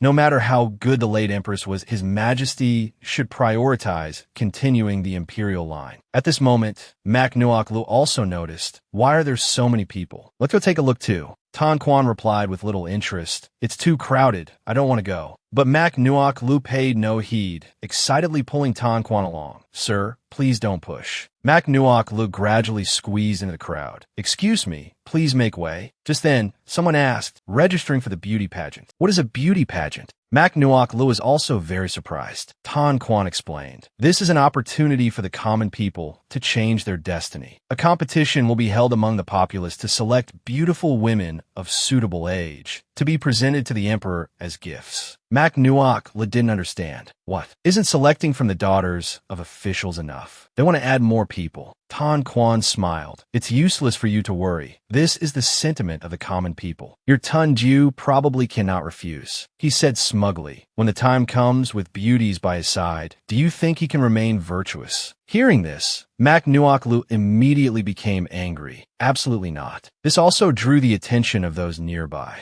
They began to whisper, "Heavens, this young lady is truly beautiful. If she participates in the beauty pageant, I will definitely vote for her." Mak Nuok Lu paid close attention to these words. She made a decision. "That's right. I can also participate in the beauty pageant." Hearing this, Tan Quan's expression immediately turned sour. "Doing so is beneath you. Wouldn't it be better to meet him openly and honorably?" Mak Nuok Lu was bewildered. "Beneath me?" She frowned, speaking with heartache. "Could it be that in your heart, the women participating in the beauty pageant are all lowly?" Tan Quan fell silent. "That's not what I meant." Mak Nuok Lu continued, "Besides, I've tried telling him my identity before. The first time, he accused me of insolence, and the second time, he imprisoned me. Not only was I harassed by that meddlesome eunuch, but I was also poisoned and injured." As she spoke, her eyes welled up with tears, and the third time. "You understand without me needing to say more." At this, Tan Quan spoke frankly. "From my perspective, I naturally hope the two of you never meet." Hearing this, Mak Nuok Lu warned, "If you dare pull any tricks behind my back, I will absolutely not forgive you." Tan Quan feigned indifference. "I wouldn't stoop to doing something like that." Mak Nuok Lu immediately turned serious. In short, he and I had 3 precious opportunities to meet, but all ended in failure. She offered a faint smile. "So this time, I must devise a plan. It can only succeed. Failure is not an option." Tan Quan asked curiously, "So what do you intend to do?" Mak Nuok Lu replied confidently, "With my sister's current appearance, winning the title of Hoa Koi is merely a matter of time. Once I enter the palace, I can find opportunities to gradually get closer to him." Hearing this, Tan Quan chuckled, causing Mak Nuok Lu to feel suddenly embarrassed. "What are you laughing at?" Tan Quan replied, "I'm laughing at how beautifully you imagine things. Do you think just anyone can become the Hoa Koi?" Mak Nuok Lu was puzzled. "What do you mean? Isn't being beautiful enough?" Tan Quan pointed towards the public notice. "Open your eyes wide and look carefully at what's written there." Mak Nuok Lu frowned, reading, "The Hoa Koi, besides possessing flower-like beauty, must also be talented. She must be proficient in the zither, go, poetry, painting, singing, dancing, cooking, and needlework, a total of 8 skills." A wave of anxiety washed over her. Why are there so many? A total of 8 skills. Mak Nuok Lu despaired. "It's over. This time, I'm truly finished." Tan Quan, however, smirked. "Now you see how difficult it is, don't you?" Mak Nuok Lu hastily pleaded with Tan Quan. "Quick, help me think of something." Tan Quan replied coolly, "What can I possibly do? I'm not the one wanting to participate." Hearing this, Mak Nuok Lu began to cry. Tan Quan immediately softened. "The talent performances are almost always different, and the format is quite simple. If you can showcase some creativity, perhaps there's still a chance." Mak Nuok Lu's face lit up. Creativity. Tan Quan's expression shifted instantly. "But seeing how troubled you look, perhaps it's better to just give up." Just then, Mak Nuok Lu exclaimed joyfully, "I have it. I know what to do now." This clearly displeased Tan Quan. In the blink of an eye, the day of the Hoa Koi selection arrived. Tan Quan anxiously urged Mak Nuok Lu, "How much longer will you be? The others are about to finish performing." At that moment, Mak Nuok Lu emerged from behind the screen. All right, stop rushing me." When she appeared, her face was meticulously made up. Tan Quan handed her a veil.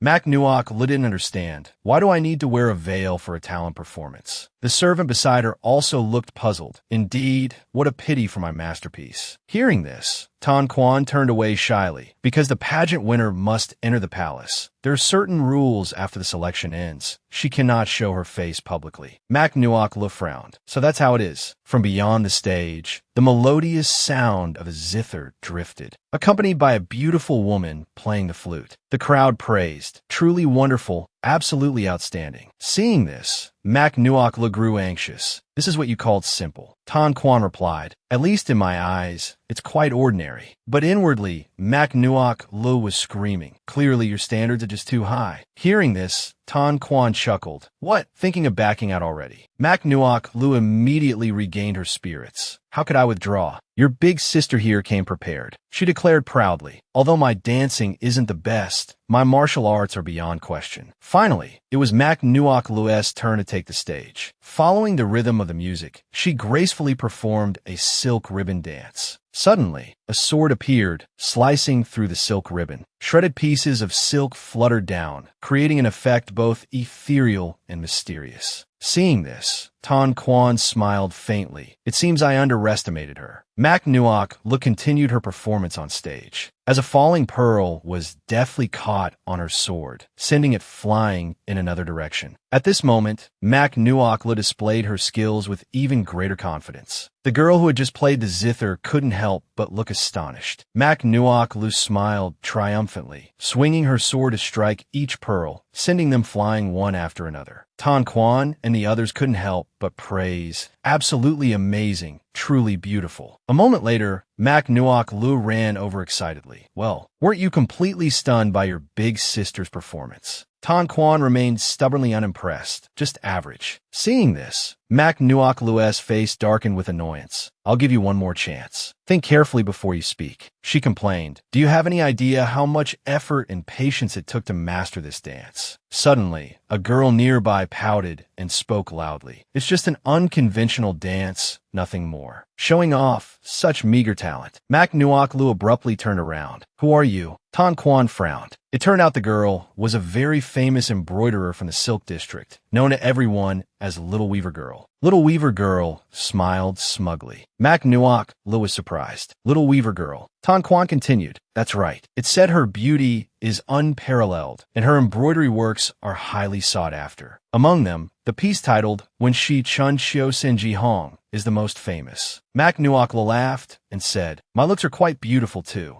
Little Weaver Girl said proudly, She merely has talent in embroidery and sewing, whereas I possess the art of makeup and beautification. Boy Tuong smiled. You seem very confident. Why don't we compete a little? See whose skills are superior. Mak Nuok Lu refused to back down. A competition it is. Who's afraid of whom? Looking at the lotus flowers in the pond, Boy Tuong suddenly had an idea. How about we compete today using the lotus flower as our theme? Mak Nuok Lu immediately agreed. No problem at all. Bahako was a bit worried. Nuok Lu, she definitely came prepared. Agreeing so hastily like this, you'll be at a disadvantage. Mak Nuok Lu was full of confidence. It's fine. It's just lotus-themed makeup. It absolutely won't pose a challenge for a makeup master like me. Hearing this, Hako's spirits lifted considerably. That's for sure. I guarantee I can make you famous everywhere. Mak Nuok Lu replied. Then I await victory. After saying this, Hako hurriedly ran off. Then you keep an eye on her. I'm going to find inspiration. At this moment, Boy Tuong had already taken out her silk threads. She skillfully began to embroider. Mak Nuok Lu moved closer to observe. Strange, why is your embroidery all done in black thread? Hearing this, Boy Tuong became flustered. Why did you suddenly come so close? Could it be you want to steal my idea? Mak Nuok Lu quickly denied it, holding out her hand as a sign of sincerity. I swear I absolutely have no such thought. I just heard everyone calls you Little Weaver Girl, so I was just a little curious. Boy Tuong said smugly. This is real skill, naturally unlike those who just like to boast. Hearing this, Mak Nuok Lu could only offer a wry smile. So, should I praise you a little then? Boy Tuong didn't understand. Suit yourself. After saying this, Mak Nuok Lu immediately launched into a stream of flowery compliments, only to see Boy Tuong concentrating on threading her needle, using black thread on the embroidery frame. In the blink of an eye, a tender lotus bud took shape, hidden beneath lotus leaves, yet peeking through the gaps between the leaves illuminated by sunlight, as if dancing upon the fabric. Looking at the Little Weaver Girl's work, Mak Nuok Lu gradually understood. No wonder you chose black fabric to embroider on. It turns out these light-colored threads can create the best lighting effect. Truly impressive. Boy Tuong Tuong was curious. You are really strange. Why would you praise your opponent? Mak Nuok Lu smiled faintly. I'm not praising. I'm simply appreciating beauty. Hearing this, Boy Tuong Tuong spoke haughtily. Then you should just admit defeat directly. Save yourself from looking too bad when you lose. Mak Nuok Lu winked playfully. That's impossible. Surrendering is not my style. Besides, she extended her hand towards Boy Tuong Tuong. I also enjoy a difficult challenge. At this moment, Ha Ko returned, asking Nuok Lu, what do you think of this color scheme? Ha Ko excitedly presented her sketch. I feel this color combination is perfect. We will definitely win. Using the lotus flower color as the main theme, then coordinating with yellow, pink, and green, it will stimulate the visual senses even more. Mak Nuok Lu, however, had a different thought. No, this color scheme is a bit too similar to Boy Tuong Tuong's. Ha Ko was surprised. What? Mak Nuok Lu immediately presented her viewpoint. Furthermore, we're using appearance as the main subject. The colors and the surface above are inseparable. It doesn't feel quite right, so I worry that if we mix the colors, it will make people feel visually confused and also cluttered. Ha Ko asked in surprise, then what should we do? Mak Nuok Lu quickly picked up a brush and wrote down her color scheme idea. It must look truly special but not cluttered, clean but not lacking elegance. Why don't we focus on this key point? But pink lotus flowers are too ordinary. Looking at the painting, Mak Nuok Lu pondered, perhaps use the shape of the lotus, but add a touch of peony color, or even use another flower entirely. Hearing this, Ha Ko had a sudden realization. So that's it. I understand what you mean now. Meanwhile, Boy Tuong Tuong's embroidery was also completed. She proudly displayed it for everyone to admire. The crowd murmured in appreciation. Is this truly embroidery? Looking closely, it really resembles a real flower. Little Weaver Girl truly lives up to her reputation. Even the other young women participating in the competition had to bow their heads in acknowledgement. It seems this time, the title of Beauty Queen belongs to none other than Miss Boy. That's right, we must support Miss Boy Tuong Tuong. At this moment, Tan Quan looked around. Strange, where did Mak Nuok Lu go? Suddenly, someone exclaimed, look quickly, someone is coming over there. Amidst the lotus pond, a beauty appeared, as if adding color to the painting. The lotus pond itself seemed to brighten considerably. The hairpin she wore was exceptionally unique. Accompanied by a melodious song, Mak Nuok Lu's figure gradually emerged. Everyone stared at her in astonishment, lotus flowers blooming brilliantly on either side of her face. Mak Nuok Lu smiled faintly, the fan covering half her face adding to her mystique. The male spectators couldn't take their eyes off her. Who is she? Why must she cover her face? Tan Quan couldn't help but smile as well. Stepping forward to take Mak Nuok Lu's hand, Ha Ko also appeared joyfully. Nuok Lu, look quickly. They're all stunned speechless. Mak Nuok Lu smiled. The real show is yet to come. She slowly extended her hand, and a dragonfly flew over, landing on her hand. At this moment, the fan was lowered, revealing a face of devastating beauty. Seeing this scene, the murmurs about Mak Nuok Lu grew even more fervent. Could she be the legendary Lotus Fairy? One person exclaimed in admiration, so beautiful, even the butterflies are drawn to her. Another agreed. It seems even the little Weaver Girl cannot compare to her. She is the one most deserving of being called the Beauty Queen. Hearing this, Boy Tuong Tuong's expression immediately darkened. How could this woman? But Mak Nuok Lu simply smiled gently at her, extending her hand towards Boy Tuong Tuong, causing the latter to feel awkward. What for? Boy Tuong Tuong quietly rolled up her own artwork. I admit my skills are inferior to yours. I've lost. With that, she handed the painting to Mak Nuok Lu. This painting is a gift to you. Consider it an apology gift. Mak Nuok Lu immediately accepted it. Many thanks, then I won't be polite. With those words spoken, Boy Tuong Tuong turned and departed. Tan Quan watched her leave, remarking with emotion, I never thought I'd live to see the day Boy Tuong Tuong admits defeat. Mak Nuok Lu added, conversely, I quite wish to befriend her. Hearing this, Tan Quan said, I fear she won't have the leisure time, because tomorrow is the important parade. Mak Nuok Lu looked surprised. Parade. Tan Quan patiently explained, indeed, only by gaining the support of the common people can one become the Flower Queen. Mak Nuok Lu replied cheerfully, I understand now. Is it like a fan vote? She smiled brightly. Then I must prepare a small gift. Tan Quan, however, looked slightly puzzled. Fan. A short while later, outside Luke Kan's cosmetic shop, Mak Nuok Lu observed the crowd gathered before it with curiosity. Strange, why are so many people gathered outside Luke Kan's shop? Inside the shop, young Master Hua was menacing Luke Kan, backing her into a corner, causing her some fear. Young Master Hua, what do you intend to do? Young Master Hua smirked sinisterly. Shopkeeper Luke, I have always patronized your business. Inviting you for a meal shouldn't be too much to ask, should it? But Luke Kan snapped back uncomfortably. I implore young Master Hua to conduct himself with dignity. Seeing Luke Kan's resistant attitude, young Master Hua flew into a rage, gripping her wrist tightly. You ungrateful thing. Relying solely on your looks. Refusing a toast, only to be forced to drink a forfeit. Suddenly, a hand appeared, blocking young Master Hua's arm. Tan Quan glared fiercely at him, forcefully shoving young Master Hua's hand away, sending him stumbling backward. Tan Quan quickly supported the trembling Luke Kan. Are you all right? Luke Kan replied softly.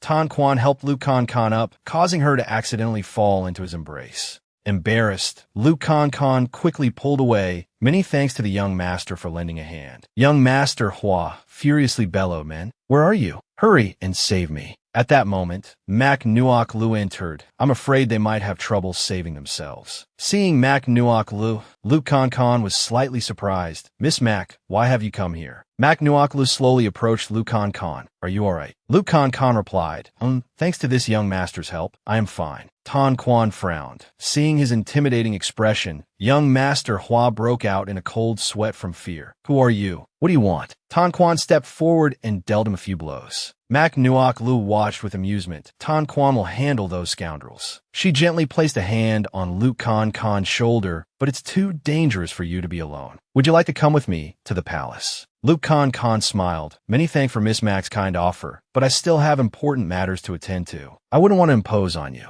Besides, this shop was left to me by my mother. I want to take good care of it. Mak Nuok Lu said cheerfully. All right then, another day, I shall gift you a guard dog to help you watch the house. Luke Kan was touched. Many thanks, Miss Mac. Just then, Mak Nuok Lu picked up the bamboo basket beside her, looked at Luke Kan, and said, all right, you should take these cosmetics. You'll need them later when you enter the palace. I prepared them for you. Seeing this, Hako eagerly approached. These cosmetics are all the finest quality now. Mak Nuok Lu immediately went forward and embraced Luke Kan.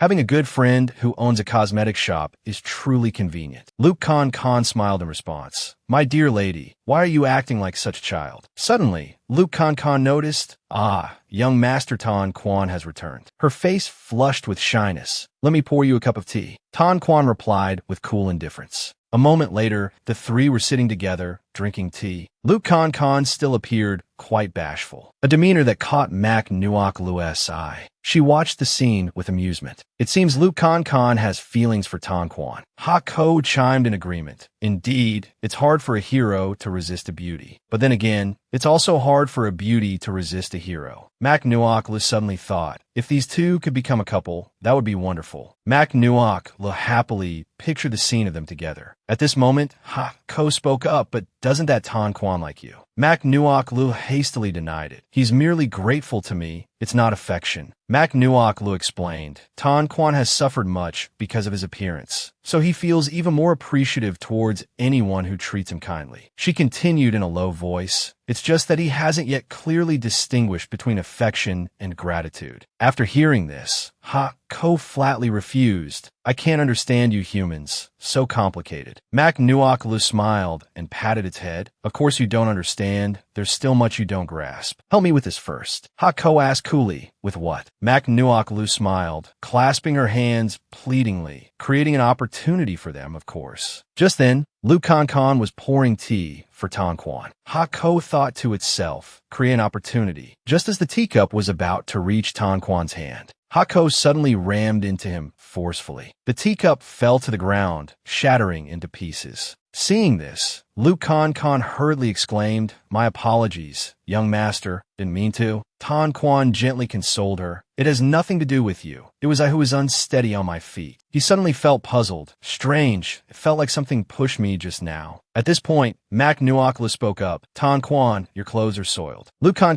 added, "Yes, young master Tan." She said shyly, "How about I compensate you with a new set of clothes?" Mac Nuok Lu immediately chimed in. "I think that's a fine idea. After all, her embroidery skills are excellent." She winked teasingly. "Just right to add a few patterns, save you from wearing those villainous black outfits all day." Tan Quan grew angry, his face darkening. "What did you say?" Mac Nuokla paid him no mind, leaning close to Luke Kan.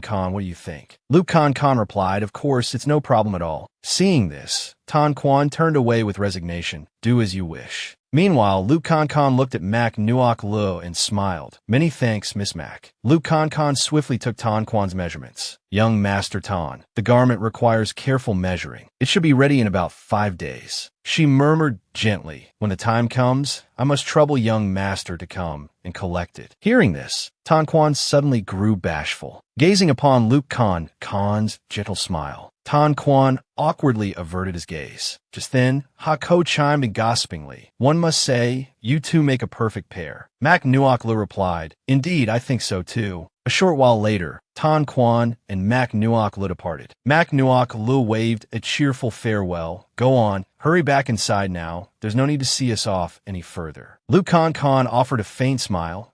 "Farewell, Miss Mac. Farewell, young Master Tan." Casting a sideways glance at Tan Quan, Mac Nuok Lu muttered in annoyance, "That man is truly aloof." She mused slowly. "How about I help play matchmaker for this dear friend of mine? So beautiful and gentle." Tan Quan cut her off. "Enough. Don't imagine I'm unaware of your little schemes." Mac Nuok Lu looked bewildered. "Huh? What are you saying?" Tan Quan frowned, retorting bluntly, "Aren't you trying to set us up?" Speaking of which, his anger flared. "Are you truly so eager to cast me aside? So much so that pushing me onto another woman doesn't concern you in the slightest?" Mac Nuok Lu hastily explained, "This was my idea. It has nothing to do with Kan.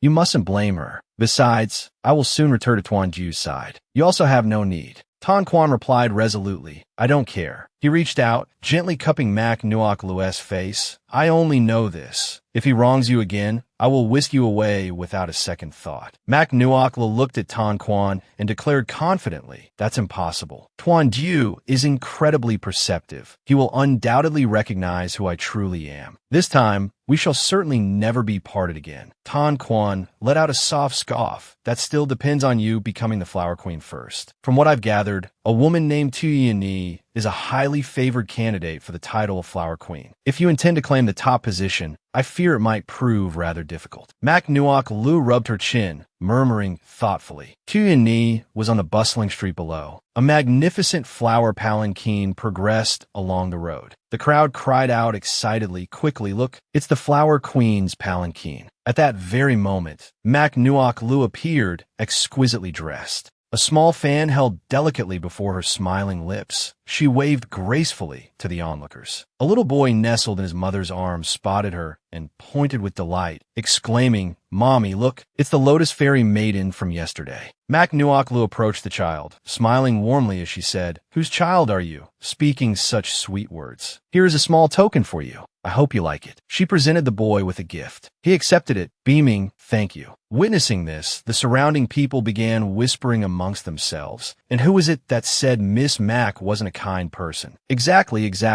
I believe this title of Flower Queen will surely belong to her. Well, I still feel Miss Yi is more suited for the title of Flower Queen. Look quickly, her flower palanquin is about to arrive as well. Mac Nuok Lu stood poised at this end of the bridge, watching as the beautiful Tu Yi gracefully approached. Tu Yi gracefully curtsied before her. "I am Tu Yi, paying my respects to Miss Mac." The crowd below called out in excitement, "Miss Yi." Tu Yi offered a gentle smile. waving gracefully to the onlookers. Down below, eyes shone brightly. Miss Yuan Ni just smiled at me. The person next to him retorted. She was clearly looking at me. Seeing the crowd clamoring over Chu Yuan Ni, Ha Ko chuckled. Nuok Lu, it looks like you've got some competition. Mac Nuok Lu smiled, casting a glance towards Chu Yuan Ni.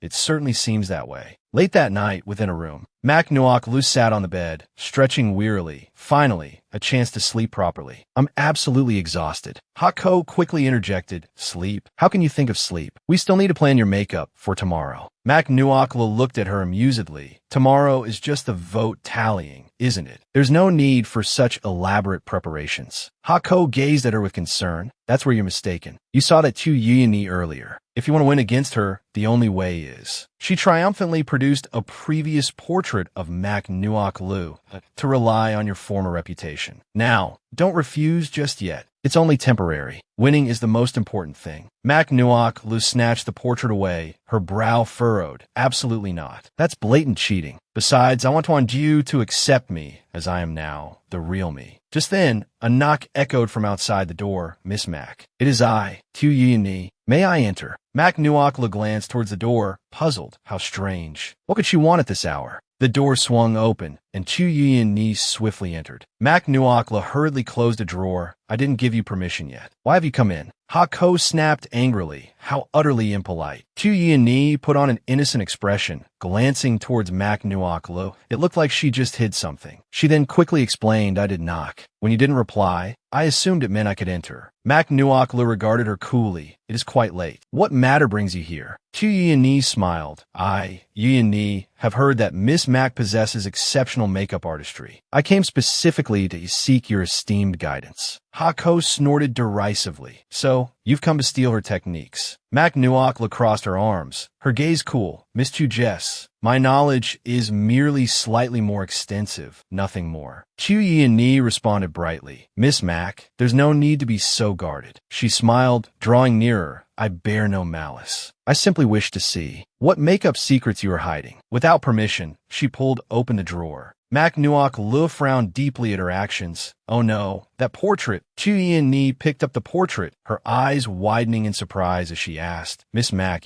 why do you possess a portrait of Her Majesty, the Empress? Mac Nuok Lu stared back in astonishment. You know her. Chu Yi clutched the portrait to her chest, her eyes gleaming with adoration. But of course, Her Majesty, the Empress, is my greatest idol. Mac Nuok Lu stared at her, utterly dumbfounded. Come again. Chu Yi gazed at the portrait in her hand, speaking excitedly. I heard that the late Empress was incredibly beautiful when she was alive. Because she had too many suitors, she deliberately made herself look unattractive, even drawing a large birthmark on her face. Mac Nuok Lu was taken aback.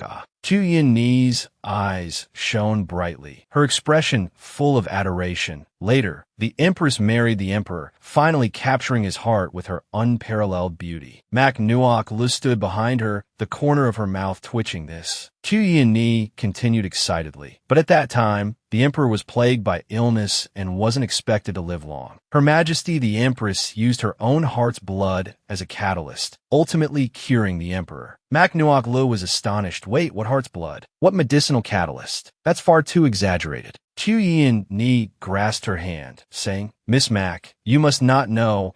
Her Majesty the Empress was a fairy descended to the mortal realm. If she hadn't used her heart's blood as a catalyst, how else could the Emperor's illness have possibly been cured? Mac Nuok Lu closed her eyes helplessly. Miss, it's because his illness was. Chu Yi gripped Mac Nuok Lu's hand tightly, her eyes sparkling with excitement as she spoke. Mac Nuok Lu frowned, her mind in turmoil. She forced a smile, touching her own face. Hako, perched on her shoulder, couldn't help but chuckle. Mac Nuok Lu said with a wry smile, who on earth fabricated these stories? Hako chirped cheerfully. You should be happy, shouldn't you? It proves how highly the common people regard you. Mac Nuok Lu looked helplessly at Chu Yi's adoring expression. But this is just too much exaggeration. Chu Yi clutched the painting tightly, looking at her pitifully. Miss Mac, this portrait is just too beautiful. Could you possibly lend it to me for one night? Mac Nuok sighed inwardly. Having finally met such an ardent admirer, she truly couldn't bear to refuse, so she agreed. All right, you can take it. But remember, absolutely do not let it circulate. Chu Yi smiled gratefully at her. Thank you, Miss Mac. In another room,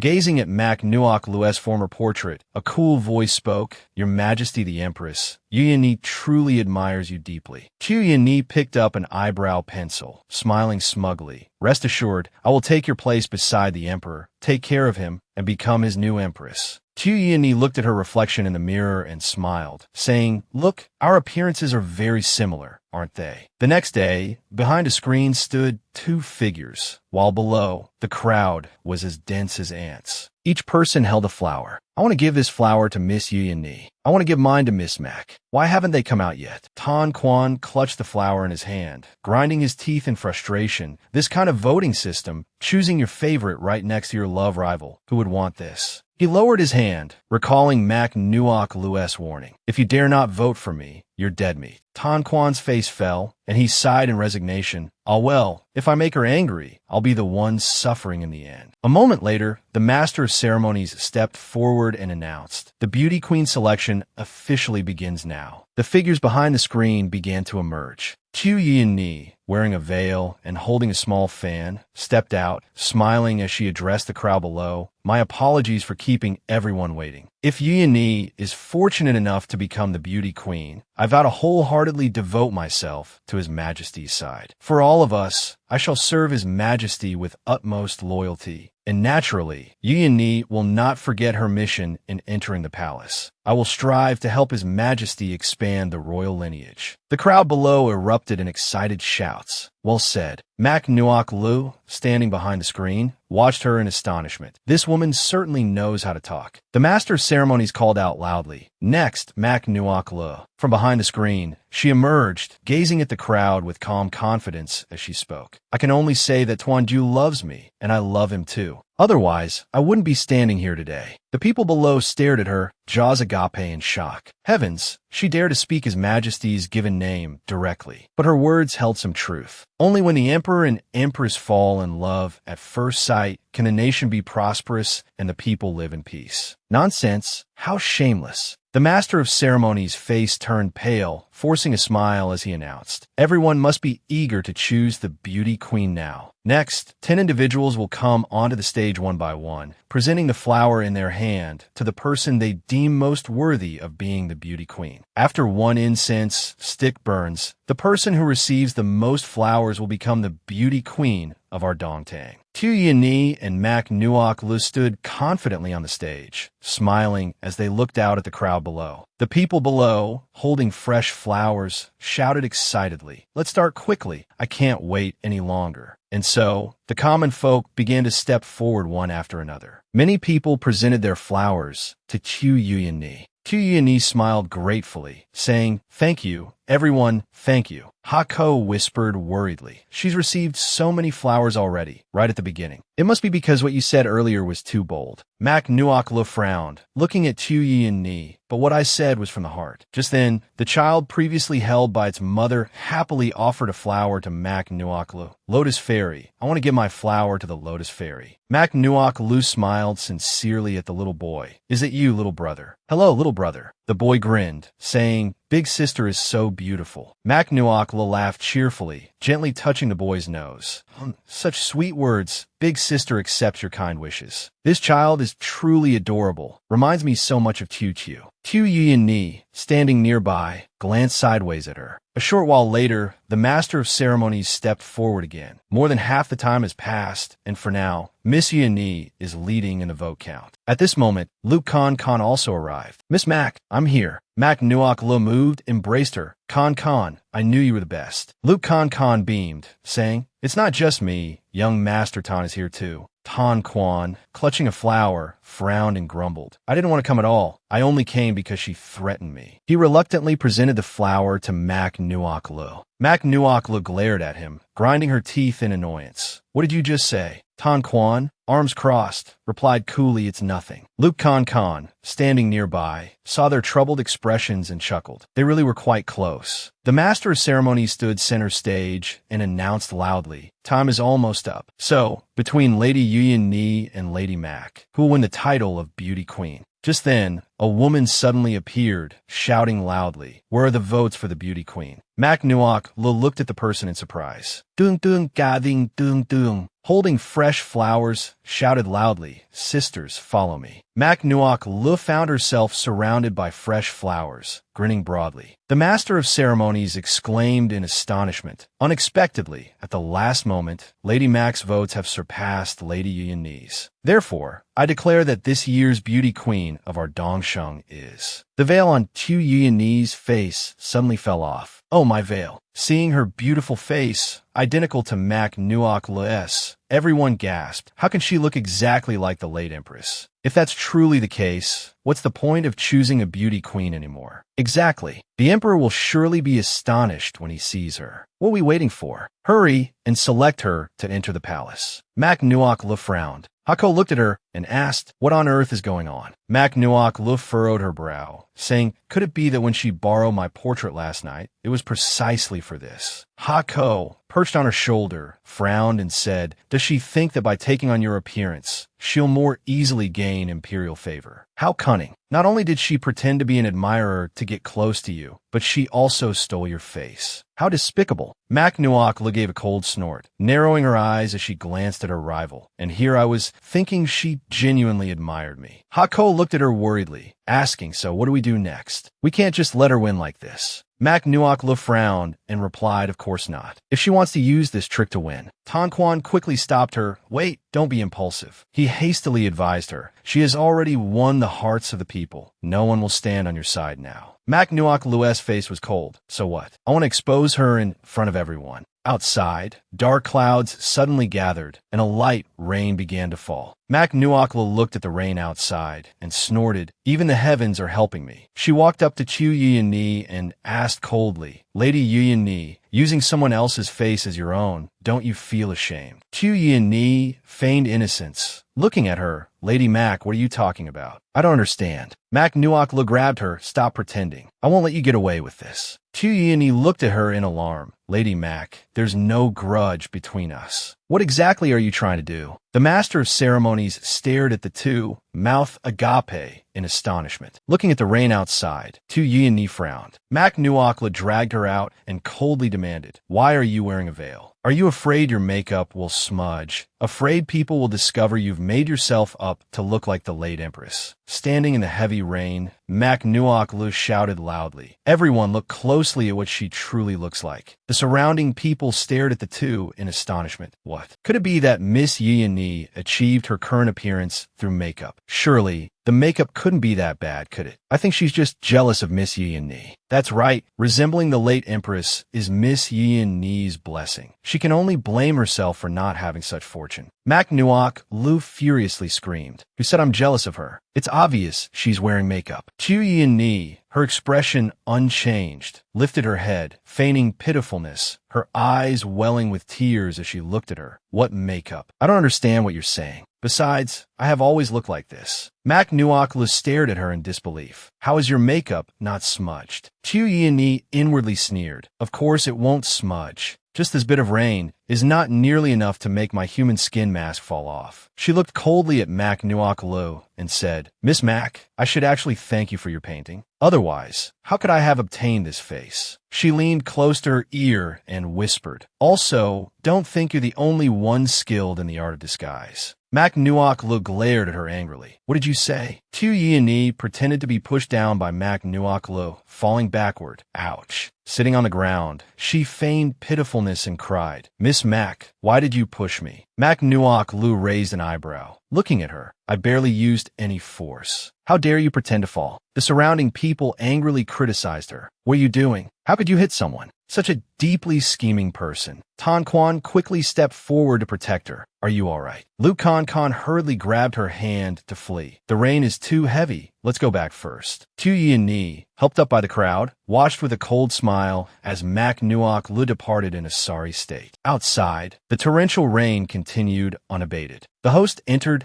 saw Mak Nuok Lu, and quickly called out, "Miss Mac, please wait a moment." He hastily said to her, "Miss Mac, the situation is a bit out of control now. Although you received more votes, you've seen how things are." Mak Nuok Lu narrowed her eyes and looked at him coldly. "What, you want me to yield the position of beauty queen to her?" The host, frightened, quickly explained, "Of course, that's not what I mean. It's just that our original purpose in selecting the beauty queen was for His Majesty. So I'm afraid both of you will have to enter the palace. As for who the true beauty queen is, let His Majesty decide." Inside the imperial palace, Eunuch Xiao looked at Tuan Jiu and reported, "The two beauty queens selected from the populace have arrived." Tuan Jiu gazed at the portrait of Mak Nuok Lu before him and said coldly, "We have no interest in meeting them." Eunuch Xiao spoke with difficulty, "But Your Majesty, this servant has heard that one of the two beauty queens bears an identical resemblance to the late empress." Tuan Jiu frowned, looking at him. "Identical?" Eunuch Xiao looked at Tuan Jiu and asked, "Does Your Majesty truly not wish to grant an audience?" Tuan Jiu waved his hand dismissively, then let her enter alone. Eunuch Xiao hastily complied. A moment later, the call echoed, announcing the beauty queen Tu Yuni for an audience. Footsteps sounded. Tu Yuni entered. She wore a veil and knelt in salute. "This humble woman pays respects to Your Majesty." Tuan Jiu narrowed his eyes, coldly ordering her to remove the veil.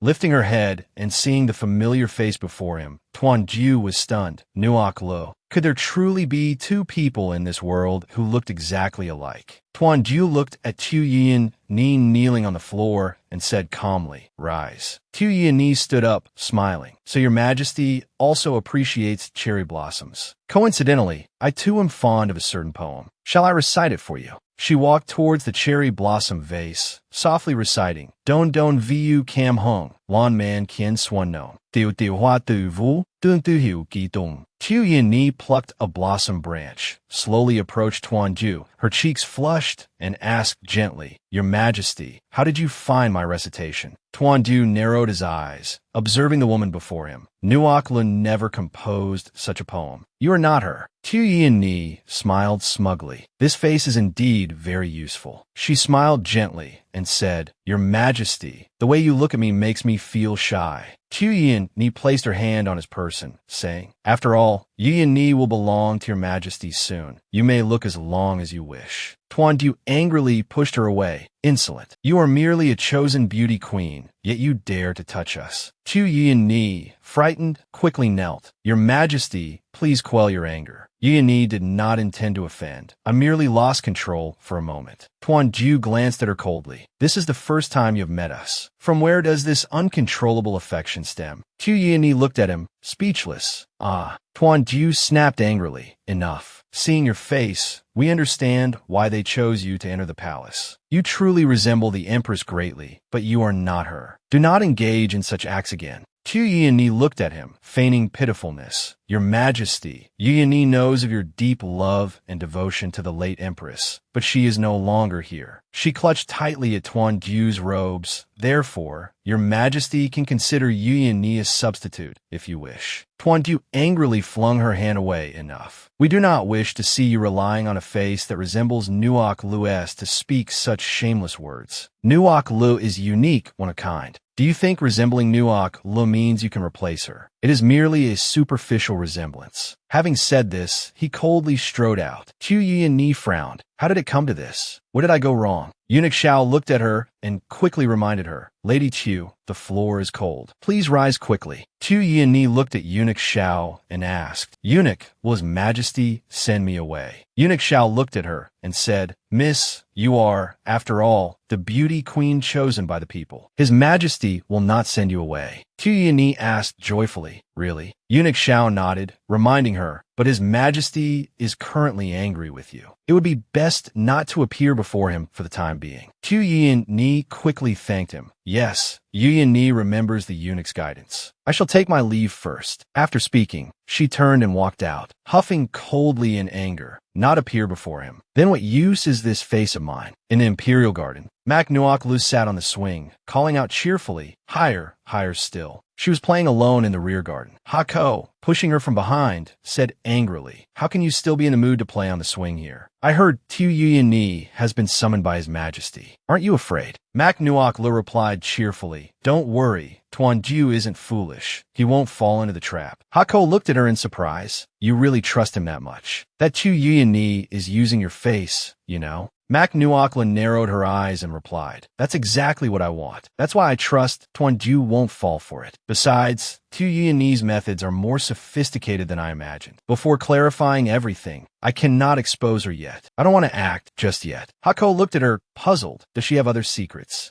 Mac Nuokla lowered her head and replied, it's still unclear. But according to Tanquan's analysis, she might have used a type of disguise technique called human skin. Hako got goosebumps. That sounds terrifying. Mac Nuok Lu said calmly, isn't there a type of demon in Strange Tales from a Chinese studio that uses human skin to transform into a stunning beauty? Perhaps Tu Yuan's human skin disguise technique follows a similar principle. Hako screamed in fear, that's horrifying. Could she be a demon? Mac Nuok Lu smiled looking at it. Oh, so even high-tech like you is afraid of demons. Hako exclaimed agitatedly, absolutely not. Don't ruin my image. Suddenly, a voice called out. Mississippi Mac Nuok Lu turned her head in surprise. A man walked over, looked at her, and asked, Miss, why are you here talking to yourself? In the Imperial Palace, Mac Nuok Lu sat on the swing, curiously sizing up the man before her. Who is he? Why haven't I seen him in the palace before? The man elegantly bowed to her. I forgot to introduce myself. My humble name is Tuan Kui. Pleased to meet you, miss. Mac Nuok Lu looked at him in astonishment. Tuan Kui. Then what is your relationship with Tuan Diu? Tuan Kui was taken aback. Miss, you directly address His Majesty by his given name. That is highly disrespectful. Mac Nuok Lu looked at him with an embarrassed smile. Sorry, I got used to calling him that before. Tuan Kui frowned, looking at her. Could it be that you and His Majesty were former lovers? He looked at her and said, oh, right, I just heard you mention the human skin disguise technique. Mac Nuok Lu asked in surprise, you know about that? Tuan Kui replied, I know a little, but it is indeed quite special. Mac Nuok Lu hurriedly asked, then do you know how to undo it? Tuan Kui broke out in a cold sweat from fear. Miss, why would you say such terrifying things? He spoke seriously. From what I know, this human skin disguise technique not only looks incredibly real, but is also unaffected by wind or rain, making it very difficult to dispel. Mac Nuok Lu frowned. No wonder she was unharmed even after being drenched in the rain. Tuan Kui raised a fan in his hand, saying, but the human skin mask does have a weakness. If scratched by a sharp or pointed object, the entire face will peel off. Mac Nuok Lu asked, does that mean we have to slash her face with a knife? Tuan Kui imagined the scene of Mac Nuok Lu holding twin blades, excitedly eyeing her prey, and fearfully rushed to dissuade her. Miss, you mustn't do that. You'll be arrested. Mac Nuok Lu laughed. I was just joking. Don't take it seriously. Hako leaned close to her ear and chuckled. Oh dear, look how scared you made him. He'll probably take a detour next time he sees you.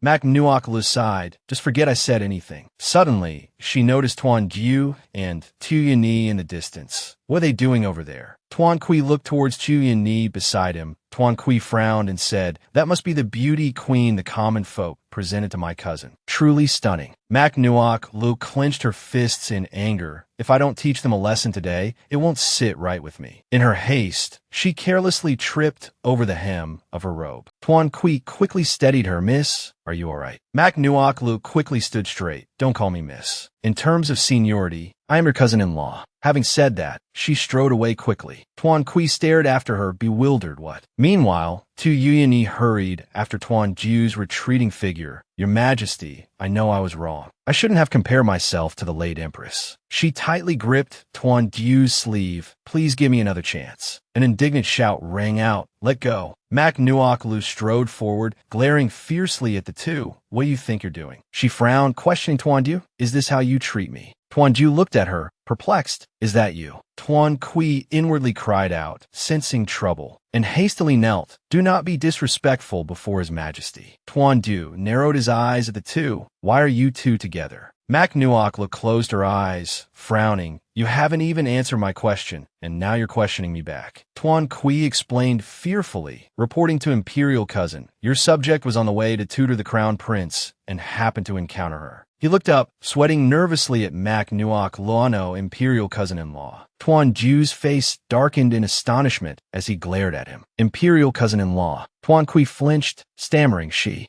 called herself that. But, imperial younger brother, I was also quite curious. Could it be that imperial elder brother has been sowing wild oats outside? Tuan Ju shot him a look. Your audacity knows no bounds. Tuan Kui cast a pitiful glance his way. Mak Nuokla suddenly caught Tuan Kui's earlier words. Crown Prince. She murmured, could it be? Thiu Thiu. Along with a child's voice, the sound of footsteps echoed. Who are you? Chu looked at her in surprise, asking, how do you know this Crown Prince's pet name? Ovado Maknyuk Le Set Tawat Thiu Thiu. It's Thiu Thiu. Thiu Thiu. The two guards flanking him instantly drew their swords, shielding Chu.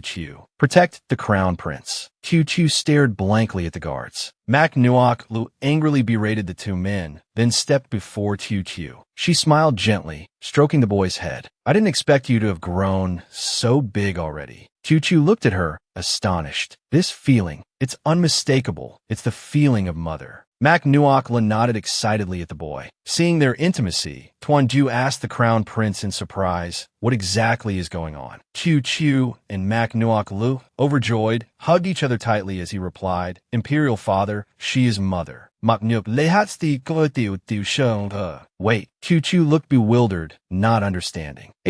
Mak Nuokla whispered softly. Not that. Oh, I see. He looked at Tuan Ju and said respectfully, Your Majesty, your son has an urgent matter to discuss with her. I will explain everything clearly to Imperial Father afterwards. Tuan Ju regarded the boy. Chu had never been close to those around him since childhood. Why was she the exception? I want to see what tricks they're trying to pull, he thought. Chu joyfully took Mak Nuok Lu's hand and ran off. Thank you, Imperial Father. In a small garden, Mak Nuok Lu affectionately pinched Chu's nose. My Chu may have grown up, but you're still just as adorable. Chu looked at her happily, saying, This is wonderful, mother. I knew you would definitely come back. Mak Nuok Lu smiled at the boy. Of course, for you and your Imperial Father, there's nothing I wouldn't brave. Chu scratched his face shyly, looking at her and asking, Right, mother, have you still not properly acknowledged Imperial Father? Mak Nuok Lu sighed helplessly. Don't even mention it. You recognize me at a glance, but your pig-headed Imperial Father refuses to believe me no matter what I say. Mother, please don't blame Imperial Father either. Actually, for these past 3 years, he has constantly thought of you. It's just that too many women have impersonated you or disguised themselves as you. They exploited Imperial Father's feelings for you to get close to him. Time and time again, his hopes were dashed. In the end, all that remained was disappointment. That's why Imperial Father has become so cautious now. Hearing these words, Mak Nuok Lu's heart clenched. So that's how it was. No wonder he was so cold when they first met. Chu looked at her and said, How about this? I'll directly tell Imperial Father that you are my mother. He will definitely believe me. Mak Nuok Lu smiled at him. All right, mother knows you can help. But this is ultimately a matter between me and your Imperial Father. We've been through many misunderstandings and mischances. This time, I won't give up easily. So this challenge will definitely pose no problem. In short, tonight I will go find him and explain everything clearly. Chu nodded happily, his eyes filled with encouragement as he looked at her. Yes, mother, you can do it. Late at night, Mak Nuok Lu climbed onto the roof, observing the surroundings. At this time, Tuan Ju should be bathing. She lifted a roof tile, peering down cheerfully. Great, he really is here. Hako teased her with a laugh. You really look like a pervert right now. Mak Nuok Lu, lying prone on the roof, pouted in retort. I am not, don't talk nonsense. Hako chuckled, looking at her. Then why did you climb onto the roof to peek at someone bathing? Mak Nuok Lu replied, nonchalantly, Isn't it because he's surrounded by guards everywhere else? Hako leaped up, looked at her, and said, So that's how it is. Then let me help you. Mak Nuok Lu watched in confusion as it flew behind her. What are you doing? With a ripping sound, Mak Nuok Lu fell from the roof. Hako looked at her gleefully, a surprise falling from the sky. He will definitely like it. With a splash, Mak Nuok Lu landed in the water. She quickly covered her nose and mouth, standing up and heading towards the edge. She almost drowned. Mak Nuok Lu lifted her head, stunned by the sight before her. Tuan Ju stood in the bath, narrowing his eyes as he looked at her coldly. This way you deliver yourself to the door. Truly special. Mak Nuoklu covered her face in embarrassment, explaining, Husband, don't misunderstand. I only wanted to peek. I didn't intend to jump down. She coughed a few times, whispering, What am I even saying? I really do sound like a pervert. Tuan Ju crossed his arms, glancing at her. Oh, indeed. Your words come faster than your thoughts. Coming to find us this late, what is the matter? Mak Nuoklu's mind went blank. What did I come here for? Tuan Ju scoffed. Is this your trap? Intentionally getting close to us, then spouting strange words. He turned and stepped out of the bath. It must be said, among those women, you are indeed somewhat special. Mak Nuoklu looked at him. You mean, I'm just like those other women who want to get close to you? She shouted angrily. You wait. Tuan Ju turned his head to look at her. Mak Nuoklu rushed forward, threw her arms around his neck, pulled him down, and kissed him on the lips. You must remember clearly, this is my trap. A moment later, their lips parted. Tuan Ju looked at her in astonishment. Mak Nuoklu placed her hand on his lips, stopping the words he was about to say. What? Are you going to call someone to arrest me again? Tuan Ju suddenly gripped her wrist tightly. Mak Nuoklu cried out in pain. Tuan Ju ground his teeth, staring at her. You even dare to force a kiss upon us. What else are you afraid of being caught doing? Mak Nuoklu frowned, looking back at him and replying, I had no other choice. Tuan Ju lowered his head, lightly touching his own lips. Why do you give me such a familiar feeling? Mak Nuoklu looked at him anxiously. I've already been this forward. Why hasn't he shown any reaction at all? Her brows furrowed in distress as she looked at him. Tuan Ju, I know that over these past 3 years, you've been deceived by many women. It's normal for you to be wary of me. But I don't believe that after so many encounters, you don't feel anything towards me at all. She snapped angrily. You really are a blockhead. A blockhead? Tuan Ju looked surprised at her angry outburst. Mak Nuoklu gently touched her own face. You wouldn't fail to recognize me just because I have a different face, would you? Besides, my current appearance is also very beautiful. Watch her place his hand on her chest. Your heart is pounding, see? And still you won't admit it. Tuan Ju reached out his hand. Mak Nuoklu looked at him tenderly, her eyes filled with affection and longing. Tuan Ju pulled her tightly into his embrace. Nuoklu, you've truly returned. Mak Nuoklu replied gently, Yes, but if you still don't believe my words this time, I really won't be able to hold on much longer. Tears welled up in her eyes. Tuan Ju, heartbroken and guilty, softly apologized. I was just. Mak Nuoklu said gently, Say no more. This time, I'll generously forgive you. If it happens again next time, I really will leave and I won't come back. Tuan Ju held her tighter, agitated. No, I won't allow you to leave me on your own accord again. Mak Nuoklu quickly agreed. All right, I was just joking. Don't be so tense. Tuan Ju lowered his head and kissed her deeply on the lips. The two clung tightly to each other, unwilling to let go. Mak Nuoklu's face flushed red, nearly breathless. Lying on the bed, she looked at Tuan Ju and said softly, Tuan Ju, stop for a moment. Tuan Ju removed Mak Nuoklu's outer robe, their lips and tongues entwined. Mak Nuoklu looked straight into his eyes and said gently, From now on, let's never be separated again, all right? Tuan Ju lowered his head, gently bit her lip, and softly replied, All right. Fingers intertwined until their hair turns gray. Imperial Garden, Jianglong Palace. Tu Yinni knelt on the ground, pleading, My lord, I beg you, please give me one more chance. I've already thought of a way. The man standing with his back to her spoke coldly. This lord will only give you 3 days. Tuan Kui turned his head, narrowing his eyes to warn her. Otherwise, I will take back the mask. You'd better handle this yourself. Outside the emperor's bedchamber, Tu Yinni bit her lip tightly. Only 3 days. I must think of a way. She anxiously asked the eunuch, How is it, eunuch? Has his majesty agreed to see me yet? The eunuch sighed, looking at her. Little maiden, you should still return. His majesty does not wish to see you. Tu Yinni retorted angrily. I am the beauty chosen by the people to enter the palace. Does his majesty intend to reject the will of the people? The eunuch raised an eyebrow, reminding her, Miss Xiao, even if you represent the people, this is still the presence of his majesty. Your insolence cannot be tolerated here. Frightened, Tu Yinni hurriedly explained, Eunuch, please calm your anger. Wanner was merely momentarily confused. I implore the eunuch to relay my request to his majesty again. If he does not see Wanner,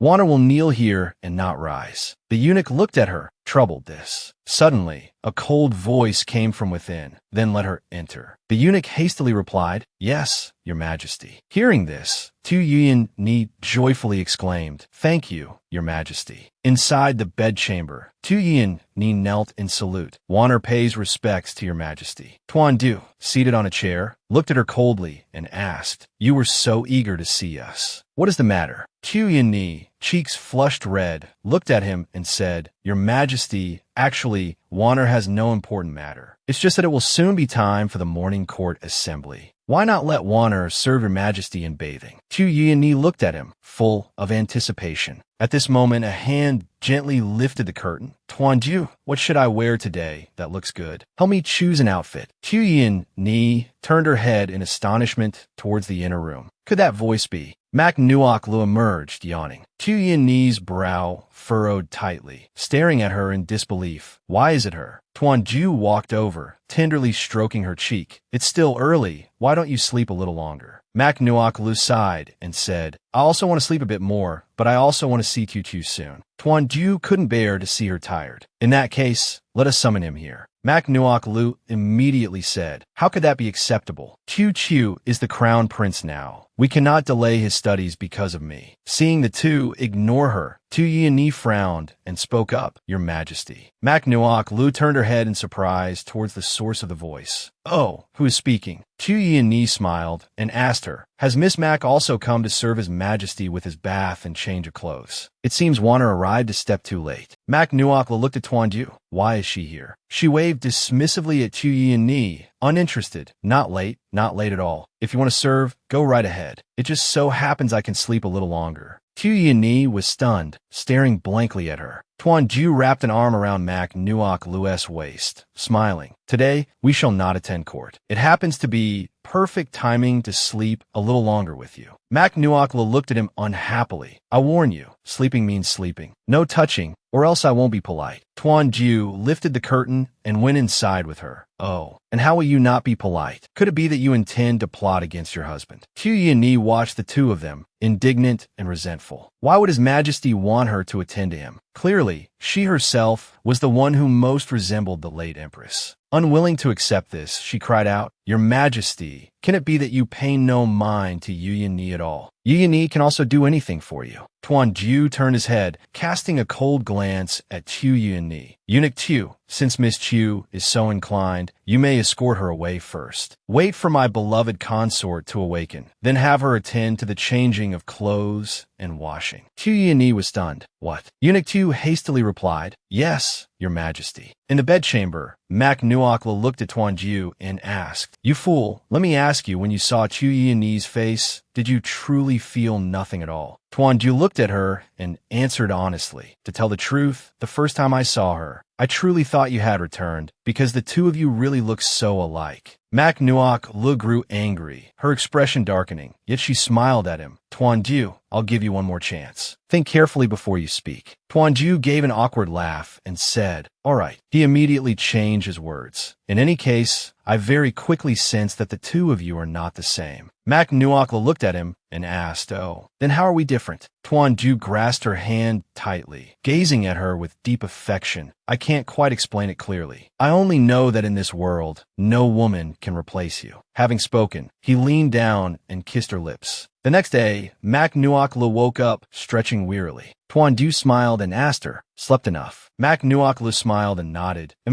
It's been a long time since I slept so well." Tuan Ju looked at her tenderly and said, "Nuok Lu, now that you have returned, we shall quickly issue an edict bestowing upon you the title of Empress." "What?" Mak Nuok Lu's jaw dropped in astonishment. "Empress." Tuan Ju looked at her and asked, "Could it be that you do not wish it?" Mak Nuok Lu said dejectedly, "But being empress means being bound by all sorts of rules and regulations. I've grown accustomed to being free and unrestrained." Tuan Ju sat beside her, smiling comfortingly. "With us here, Who would dare to lecture you? You cannot refuse. Mac Nuokla sighed. Since you're being so insistent, even if I don't want to, I suppose I must. Tuanju gently caressed her cheek. All right, I know you dislike being constrained, but the position of Empress must be yours. This point is not up for discussion. However, I can promise that even as Empress, you can still do the things you wish to do. Mac Nuokla looked at him joyfully and asked, Really? Tuanju smiled tenderly and said, The Emperor never jests. Mac Nuokla scratched her face and chuckled. Then if I cause any trouble, don't blame me. Tuanju placed his hands on her shoulders reassuringly. It's all right. I won't give you the chance to cause trouble. Mac Nuokla looked at him and asked, What do you mean? Tuanju narrowed his eyes, smiling at her. If you cannot get out of bed, naturally you won't be able to cause trouble. Mac Nuoklu, her face flushed crimson, angrily struck it with a pillow. You, what nonsense are you spouting? Tuanju chuckled merrily, gazing at her. All right, I'll let you rest for a bit for now. Tonight, we shall continue. Mac Nuoklu, embarrassed, scolded him. You lecher. Today, I must teach you a proper lesson. Tuanju grasped her hand tightly, bowing his head for a deep kiss. Mac Nuoklu cursed inwardly. Detestable. I'm about to be devoured by this man again. A moment later, Tu Yani's voice came from outside. Your Majesty, Yu Yani has come to attend to your washing and dressing. Mac Nuoklu turned her head in surprise. That voice. It's Tiu Winyi. Tuanju smiled faintly. It's nothing. I heard she offended you, so I've punished her by making her your palace maid. Mac Nuoklu hastily refused. No. Just thinking about that woman wearing her former face made T-Lean feel repulsed. Tuan Kui smiled gently. Then I shall order her to wear a veil, so you won't feel uncomfortable seeing her. A short while later, Tu Yani entered carrying a basin of water. She glared resentfully at Mac Nuoklu, who was seated on a chair. What on earth did this woman say to His Majesty to make him force me to wear a veil? Isn't this face of mine go to waste then? Tuan Kui, standing nearby, glanced at her. What are you standing there alone for? Tu Yani startled and quickly said, Your Majesty, please forgive me. Yu Yani will attend to the young lady's washing and dressing. She knelt on the ground. How strange. How did she manage to gain His Majesty's favor overnight? Mac Nuoklu observed her quietly. Although this Tu Yani had used face-changing techniques to assume her appearance, in front of Tuan Kui, she didn't reveal too much cunning, as if she were merely a pawn deliberately sent by someone, a pawn used to test Tuan Kui's reaction. But who exactly needed to do this, and what was their purpose? Late at night, in a certain room, shelves were filled with human face masks. A masked figure stood in the middle of the room. At this moment, another masked man entered, knelt, and reported, General, the wife of the Minister of Rights, Hua Kin Tong, has arrived. The silver-haired masked figure picked up a mask from the shelf and began to activate a mechanism. A hidden door turned, and the cabinet holding the masks rotated and disappeared. Having done this, the figure ordered, Let her in. Madame Hua hurried inside. The silver-haired masked figure, seated, spoke coolly. Madame Hua, you have indeed returned. Madame Hua immediately asked, You said you could bring my dead son back to life. Is it true? The masked man replied with a cold laugh. He can certainly be reborn. If not, this old man will naturally compensate you.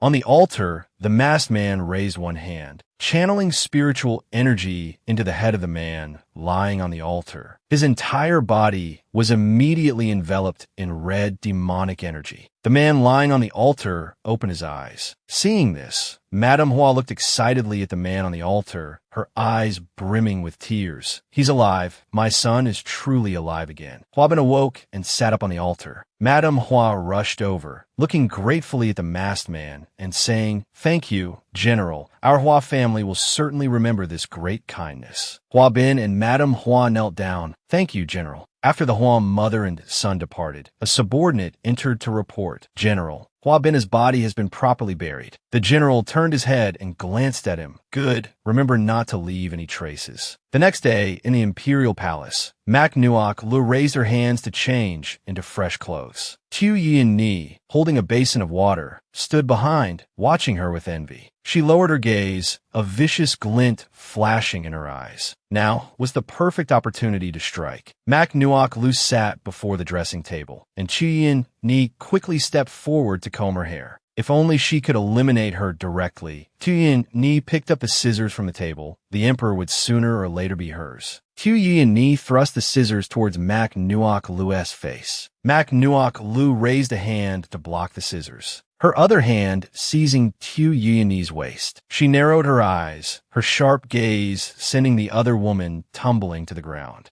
Mak Nuok Lu angrily questioned her. Confess honestly, who are you really? Tu Yi and Ni sat up straight, feigning pitifulness. Miss, I don't understand what you were saying. Mak Nuok Lu bent down, picked up the scissors from the floor, and pointed them at her face, still playing stubborn. Tu Yi and Ni looked at the sharp scissors pressed close to her face. Her complexion turned deathly pale, her mouth agape in fear, her whole body trembling. It's over. The mask is about to be ruined. Just then, Tuandu entered, frowning as he asked, "What happened here?" Seeing him arrive, Tu Yi and Ni feigned fear and pitifulness, getting up and running towards Tuanju, crying out, "Your Majesty, save me." Tu Yi and Ni looked pitifully at Tuanju. She wants to kill this servant. Mak Nuokla gave her a cold smile. Such acting, it's a pity not to win an Oscar. Tu Yi and Ni knelt before Tuanju, weeping and complaining. Reporting to Your Majesty, she was jealous and wanted to ruin this servant's face. Please seek justice for this servant. Tuanju glanced at her coolly and asked, "Why would she be jealous of you?" Tu Yi and Ni, teary-eyed, looked up at him and said, "She said because this servant resembles the late Empress. She's afraid you'll be stolen away by me." Mak Nuokla shrugged, admitting, "That's right, I am indeed jealous that you resemble the late Empress." Tuanju looked at her with an indulgent smile, being mischievous again. Tu Yi and Ni frowned and said, "Your Majesty, look, she has admitted it. Although Yi and Ni being injured is a small matter, her jealousy like this is also a great disrespect to the late Empress." Tuanju narrowed his eyes and gave a cold laugh. "So now you claim to be the late Empress." Tu Yi and Ni, terrified, hurriedly tried to explain, "Your Majesty, this servant." Tuanju narrowed his eyes, gazing coldly at her. "It seems you were no longer content with your lowly status, aspiring to reach far beyond your station, even shamelessly desiring to seize what belongs to another. But you should take a look at yourself. Do you even deserve to possess this face? Men, drag her down. Since she dared to use this appearance to cause trouble, then punish her accordingly." The color drained from Tu Yi and Ni's face, and she was quickly restrained by 2 guards and dragged outside. Tu Yi and Ni struggled frantically, screaming in terror, "Your Majesty, spare my life." Yi and Ni knows her mistake. Mak Nuokla stood aside, watching the drama unfold, and asked Tuanju, "You did that on purpose, didn't you?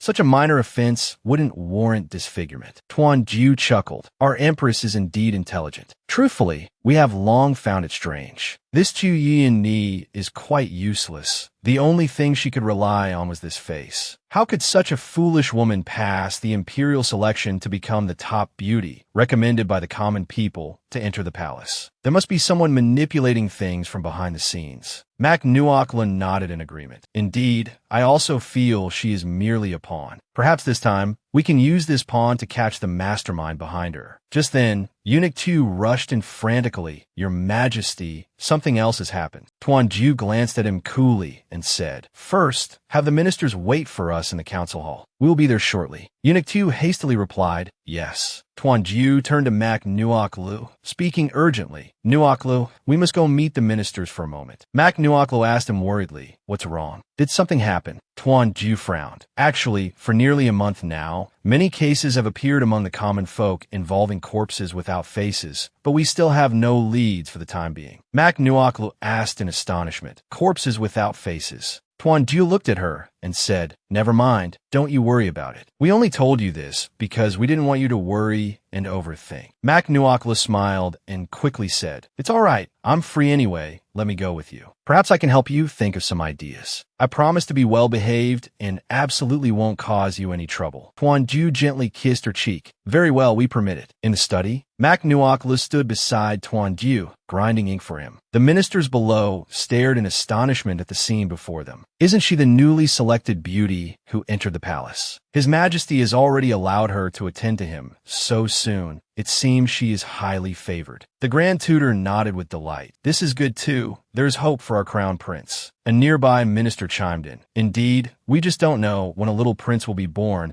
It's truly something to look forward to." Hearing these discussions, Mak Nuok Lu's expression darkened. She pouted, looking at Tuan Jiu and asking, "Were ministers in ancient times always this gossipy?" Tuan Jiu chuckled in response. "What they say isn't wrong. When do you plan on giving us a little prince?" Mak Nuok Lu feigned ignorance shyly. "What little prince? I don't understand." Tuan Jiu smiled, looking at her, and said, "Then a little princess will be fine too. After all, we already have a little prince. Let's see." He lifted Mak Nuok Lu's chin. "The little princess must certainly resemble her mother. Truly adorable." Mak Nuok Lu's cheeks flushed red as she looked at him shyly. "You improper emperor, are you finally going to start the council or not? If not, then let's continue." Tuan Jiu lifted her face, lowering his head to press a kiss on her lips. "Guarding against poison for 3 years. We have painstakingly waited for your return. What harm is there in being a libertine emperor for a moment?" A sweet fragrance permeated the room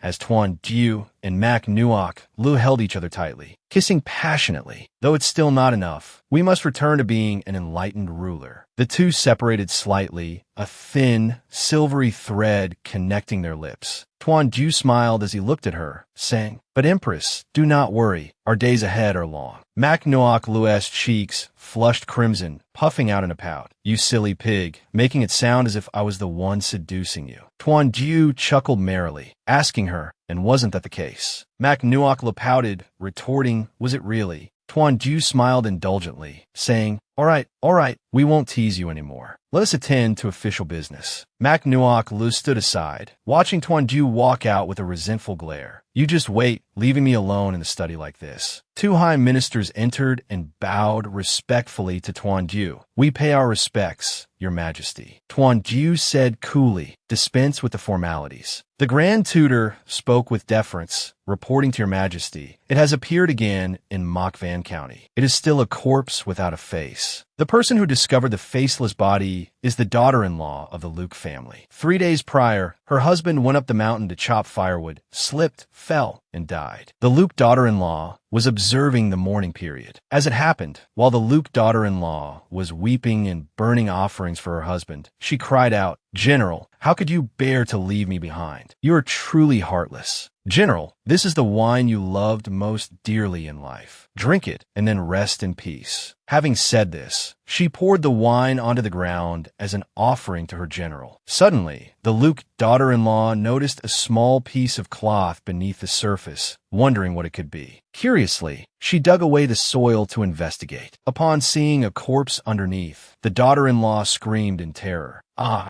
The Grand Tutor looked up at Tuan Jiu and concluded, "Reporting to Your Majesty, that is precisely how the incident occurred. Furthermore, extremely frightening rumors are now circulating among the common folk." Tuan Jiu inquired with curiosity, "What kind of rumors?" The Grand Tutor hesitated before replying. "It is said that people who have died are suddenly returning to life, but their temperaments have changed drastically for reasons unknown." Upon hearing this, the minister standing beside the Grand Tutor began to tremble violently. Tuan Jiu looked towards him and asked, "Minister Hua, what troubles you?" The Grand Tutor also turned to him with concern, asking, "Minister Hua, are you quite all right?" Minister Hua, still trembling from head to toe, kowtowed and replied, "Many thanks for Your Majesty's concern. Your servant is fine." The Grand Tutor suddenly recalled something, looking at the minister. That's right, Minister Hua's son was also afflicted with a terminal illness, considered beyond cure. And yet, merely overnight, he came back to life. Minister Hua kowtowed in fear, pleading, "May Your Majesty forgive me. Your servant had absolutely no intention of concealing this matter." Tuan Jiu rested his cheek against his hand, observing him. He let out an "oh" before asking, "Minister Hua, what exactly do you mean by this?" Minister Hua, fear etched on his face, recounted, "My son, Hua Bin, indeed suffered a grave illness that brought him to death's door. It was only that my wife, desperate with love for our child, heard of a peculiar remedy from somewhere. As a result, Binur's illness truly vanished completely. However, I vaguely sense that Binur's personality seems to have undergone a drastic change, which strikes me as exceedingly strange." A slender hand pushed aside the curtain, stepping out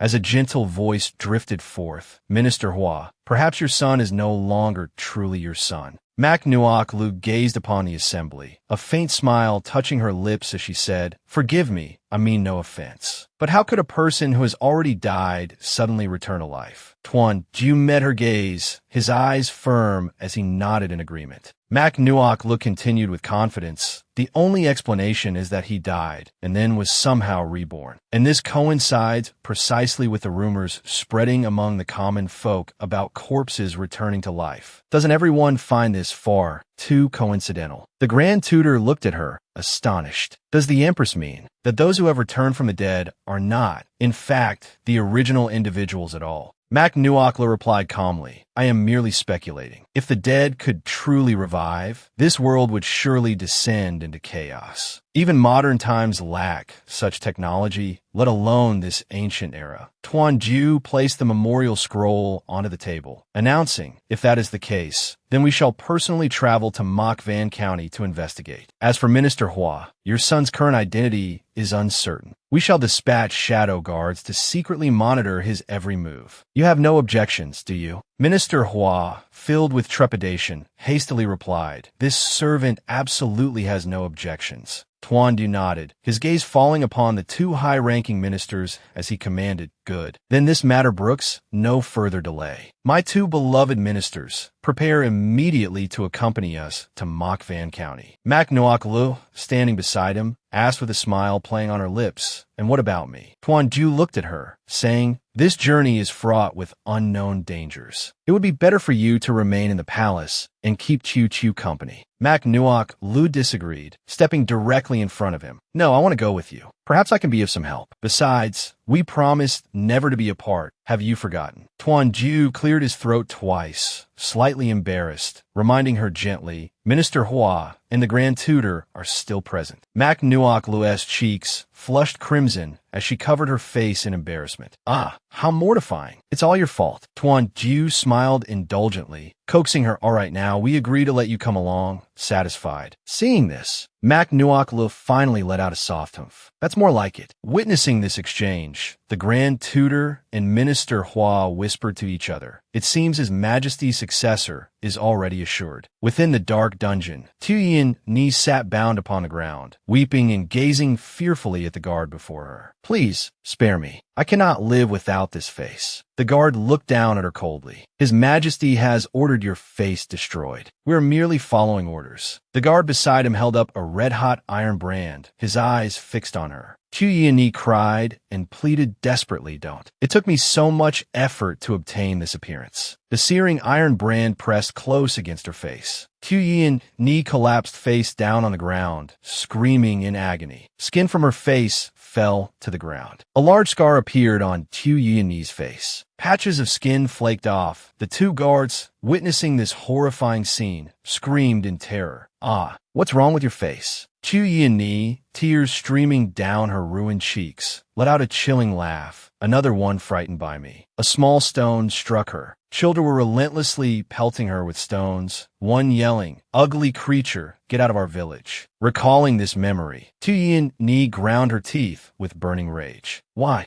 does everyone treat me like this?" Her gaze turned venomous. "It's all her fault for ruining me." Tuyin Ni scrambled to her feet, tilting her face towards the heavens and screaming, "It's all her fault." The two guards exchanged glances, muttering, "This woman must be insane." But they failed to notice the figure suddenly materializing behind them, sword in hand. A guard spun around warily. "Who are you?" The masked general swung his blade, and fresh blood sprayed through the air. Tuyin Ni, huddled in her cell, trembled violently, her lips moving ceaselessly. "Slash her face. Slash her face." The masked general, long sword dripping, coldly surveyed the two guards lying lifeless on the ground, blood pooling around them. Tuyin Ni shrank into a corner, whispering frantically, "Peel the skin from her face." The masked general advanced, his gaze chilling as he looked down at her. "Had I known you would prove such a disappointment, I should never have lent you this face." Not long before, Tuyin Ni knelt on the dusty ground, gazing up at the masked general. "Please, general, I implore you, help me. Lend me a face. I cannot bear their scorn any longer." The masked general narrowed his eyes, studying her. You are aware such a face is not easily acquired. What do you offer in return? Qiu Yi pressed her forehead to the ground. If only I can become beautiful, I am willing to do anything the general commands. The masked general arched an eyebrow, a flicker of interest in his eyes. There is currently a selection underway among the populace, choosing beauties for the palace. A faint smile touched his lips behind the mask as he agreed, very well. I shall grant your desire.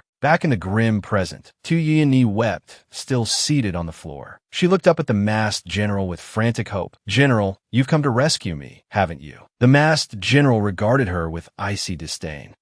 You nearly compromised the secret of this face. What makes you believe I would save you now? Tu Yi fell to her knees again, pleading desperately, General, please spare my life. Truly, during this time, Yi has managed to gather a piece of vital intelligence. The masked general looked down at her. What is it? Tu Yi spoke quickly, that newly selected beauty. It seems she was acquainted with His Majesty the Emperor before. Furthermore, I don't know why, but I constantly feel that she has some connection to the late Empress. If the general is willing to spare Yi's life, Yi swears to help you investigate this thoroughly. A cold laugh escaped the masked general. Fine, then I shall grant you one final opportunity. On the outskirts of Mokvan County, Tuanju and Mak Nuoklu galloped swiftly onward, their horses kicking up dust. Mak Nuoklu exclaimed happily, "This horse runs so fast, it could truly rival my Kawasaki." Tuanju, embracing her from behind, smiled and asked, "What is a Kawasaki?" Mak Nuoklu thought of her large displacement motorcycle and replied with a strained smile, "It's just another type of transport vehicle." Tuanju pulled the reins, halting the horse, and gazed at Mokvan County ahead. Mak Nuoklu couldn't help but marvel. I never expected Mokvan County to be so beautiful. Tuanju looked at her tenderly, saying, I remember you once shouted to the vast heavens and wide seas, saying you wanted to travel the world. How about I pass the throne to the crown prince soon, and then roam the mountains and rivers with you? Would that be all right? Mak Nuoklu frowned, saying, Of course, I am willing, but then Chew.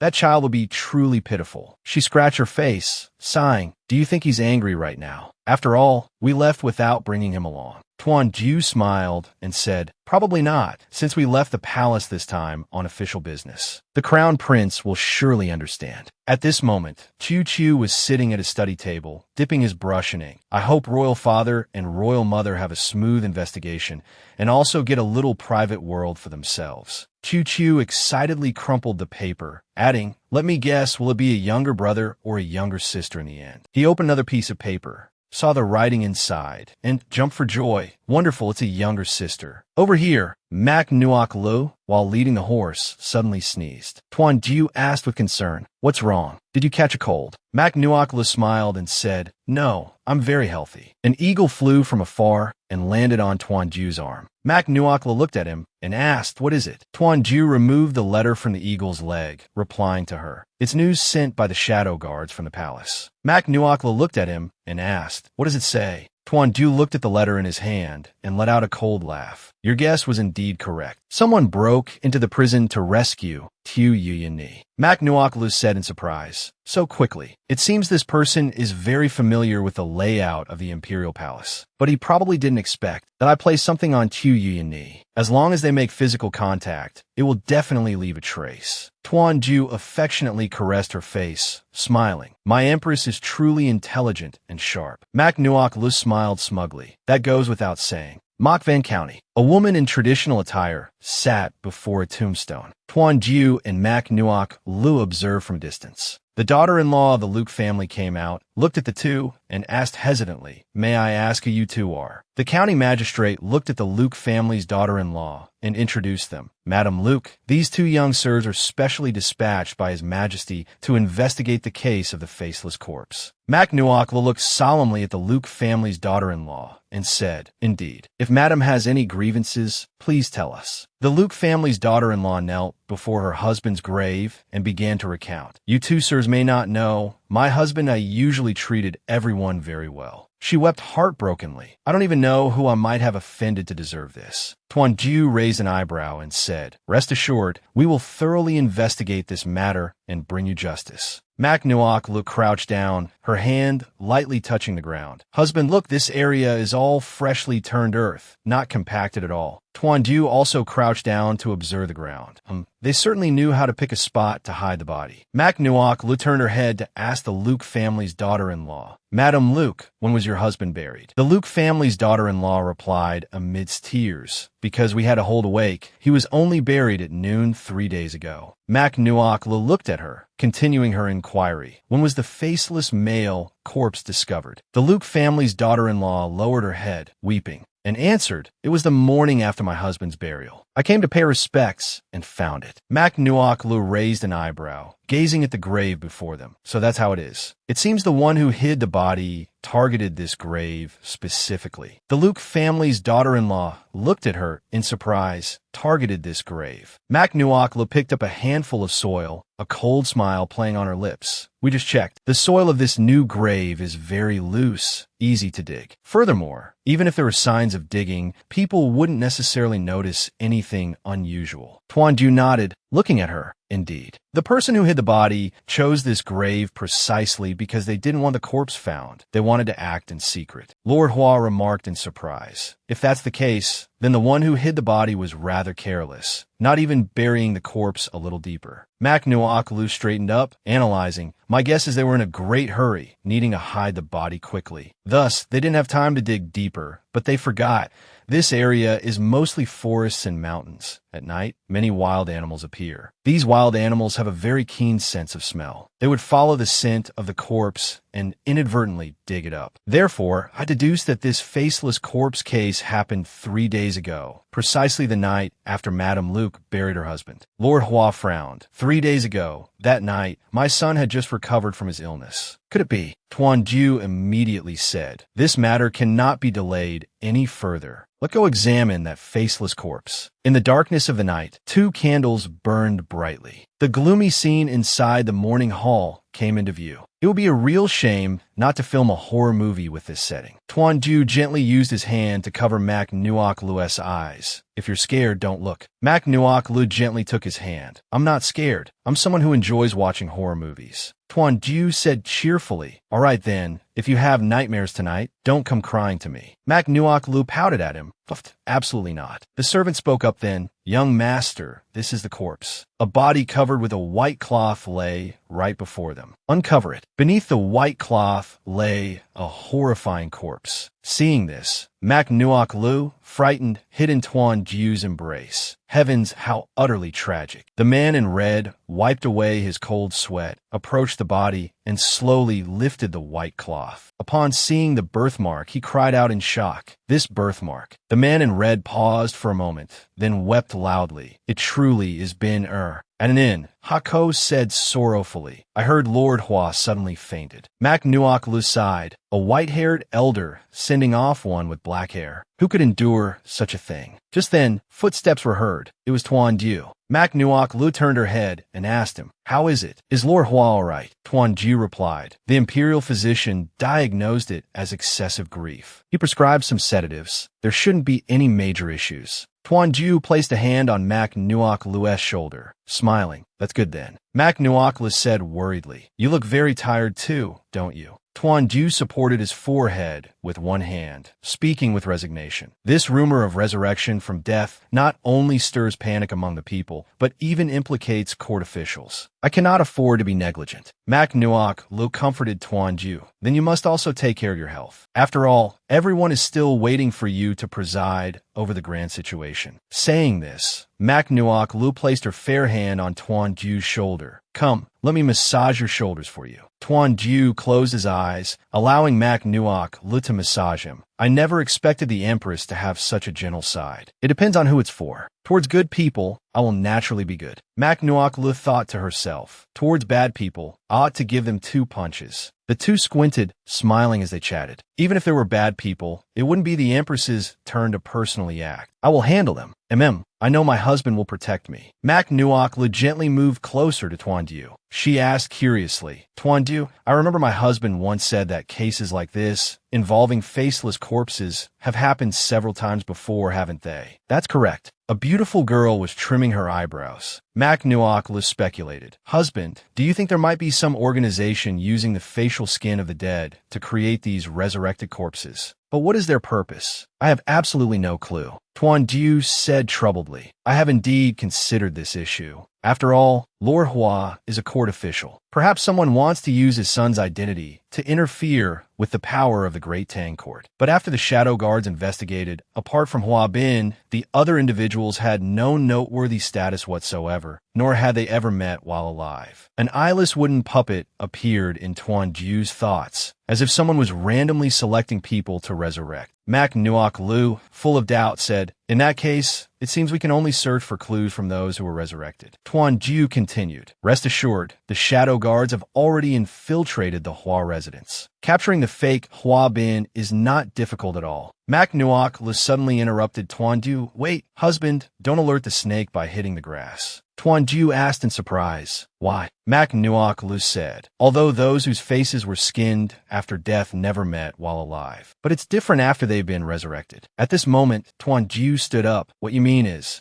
Mak Nuok continued, if they all come from the same organization, I refuse to believe they wouldn't meet. 5 days later, at the Hua residence, Mother Hua turned her head and saw Hua Bin. She worriedly told her son, Bin your body has just recovered. You still shouldn't overexert yourself. Hua Bin replied, Mother, rest assured, my body is no longer a concern. Staying in the residence all day is a bit dull. May I go out for some fresh air? One morning at the Bao Tuong Tavern, a voice rang out. Well now, how does it feel to be the young master of an official's family? Not too bad, is it? Hua Bin raised his wine cup, speaking languidly. Too many rules. I can barely stand it anymore. Someone at the same table responded. It was hard enough getting into a wealthy and powerful family. You have to endure it even if you can't stand it. Another agreed. That's right. Surely you don't want to go back to those miserable days of the past. Hua Bin immediately said, Of course I don't want that. Outside the door, Mak Nuok Lu and Tuandu were watching. Tuandu said sternly, They really did meet. This is the perfect opportunity to capture them all in one fell swoop. Mak Nuok Lu pressed her ear against the door to listen. Wait, let's hear what they intend to say. Half an instant sticks time later, Mak Nuok Lu said angrily, Why are they only talking nonsense? Couldn't they at least discuss some useful information? Suddenly, someone approached. Tuandu said, Shush, someone's coming. Mak Nuok Lu looked up. Let's go see. The stranger opened the door, intending to step inside, but paused abruptly. He shot a sharp glance at Tuandu. The three stood still, looking at each other. At this moment, Mak Nuok Lu said, Young master, shall we go to the lakeside to watch the sunset? But suddenly, the man's expression changed. He hastily ran inside. Mak Nuok Lu quickly pointed. There's something wrong with that man. Tuandu gave chase, calling out loudly. The masked man said angrily, Damn it, how dare they set an ambush on that street? This man had been caught up by a group of people. He took out a yellow object from his clothes, then threw it onto the ground. At this moment, thick smoke billowed, causing many people to fall backward onto the ground. Taking advantage of this opportunity, the masked man immediately fled. Mak Nuok Lu only just caught up. Damn it, we let him get away. She bent down, touching the sparkling residue on the ground. Mak Nuok Lu was surprised. Is this cosmetics? It smells quite fragrant. Hako raised an eyebrow. Nuok Lu, look quickly. There's something in the powder. She looked at the pink powder on her hand, asking doubtfully, Is this eyeshadow? The scene changes. A girl is crying and begging. Your Majesty, spare my life. Mak Nuok Lu and Hako immediately appeared. Hako said, Leave her to me. Hako suddenly noticed. This eyeshadow contains a lot of glittery flecks, and its adhesion is also very high. Even if makeup is removed, the basic components won't wash away. Mak Nuok Lu looked towards the street ahead. It seems he is the one who saved Hu Yuni. She clapped her hands. That's why this type of eyeshadow stuck to him. That's right. Tuandu called from behind. Nuok Lu. He advised her, since this clue has gone cold, we should still return to the tavern. Mak Nuok Lu turned back.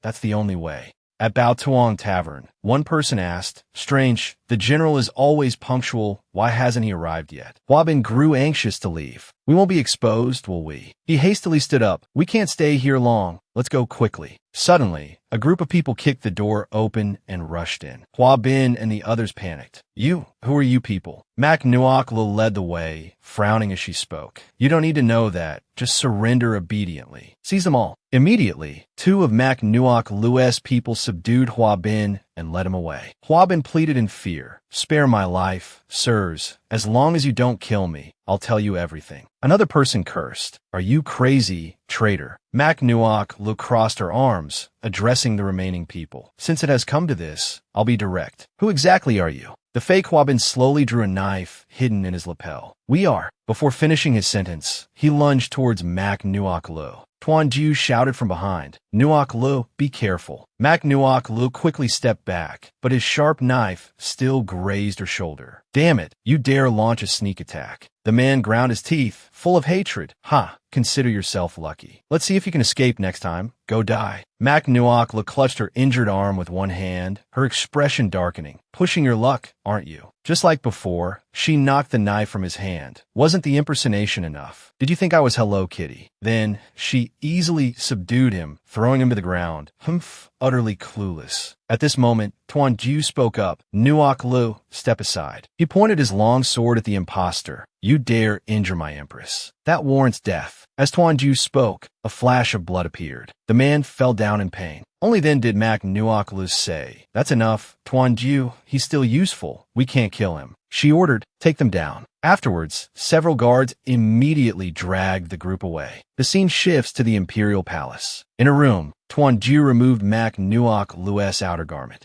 revealing the wound on her arm. Mac Nuoklu said softly, "It's just a small wound. I can handle it myself." Tuan Jiu gently applied medicine for her. "Don't move." He caressed her face. "How can you call this a small wound? If not treated properly, it will leave a scar. You are too reckless." Mac Nuoklu asked, "Why are you suddenly angry? Could it be that if I have a scar, you will despise me?" Tuan Jiu stammered, "Ah." Mac Nuoklu quickly gave Tuan Jiu a push. "Silly, let me tell you. I grew up covered in injuries since childhood." Saying this, she gently lifted her sleeve, quietly turning her back. "If you mind scars, I already have too many on my body." Tuan Jiu gently placed his hands on Mac Nuoklu's shoulders. "That's not it, Nuoklu." He hugged her from behind, pressing his face close to hers. "I am not angry with you." Then he kissed her shoulder lightly, "And I absolutely do not mind these scars."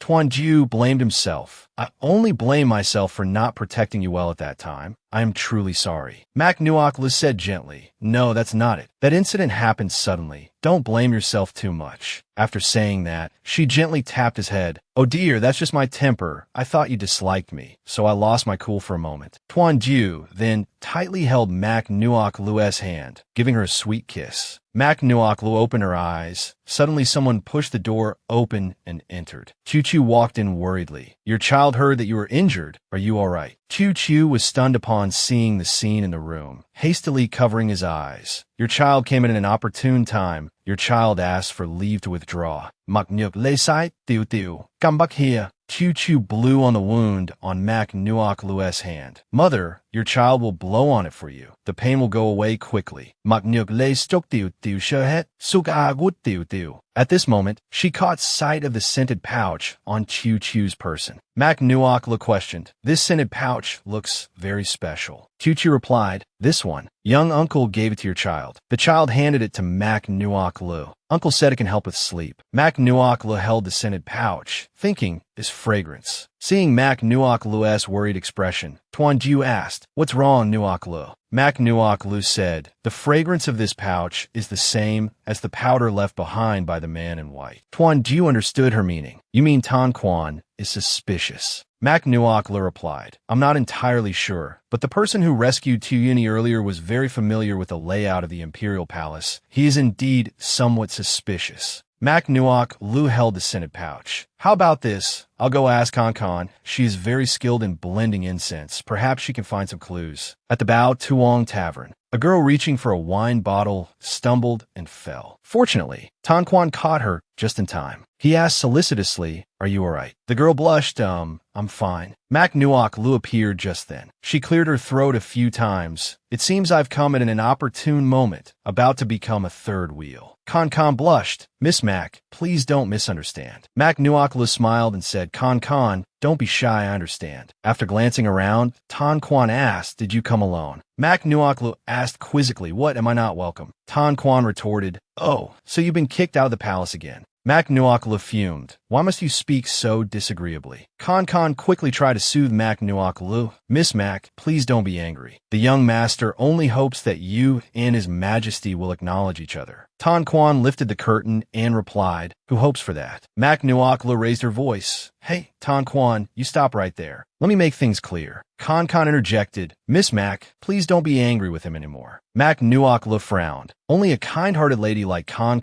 could tolerate Tan Quan's temper. Con blushed. "Miss Mac, you flatter me. Actually, the young master is a very good person." Mak Nuok Lu teased. "It seems you've fallen for him, haven't you?" Con shyly replied, "Yes." "Miss Muck, did you come out of the palace to find me for a specific reason this time?" Mak Nuok Lu held up a scented pouch and a small green vial. "Actually, I wanted to ask you to help me examine these two items." Con hugged Mak Nuok Lu. All right, no problem at all." Mak Nuok Lu smiled. "Thank you, Con. I knew you were the best." The scene shifted to the backyard of the cosmetics shop. Mak Nuok Lu stood there quietly. Tan Quan stood behind her, helping her remove a leaf from her hair. Startled, Mak Nuok Lu turned around and exclaimed, "What are you doing?" Tan Quan said, "Now that you're the emperor's woman, how can you still be so destitute as to use dried leaves for hair ornaments?" Mak Nuok Lu retorted irritably, "What do you know? This is a gift from nature, very natural and beautiful." Tan Quan crossed his arms, a look of helplessness on his face.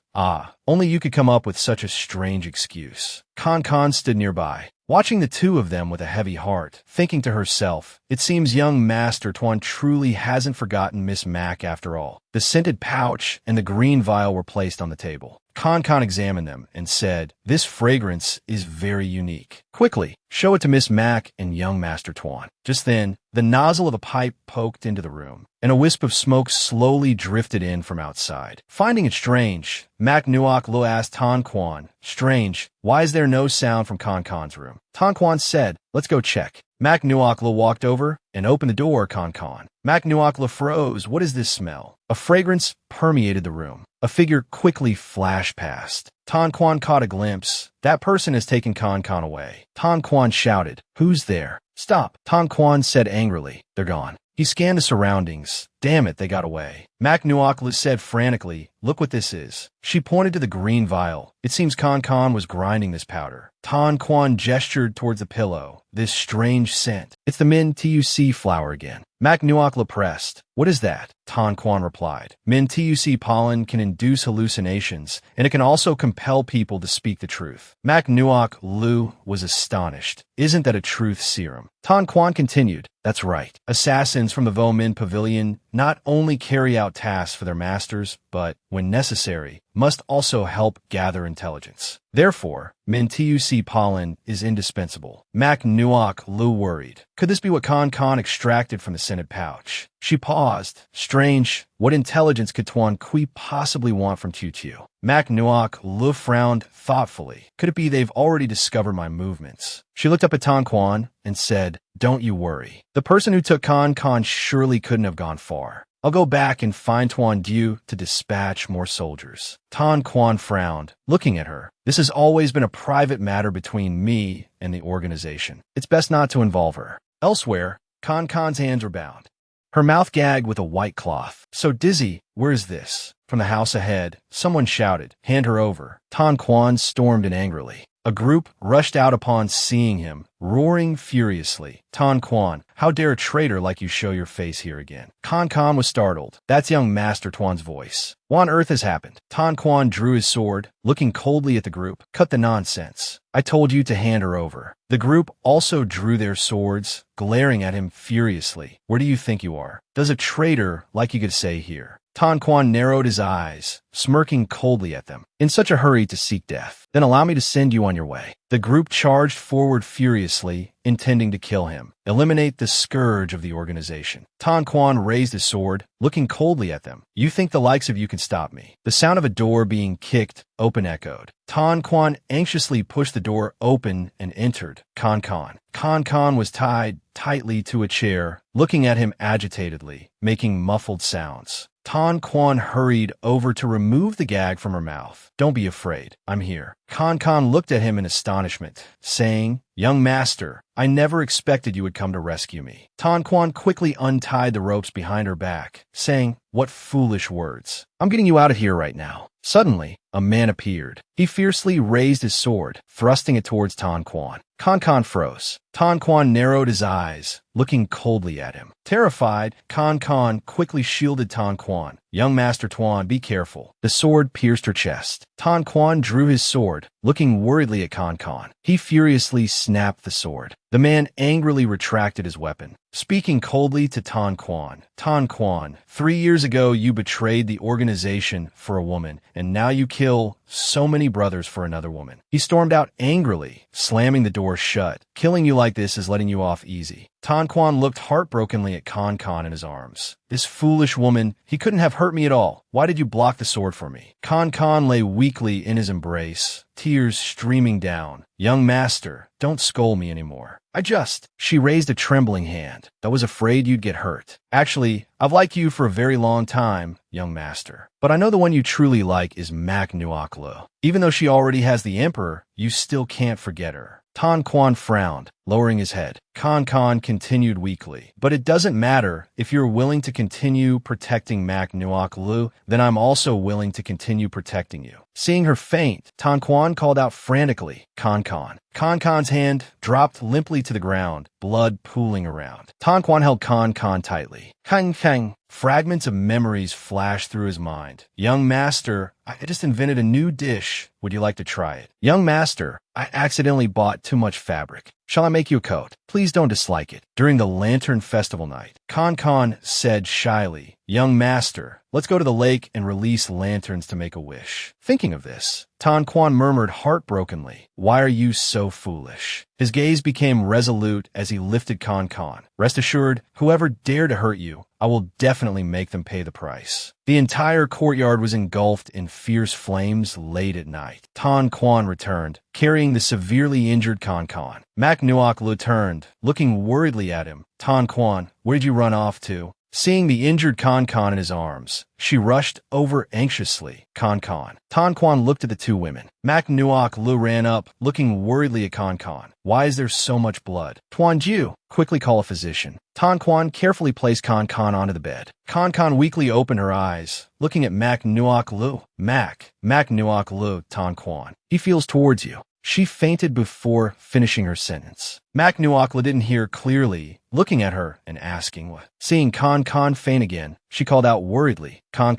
Half a month later, in the room, Kan slowly opened her eyes. Young Master Tan. Tan Quan hurried closer, looking at her with concern. You're finally awake. Kan weakly sat up, feeling bewildered. Didn't I already die? Tan Quan looked at her sternly. Without my permission, you are not allowed to die. Kan looked at him, astonished. Young Master Tan. Tan Quan gazed intently at her, continuing, Also, from now on, you don't need to secretly protect me anymore. Kan lowered her eyes sadly. Forgive me, I was presumptuous. I clearly knew your feelings towards Mak Nuoklo. Tan Quan cut her off coldly. This has nothing to do with Mak Nuoklo. In short, from now on, it will be my turn to protect you. He extended his hand towards Kan. Inside the Imperial Palace, Mak Nuoklo held a letter, smiling happily. This is wonderful, Tuanju. Tan Quan said Kan has woken up. Tuanju glanced at her. If she hadn't woken up soon, I fear you might have followed her. Mak Nuoklo looked at him, smiling helplessly. Oh dear, are you even jealous of Kan?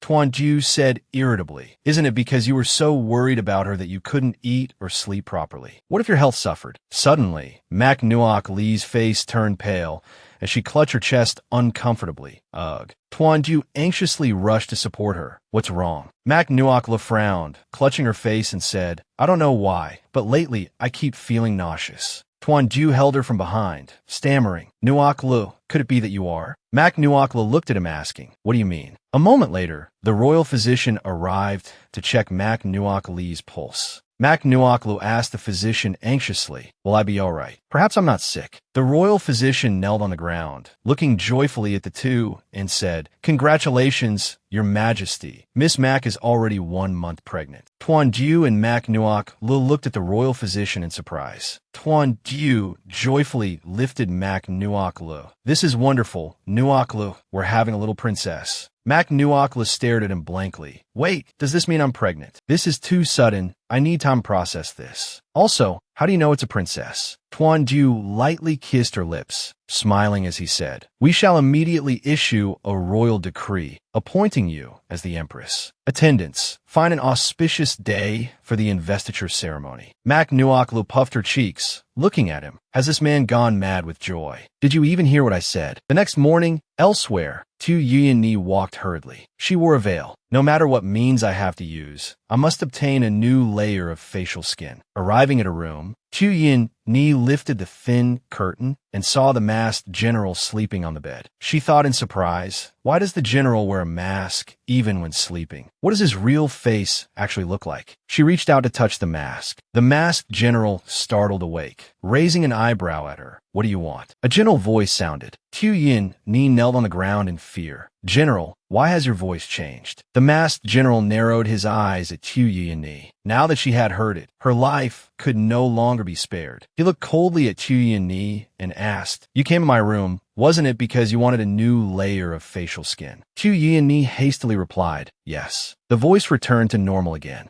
The masked general opened a box. Inside lay a human skin mask. Seeing that you have suffered much grievance upon entering the palace, I reward you with this layer of facial skin. Tu Yuan hurriedly accepted the box. Thank you, General. Yuan is willing to toil like an ox or horse for the general. The masked general said coldly, this layer of facial skin is very precious. You must preserve it carefully. Tu Yuan joyfully took out the mask and put it on. Yes, General. After putting on the mask, Tu Yuan cried out in discomfort. Ah, General, why does my face feel a bit stinging? The masked general looked at her with a cold smile. Oh, is that so? Tu Yuan screamed in terror. General, what is happening? My face hurts so much. The masked general said with a cold laugh. I applied some corrosive powder to this layer of facial skin. The poison will seep through your burn wounds. Very quickly it will fester until you bleed from all 7 orifices and die. Tu Yuan clawed at her face in agony, screaming, why? The masked general looked at her coldly. You are only to blame for hearing my real voice. Tu Yuan covered her face in horror. What? Who on earth are you? The masked general removed the human skin mask from his own face. Upon seeing that face, she screamed in terror. You are the former empress. Ancient Mak Nuok Lu crossed her arms, looking at her coldly. The time is not yet ripe. I absolutely will not allow anyone to ruin my affairs. Meanwhile, Mak Nuok Lu cried out anxiously. I am pregnant, not paralyzed. You won't let me leave the room, won't let me walk around. Are you trying to suffocate me to death? Tuan Ju embraced her from behind, speaking gently. The imperial physician said the first 3 months are the most unstable period. We must be careful. Mak Nuok Lu looked at him, dissatisfied. But you can't restrict my freedom like this. If this continues, I will surely suffer from depression before giving birth. Tuan Ju smiled, looking at her. All right,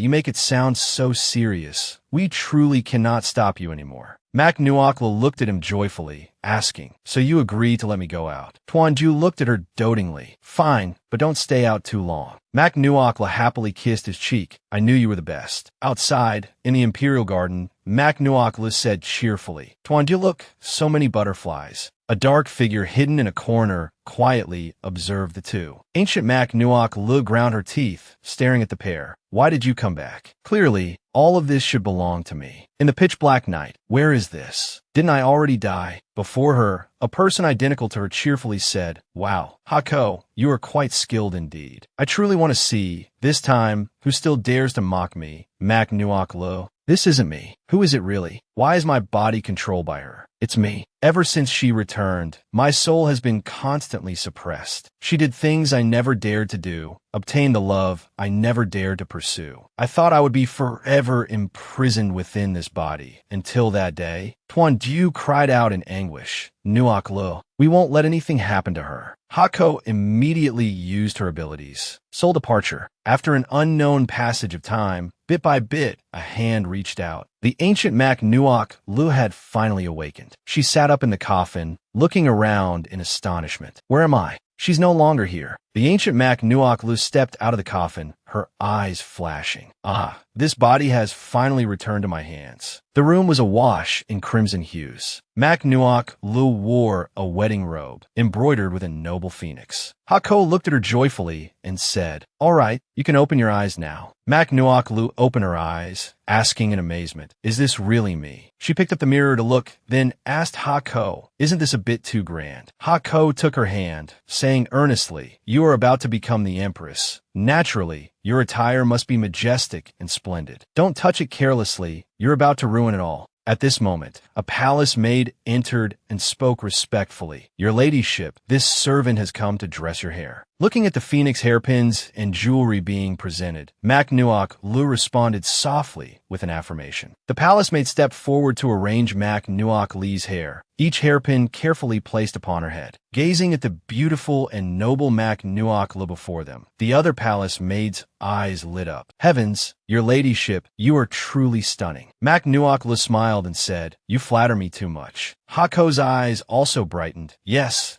in just a moment, you already possess the aura of the mother of the nation." A short while later, a palace maid respectfully said to Mak Nuok Lu, "Your ladyship is currently carrying the imperial heir. His Majesty, concerned for your well-being, has specially dispatched this servant with the phoenix palanquin to escort you." Mak Nuok Lu extended her hand, placing it on the maid's arm. "Please be seated, your ladyship." Mak Nuok Lu carefully settled onto the phoenix palanquin. Before the Hall of Supreme Virtue, Tuan Diu, dressed in the groom's ceremonial robes, awaited her arrival. Lady Mak is gentle, virtuous, dignified, and graceful, her conduct exemplary, her 9 virtues harmonious and cultivated, capable of managing internal and external affairs, promoting teachings within the palace, worthy of the position as mother of the nation. Mak Nuok Lu placed her hand upon Tuan Diu's, their hands clasping tightly. Mak Nuok Lu looked anxiously at Tuan Diu. "Tuan Diu, there's so many people, I feel a little nervous." Tuan Diu held her comfortingly. "Do not worry, I am here." Mak Nuok Lu smiled and murmured her assent. "It seems when Tuan Diu and I were wed, I was knocked unconscious and taken directly to the bridal chamber. We never even bowed to heaven and earth." Tuan Diu looked at her tenderly, saying, "Nuok Lu must trust me. This is not just an investiture ceremony, but also the wedding ceremony I owe you. We will announce this to heaven, earth, and the ancestors, witnessed by all the civil and military officials. From this day forward, we shall hold hands until our hair turns gray." Mak Nuok Lu, deeply moved, softly acknowledged him. Tuan Diu bowed his head and declared loudly, "By the mandate of my ancestors, I hereby confer the title of Empress." The ministers below knelt and chanted in unison, "Long live His Majesty, 10,000 years, 10,000 times 10,000 years. Long live Her Majesty the Empress, 1,000 years, 1,000 times 1,000 years." At this moment, a figure suddenly stepped forward. She wore wedding attire, her head covered by a red veil, and spoke coldly. "She is not worthy to be the Empress of Dongtin." The ministers looked up in astonishment. Who was she? Why was she dressed in wedding clothes? But her voice, why did it sound so familiar? Tuan Diu roared in anger. "Who are you? How dare you cause a disturbance at the investiture ceremony? Guards, seize her for me." The woman removed the veil from her head, asking Tuan Diu coldly, "Can it be that you do not recognize me either?" Seeing the familiar face before them, the ministers gasped in disbelief. "It's the former empress." Tuan Diu was stunned.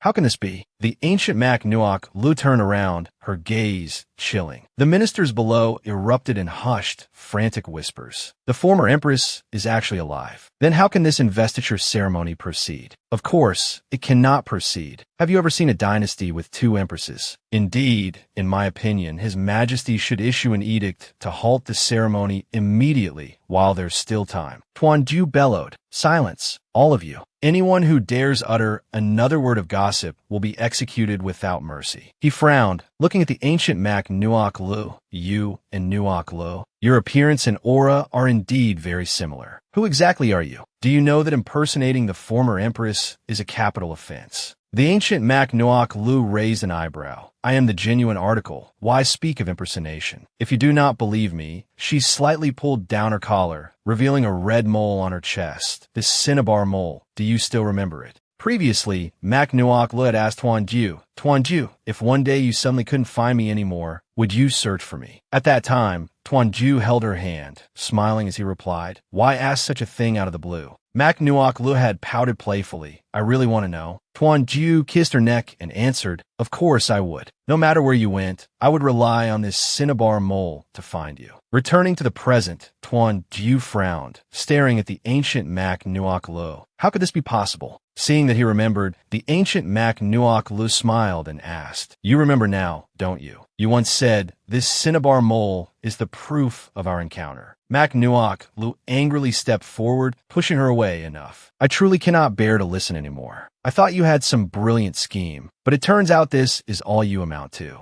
The ancient Mak Nuok Lu frowned, looking at her and asking, "What do you mean by that?" Mak Nuok Lu gave her a cold smile. "The so-called cinnabar mole is merely an overgrowth of melanocytes in the epidermal layer rising to the skin surface. It's fine if you don't understand, but don't use this to make a fool of yourself." The ancient Mak Nuok Lu let out a cold laugh. "If you're so confident, then do you dare tell him the truth?" Tuanju looked at her, asking, "What truth?" Mak Nuok Lu glanced at the other woman and sighed. "Fine, what must come will come." She took Tuanju's hand and asked, "Do you remember what I once told you? I am not a person of this era, but someone from the future. Perhaps this is difficult for you to comprehend, but my soul truly did cross over into her body." Tuanju looked at her in astonishment, asking, "You mean from the very beginning until the explosion happened, you were using her body?" Mak Nuok Lu nodded. "That's right." Tuanju frowned, looking at the ancient Mak Nuok Lu. Could it be that the art of soul snatching truly exists in this world? Mak Nuok Lu gave a forced smile. "That is indeed the meaning. I know this explanation is hard to believe, but..." Tuanju placed a hand on her lips, stopping her from speaking further. "You don't need to explain. Whether in the past or the present, my feelings for you have never changed." The ancient Mak Nuok Lu stared at him in shock. "Tuanju, why? She clearly occupied my body. You should love me." Tuanju looked at her coldly. "I will not love you, because love is the fusion of souls, not mere appearance. Although I don't fully understand what happened between you two, to me, even if Nuok Lu is just a soul borrowing your body, I will follow her forever." The ancient Mak Nuok Lu broke down, crying heartbrokenly. Her eyes narrowed. "Follow her forever. I won't let you have your wish." The ancient Mak Nuok Lu lowered her head and spoke loudly. "Distinguished officials, when His Majesty was still Prince Zhong, I was Mo Ran,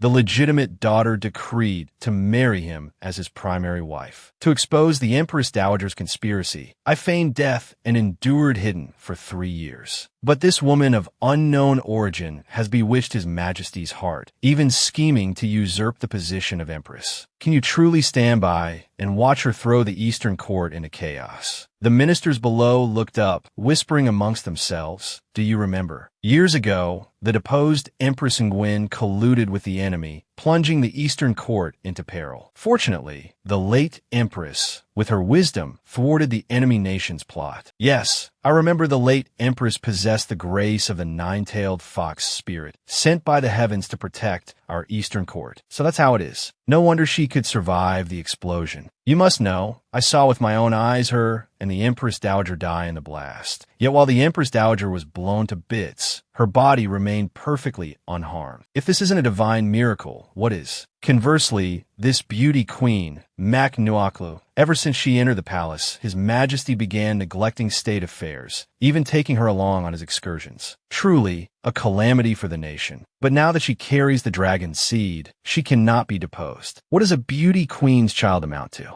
How could it be more precious than the Empress's child? Making her a concubine is already more than enough. The ancient Mak Nuok Lu pointed at Mak Nuok Lu speaking angrily. Did you hear that? To those who don't understand the truth, as long as I live, you can forget about becoming the empress. Tanjiro frowned, removing his imperial headwear. If that's the case, then I shall no longer be emperor either. The ancient Manhwa Lu stared at him in astonishment. What do you mean by that? Tanjiro gently embraced Manhwa Lu, saying she never wanted to be empress in the first place, nor does she need to endure their insults and accusations. And I am willing to give up everything for her. From now on, wherever she goes, to the ends of the earth, I will follow her. Manhwa looked at him, moved him. She reached out to embrace him. It's just that I cannot swallow this indignation. She looked coldly at the ancient Manhwa Lu. I want to teach her a lesson. Manhwa Lu stepped forward, grabbing the ancient Manhwa Lu by the collar. In the end, we share the same body after all. You should understand my temperament clearly. The ancient Manhwa Lu looked at her, frightened. What? Manhwa Lu frowned, looking coldly at her. I truly felt something was wrong long ago. Why did rumors of resurrection suddenly spread among the common folk? And those borrowed resurrection masks too. The one who steals others' lives was also intentionally used by you to deceive everyone, wasn't it? The ancient Manhwa Lu, like a timid mouse, dared not look her straight in the eye. What are you talking about? I don't understand. Manhwa Lu let out a cold laugh, still stubborn. Su Bing confessed everything in prison. Su Bing, terrified, revealed everything. The general once said he only needed the dead to revive as an opportunity to return to the position that originally belonged to him. As for other matters, I truly know nothing more after that. I kept wondering who exactly needed such an opportunity, to the point where you had to pretend to be Sun Gue, giving the scented pouch to Xiao Xiao. Only then did I realize you were playing a very large game of chess. Ever since I transmigrated here, your soul has always existed. You could also see me borrowing your body to do everything. Until the explosion that day, when I unfortunately departed, and your soul, at that very moment, completely awakened. Afterward, you disguised yourself in all sorts of forms to approach Tanjiro and Xiao Xiao, even wanting to use the Ming Su powder in the scented pouch to probe Xiao Xiao for news about me, correct? The ancient Manhwa Lu raised an eyebrow, looking at her. Manhwa Lu continued, but I find it a bit strange. For these past 3 years, you clearly had many opportunities to meet him using your real appearance, yet you didn't dare. Is it because of a guilty conscience? The ancient Manhwa Lu frowned deeply. Don't say any more. Manhwa Lu continued to gaze at her, saying, actually, deep down, I am very clear. The one Tanjiro cannot forget is me, not you. You are afraid that even if you went to find him, he would not accept you, correct? The ancient Manhwa Lu cried out agitatedly. I told you to say no more. Manhwa Lu frowned, looking at her. Could it be that I am wrong? You hid for 3 years, expended so much effort creating hundreds, thousands of faces, and even dispatched countless women to probe Tanjiro's reaction. Was it all merely to make him believe that the dead could be resurrected? To give yourself a plausible reason to return to his side? You fundamentally didn't even want to be yourself, instead frantically disguising yourself as me to approach him. The ancient Manhwa Lu narrowed her eyes, conceding, that's right. Why did you have to return? I was so close to succeeding, so close to returning to his side, to becoming the empress. But you appeared once more, shattering my plans. You clearly do not belong to this world, yet you insist on stealing my life. Tell me, how could I possibly not hate you? Therefore, you should just die. She instantly drew a dagger, thrusting it towards her. Manhwa Lu blocked the dagger's point with 2 fingers. Humph. Do you truly believe you can seize control? The dagger clattered to the ground. Manhwa Lu looked at her sternly and said, let me ask you one question. Do you ultimately love Tanjiro or not? The ancient Manhwa Lu stared back in panic. What? Manhwa Lu frowned at her. If your obsession with Tanjiro stems from memories of the past, you must understand clearly, those memories all belong to me, not to you. In other words, you don't fundamentally love him. You are merely accustomed to life by his side and have mistaken that familiarity for everything you experienced. The ancient Manhwa Lu sank down, covering her ears in despair. Those memories aren't mine. Then what meaning does anything I've done hold anymore? Manhwa Lu looked at her. Truthfully, when I learned you could live again, I was overjoyed because without you, I would never have met Tanjiro. But I truly cannot bear to see you, having clearly obtained your own body, yet unable to live for yourself. The ancient Mac Nuok loose slumped to the ground, head bowed, live for myself. In that moment, I seemed to suddenly understand why. Though we were so clearly alike, even sharing the same name,